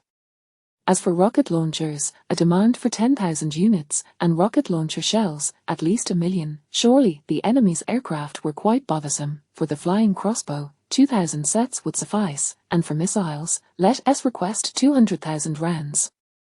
In the end, she meticulously filled several pages with dense notes, took photographs, and sent them to Yu Xiaolan. Upon seeing the images, Yu Xiaolan was left in a state of shock. Is this about dominating the blue planet? The light weaponry aside, the demand for howitzers wasn't excessive, but for rocket artillery, 1,000 units would likely require reopening the production line to keep pace. She forwarded the images to her superiors, who replied, "Make every effort to accommodate this. A technique akin to celestial descent is negotiable." When inquiring about the price, her superiors took a considerable time to respond. It may possibly be free. The reason it could possibly be free was that bag of documents. Portions of information regarding controllable nuclear fusion. Within this information lay a hint of subjective bias, seemingly inferior to the curvature engine. It had been a long time since anyone had prepared a PowerPoint presentation. Now, suddenly, one appeared, and it seemed capable of realizing the Southern Sky Gate project. which undoubtedly thrilled the higher-ups. They were cautiously exploring unknown realms, one resembling ancient times, which could hardly yield any substantial technology for the nation. Now that they had this, how could it not excite the upper echelons? Just as Yu Xiaolan was about to continue counting her red envelopes, she suddenly recalled something, muttering a nearly grumbling remark. Shouldn't the War Ignorance Bureau consider making some changes? Today, my client was also misled, believing the 055 was still under a month old. After venting her frustrations, she resumed counting her red envelopes. Zhang Feng assisted nearby, hoping to finish quickly so he could finally attend to something he had long desired to do. However, Yu Xiaolan remarked, "Tonight, we're going to do Jiakan, they say there's a barbecue." A stack of cash slipped from Zhang Feng's hands. Chapter 63. The opponent is also human. The enemy's supply depot underwent scrutiny twice by their soldiers. Director Saito requested support, and the Marine Corps dispatched over 300 troops, almost conducting one-on-one interrogations of the dock workers. After a bustling afternoon, more than 200 of them confessed to being spies. This outcome was indeed explosive, but Saito, with just a glance, discerned that these confessions were obtained under duress. "We must capture this individual named Lu Yuan," Saito thought, longing to summon Takahashi back from Nanjing. From various intelligence sources, it was clear that Lu Yuan had indeed entered the warehouse. After personally assisting in delivering a box of opium to the depot, Lu Yuan vanished without a trace, and it was rumored that he bore a floral scent, suggestive of femininity. Saito toyed with a pipe fashioned from a child's leg bone, casting a cold gaze upon the piled supplies within the warehouse. Prioritize the valuable items. What is most valuable? Opium, narcotics, firearms, and ammunition. However, the more than 300 dock workers had been rendered incapacitated and were unable to work, yet, in the concession, labors were plentiful and cheap. The original workforce was summarily dismissed after receiving $2 silver each. The constabulary dared not intervene, nor did they consider the beating of workers a grave matter. Over 300 workers, battered and bruised, some even with broken bones, were the primary breadwinners for their families. After the bookstore manager reported the incident, a group of medical students arrived with penicillin and first aid supplies to attend to the injured. After all, the location of the warehouse had been disclosed to Lu Yao by the bookstore. Among the students were also peripheral members of the military intelligence, who, upon learning that precious penicillin was being used to treat the workers, realized that their adversaries possessed an abundance of this invaluable resource. What were they waiting for? They immediately began to sell off the stock. Within the span of an afternoon, prices plummeted from 600 or 700 to 400. Meanwhile, Saito meticulously monitored the labors transporting goods, assigning each worker a number to prevent Lu Yuan from slipping away unnoticed. However, moving the supplies from the warehouse was no simple task, and to do so, one required an empty storage space. Only a handful of traitorous merchants had vacated their warehouses. Others, the Public Works Bureau would be more than pleased to see those supplies obliterated, allowing them to hike prices or retaliate against the Japanese for seizing their penicillin. It wasn't until deep into the night that less than half of the warehouse's contents had been moved, the remainder consisting of ammunition for the pacification campaign, canned goods, cotton, textiles, and food awaiting shipment to the homeland. In the dead of night, Lu Yao was awakened by an alarm. After washing up, she leisurely had a meal before returning to the warehouse. As she emerged, she sensed something amiss. The warehouse was in an uproar, were the enemy removing supplies. Moreover, the workers' entries and exits were being scrutinized, with collaborators checking each individual, numbering the workers on their backs and chests. The enemy is indeed cunning, Lu Yao mused. While she collected supplies, she ventured inward, ensuring to gather everything, even a mere rag or the wooden pallets beneath the goods. At the far end lay mountains of grain, all seized from the populace after the pacification efforts. Once everything was secured, a gasp erupted from behind her. The workers had realized the warehouse was empty. Lu Yao turned with a grin, retrieving a rocket launcher and firing a shot at the warehouse wall. As she squeezed the trigger, she slipped into her spatial realm and waited for 2 seconds before re-emerging, speeding away on an electric bike. Gunfire erupted. Having exited the warehouse and reached the shadows, she stowed the bike but was struck by a bullet in her back and another in her left arm. The bullet to her back was harmless, deflected by her bulletproof vest, while her left arm was grazed, blood streaming freely, entering her spatial realm. She tilted her head to inspect the wound, realizing it would be difficult to treat. An idea struck her to summon a robot to assist with the injury, cleaning, suturing, and applying hemostatic powder. Lu Yao grimaced as pain throbbed in her forehead, cold sweat pouring down her face. She insisted on foregoing anesthesia, fearing unforeseen complications from the robot. An hour later, Lu Yao washed her face, wiping away dust and sweat, and began studying a map. Outside her spatial realm, Saito surveyed the empty supply warehouse, baffled by the miraculous disappearance of the goods, which had clearly been present during the afternoon search. Soldiers stood guard outside, and with so many workers laboring into the night, how could less than half of the supplies have been relocated had they been devoured by a mythical 8-headed serpent? Report to the director. The enemy is human, we have discovered bloodstains, a soldier announced. Saito suppressed his fear, reassuring himself that as long as they were human, they could be killed. He pondered the connection between this elusive Lu Yuan. Lu Yuan, what relation did he have with Takahashi's mention of Lu Yao, the surname Lu? Remote, investigating the bloodstains, he followed the trail into the shadows, confirming the direction of the gunfire and locating a bullet lodged in the wall, affirming that their adversary was indeed human. Order. Keep a close watch on all hospitals, clinics, and folk healers. A reward of 10,000 taels of gold will be granted for the capture of Lu Yuan. 10,000 taels equated to 1,000 10-tael gold bars, enough to purchase a substantial estate covering 2 to 3 acres in Shanghai. However, following this announcement, aside from a few enthusiastic members of the Green Gang and agents from Number 76, those with any sense scoffed. The previous mansion, rumored to have housed a vast treasure of gold, was still littered with corpses, the clean-up crew having yet to clear the grisly scene, which purportedly was so bloody that it was impossible to collect the remains. As dawn broke, Saito, who had toiled throughout the night, found himself empty-handed. Rarely did he lose his temper. His usual demeanor exuded an air of complete control, a quality that had secured his position as director. Now faced with matters beyond his grasp and yielding no results, all he had confirmed was that the enemy was female, while everything else remained conjecture. A coded message from Takahashi arrived. Lu Yuan might very well be Lu Yao, a person of extreme danger. It was advised that all supply depots be heavily guarded, prohibiting anyone from approaching. Saito was well aware and had already issued orders. Since the enemy was targeting the supply warehouses, it was evident that regardless of their capacity to produce firearms and penicillin, they lacked the raw materials. If they could sever the supply of raw materials and lay a trap from which there was no escape, even if it meant blowing a warehouse to smithereens, they could eliminate this threat. The plan was splendid in theory, yet Lu Yao played by her own rules. After a brief rest, she emerged in the afternoon, changed her attire, quietly departed, and made her way to the bookstore. Only at the bookstore could she acquire the intelligence she sought. Chapter 64, Making Penicillin as Cheap as Cabbage. In the bookstore, there was but a solitary customer quietly engrossed in a book. Upon spotting Lu Yao, Jiang Shuaqin was momentarily taken aback, then inquired, "Didn't you go to your classmate's house? Why are you back so soon?" Lu Yao recalled the previous instructions, lowered her head, and replied softly, My classmate isn't he home? Since they are not home, you should go to the back to review your studies.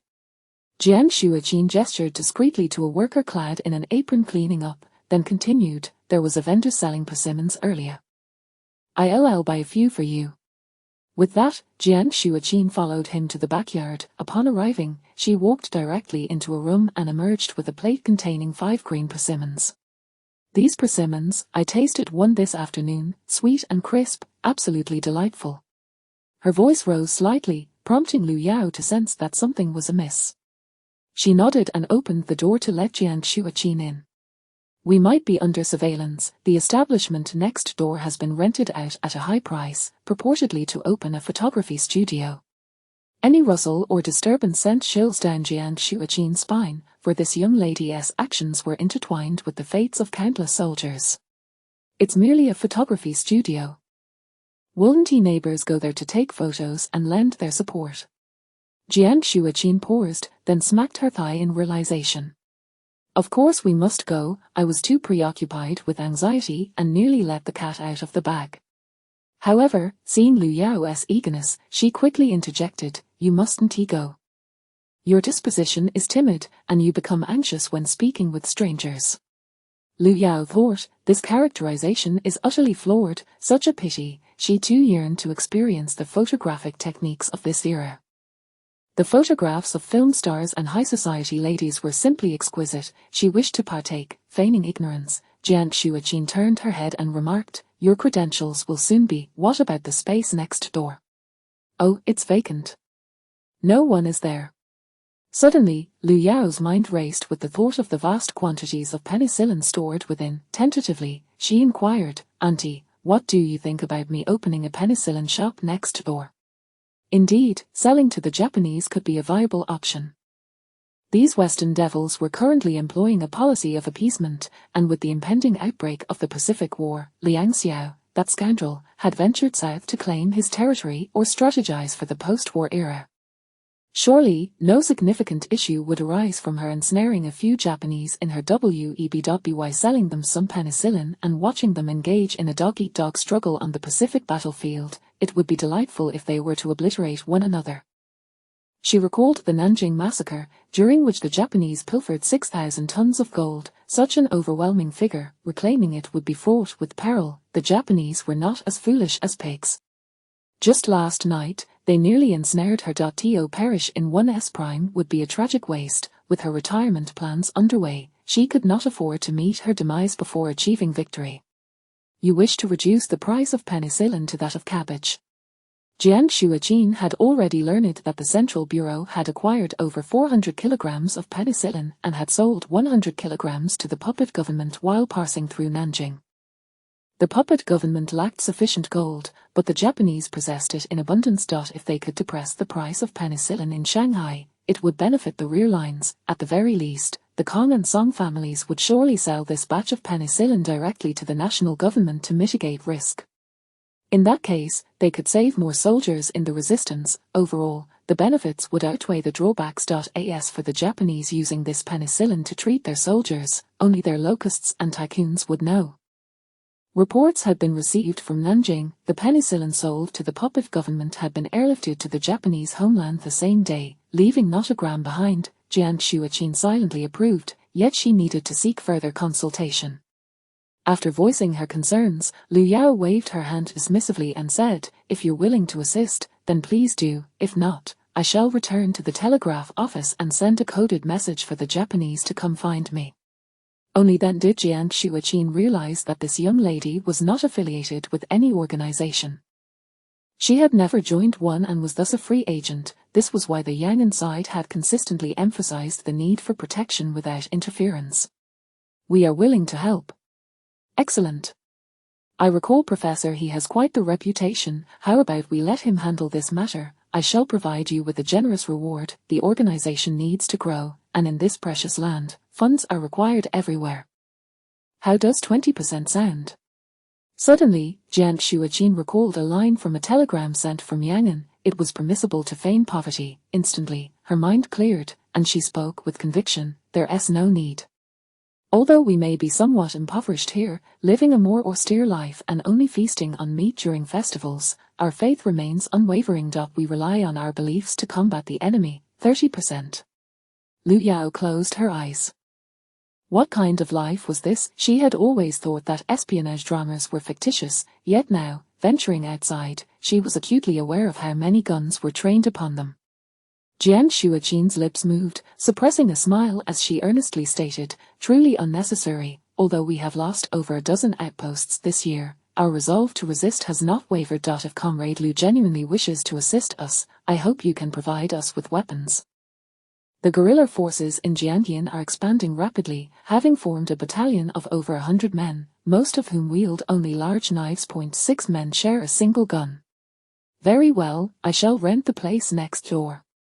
In exchange, I will provide equipment for a regiment as a reward, along with some provisions for you to transport yourselves. Were it not for my injury, I would deliver it personally." Before she could finish her sentence, Jiang Shuaqin interrupted, her voice tinged with concern. "You're injured. Where are you hurt? I'll go find a doctor immediately." Lu Yao quickly reassured her, "No need, I've already tended to the wound." just a scrape, nothing serious, please expedite the rental of the space next door so we can commence our sales. By the way, what do you think we could sell this kind of watch for? As she spoke, she retrieved a watch that had cost only a few yuan, complete with a button battery. Jiang Shuaqin weighed it, tested it, and replied, $50 silver, approximately. All right, let us sell 10,000 watches to make a name for ourselves, then combine them with other small goods, like clothing and, oh yes, stockings, specifically this. Lu Yao produced a stocking. In the foreign market, it was priced at less than $2, but due to its rarity, the price had steadily risen. Upon reaching Shanghai, it could sell for $18 to $20, a sum not easily affordable for the average person. This is splendid. Let us abandon the penicillin, we shall sell stockings instead, the enemy surely cannot use them to strangle our soldiers. Chapter 65, the supporting role. The initial half of Jiang Shuaqin's statement brought immense joy to Lu Yao, yet the latter half made her acutely aware of the stark differences between their eras. Who among the virtuous would conceive of strangling another with stockings? Let us sell daily necessities, I shall supply the goods, and together we shall embark on a grand venture. Calculating the time, I must depart within 2 months. A gentleman does not place himself beneath a precarious wall. Though she is no gentleman, she certainly wishes to avoid being struck by falling debris. By nightfall, the neighboring shop had been leased. She slipped out through the back door to inspect it. It was slightly smaller than the bookstore, comprising 2 stories with a modest courtyard, which was further constricted by 2 rows of buildings, totaling 4 rooms. Gazing skyward from the courtyard, Lu Yao was reminded of a frog in a well. Not bad, as long as it's cleaned up. No need for renovations, making money is paramount. After a night of frenzied activity, she quickly tidied both the first and second floors, leaving the 2 rows of rooms in the courtyard immaculate. As she prepared to leave, Lu Yao took the key to the back door, intending to enter through it regularly and utilize the 2 rows of rooms as storage. In the dead of night, she stealthily entered and filled all 4 rooms, including 2 entire boxes of watches, once contained in cases meant for gold. When purchasing watches on a certain online platform, they came with only a logo embossed box, and she had discarded the accompanying manuals written in simplified Chinese. She mused that if she had the time, she would make a trip to the nation's largest wholesale market, reputed for its wholesale prices. Extracting maximum profit was essential. She would not be a capitalist in vain. Nevertheless, the current situation was still favorable. Purchasing at a few cents per pair and selling them here for over $10 was quite lucrative. She began to comprehend why the Kong and Song families stubbornly clung to being compradors rather than developing national industries. This line of work yielded quick returns. Flipping the goods resulted in immediate profits. As winter approached, she hurried back, placing frantic orders for thicker stockings, each starting at a minimum of 10,000 pairs. The slow pace of purchasing was unacceptable. She posted a message in her social circle to see who might respond.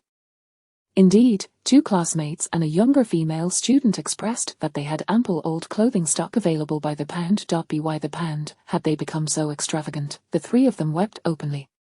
It was not just sufficient stock, they were on the verge of bankruptcy. They sent messages one by one, requesting all clothing without tags, insisting on swift deliveries for their purchases. The 3 soon roused their respective elderly family members in the dead of night, explaining that a classmate or senior wished to acquire their entire inventory.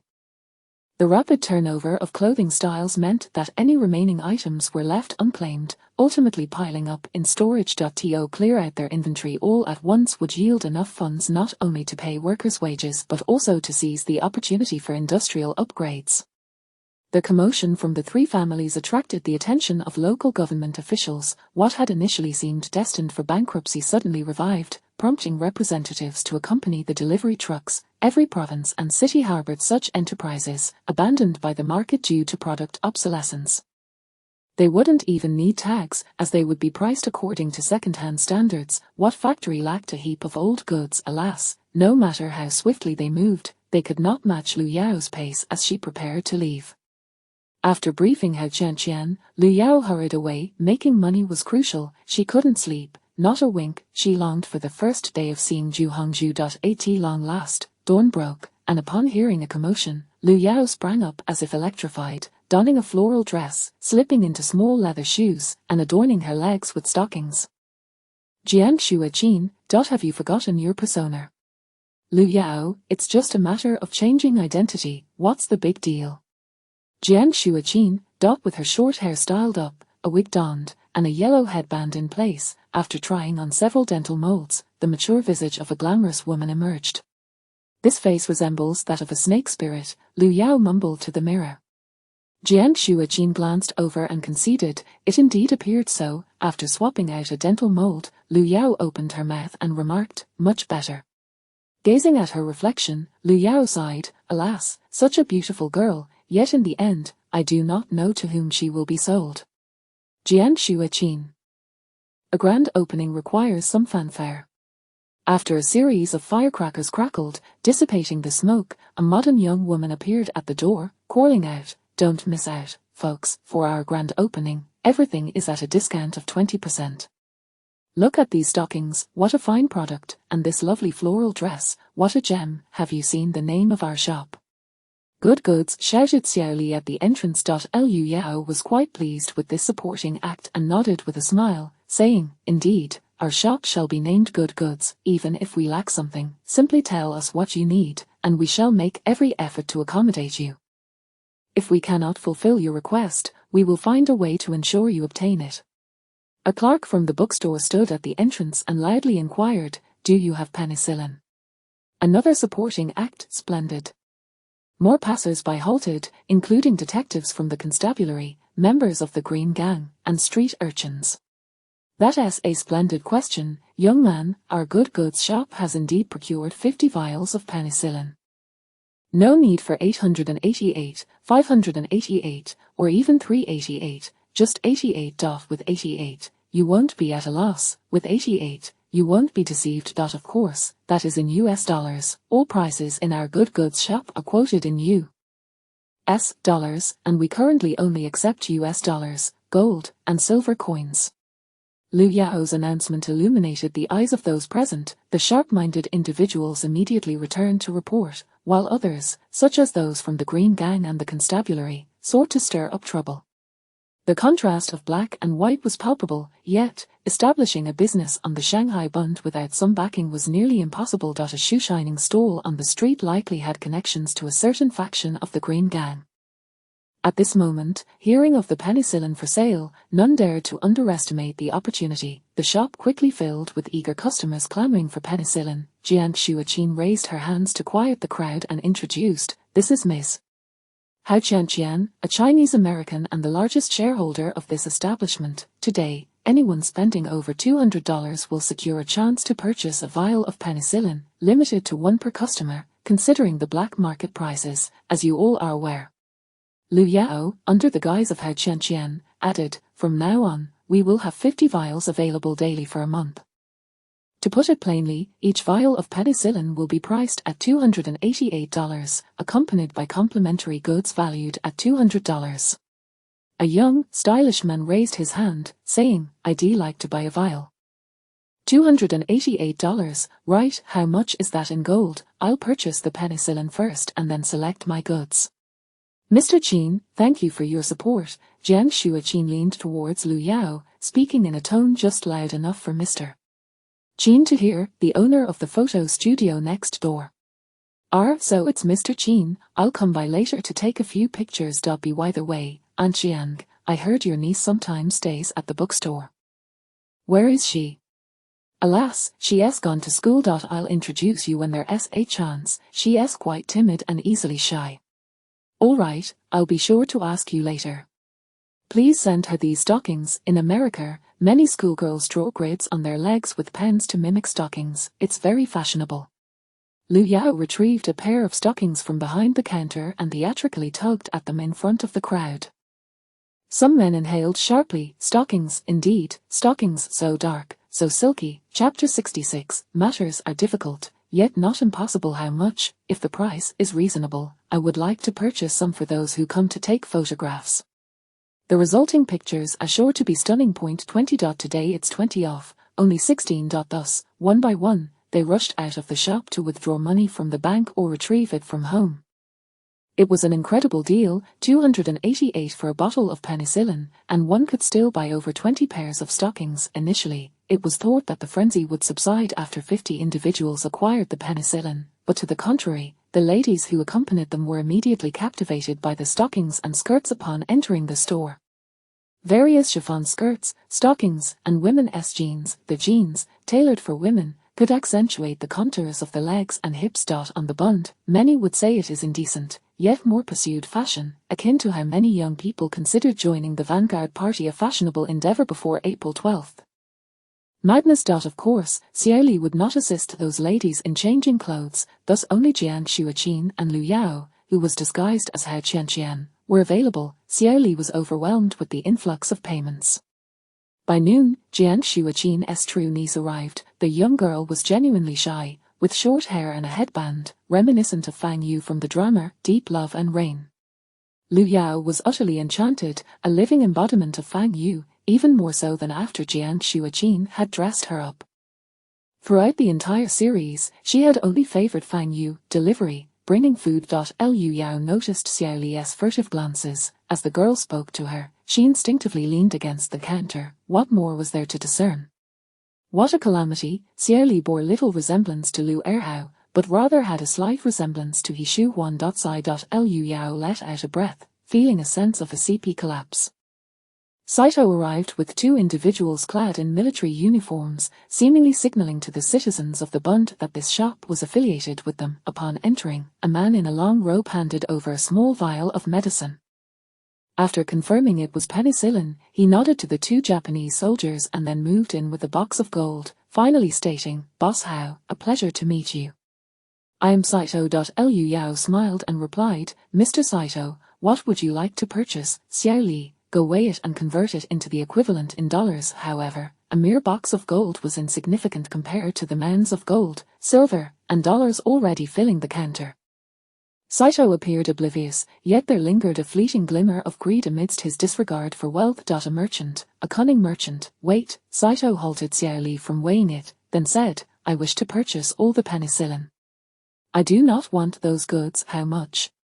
288 per vial. There is a limit of 50 vials per day, one per person. Saito bowed and said, "I admire those who uphold their principles.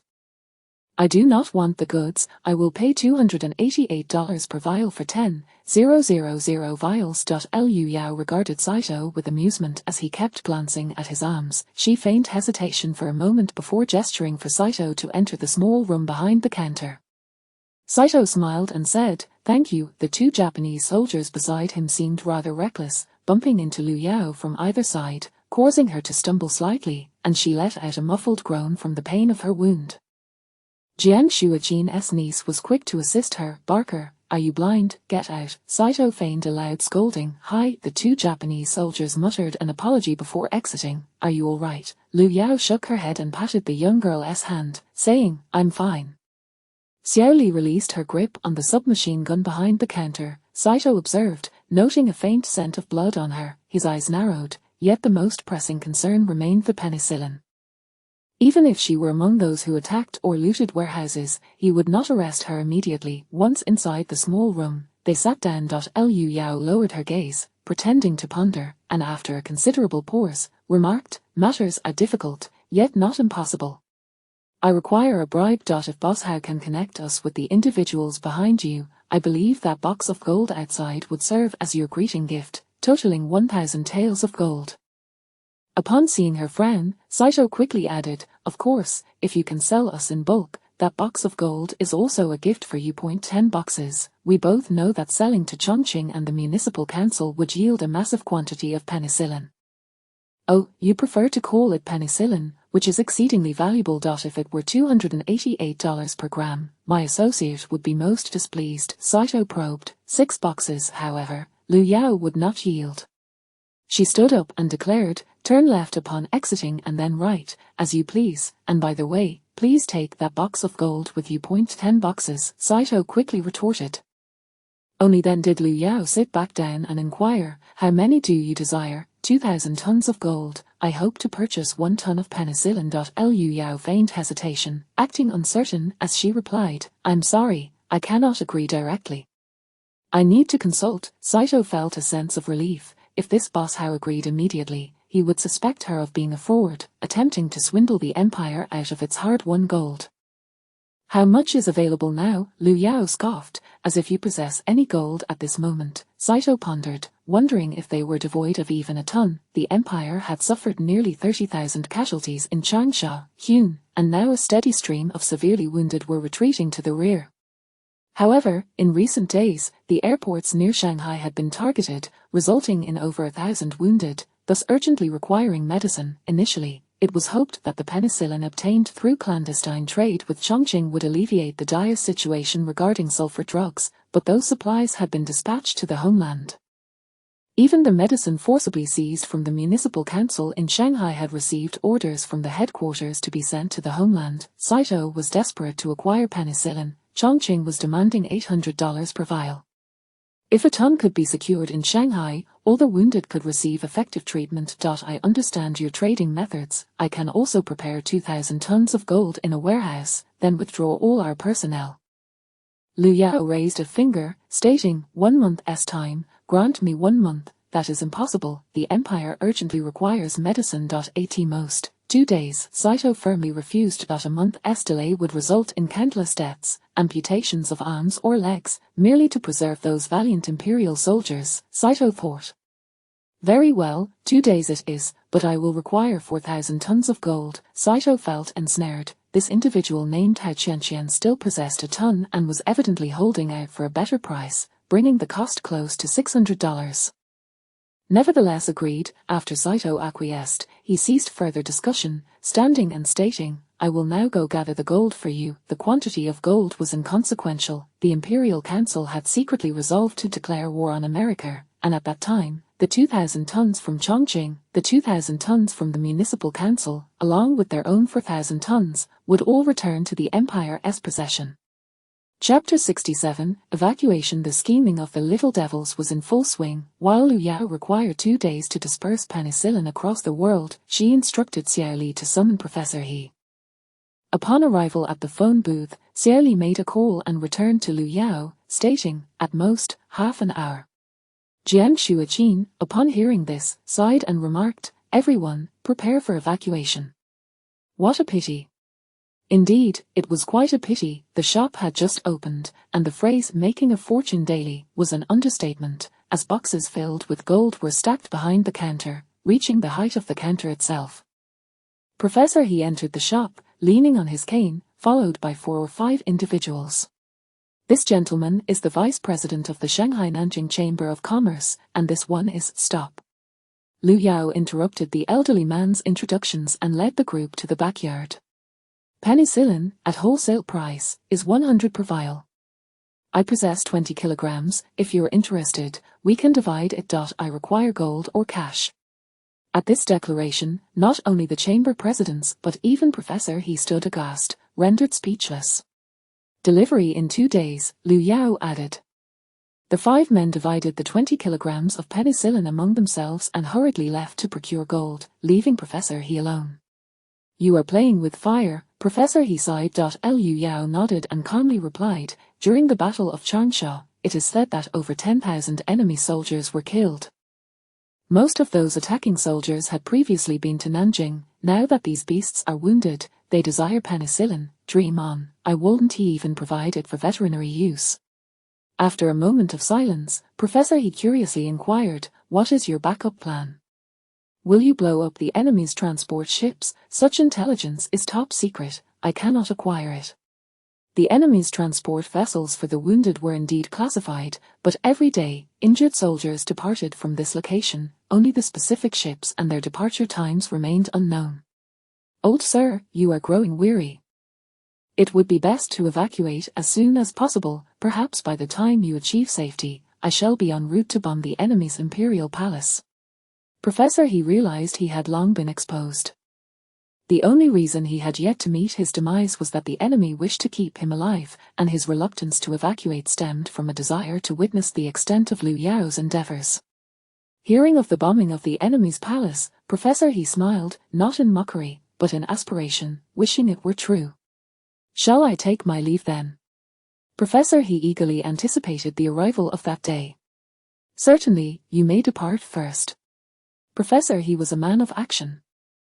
Once he decided to leave, he did so that very day. Departing Shanghai, many patriotic intellectuals joined the evacuation, embarking on a long journey toward Yangon. The 5 merchants returned with gold, each taking away 4 kilograms of penicillin. To facilitate their transactions, Liu Yao had pre-filled the vials for them. That very evening, the black market witnessed a plummeting of prices. Regardless of how matters were perceived in Chongqing, the bookstore was set to evacuate. A quiet departure was utterly impossible, for the proprietor of the photography studio was indeed an enemy. When Saito learned of this news, he nearly spat blood in fury. The rationality of being a spy compelled him to send the agents of Unit 76 to open the door. However, the agents were not fools and, after careful inspection, refrained from risking a forced entry, opting instead to climb over the wall from the photography studio. After a tumultuous half-hour, they finally managed to unlock the large door, with an agent brandishing a grenade. It was indeed a trap. This was the first time the enemy had captured this type of grenade. A highly destructive grenade had suddenly appeared on the battlefields of the 8th Route Army and the new 4th Army, yet until now, not a single one had been seized, although a few firearms, including rifles and submachine guns, had been acquired. However, after research by the headquarters, there had been no further developments. Perhaps dismantling this grenade for study could lead to mass production. Saito gripped the grenade, his expression darkening. The second war in the 9th War Zone was nearing its end without achieving the anticipated results. The fighting could not continue any longer. This vast nation, as predicted by Ishihara's faction, was seeing all his prophecies come to fruition. Had they advanced step by step, slowly encroaching? Saito was filled with an unusual rage. Within the empire, not only were the navy and army at odds, but even the army itself was rife with factions. If this continued, there was no glimmer of hope. He could only hope that the impending gamble would yield favorable results. With heavy thoughts, Saito departed. At this moment, Liu Yao was also in the midst of evacuation. Just as dawn broke, the group entered an abandoned factory, once a chemical plant. Since the battles of Songhu, the machinery had been dismantled, and a skirmish had occurred here with the enemy, leaving the site in ruins, overgrown with weeds. Over 100 individuals resembling refugees lay sprawled throughout the factory. Captain Jiang Shuachin warmly introduced. Liu Yao observed these guerrillas, their faces pale, and wondered how long they had been waiting here. Captain Jiang was a middle-aged man in his 40s, not tall and somewhat frail, yet brimming with spirit. He wore a small cap, resembling a rural landlord. Liu Yao did not salute him but instead tilted her head and asked, "Can they be trusted?" Captain Jiang appeared greatly insulted, his smile faltered, and he was filled with indignation. However, the audacious young woman then declared, "If they can be trusted and have received training, then let us get them outfitted." Jiang Shuachin vigorously nodded, indicating to Liu Yao that these guerrillas active near Shanghai, if untrustworthy, would have long been eradicated by the enemy. She learned that they had undergone training from the new 4th Army soldiers in Jiangbei and knew how to operate 3 types of firearms, thus she proceeded to equip them. Upon emerging, they stumbled upon a large pile of wooden crates amidst the ruins, astonishing Captain Jiang. He was certain they had thoroughly inspected this area and that no wild weapons would have manifested. Liu Yao instructed Xiao Li, who had followed to provide protection, "No need to accompany us. If they are trustworthy, then let them be. Go prepare noodles for them. Move that barrel of noodles over there, cook it well, and let them eat until full. We may need to fight our way out." Should the enemy discover their departure, they would undoubtedly conduct thorough inspections at every checkpoint. Once they left the concession, the enemy would have no reservations. A full stomach would provide the strength needed to confront the enemy. Xiao Li attempted to lift the barrel, struggling as he carried it away. No need to change clothes, it would draw too much attention. Weapons, steel helmets, bulletproof vests, grenades, anti-infantry landmines. The guerrillas, though not a regular army, could not contain their chatter despite Captain Jiang's admonitions for silence. "We have everything, everything. Come, one by one. You, if you like it all, just hang it around your neck. And you, do you fancy grenades? When we reach our destination, I shall gift you 2 boxes." Liu Yao observed a soldier desperately stuffing bullets into his backpack, exclaiming, "Each person can only carry a maximum of 200 rounds. These are so heavy." Captain Sheen busied himself kicking the backsides of the inexperienced recruits until they learned to form an orderly line. Once they were finally arranged, Captain Sheen, his face flushed, remarked, "They've gone mad from poverty." "Understood, understood. Have you learned how to operate a rocket launcher?" Captain Sheen nodded vigorously like a chick pecking at rice. "How many can read and write?" Liu Yao inquired. "Those who can operate cannons have learned. We have one who was an artilleryman in the Northeast Army," Captain Sheen quickly replied. So they had initially planned to form an anti-aircraft unit. However, it seemed that idea had vanished, and they merely had someone who knew how to fire a cannon.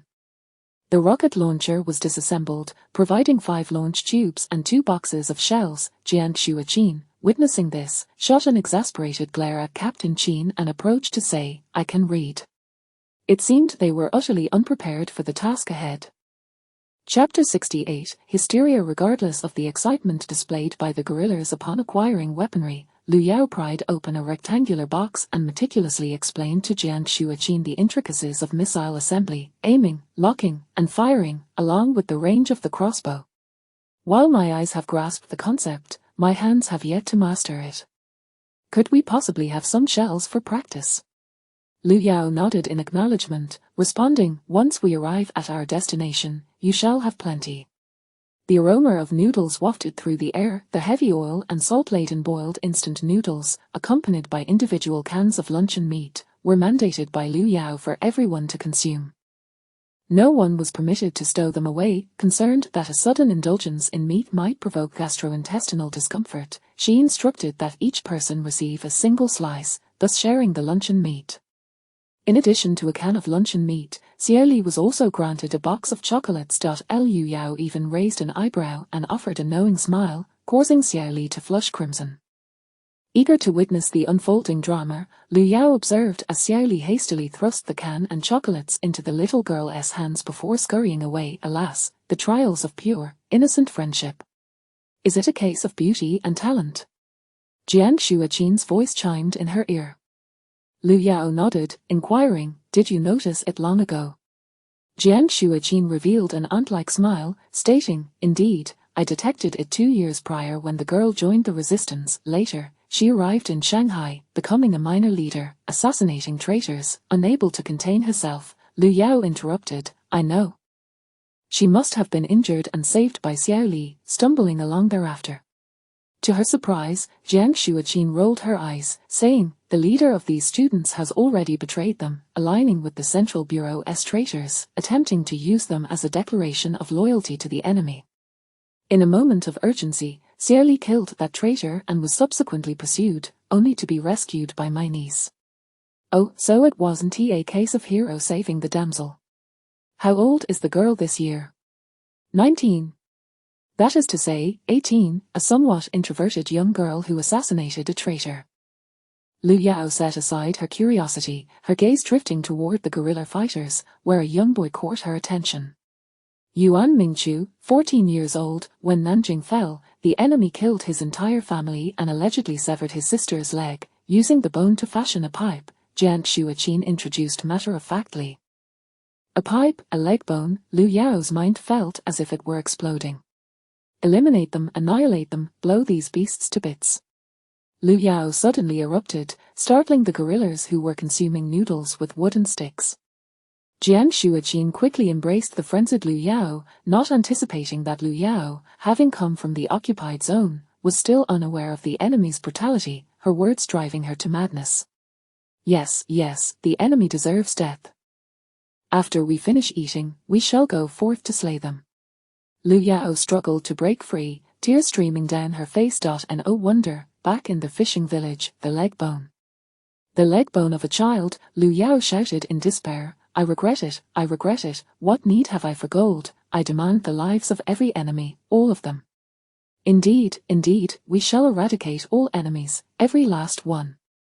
Though unable to free herself from Jiang Shuaqin's grasp, Liu Yao gradually calmed, taking deep breaths before declaring, Aunt Jiang, please release me. Oh, very well. Jiang Shuaqin cautiously let her go. Liu Yao clenched her fists, stating, I require the army, the navy, the air force, inform Yangon, send a telegram, send it immediately.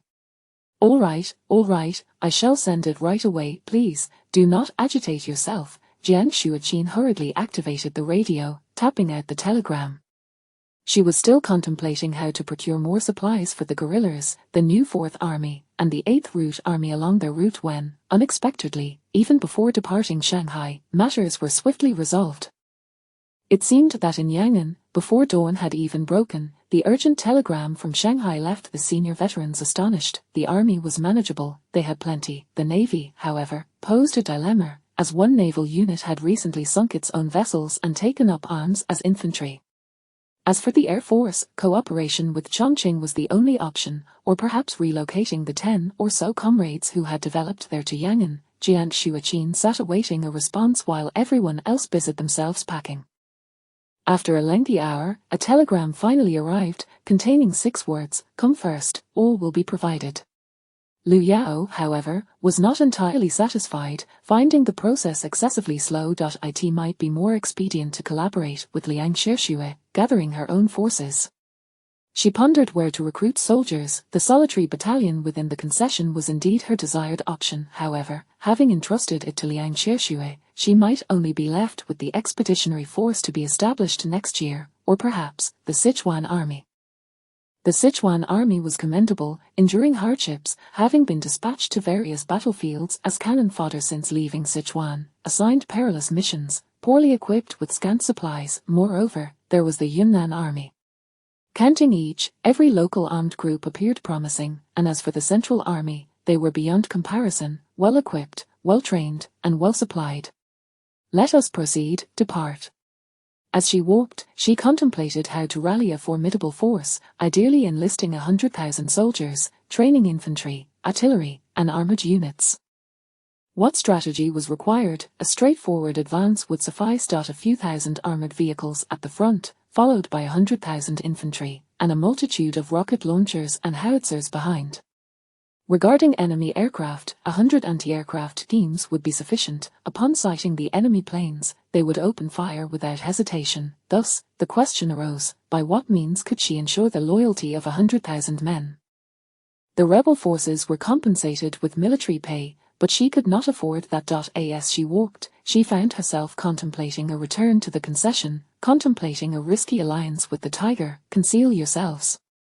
The enemy approaches, Captain Jean whispered urgently. Liu Yao, suddenly invigorated, upon hearing the sound of motorcycles, exclaimed, what are we waiting for? Set anti-infantry mines, then fire a shot to attract the enemy, and eliminate this band of enemy soldiers.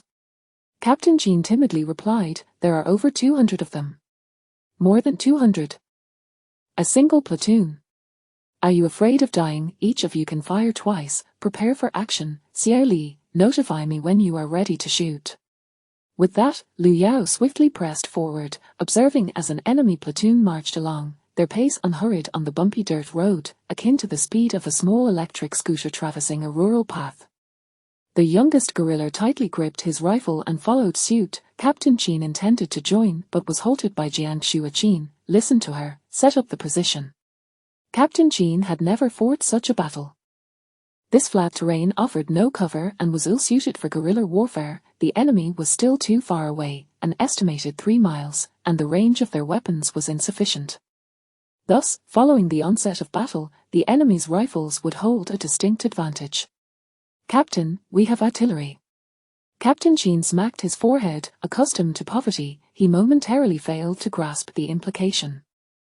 Chapter 69, Cowards. Jiro Kojima, when not wielding a gun, was merely a high school student who, amidst the pervasive propaganda, was conscripted into the army by a postcard, subsequently taking up arms to fulfill what he believed to be the noble cause of Greater East Asian co-prosperity.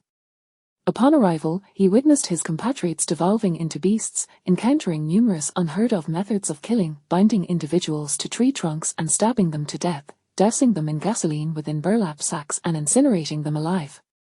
Later, in a bid to conserve fuel, discarding them onto piles of firewood to burn. Kojima initially hesitated to carry out such acts, having first captured so-called resistance fighters, who were merely farmers armed with bows, machetes, and hunting rifles.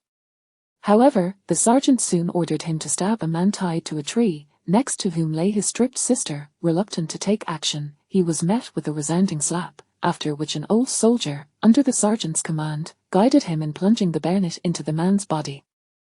Eventually, he too succumbed to bestiality. Upon receiving military orders for the entire battalion to head to Shanghai, Kojima lamented that had he not been restrained by reason, he would have indiscriminately slaughtered all the men, children, and elderly in a place whose name he could not recall, violating the beautiful maidens with skin as smooth as silk.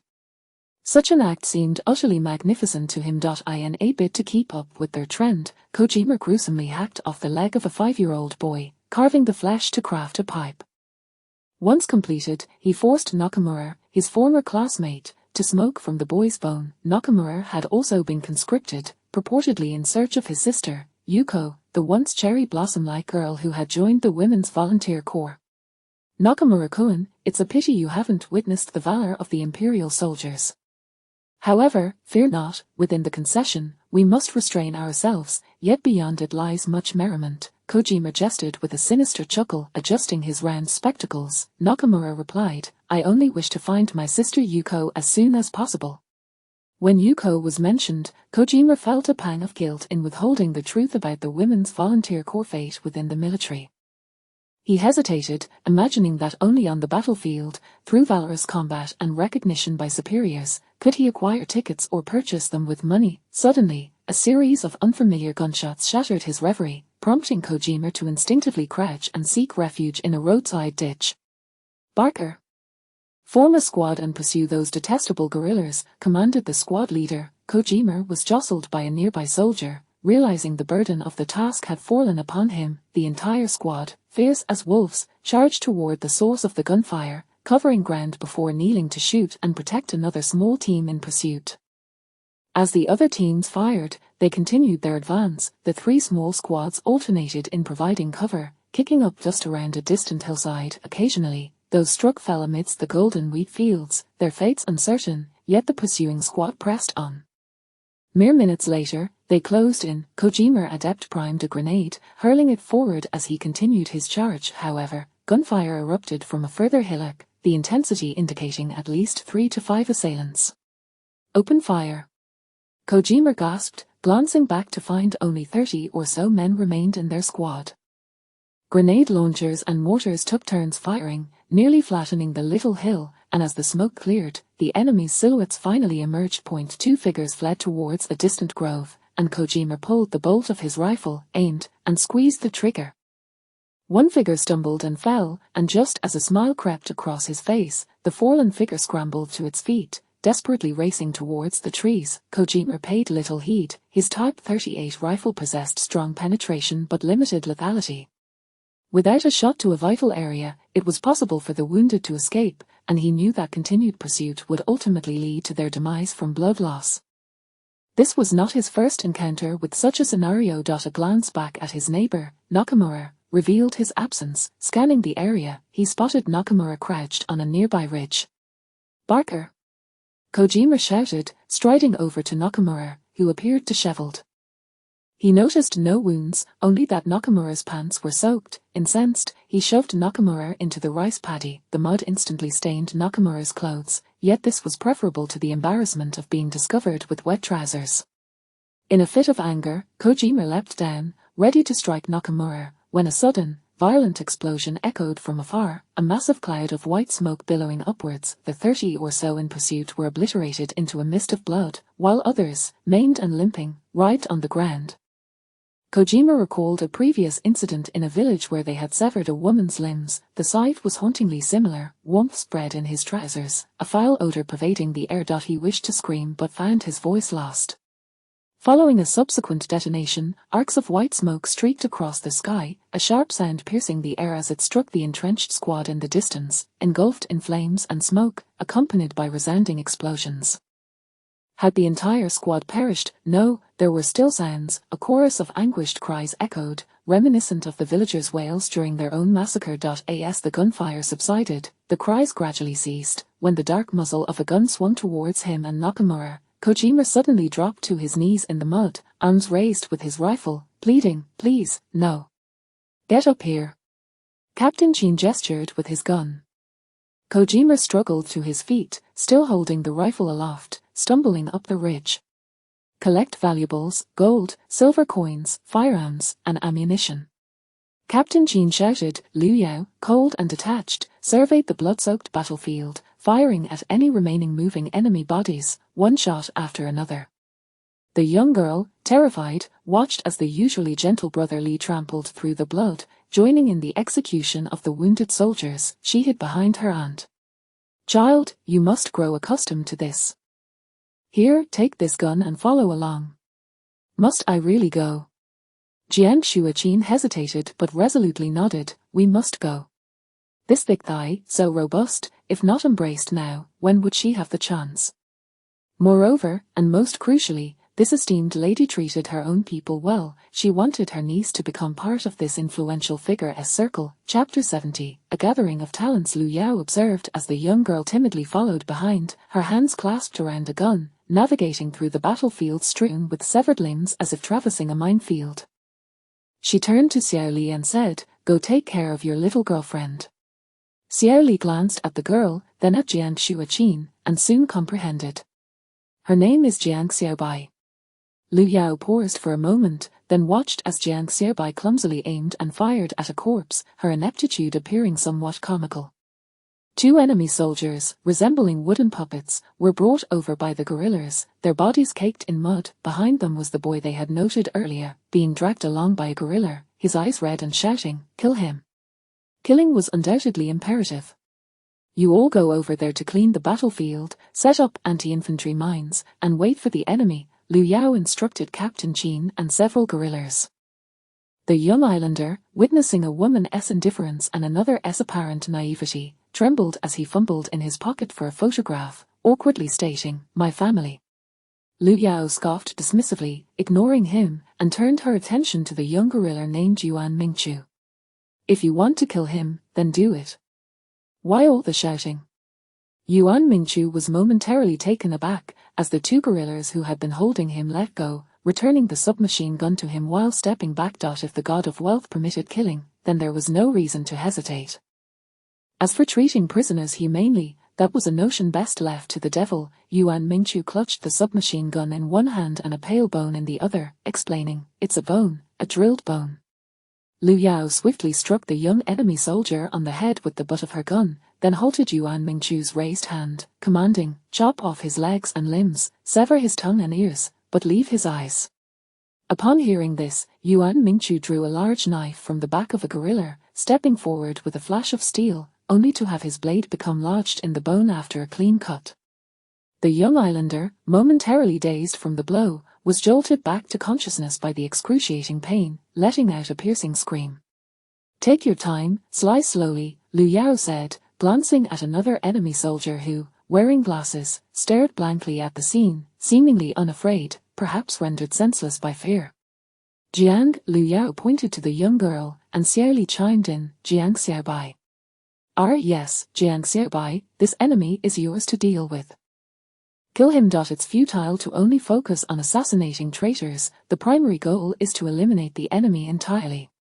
Jiang Xiaobai, having suppressed her urge to vomit at the gruesome sight, now raised her weapon, aimed at the young enemy soldier, and pulled the trigger with a loud bang, only to double over and retch.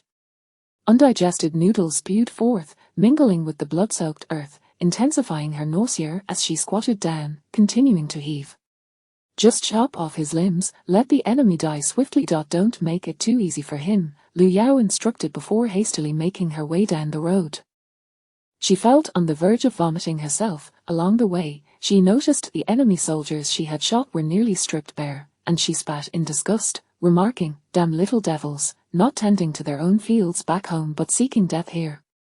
The guerrillas guarding her chuckled silently. The power of the rocket artillery was formidable, leaving craters in the road. A dozen enemy soldiers fled on sidecar motorcycles, while the injured were dispatched by the guerrillas, some keeping watch while others set up mines. Our countrymen should walk the main roads with dignity. There's no reason for the enemy to traverse the thoroughfares while we scurry into the corners. Captain Jean, do we have anyone who can drive? Captain Jean and 3 soldiers were in the midst of dismantling the enemy truck's battery when he heard her. He hesitated, replying that is rather uncertain. To simply trundle along the main road like that, with a survival rate approaching 100%, seemed to disregard the enemy entirely. Liu Yao reiterated, is there anyone who can drive? Yes. In a short time, we need to teach 30 people how to drive. They should be able to go straight and turn, let us start now. Captain Qin remained still, prompting Liu Yao to ask, try to teach them. It was no simple task to teach a group of illiterates to drive.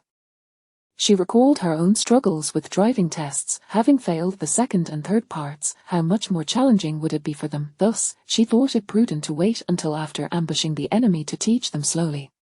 Once they were proficient, they could procure some tanks, roll down the main roads, and obliterate any enemy they encountered with artillery and machine gun fire. I can drive, Jiang Xiaobai declared, her pale face raised. Jiang Shuaqin and the 4 workers from the bookstore also raised their hands, saying, we can all drive.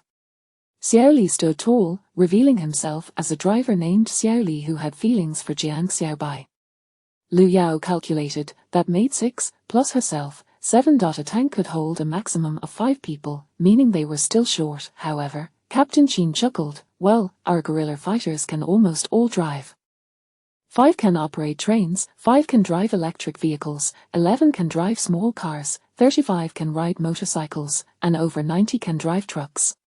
This revelation left Liu Yao flabbergasted. Wasn't this pool of talent better suited for the technical divisions of the 8th Route Army or the new 4th Army? Captain Qin explained, many of us were workers, and a dozen came from Nanyang, already skilled at driving. Last time, the new 4th Army issued orders that all guerrilla units near Shanghai must be able to drive, so we learned during our spare time. Everyone except Yuan Mingchu, who has short legs, can drive. As for operating artillery, that's rather scarce, it's a bit tricky. Though he seemed somewhat embarrassed, to Liu Yao, it was impressive. At least in another realm, there were indeed many illiterates who could drive. Especially in rural areas, it was rare for a man not to know how to operate a tractor. Not knowing how, after a few mishaps in the ditch, one would learn quickly. Liu Yao waved her hand, saying, after ambushing the enemy, don't wander far. If we encounter a large group of enemies, fight if we can, retreat if we can't. We will meet at, she descended into her thoughts, the abandoned factory or copper official mountain. I'll go get tanks. With that, she strode off into the distance. Xiao Li wished to follow but was stopped by Jiang Shuaqin. Did I hear that correctly? Captain Qin asked quietly. Jiang Xiaobai replied, she said she'd get us tanks. Captain Qin finally grasped why his superiors emphasized the need for them to learn to drive. With over 100 people, if they had more than 100 tanks, he would dare to attack Shanghai. Nakamura, having survived, awoke in the dead of night, feeling his wound. Thanks to a photo pendant, the impact of the bullet had been lessened, leaving only superficial injuries. After extracting the bullet head, he pressed against the wind carrying the stench of blood. The moonlight was bright as he gazed into the distance. Flickering lights could still be seen on the road, accompanied by familiar sounds. Just as he prepared to struggle towards them, he was drawn in by a soft moan beside him. Xiao Island. Woo-woo. Nakamura inched closer, illuminated by the moonlight, and saw his former neighbor, now bandaged haphazardly, with wounds on all 4 limbs, but at least the bleeding had ceased. After a moment of contemplation, he hoisted Xiao Island onto his back and made his way toward the glow. He had to live, he must see his sister again. This neighbor and classmate also needed to survive to reunite with his wife and mother, for he had promised his mother before departing. Chapter 71, Come here, I won't hit you. In the aftermath, only Kojiro and Nakamura survived the entire squadron. Upon their arrival in Shanghai, both succumbed to infected wounds and developed high fevers. As the sole remaining survivors, and perhaps to bolster morale, they utilized penicillin purchased from the black market. Upon regaining consciousness, Nakamura received a visit from Chief Saito, along with numerous journalists eager to interview him. Very well, you are warrior of the Empire. The praises flowed abundantly, and Nakamura found himself fulfilling his desire to return to his homeland as a military deity, inspiring countless others and recruiting more soldiers for the Holy War. At Saito's prompting, Nakamura recited a series of grandiloquent phrases that had long been etched in his mind. Eventually, he mustered the courage to voice his request. "I wish to see Yuko, Nakamura Yuko. She has joined the Women's Volunteer Corps, and I want to bring her home." Saito narrowed his eyes and, under the watchful gaze of the journalists, acquiesced. The sweat on Nakamura's back soaked the sheets, and only after the reporters and Chief Saito departed did he recall his neighbor and classmate, Kojiro. Pulling back the curtain, he beheld Kojiro, swaddled like a zonzer, staring blankly at the ceiling of the hospital room. "Kojiro-kun, we can go home now." Kojiro's eyelids fluttered, but he remained silent. His tongue had been severed, according to the doctors. Had his tongue not been cut, he likely would have perished. They spoke of nerves, protection, and other medical jargon that Kojiro could not comprehend nor wish to hear, as he continued to gaze fixedly at the ceiling. Nakamura, filled with joy at the thought of his sister Yuko, knew he must maintain the appearance of being gravely injured to secure her return home. Only with visible wounds could he return to his homeland. The so-called Holy War was nothing but slaughter, a bloody massacre. Witnessing the Empire's soldiers commit atrocities on this land and hearing the jubilant tales of the veterans regarding their bloody exploits, he bore no resentment toward the girl who had shot him. Rather, he felt gratitude, for that bullet had struck precisely the locket containing his photograph, and because of it, he had survived the obliteration of his entire battalion. Lying in wait on the hospital bed, it was not until he was about to board the ship that he finally saw his sister, Yuko, innocent and radiant as cherry blossoms, standing before him like a mere shell of her former self. "Yuko!" Nakamura exclaimed, grasping his sister's hand, only for a soldier who had accompanied her to interject with a sharp tongue, "What a lucky fellow you are, truly. You've managed to find your sister, who has been ravaged by countless Imperial soldiers. You should thank Colonel Saito." Nakamura's hand stiffened. He was no fool and was well aware of the darkness, filth, and ugliness surrounding the Women's Volunteer Corps. "Yuko, we're going home." Kojiro, seated quietly in a wheelchair nearby, gazed at Nakamura, who wore medals on his chest. He wished to mock him, but only garbled sounds escaped his lips. Luo Yao had returned. "I'm back, and I will bring glory with me." Her spirits were high, having waited at Dujiakan for Team Leader Chen. After consuming a dozen chickens from her niece's household, she finally received the documents. Upon seeing the mountain of printed materials, Team Leader Chen inquired with a friendly tone, "Is there no electronic version?" Luo Yao handed him a portable hard drive and was rewarded with the goodwill of the state, along with unexpected surprises. For any weaponry and equipment manufactured before the 1990s, they could request as much as they desired. Those from the 1990s were available at half price, and post-1990s items were offered at a mere 20% discount. The complete satellite system could be procured at 60% of the market price. It was said that the storage rings she distributed had been utilized in aerospace endeavors. After astronauts ascended, they referred to parameters to locate the materials for production. Supposedly, if one brought a storage ring to the moon, they could construct a courtyard-style residence. As for Yu Xiaolan, who could understand her family, she had just married, and now her commission had vanished. That worthless man cannot be kept. He affects my fortune. She received a disdainful glance from Luo Yao. In just a few short days, she returned laden with supplies, and while admiring the evening glow, she suddenly sensed something amiss in the atmosphere. With a mere thought, a figure wearing a look of astonishment materialized before her. "Damn it!" Luo Yao attempted to grab him, but he nimbly evaded her grasp. She had merely sought to buy a military rabbit and had yet to receive a response to her request from Team Leader Chen. "Sister. My dear sister." Indeed, the person before her was her only surviving brother, Lu Yuan, the one she had shared a womb with. "Sister, my dear, if you feast upon the meat, surely I should not be left to sip the broth. Let us prosper together." Lu Yuan observed his sister with suspicion. Although he was unaware of what had transpired, he still sensed a significant change in her demeanor. "Come here, I won't harm you." Luo Yao managed to smile. Lu Yuan chuckled. "Sister, do you think I would fall for that old trick we played when we were young? You would have to offer me a piece of candy to coax me over. Now, with your hands empty, do you expect me to come willingly, in your dreams?" Suddenly, a Type 56 submachine gun appeared in Luo Yao's hands, and she gritted her teeth, declaring, "Come here, or I will fire." "I won't." You have the guts to pull the trigger. Lu Yuan was aware that the threat was likely genuine, yet he resolutely retreated a couple of steps. He suspected that his sister had encountered some extraordinary adventure, perhaps acquiring abilities akin to spatial manipulation.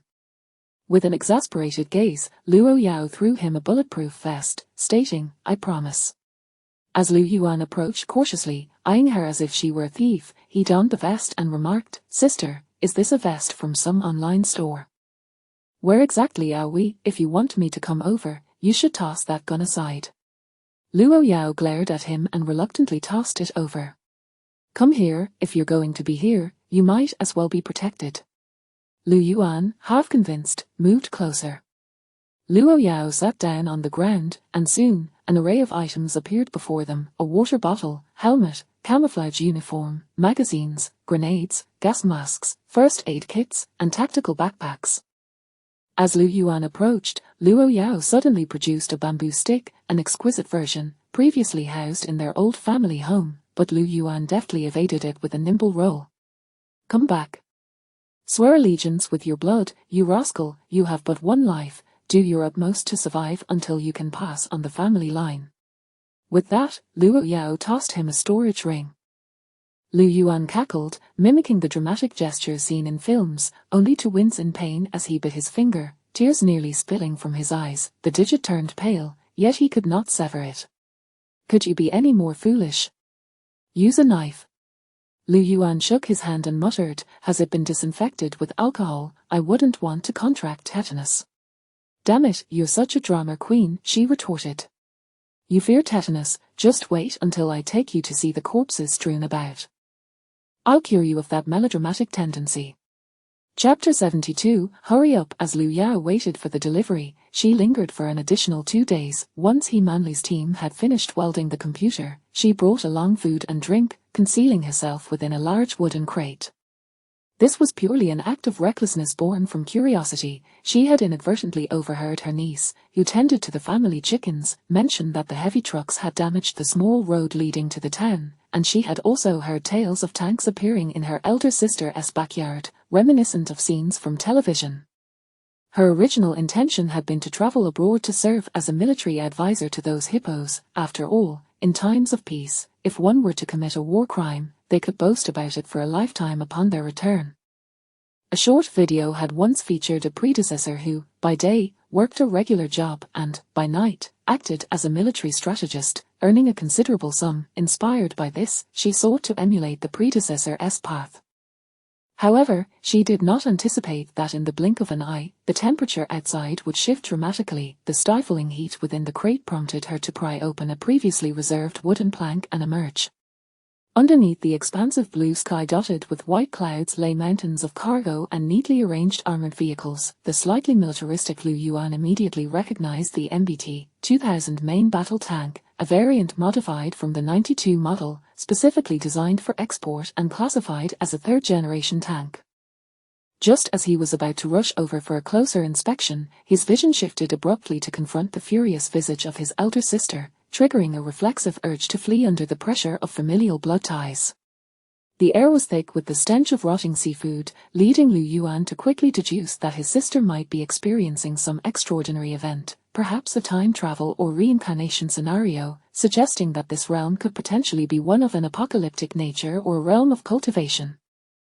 "After you bleed, shake my hand." Lu Yao shot an exasperated glance at her reckless brother. Just as she was about to speak, Lu Yuan let out a loud exclamation in a comically exaggerated accent, startling Lu Yao. "Lower your voice, if you're not afraid of dying." "I certainly am," Lu Yuan whispered cautiously. "Are there zombies?" It was undoubtedly a world plagued by the undead, which explained the fear of making too much noise. Lu Yao rolled her eyes and beckoned him over. "Put on all this gear, and take this as well." Lu Yuan sucked on the wound on his finger, which he had accidentally aggravated in his excitement. It hurt. With one hand, he accepted the tablet, which displayed a video that captivated him. It was an explanation of the tank. An automatic loading system. Incredible, if you dangle a carrot inside a tank, even a donkey could operate it. Lu Yao grasped his hand and transmitted details about 54 tanks, 1 armored personnel carrier, 200,000 rifles, 10,000 submachine guns, 5,000 machine guns, 1,000 first aid kits, binoculars, ammunition, grenades, anti-infantry mines, anti-tank mines, as well as 200 rocket launchers, 5 sets of crossbows, alongside rice, flour, canned beef, canned luncheon meat, compressed biscuits, and 1,000 sets of military uniforms for all 4 seasons. The storage ring was nearly bursting at the seams, and finally, she handed him $200 silver and 2 gold bars. In case we get separated, this will ensure your survival. Watch all the videos on that tablet. You must learn how to use the equipment. Elder sister, Liu Yao assessed the contents of the storage ring and added, I am quite resourceful, particularly with radios and the computers developed by He Manli, and I possess a deep understanding of guerrilla warfare. You need not worry. What essence of guerrilla warfare? Liu Yao inquired, intrigued. Run, shoot a bullet, then change location. No blank shots allowed. Liu Yao rubbed her forehead, contemplating whether that was guerrilla warfare or tunnel warfare. Glancing down at the dirt road, she abandoned the idea of using the small electric scooter. The road was in worse condition than the cement path that had fallen into disrepair in Dujiakan, and riding would be torturous. Utilizing the armored vehicle or tank would be too conspicuous, risking encounter with traitors who might inform on them. Not far away, they had previously decimated a squad of enemies, laying over 100 anti-infantry mines along the roadside, catching the unsuspecting foes off guard. Let us take the back roads. Liu Yao thought about tying a rope around her brother's neck to lead him along. After only a short distance, Liu Yuan grew fatigued. After stowing away the weapons in the storage ring, he pulled out a bottle of mineral water, gulping down half of it. When he looked up again, his sister had already moved ahead. Don't walk so fast, wait for me. Liu Yao turned back with a huff, her urge to tie a rope around his neck intensifying. She activated her radio, calling out, Potato, potato, this is Sweet Potato, please respond to my call. Liu Yuan hastily retrieved his own radio, scanning the channels. His was a full band model and had been registered. After a thorough search, he discovered thousands of frequencies. Liu Yuan thought to himself, is this truly an apocalyptic world? He flipped through the channels, each emitting intermittent beeping sounds. Liu Yao handed over her radio, and he quickly input the frequency, just as a clear voice emerged. Sweet Potato, this is Potato. We are at the old location. That voice is so sweet, soft and tender. I wonder if I could give her a light tap when we meet and see if she would cry. Hearing the voice, Liu Yao recognized who it was, and after simply replying with received, she made her way toward the abandoned factory. Keep up, do not act recklessly, and maintain radio silence. After walking a bit further, Liu Yuan seemed to catch sight of a figure. He took out his binoculars to take a closer look, muttering, in the apocalypse, how can they still be farming? Are we filming a movie? Why are they dressed like that? Setting down the binoculars, Liu Yuan couldn't help but reflect, this was undoubtedly a cohesive group, unlike the chaotic scenarios observed abroad, where survival depended on theft. Look at our people, how splendid, self-sufficient, and well-fed, turning the apocalypse into a pastoral paradise. Hurry up and catch up. As night fell, they finally arrived, and Liu Yao announced, we're here, don't shoot. Fully armed, they certainly wouldn't repeat their earlier oversight of neglecting to post lookouts. Indeed, as soon as her words fell, a faint beam of flashlight flickered into view. Yuan Mingchu. Liu Yao recognized the figure as that little boy who had been so eager for violence. Yuan Mingchu. This guerrilla unit seldom bore such historically resonant names. Most were called things like Ergo, Sandan, Mankang, Yuliang, Gosheng, Shichu, and Dianyo. Only Yuan Mingchu and the group from Nanyang had names that were relatively normal. Its Yuan Mingchu managed to restrain his excitement. Liu Yuan stepped into the dilapidated, drafty structure that bore the semblance of a factory, which hardly resembled a survival base. At the very least, it lacked even basic electricity. The dim illumination relied solely on a handful of flickering flashlights. Yao Yao Jie, it's finally good to see you. A jubilant figure rushed over, holding a piece of silky confection and placing it into the newcomer's hands. Liu Yuan, light the lamps. Still entranced by that soft, melodious voice, Liu Yuan pondered for a moment before reaching into his space for a light bulb. He pressed the switch, and the bulb emitted a slightly blinding white light. Following that, he produced several more bulbs, illuminating the area one by one. finally revealing the group of apocalypse survivors. Among them was the owner of that enchanting voice who had captivated him.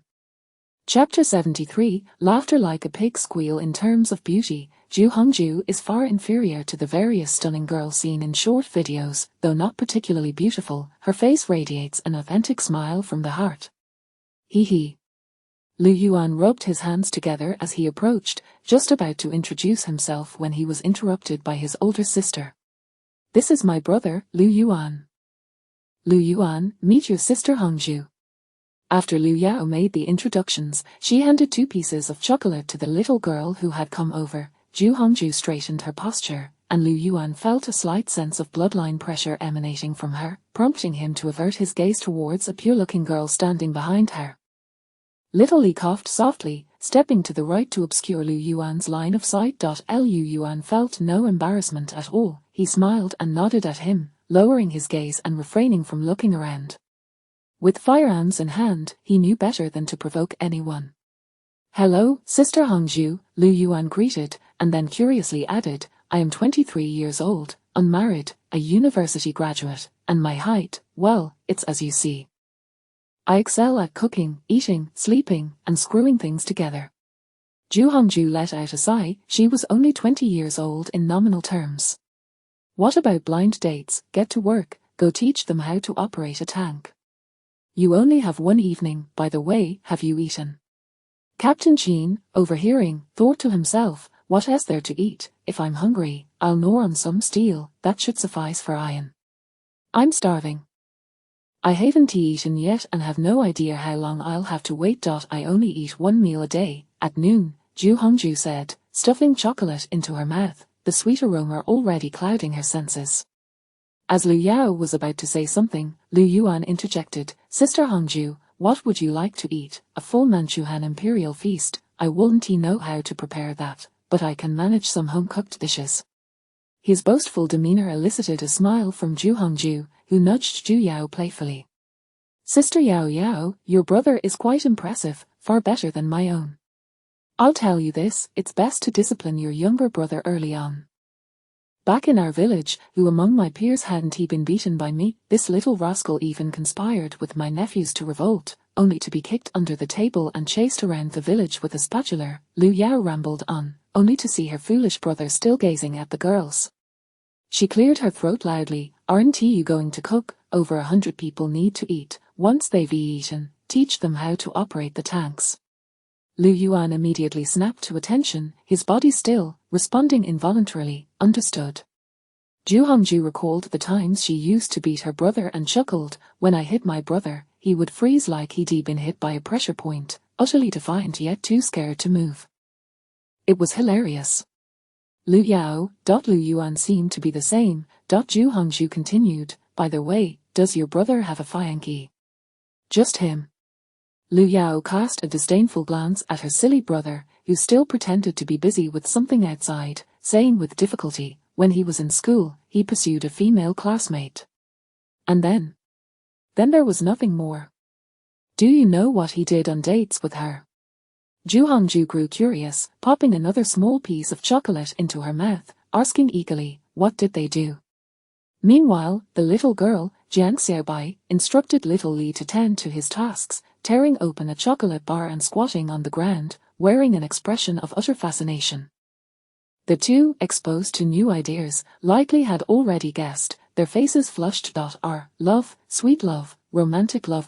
Lu Yao and Ju Hongju exchanged glances, squatting down as well. Lu Yao reached into her pocket, producing a handful of sunflower seeds, extending them towards the two, saying, teach them how to handle a soldering iron to weld circuit boards. And when the girl's welding isn't up to par, berate her mercilessly. Ju Hongju was momentarily taken aback, bursting into laughter like a pig's squeal. Jiang Xiaobai, however, was perplexed, isn't that permissible? As soon as those words were spoken, the atmosphere grew tense, and Lu Yao and Ju Hongju exchanged knowing glances, simultaneously understanding each other's thoughts. There's gossip to be had. As the three chattered away, Yuan Mingchu brought over a dozen bricks and placed a Japanese soldier's backpack among them to serve as a vessel for the sunflower seeds. He then gripped his submachine gun tightly, standing guard alongside little Li and Shugang, listening to the continuous gasps and laughter from the circle. Yuan Mingchu felt a pang of emotion, recalling his unfortunate sister. If she hadn't been killed by the Japanese, she too would likely be laughing like them in a few years. Damn those little devils. Inside the tank, Lu Yuan was instructing others on how to operate it. Captain Jean wasn't paying close attention, instead feeling the coldness of the shells inside the tank. A single tank could barely accommodate 5 individuals, necessitating that he first teach for people, who would then each teach for others. With over 100 people and 54 tanks to instruct, there wasn't enough time in a single evening. Captain Jean, running his fingers over the shells, mused, now we also have tanks. In the past, the Japanese tanks seemed formidable, but now they look like toys. Lu Yuan. Black man ? Are you sure you want to continue this line of conversation? Japanese, aren't they zombies? After a moment of silence, Captain Jean realized something was amiss. Fearing that his lack of attention had displeased Comrade Lu Yuan. He immediately straightened his posture, saying, I was wrong, Comrade Lu Yuan, please continue. I will listen intently.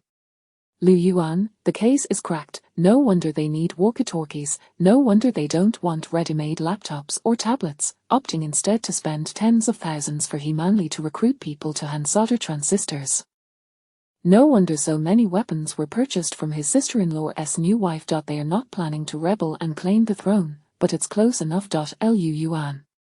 Comrade, what a splendid title. At that moment, Lu Yuan felt as if his soul was being elevated, destined to become a pure person, one who transcends base desires, wholly devoted to the welfare of others. Are you members of the 8th Root Army? Lu Yuan asked tentatively. Captain Jean looked at him with curiosity, surprised that the brother of Comrade Lu Yao didn't know who they were. It struck him as odd. Internally puzzled, he explained, we are the new 4th Army Guerrilla Corps, all under the leadership of Yang An. Lu Yuan inquired, what year is it this year? The 30th year of the Republic of China. The 30th year of the Republic of China. What year would that be? 1 is 1. 2 is 4. 8,000 wild horses galloped past him, leaving behind a trail of droppings, seemingly telling him about the Lu family ancestral hall. Excuse me. Lu Yuan said expressionlessly, please, make way. Emerging from the tank, he approached the trio sitting on bricks, engaging in light-hearted banter. His remaining rationality urged him to pull his sister aside for a serious discussion. Come on, have you lost your mind? Lu Yao was caught off guard as she was yanked aside. Chapter 74, Do We Really Not Need 1941? Lu Yao observed Lu Yuan's face darkening, a rare expression she had witnessed only twice over the past 2 decades. The first instance was during the simultaneous passing of their grandparents, and the second was when their parents met with disaster. Yes, 1941. Previously, I was unable to bring anyone along, but now my abilities have strengthened, allowing me to take one person. I initially intended to request a versatile military rabbit from the state, but that slot has now been occupied by you. Lu Yao recognized that this child had outshone her, and thus she spoke candidly. The Lu family genealogy records that in the 5th year of the Daguang era, the year of Eo, a comet entered the Big Dipper. Lu Yao interrupted him, saying, you are aware that I cannot enter the ancestral hall, so what relevance does the genealogy hold? As a girl, she was destined to marry, and thus whenever the ancestral hall was opened, she merely stood at the entrance, watching the male descendants pay their respects to their ancestors. Her name was not even recorded in the genealogy. Over the span of 2 centuries, our family has only 6 generations. Do you understand? The saying goes that poverty does not last beyond 3 generations. Thus, it seemed commonplace for the Lu family to have a lineage spanning 6 generations. No, that is not quite right. It was indeed peculiar, very peculiar. A meteor, Lu Yuan stated earnestly. It is possible that our grandparents and parents are still alive, merely having, like us, transitioned to another era. Our family has always held high status, but I recall that we were not particularly impoverished. 80 years, 200 years, Lu Yao seemed to grasp something. She remembered that their village was quite insular, very insular, only interacting with the outside world during marriages, and at times, when our mother married our father, she did not possess an identification card. Are you suggesting that our mother is not Lu Yuan waved his hand impatiently, saying, I did not imply that, I meant to say that we, the Lus, might originally not be from this world. Consider the timeline, 80 years less 80 years makes everything fall into place, 120 years, roughly 6 generations. Thus, our lineage should be even higher. My great-niece should not call me little aunt, but rather ancestor. Lu Yuan looked up, exasperatedly remarking, Is this truly your focal point? Lu Yao smirked slightly, stating, Stop pondering, our parents are certainly not here. If they were, how could they not leave even a trace? Furthermore, this line of reasoning is flawed. If your speculation holds true, what of Liang Xiao? Surely, Liang Xiao cannot be related to me by blood, can she? Lovers turned siblings, only in films do such things occur. Hurry and train, I want this guerrilla squad to transform into armored troops. At that time, let us see who dares to speak to me loudly again. Perhaps, Lu Yuan muttered under his breath as he hurried away, merely speculating. After all, he had never seen the corpses of their grandparents or parents, he had only received their ashes. Forget it, he thought, for the time being, his sister was right. If their grandparents and parents, or their entire family, were indeed from this world, the Japanese would not have been able to invade so smoothly. Regardless of whether they leaned red or white, the Japanese could not have breached their defenses. Lu Yuan returned dutifully to instruct the guerrilla squad on operating tanks. Initially, he believed that they would master it overnight, but by the next day, he admitted that there were many things he had yet to learn and that a safe location was necessary. The guerrilla squad, well acquainted with the local terrain, had traversed the winding paths for over 20 days, eventually reaching the vicinity of Hongzhi Lake, an area once operated by the independent battalion. Shugang settled them in a secure location. Having arrived in good condition, the return journey was now impossible. Upon hearing the news, Commander Zhao selected the most astute, literate, and quick-learning soldiers from the entire division, who gradually began to arrive and were taught for over a month.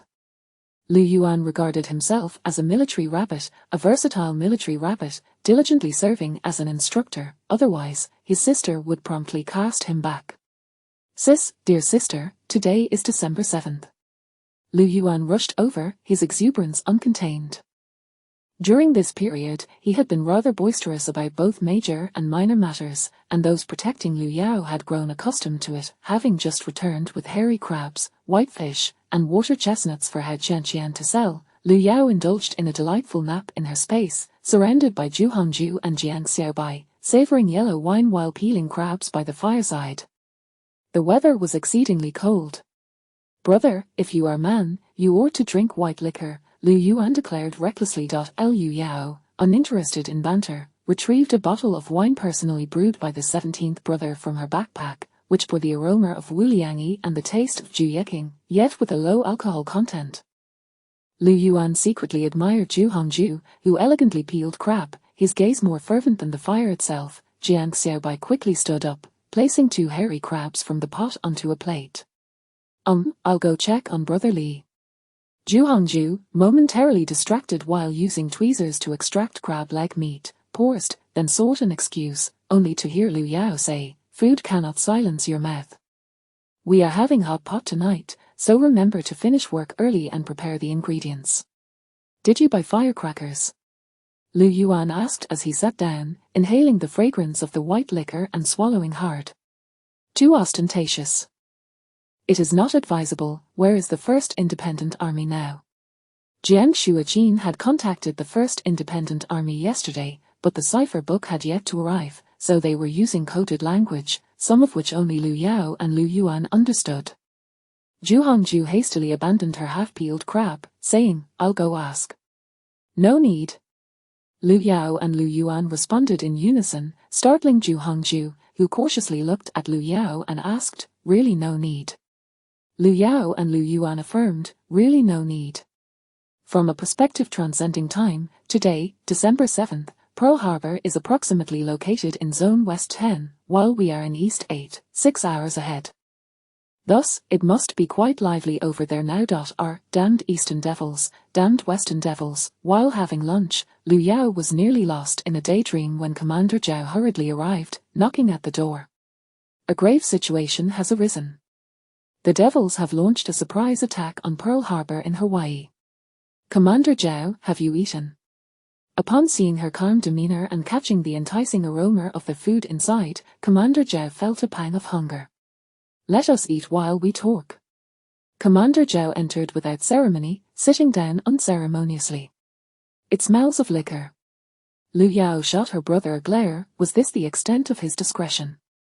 Lu Yuan, finally realizing, poured the liquor into a disposable cup. Commander Zhao chuckled. The four great families probably dine like this on a regular basis, right? A plate of sauced beef, a plate of drunken peanuts, steamed crabs, and a pot simmering with lamb were laid out before them. With the exception of the crabs, Commander Zhao enjoyed everything. We still need to catch fish, but they are all freshwater. My seafood market will be starting soon, Commander Zhao. We must hurry, Lu Yao reminded him. Lu Shendong was nearly pulling his hair out in anticipation. No need to say more. First, we will seize Huayan, then take Yangcheng, heading northward to capture Liana Yuangang. No one shall impede Comrade Lu Yao from enjoying her seafood. Commander Zhao downed a cup of white liquor in one go, unwaveringly looking at the liquor bottle. Huayan is an ancient city steeped in history, surrounded by water and strategically located. After the devils occupied Huayan, their atrocities were innumerable: massacres, arson, looting. They committed every imaginable crime. Due to the presence of the Small Knife Society and the new 4th Army Guerrilla Squad, the devils had supported numerous traitorous hands to maintain control. The Japanese and puppet troops heavily fortified the vicinity of the ancient city of Huayan, and with the terrain being easy to defend but difficult to assault, the city was riddled with watchtowers and bunkers, resembling a hedgehog with spikes everywhere. Chapter 75, Riding a tank is also acceptable. Lu Yao's concern lay with the Navy. She had already glimpsed the representative words of the cute girl and had seen their underage fishing boat, of the warship, those naval vessels entirely unsuited for this era. They were far too advanced. Moreover, who on earth had the audacity to photograph a warship as if it were a fishing boat, a warship resembling an island? Could anyone truly believe that? Lu Yao inquired, has the Navy arrived? It's on its way, replied Commander Zhao, taking a bite of the sauced beef. It's rather difficult to locate them. Many Navy personnel have disembarked, taking up arms as infantry, while quite a few are engaged in guerrilla warfare in the mountains. We have managed to coax some of them over. What about the Air Force? The absence of the Navy was not a grave concern. If the Air Force could provide support by dropping additional bombs, it could at least ensure a tenuous hold on Lianyungang against any counterattacks from the enemy's Navy. Commander Zhao glanced at Zhu Hongju, who immediately stood up and said, I just remembered that Comrade Yuan Mingchu twisted his ankle during training yesterday. I shall go tend to him. In matters of military concern, Zhu Hongju, being a military doctor, chose to withdraw from participation. Lu Yuan chuckled awkwardly, striving to concoct a plausible excuse. After grabbing 2 crabs, he rose, his face flushed with urgency, yet he uttered not a single word. Goodness, why was it so difficult to find an excuse? He looked to his elder sister for help. Lu Yao, covering her forehead, was reluctant to spare her foolish brother another glance. Could he not even pursue a girl properly? She held little hope for this cross-temporal romance. Firstly, Zhu Hongju was a lady of high standing, while their family could merely be described as nouveau riche, socially incompatible. Secondly, and most importantly, Lu Yao did not believe her foolish brother worthy of Zhu Hongju. Commander Zhao raised an eyebrow and remarked, Are you also eager to see Yuan Mingchu? Lu Yuan, blushing profusely, nodded repeatedly, I wish to check on that little brother. The audacity of his intentions was infuriating, cloaked in pink bubbles of infatuation. Noticing that her foolish brother still gazed longingly at the sauced beef, Lu Yao, in exasperation, said, Take it away, there's no need for pleasantries, I have more. All right then. Lu Yuan placed the 2 crabs onto the plate of sauced beef and hurriedly departed with the dish. Once the 2 had left, Commander Zhao quietly remarked, The latest news is that Chongqing is celebrating with firecrackers. The government claims it is seeking assistance from America, including but not limited to weapons, aircraft, and personnel. Thus, many Air Force pilots who wish to come over are now reconsidering. What are they waiting for? Surely they are anticipating aircraft from America. The commander of the Volunteer Aviation Squadron is a soldier of the United States, and with the ties of the Song family to America, they are bound to secure substantial assistance. Lu Yao anxiously inquired, "So, how many personnel can we expect?" "At most a dozen. 3 have graduated with combat experience, along with 7 or 8 of our ungraduated trainees." Lu Yao felt a tinge of disappointment. Previously, there had been a surplus of personnel but a scarcity of weapons. Now it seemed there were weapons waiting for personnel. "Once we capture Huayan, I shall set off. I have given all the supplies I can. Talent is scarce here, and I cannot provide you with more weapons. Even if I were to procure aircraft, there would be no one here to pilot them. They would simply become heaps of scrap metal." Commander Zhao understood that someone like her could not linger here for long, as there were many other places in dire need of her presence. She had acquired so many weapons, yet the 4th Division could not fully re-equip itself. The main force was too dispersed, and with the enemy's puppet troops and the Gua army sealing off their location, 5 regiments had yet to complete their re-equipment. To break this stalemate, action was imperative. Moreover, they needed to establish a complete and deep base of operations. After capturing Huayan, they would advance towards northern Jiangsu and southern Shandong, connecting with the 8th Route Army in southern Shandong. Commander Zhao recalled the directives from Yangon and said, "Comrade Lu, is it true that a harbor and naval soldiers equate to warships?" "Certainly." "Then let us take this small Huayan city." With the gradual re-equipment and some training completed, it was indeed time to strike and test the combat capabilities of the soldiers. The ancient city of Huayan housed a company of enemy troops, along with puppet soldiers, totaling just over 500 men, equipped with 2 howitzers, 5 92mm infantry guns, and a tank. Thus, if an assault were to be launched, it would not necessitate the entire division. Even deploying the training base near Hongzhi Lake would suffice. There was no need to engage the puppet soldiers in attempts to persuade them to defect, as most had followed the enemy in their malevolent deeds, committing atrocities, violence, and oppression against women.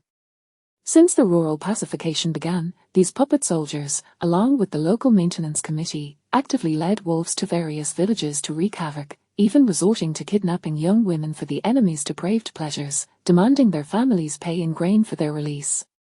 One incident after another, across the entire county, in its 12 districts and over 200 towns, except for those under the control of the new 4th Army, had suffered at the hands of the enemy and their puppets. Hence, organizations like the Little Knife Society and the Big Knife Team had always been present in local resistance. Among them, the Little Knife Society was a superstitious and chaotic organization, comprising those who fought the enemy, those who targeted the new 4th Army, and those who allied with the government. The Little Knife Society had spread malicious rumors about the new 4th Army, claiming they abducted young women to strip them bare. The notorious Marbiao's 8th Cavalry Division, a staunch supporter of the Gua Party, had previously launched surprise attacks against the new 4th Army based on intelligence from the Little Knife Society, resulting in the deaths of many new 4th Army soldiers at the hands of the enemy's sabres. Consequently, during the summer, the military district convened a meeting to establish a cavalry regiment to counter Marbiao's 8th Cavalry Division. The cavalry regiment has now been formed, yet they all arrived here, dismounting to operate tanks. He says a cavalry regiment must ride horses. Riding tanks is perfectly acceptable as well. After America declared war on the enemy, there was a desire across all battlefields to engage in combat to attract American attention and secure more material support.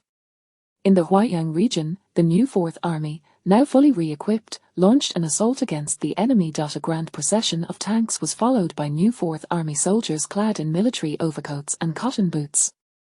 The enemy, puppet soldiers, Gua troops, and bandits all speculated where this formidable army had emerged from. Shugang and the artillery regiment they had trained followed along in trucks, positioned 10 miles away from the main force, laden with diesel shells and trailing several howitzers.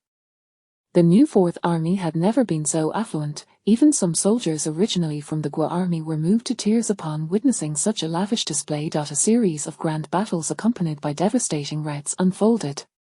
The thundering sounds of artillery echoed from the front lines, marking the assault squad's bombardment of the enemy's stronghold. Lu Yao and Lu Yuan sat within an armored vehicle. Commander Zhao, upon learning that the siblings intended to join the fight, had invited them specifically to participate in the war, to be involved in this conflict. So long as the armored vehicle was in motion, they were indeed partaking in the struggle, and there was nothing amiss about that. "Sister, you should go to Yangon. I want to accompany you. If I am to be watched like this, I would rather return and tighten screws, Lu Yuan said, filled with discontent. How could he face himself without having taken down a few enemy soldiers? Chapter 76 I will take you home. Commander Zhao's order to Captain Qin was to keep Comrade Liu as far back as possible, and merely pretend that they were participating in the war was sufficient. Thus, it was no surprise that the armored vehicle moved at a snail's pace, often getting lost along the way, though this was, of course, intentional. Liu Yao pointed at Captain Qin's retreating figure and suggested, why not knock him out? Once he's incapacitated, we can head to the battlefield.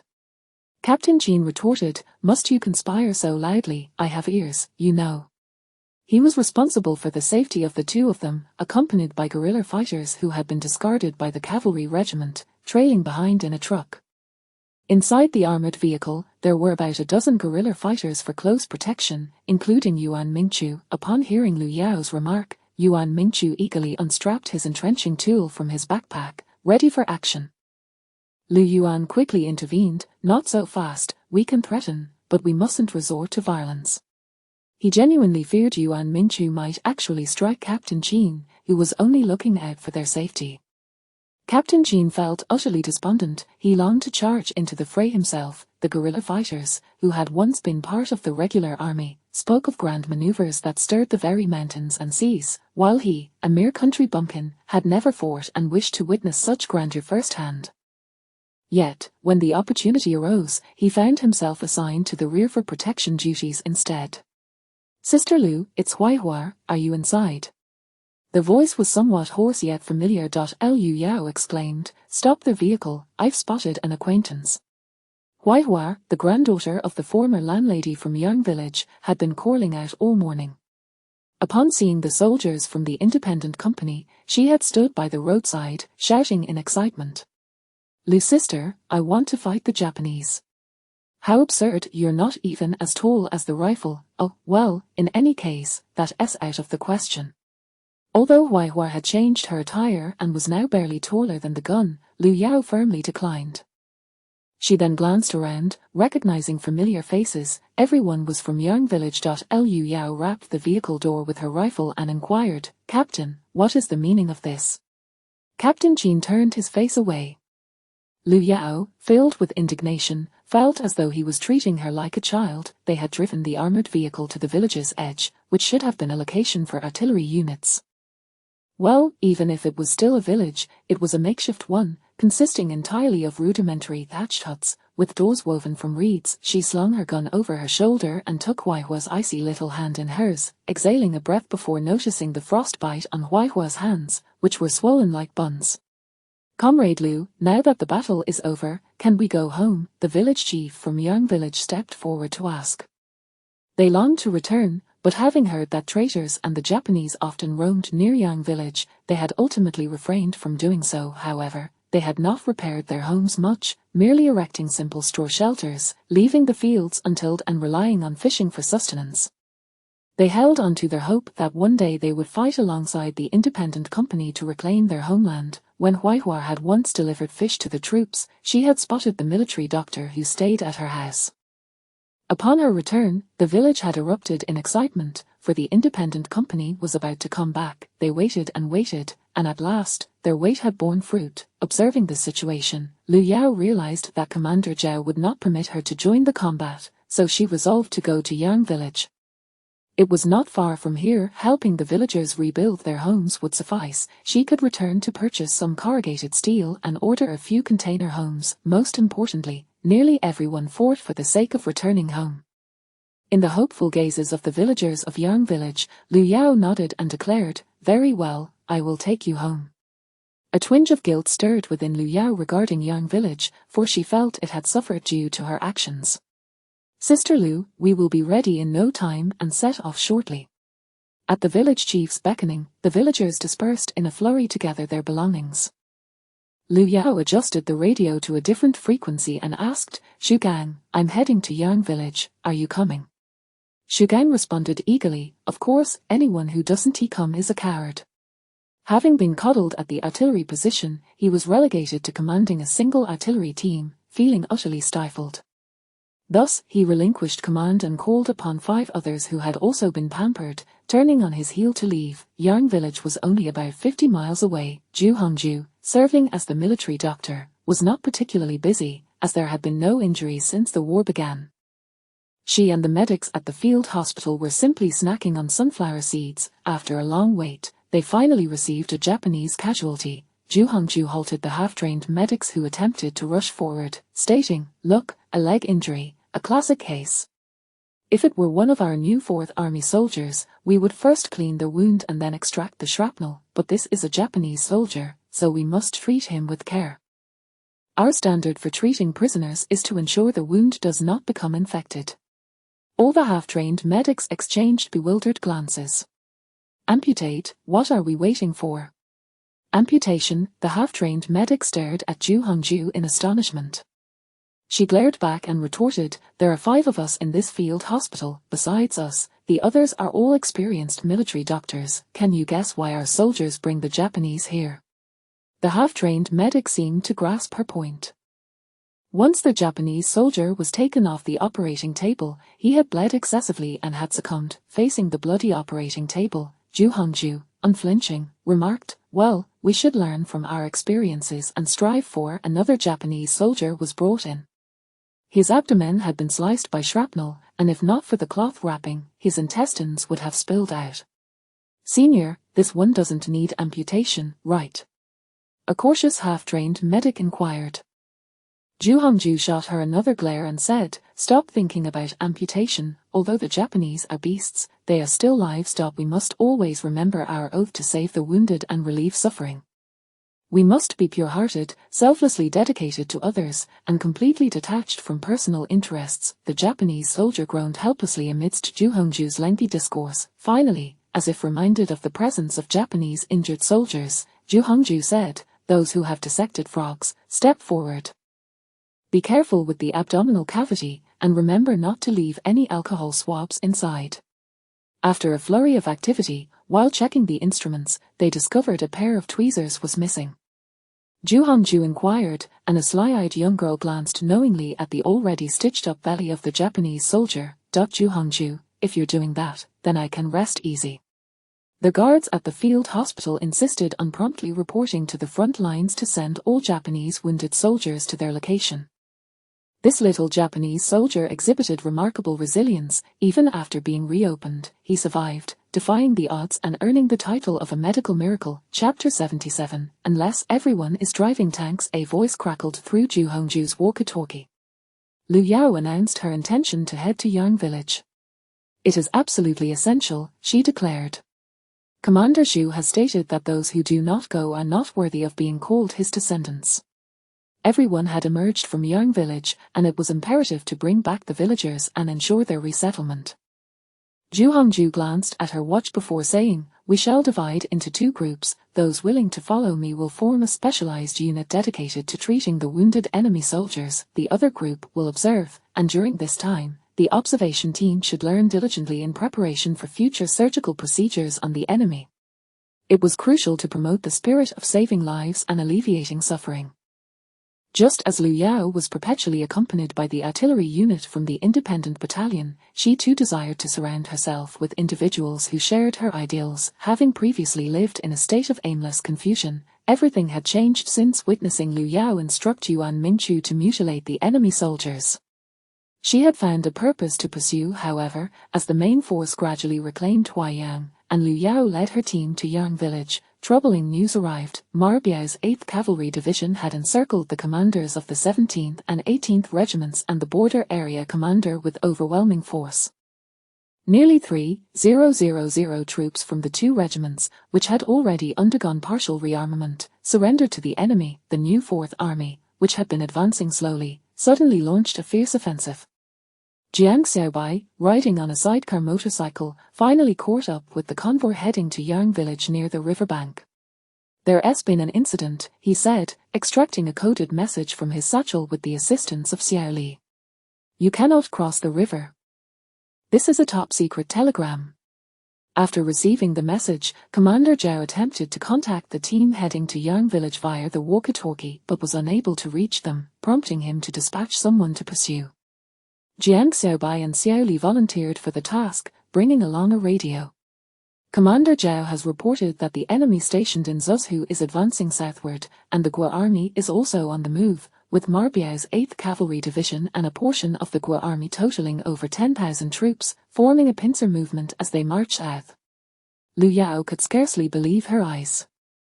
She found the actions of the nationalist government perplexing. The 8th Cavalry Division, led by Ma Biao and the Ma family army, gained notoriety during the early stages of the War of Resistance in the Battle of Zhuzhou, annihilating over 1,000 enemy soldiers and inflicting heavy casualties on the enemy in subsequent engagements outside Huaiyang City, killing more than 900 enemy troops and over 1,000 puppet soldiers. They are formidable adversaries, Xiao Li explained. Liu Yuan furrowed his brow and inquired, the Ma family army, the one from the northwest? Xiao Li nodded affirmatively. Yes, that very Ma family army, notorious for their bloodshed against us as well as the enemy. Taking a deep breath, Liu Yao observed Jiang Xiaobai, who was burdened with a heavy load, and asked, "Did you bring the—" "I need all of Captain Qin's guerrilla forces, and give me an additional regiment, no need for equipment, just bring the men. We will go and confront the enemy and the Gua army." Jiang Xiaobai stared at Liu Yao in disbelief. The combined forces of the enemy and the Gua army numbered over 40,000, a single regiment and a guerrilla force crossed the river. Somehow, a floating bridge had appeared along the riverbank, sufficient for personnel to cross, but heavy weaponry was out of the question. Liu Yuan led the villagers across first, followed by Liu Yao, Xu Gang, Captain Qin, Jiang Xiaobai, and Xiao Li, who waited on the riverbank. After more than an hour, they finally spotted figures approaching at a rapid pace, abandoning all supplies and weapons, with only the security battalion fully armed, while the remaining soldiers carried little more than water bottles. Commander Zhang. Xu Gang was taken aback to find that it was the security battalion along with a small work team that had arrived. The security battalion, a direct unit of the division, was composed of seasoned veterans from the Long March, known for their extensive combat experience and commendable tradition of learning. During the Long March, the soldiers had learned to read and write from the notes pinned to their backs, and by the end of the march, nearly all who survived were literate. Change into combat gear. 54 tanks, 40 trucks, and various firearms were at their disposal. Commander Zhang, a young man not yet 30, saluted and said, "Comrade Liu Yao, the entire battalion of over 1,000 is at your command." Liu Yao scrutinized Commander Zhang for a moment before replying, 1,000 against 40,000. "The advantage is mine." Since the advent of firearms, there had been no recorded instance of 1,000 men defeating 40,000. Such odds were insurmountable, as even a single spit from each of the 40,000 could drown a meager 1,000. Unless everyone was driving tanks, yet, as it stood, there were not nearly enough tanks. The 54 tanks were to be organized into 4 combat companies, each with 11 tanks, while the remainder would be allocated to support operations. First, we will engage the enemy soldiers. Deploy the reconnaissance company, equipped with maps to assist the artillery as observers. This is a walkie-talkie. It can transmit over distances of 30 to 50 kilometers. Should we detect any enemy assembly exceeding a small squad, we will immediately call for artillery support. Infantry charges. This was not the era of cold weapons, and there was no need for close-quarters combat. Yang Village, now a landscape of ruins, had not suffered too much devastation in its fields, as neighboring villages and families with ties to Yang Village had cultivated the land for a season. Upon their return, the village chief would take charge of redistributing over 600 acres of land. The deceased were gone, but the living must continue to endure. Some houses had been restored by later inhabitants, while others remained in disrepair. However, with Liu Yao's presence, the roofs were swiftly patched with colorful steel tiles, at least providing some shelter from the biting winds. Liu Yao instructed the work team to distribute flour, rice, and seeds for the coming year to every household, while also informing them that henceforth, Yang Village would no longer be subject to oppressive taxes. Only a single grain tax would be levied, set at 20% of agricultural output. Currently, the new Fourth Army would collect this tax, but in the future, a county committee would be established for the same purpose. The abolition of all oppressive taxes was unprecedented for Yang Village. Even during the time of the independent battalion, villagers were often required to provide grain to supply the troops. Now, however, Liu Yao and the work team that accompanied the security battalion had determined specific ratios. In truth, she was somewhat reluctant to impose an agricultural tax, for in her memory, farmers were not only exempt from such taxes but often received grain subsidies. After distributing food to every household, she procured a substantial quantity of coal balls, clearing out 3 small coal factories in the town and acquiring over 1,000 stoves, finally allowing the aroma of food to waft through Yang village. There existed a custom of serving dumplings for farewell and noodles for welcoming. Thus, she delivered dough pieces to every household, distributing 2 pieces per person. If Yang village was to return to a semblance of normalcy, there remained much work to be done. Chapter 78. The soldiers. Yang village now stands in ruins, its once vibrant fields not entirely barren, for nearby villages and families with ties to Yang village have cultivated a season's yield here. Upon the return of the villagers, the village chief and a work group took charge of redistributing over 300 acres of land. The land reform in Yang village unfolded amidst laughter and joy, as there were no significant landlords. The largest landholding family possessed merely a few dozen acres. However, dissenting voices were not entirely absent. Liu Yao, pressed for time, sent for 2 tractors from the mountains, claiming they were to be lent to Yang village for land reclamation, disregarding any objections. The deceased were gone, and the living must continue to thrive. Those who had occupied the houses and land of Yang village, connected to the villagers by kinship, had repaired some of the homes while others remained in disrepair. Nevertheless, with Liu Yao's presence, sheets of colored steel roofing were brought in by tractor. The entire village, young and old alike, rallied together to quickly mend the roofs, ensuring at least a modicum of protection from the biting wind on the first night back. The north wind blows, the snowflakes drift. Liu Yuan led the guard team into the mountains to retrieve equipment. Outside it was cold, and even colder in the mountains. The overcast sky hinted at impending snowfall. "Are you not wearing enough layers?" Zhu Hongju blinked, commenting, "Here, winter temperatures seldom drop below -7 or 8 degrees, and only occasionally reach the teens below 0. You really ought to dress more warmly." Liu Yuan replied, "If you are so concerned about my well-being, I shall feel no chill." Zhu Hongju felt a flutter of anxiety under his gaze. Just as she was about to speak, she noticed Liu Yuan producing something resembling a medicinal plaster. "Use this, but do not apply it directly to the skin. Place it on the inside of your clothing. It is quite warming." The warm pack, a winter essential, provided comfort while working in the cold, warming the legs throughout the day. "I can manage on my own." Zhu Hongju blushed as she accepted it, turning away to apply it inside her clothing. Perhaps it was merely her imagination, but she felt a genuine warmth envelop her. "I do not have a gift for you, but should you be injured, I will tend to your wounds." "Oh, that is not what I meant." Zhu Hongju realized the implications of her words, sounding as though she wished for his injury. Nearby, Jiang Xiaobai sighed, covering his forehead. What was this madness? They were all in their 20s, yet displayed a level of naivety surpassing that of younger students. Compared to Brother Li, Comrade Liu Yuan seemed almost foolish. As Liu Yao climbed into the armored vehicle, she spotted a group arriving on tractors. She disembarked again, observing her younger brother engaging in flirtation with a village girl. "Mind your conduct. If you dare to be too forward, I shall break your legs," Liu Yao threatened. Liu Yuan felt aggrieved. In another realm, such interactions might have led to more intimate encounters.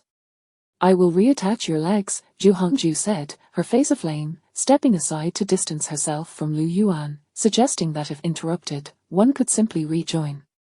"Comrade Liu," we members of the work group approached tentatively. Liu Yao gestured towards a mountain of supplies, commanding, "Take it away." Liu Yao instructed the work group to distribute flour, rice, and next year's seeds to every household, while also informing them that henceforth, Yang village would be exempt from harsh taxes, imposing only a single agricultural tax of 20%. As long as the new Fourth Army remained, there would be no arbitrary taxes such as those on slaughtering chickens or pigs. For the time being, the new Fourth Army would collect these taxes, with plans to establish a county committee for future collections.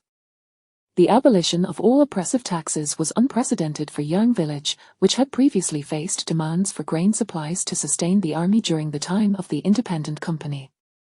Now, Liu Yao, along with the work group that accompanied the guard, had established a specific tax rate. However, she personally preferred not to impose agricultural taxes, as her memories indicated that farmers were typically exempt and even received grain subsidies. There existed a custom of serving dumplings to bid farewell and noodles to welcome the wind. After distributing grain to each household, she also delivered some coal balls. Liu Yao cleared out 3 small coal factories in town, acquiring over 1,000 stoves, thereby allowing the aroma of food to waft through Yang Village. If Yang Village was to return to a semblance of normalcy, much work remained. Working tirelessly until late at night, Liu Yao exhaled a sigh of relief upon seeing the guard team level a plot of land. She ordered the guards to maintain vigilance nearby, and as container houses began to appear on the cleared ground, she finally felt a measure of ease. The village could not accommodate so many people.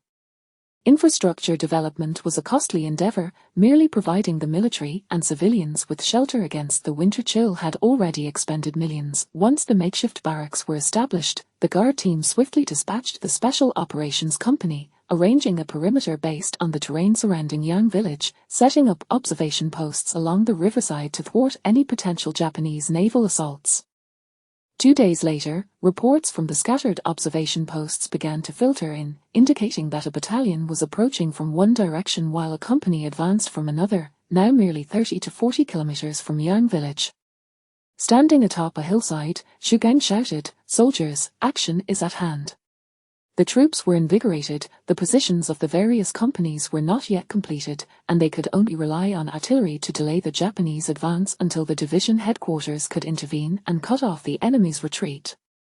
In the mountain artillery positions, parameters were swiftly adjusted for a test shot. Off target, move forward 500 meters. The soldiers recalibrated and fired again. The Japanese battalion, having concealed itself at the onset of the bombardment, suffered minimal casualties due to poor accuracy. 10 minutes later, as the Japanese soldiers lay frozen on the frigid ground, a major urged them to quicken their pace. The sound of over 20 shells whistled through the air. Only the inexperienced recruits panicked. Seasoned veterans, with their wealth of combat experience, could discern the impact zones by sound. An old Japanese soldier delivered a harsh kick to a new recruit who was obliviously burying his head in the dirt, growling, "Get up, you fool. There must be enemy observation posts nearby." Just as the recruit raised his head, a shell exploded overhead, obliterating the soldier who had kicked him, while the recruit himself was pinned down, blood frothing from his mouth.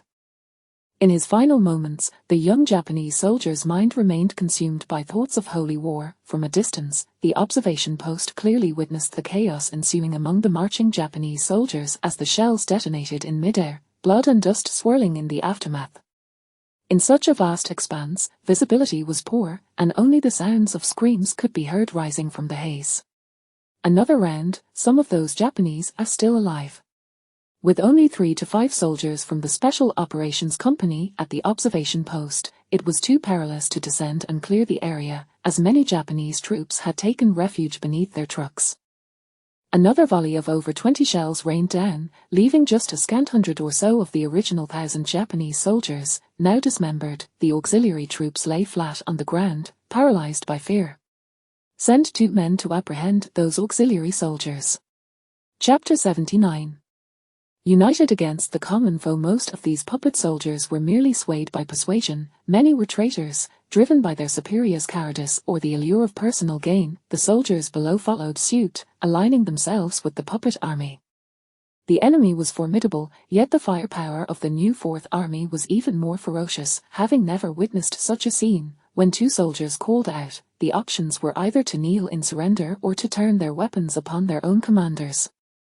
Over 2,000 puppet soldiers were taken captive by just 2 warriors. "Commander, I fought in the Battle of Zuzhu. I am no traitor. We soldiers must heed our commander's orders. If he says to surrender, then we shall surrender." "Indeed, Commander, we have not committed heinous acts." Yes, it was all orchestrated by Brigadier Sher and his ilk. The soldiers of the Special Operations Unit had no time to engage in pleasantries, yet their rhetoric of persuasion persisted. "You there, for now, remain on the sidelines and observe our combat. Decide whether to fight or retreat. If you choose to stay and battle the enemy, you are welcome. Should you wish to leave, Cast aside your weapons and proceed to the rear for your fare. Depart swiftly, you would tarnish your ancestors' legacy. More than 20 low-ranking officers were berated into silence. Point 1, refusing to acquiesce, retorted, I have heard that the GUA army cannot tolerate your presence, but I am no traitor, nor have I led the enemy to harm my compatriots. What of my worth? How dare you speak of having fought in the Battle of Zuzhu? One lieutenant, the company commander, was brought to tears from the insults. Commander, you did not witness the slaughter in Zuzhu. Many of us were injured, the regional commanders left us behind to break through, and we merely sought to preserve our lives, to save our nation through subterfuge. During the assault on Zuzhu, the enemy employed bacterial and poison gas munitions, and upon seizing the city, they perpetrated widespread massacres. Daily, dozens of carts filled with corpses were carted away from the city.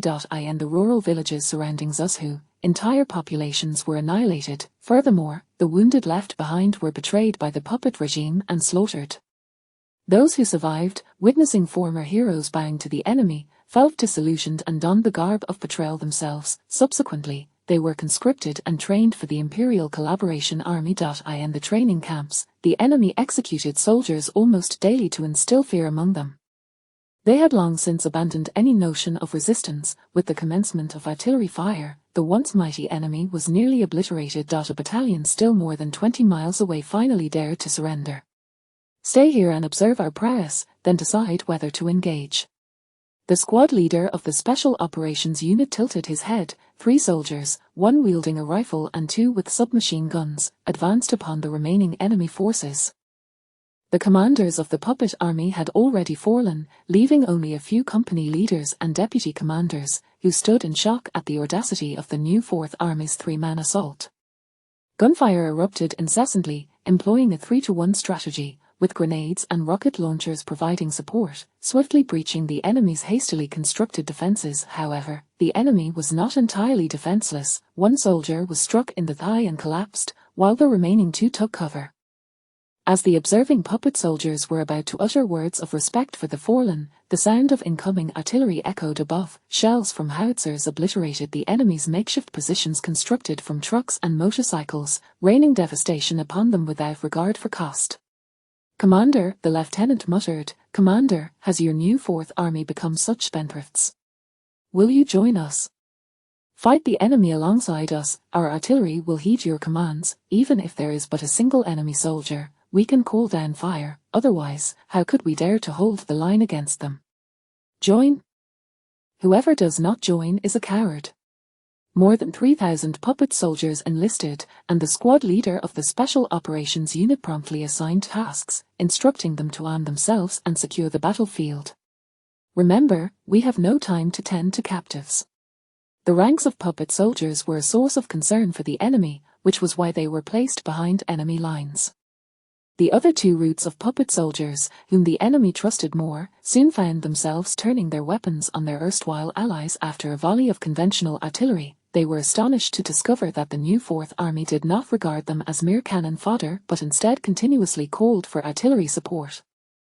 After more than an hour of combat, when enemy reinforcements arrived, so too did reinforcements for the new Fourth Army. The imposing steel behemoths unleashed a barrage of artillery fire and machine gun fire, quickly repelling the enemy. Wounded soldiers were dispatched by truck, and Zhu Hongju, neglecting her sunflower seeds, rushed to attend to the injured, engaging in lively conversation with Lu Yuan. Lu Yuan, still unsated, had just begun discussing Morse code, with computers still unmentioned. Such a pity, the enemy puppet soldiers who advanced from the other 2 fronts had not even glimpsed the new Fourth Army before being bombarded into despair. Sister, relying solely on artillery is insufficient. Only through the coordination of infantry and armored units can we completely annihilate the enemy, Lu Yuan exclaimed, brimming with eagerness. Zhu Hongju departed to tend to the wounded, leaving him with idle time. While others let their nails grow long in idleness and allowed their hair to flourish, he was different. When idle, he sought to engage in some mischief. For example, slaying a few enemy soldiers would furnish him with bragging rights at the banquet table. Of course, Lu Yao understood that mere artillery could not eradicate every enemy soldier. However, her objective was not total annihilation but rather intimidation, to instill fear in the approaching GUA army. showing them that they possessed the capability to paint the sky with the enemy's blood. Let us unite against the common foe. Cease the infighting.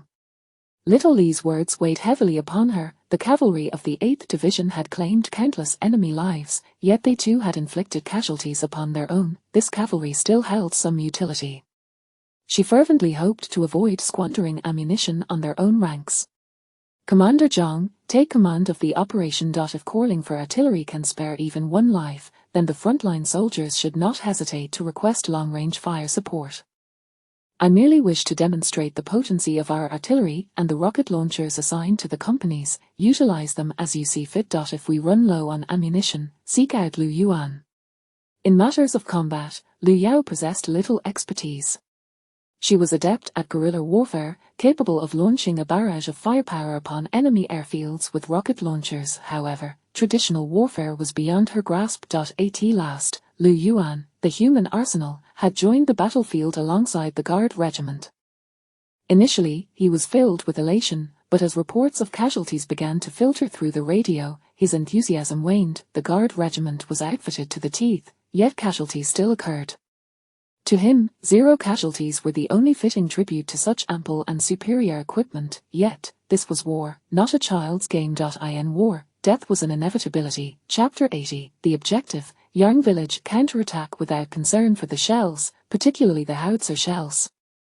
After the ambush, immediately call for artillery support. Conventional artillery utilizes shells, while large-scale bombardments employ howitzer shells. Once the enemy gathers, request a massive artillery strike. Commander Zhang paused before issuing another command. The puppet troops should primarily focus on persuading surrender, with combat as a secondary measure. Even now, within the new Fourth Army, a considerable portion of the forces originated from these puppet soldiers, well aware of their combat ineffectiveness, as they were treated as expendable by the enemy and hardly regarded as soldiers at all.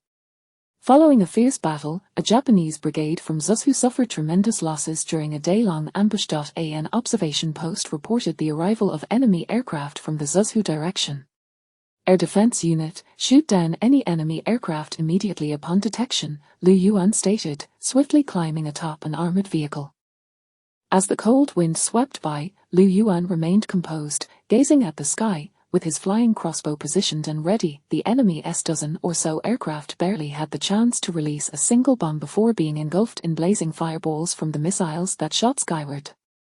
Takahashi urged the brigade commander to withdraw immediately while also sending a coded telegram. The commander nearly drew his long saber, intending to cleave Takahashi in two for his audacity. What telegram? Takahashi replied solemnly, a great victory must be proclaimed. Let the fierce warrior Marbiao take the lead and incite them to fight amongst themselves. Once their infighting escalates, reconciliation will be impossible. The brigade commander hesitated, contemplating for over half an hour before dispatching a vague telegram, suggesting they were attacking the new Fourth Army and had achieved significant results after a fierce engagement. For a moment, this drew some attention. In the densely contested Huaiyang region, the unfolding events garnered only a fleeting glance before all eyes returned to the Pacific battlefield, as well as the port cities, the South Seas, and Southeast Asia. Marbiao, labeled Fierce Warrior Marbiao by the cunning General Okamura, received a secret dispatch instructing him to hold his forces temporarily. Marbiao scoffed at the notion. Why hold back? As an elite force from the Zhuzhou campaign, how could he fear mere rebels?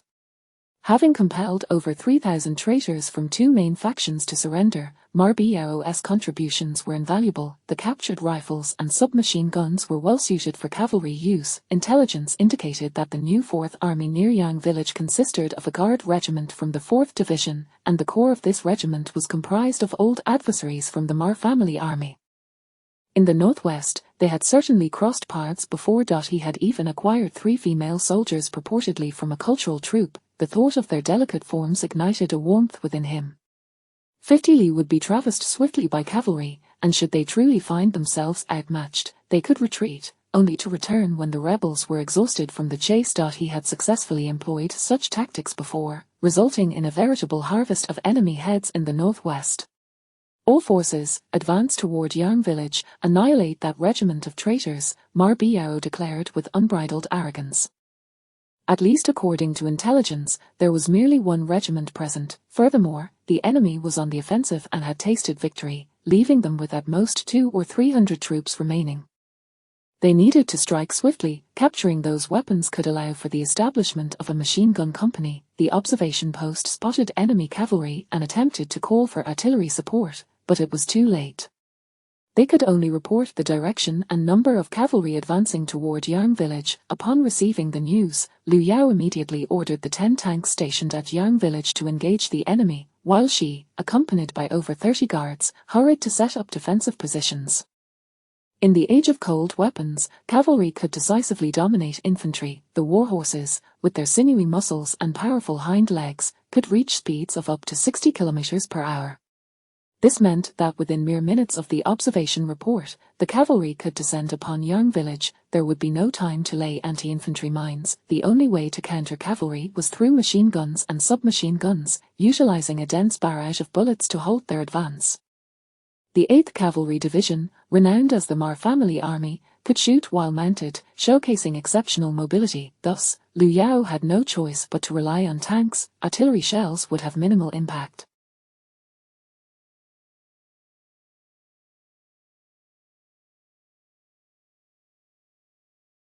At most, a single shot could take out a handful of enemies, while the 2 machine guns mounted on the tanks represented the best means of countering the 8th Cavalry Division. Within Liu Yao's tank, Yuan Mingchu was responsible for the machine gun inside, while a former pharmacy assistant manned the external gun, instructed to keep their heads down for the time being. Xiao Li was, of course, at the wheel. As the 11 tanks formed a triangular formation, a cloud of dust arose in the distance, signaling the approach of the 8th Cavalry Division. Upon seeing the tanks, Ma Biao's heart raced. There had been no intelligence indicating this regiment was equipped with tanks. Fire immediately, do not fear collateral damage, the gunner shouted. Without hesitation, they unleashed howitzer shells, sending dust and debris soaring. Sensing something amiss, Ma Biao realized it was too late. The cavalry could not simply sprint away or halt on command. Over 300 horsemen charged into the dust cloud, quickly vanishing from sight, leaving only the sounds of explosions and the whinnies of horses. Ma Biao observed briefly, discerning the situation, and without calling for a halt, he commanded the full force to charge ahead, breaking through at an astonishing speed. Visibility was severely compromised in the swirling dust. The sounds of gunfire erupted ahead, accompanied by explosions. As they surged through the haze, Ma Biao discovered that most of his cherished war horses lay lifeless on the ground. Many former comrades crawled through pools of blood, crying out in anguish. In the distance, 10 tanks spread out, their machine guns creating a lethal net of fire. Even though there were no visible threats ahead, they continued to fire indiscriminately, showing no regard for ammunition. One by one, the cavalrymen and their steeds were struck down, and Ma Biao felt the spurs on his boots dig deep into his horse's flank, prompting it to gallop even faster, plunging into the deadly fire zone. With ammunition dwindling and costs ignored, the machine guns within the tanks quickly ran dry. "I'm out of bullets," Yuan Mingchu shouted. "Cease fire." Liu Yao commanded over the radio, then added, "Tank crews, dismount and continue firing with the machine guns." They could not allow the 8th Cavalry Division to breach their lines.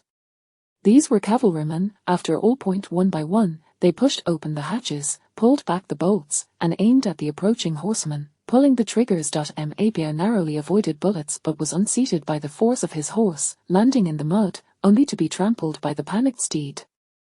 He realized he would not survive this. Gazing up at the overcast sky, he was reminded of the glorious days spent galloping across the plains, collecting the heads of the enemy. Were they truly traitors? A smile crossed Ma Biao's lips as he exhaled his final breath. The tank treads continued to turn, its machine guns relentlessly firing upon any remaining soldiers still capable of movement, as the wounded lay prone, returning fire with their Type 56 rifles and submachine guns. The bullets struck the armor, leaving only faint white marks. If they were to surrender now, even the Guard regiment, old foes, would restrain themselves. Yet at this moment, anyone still firing at them was undeniably the enemy.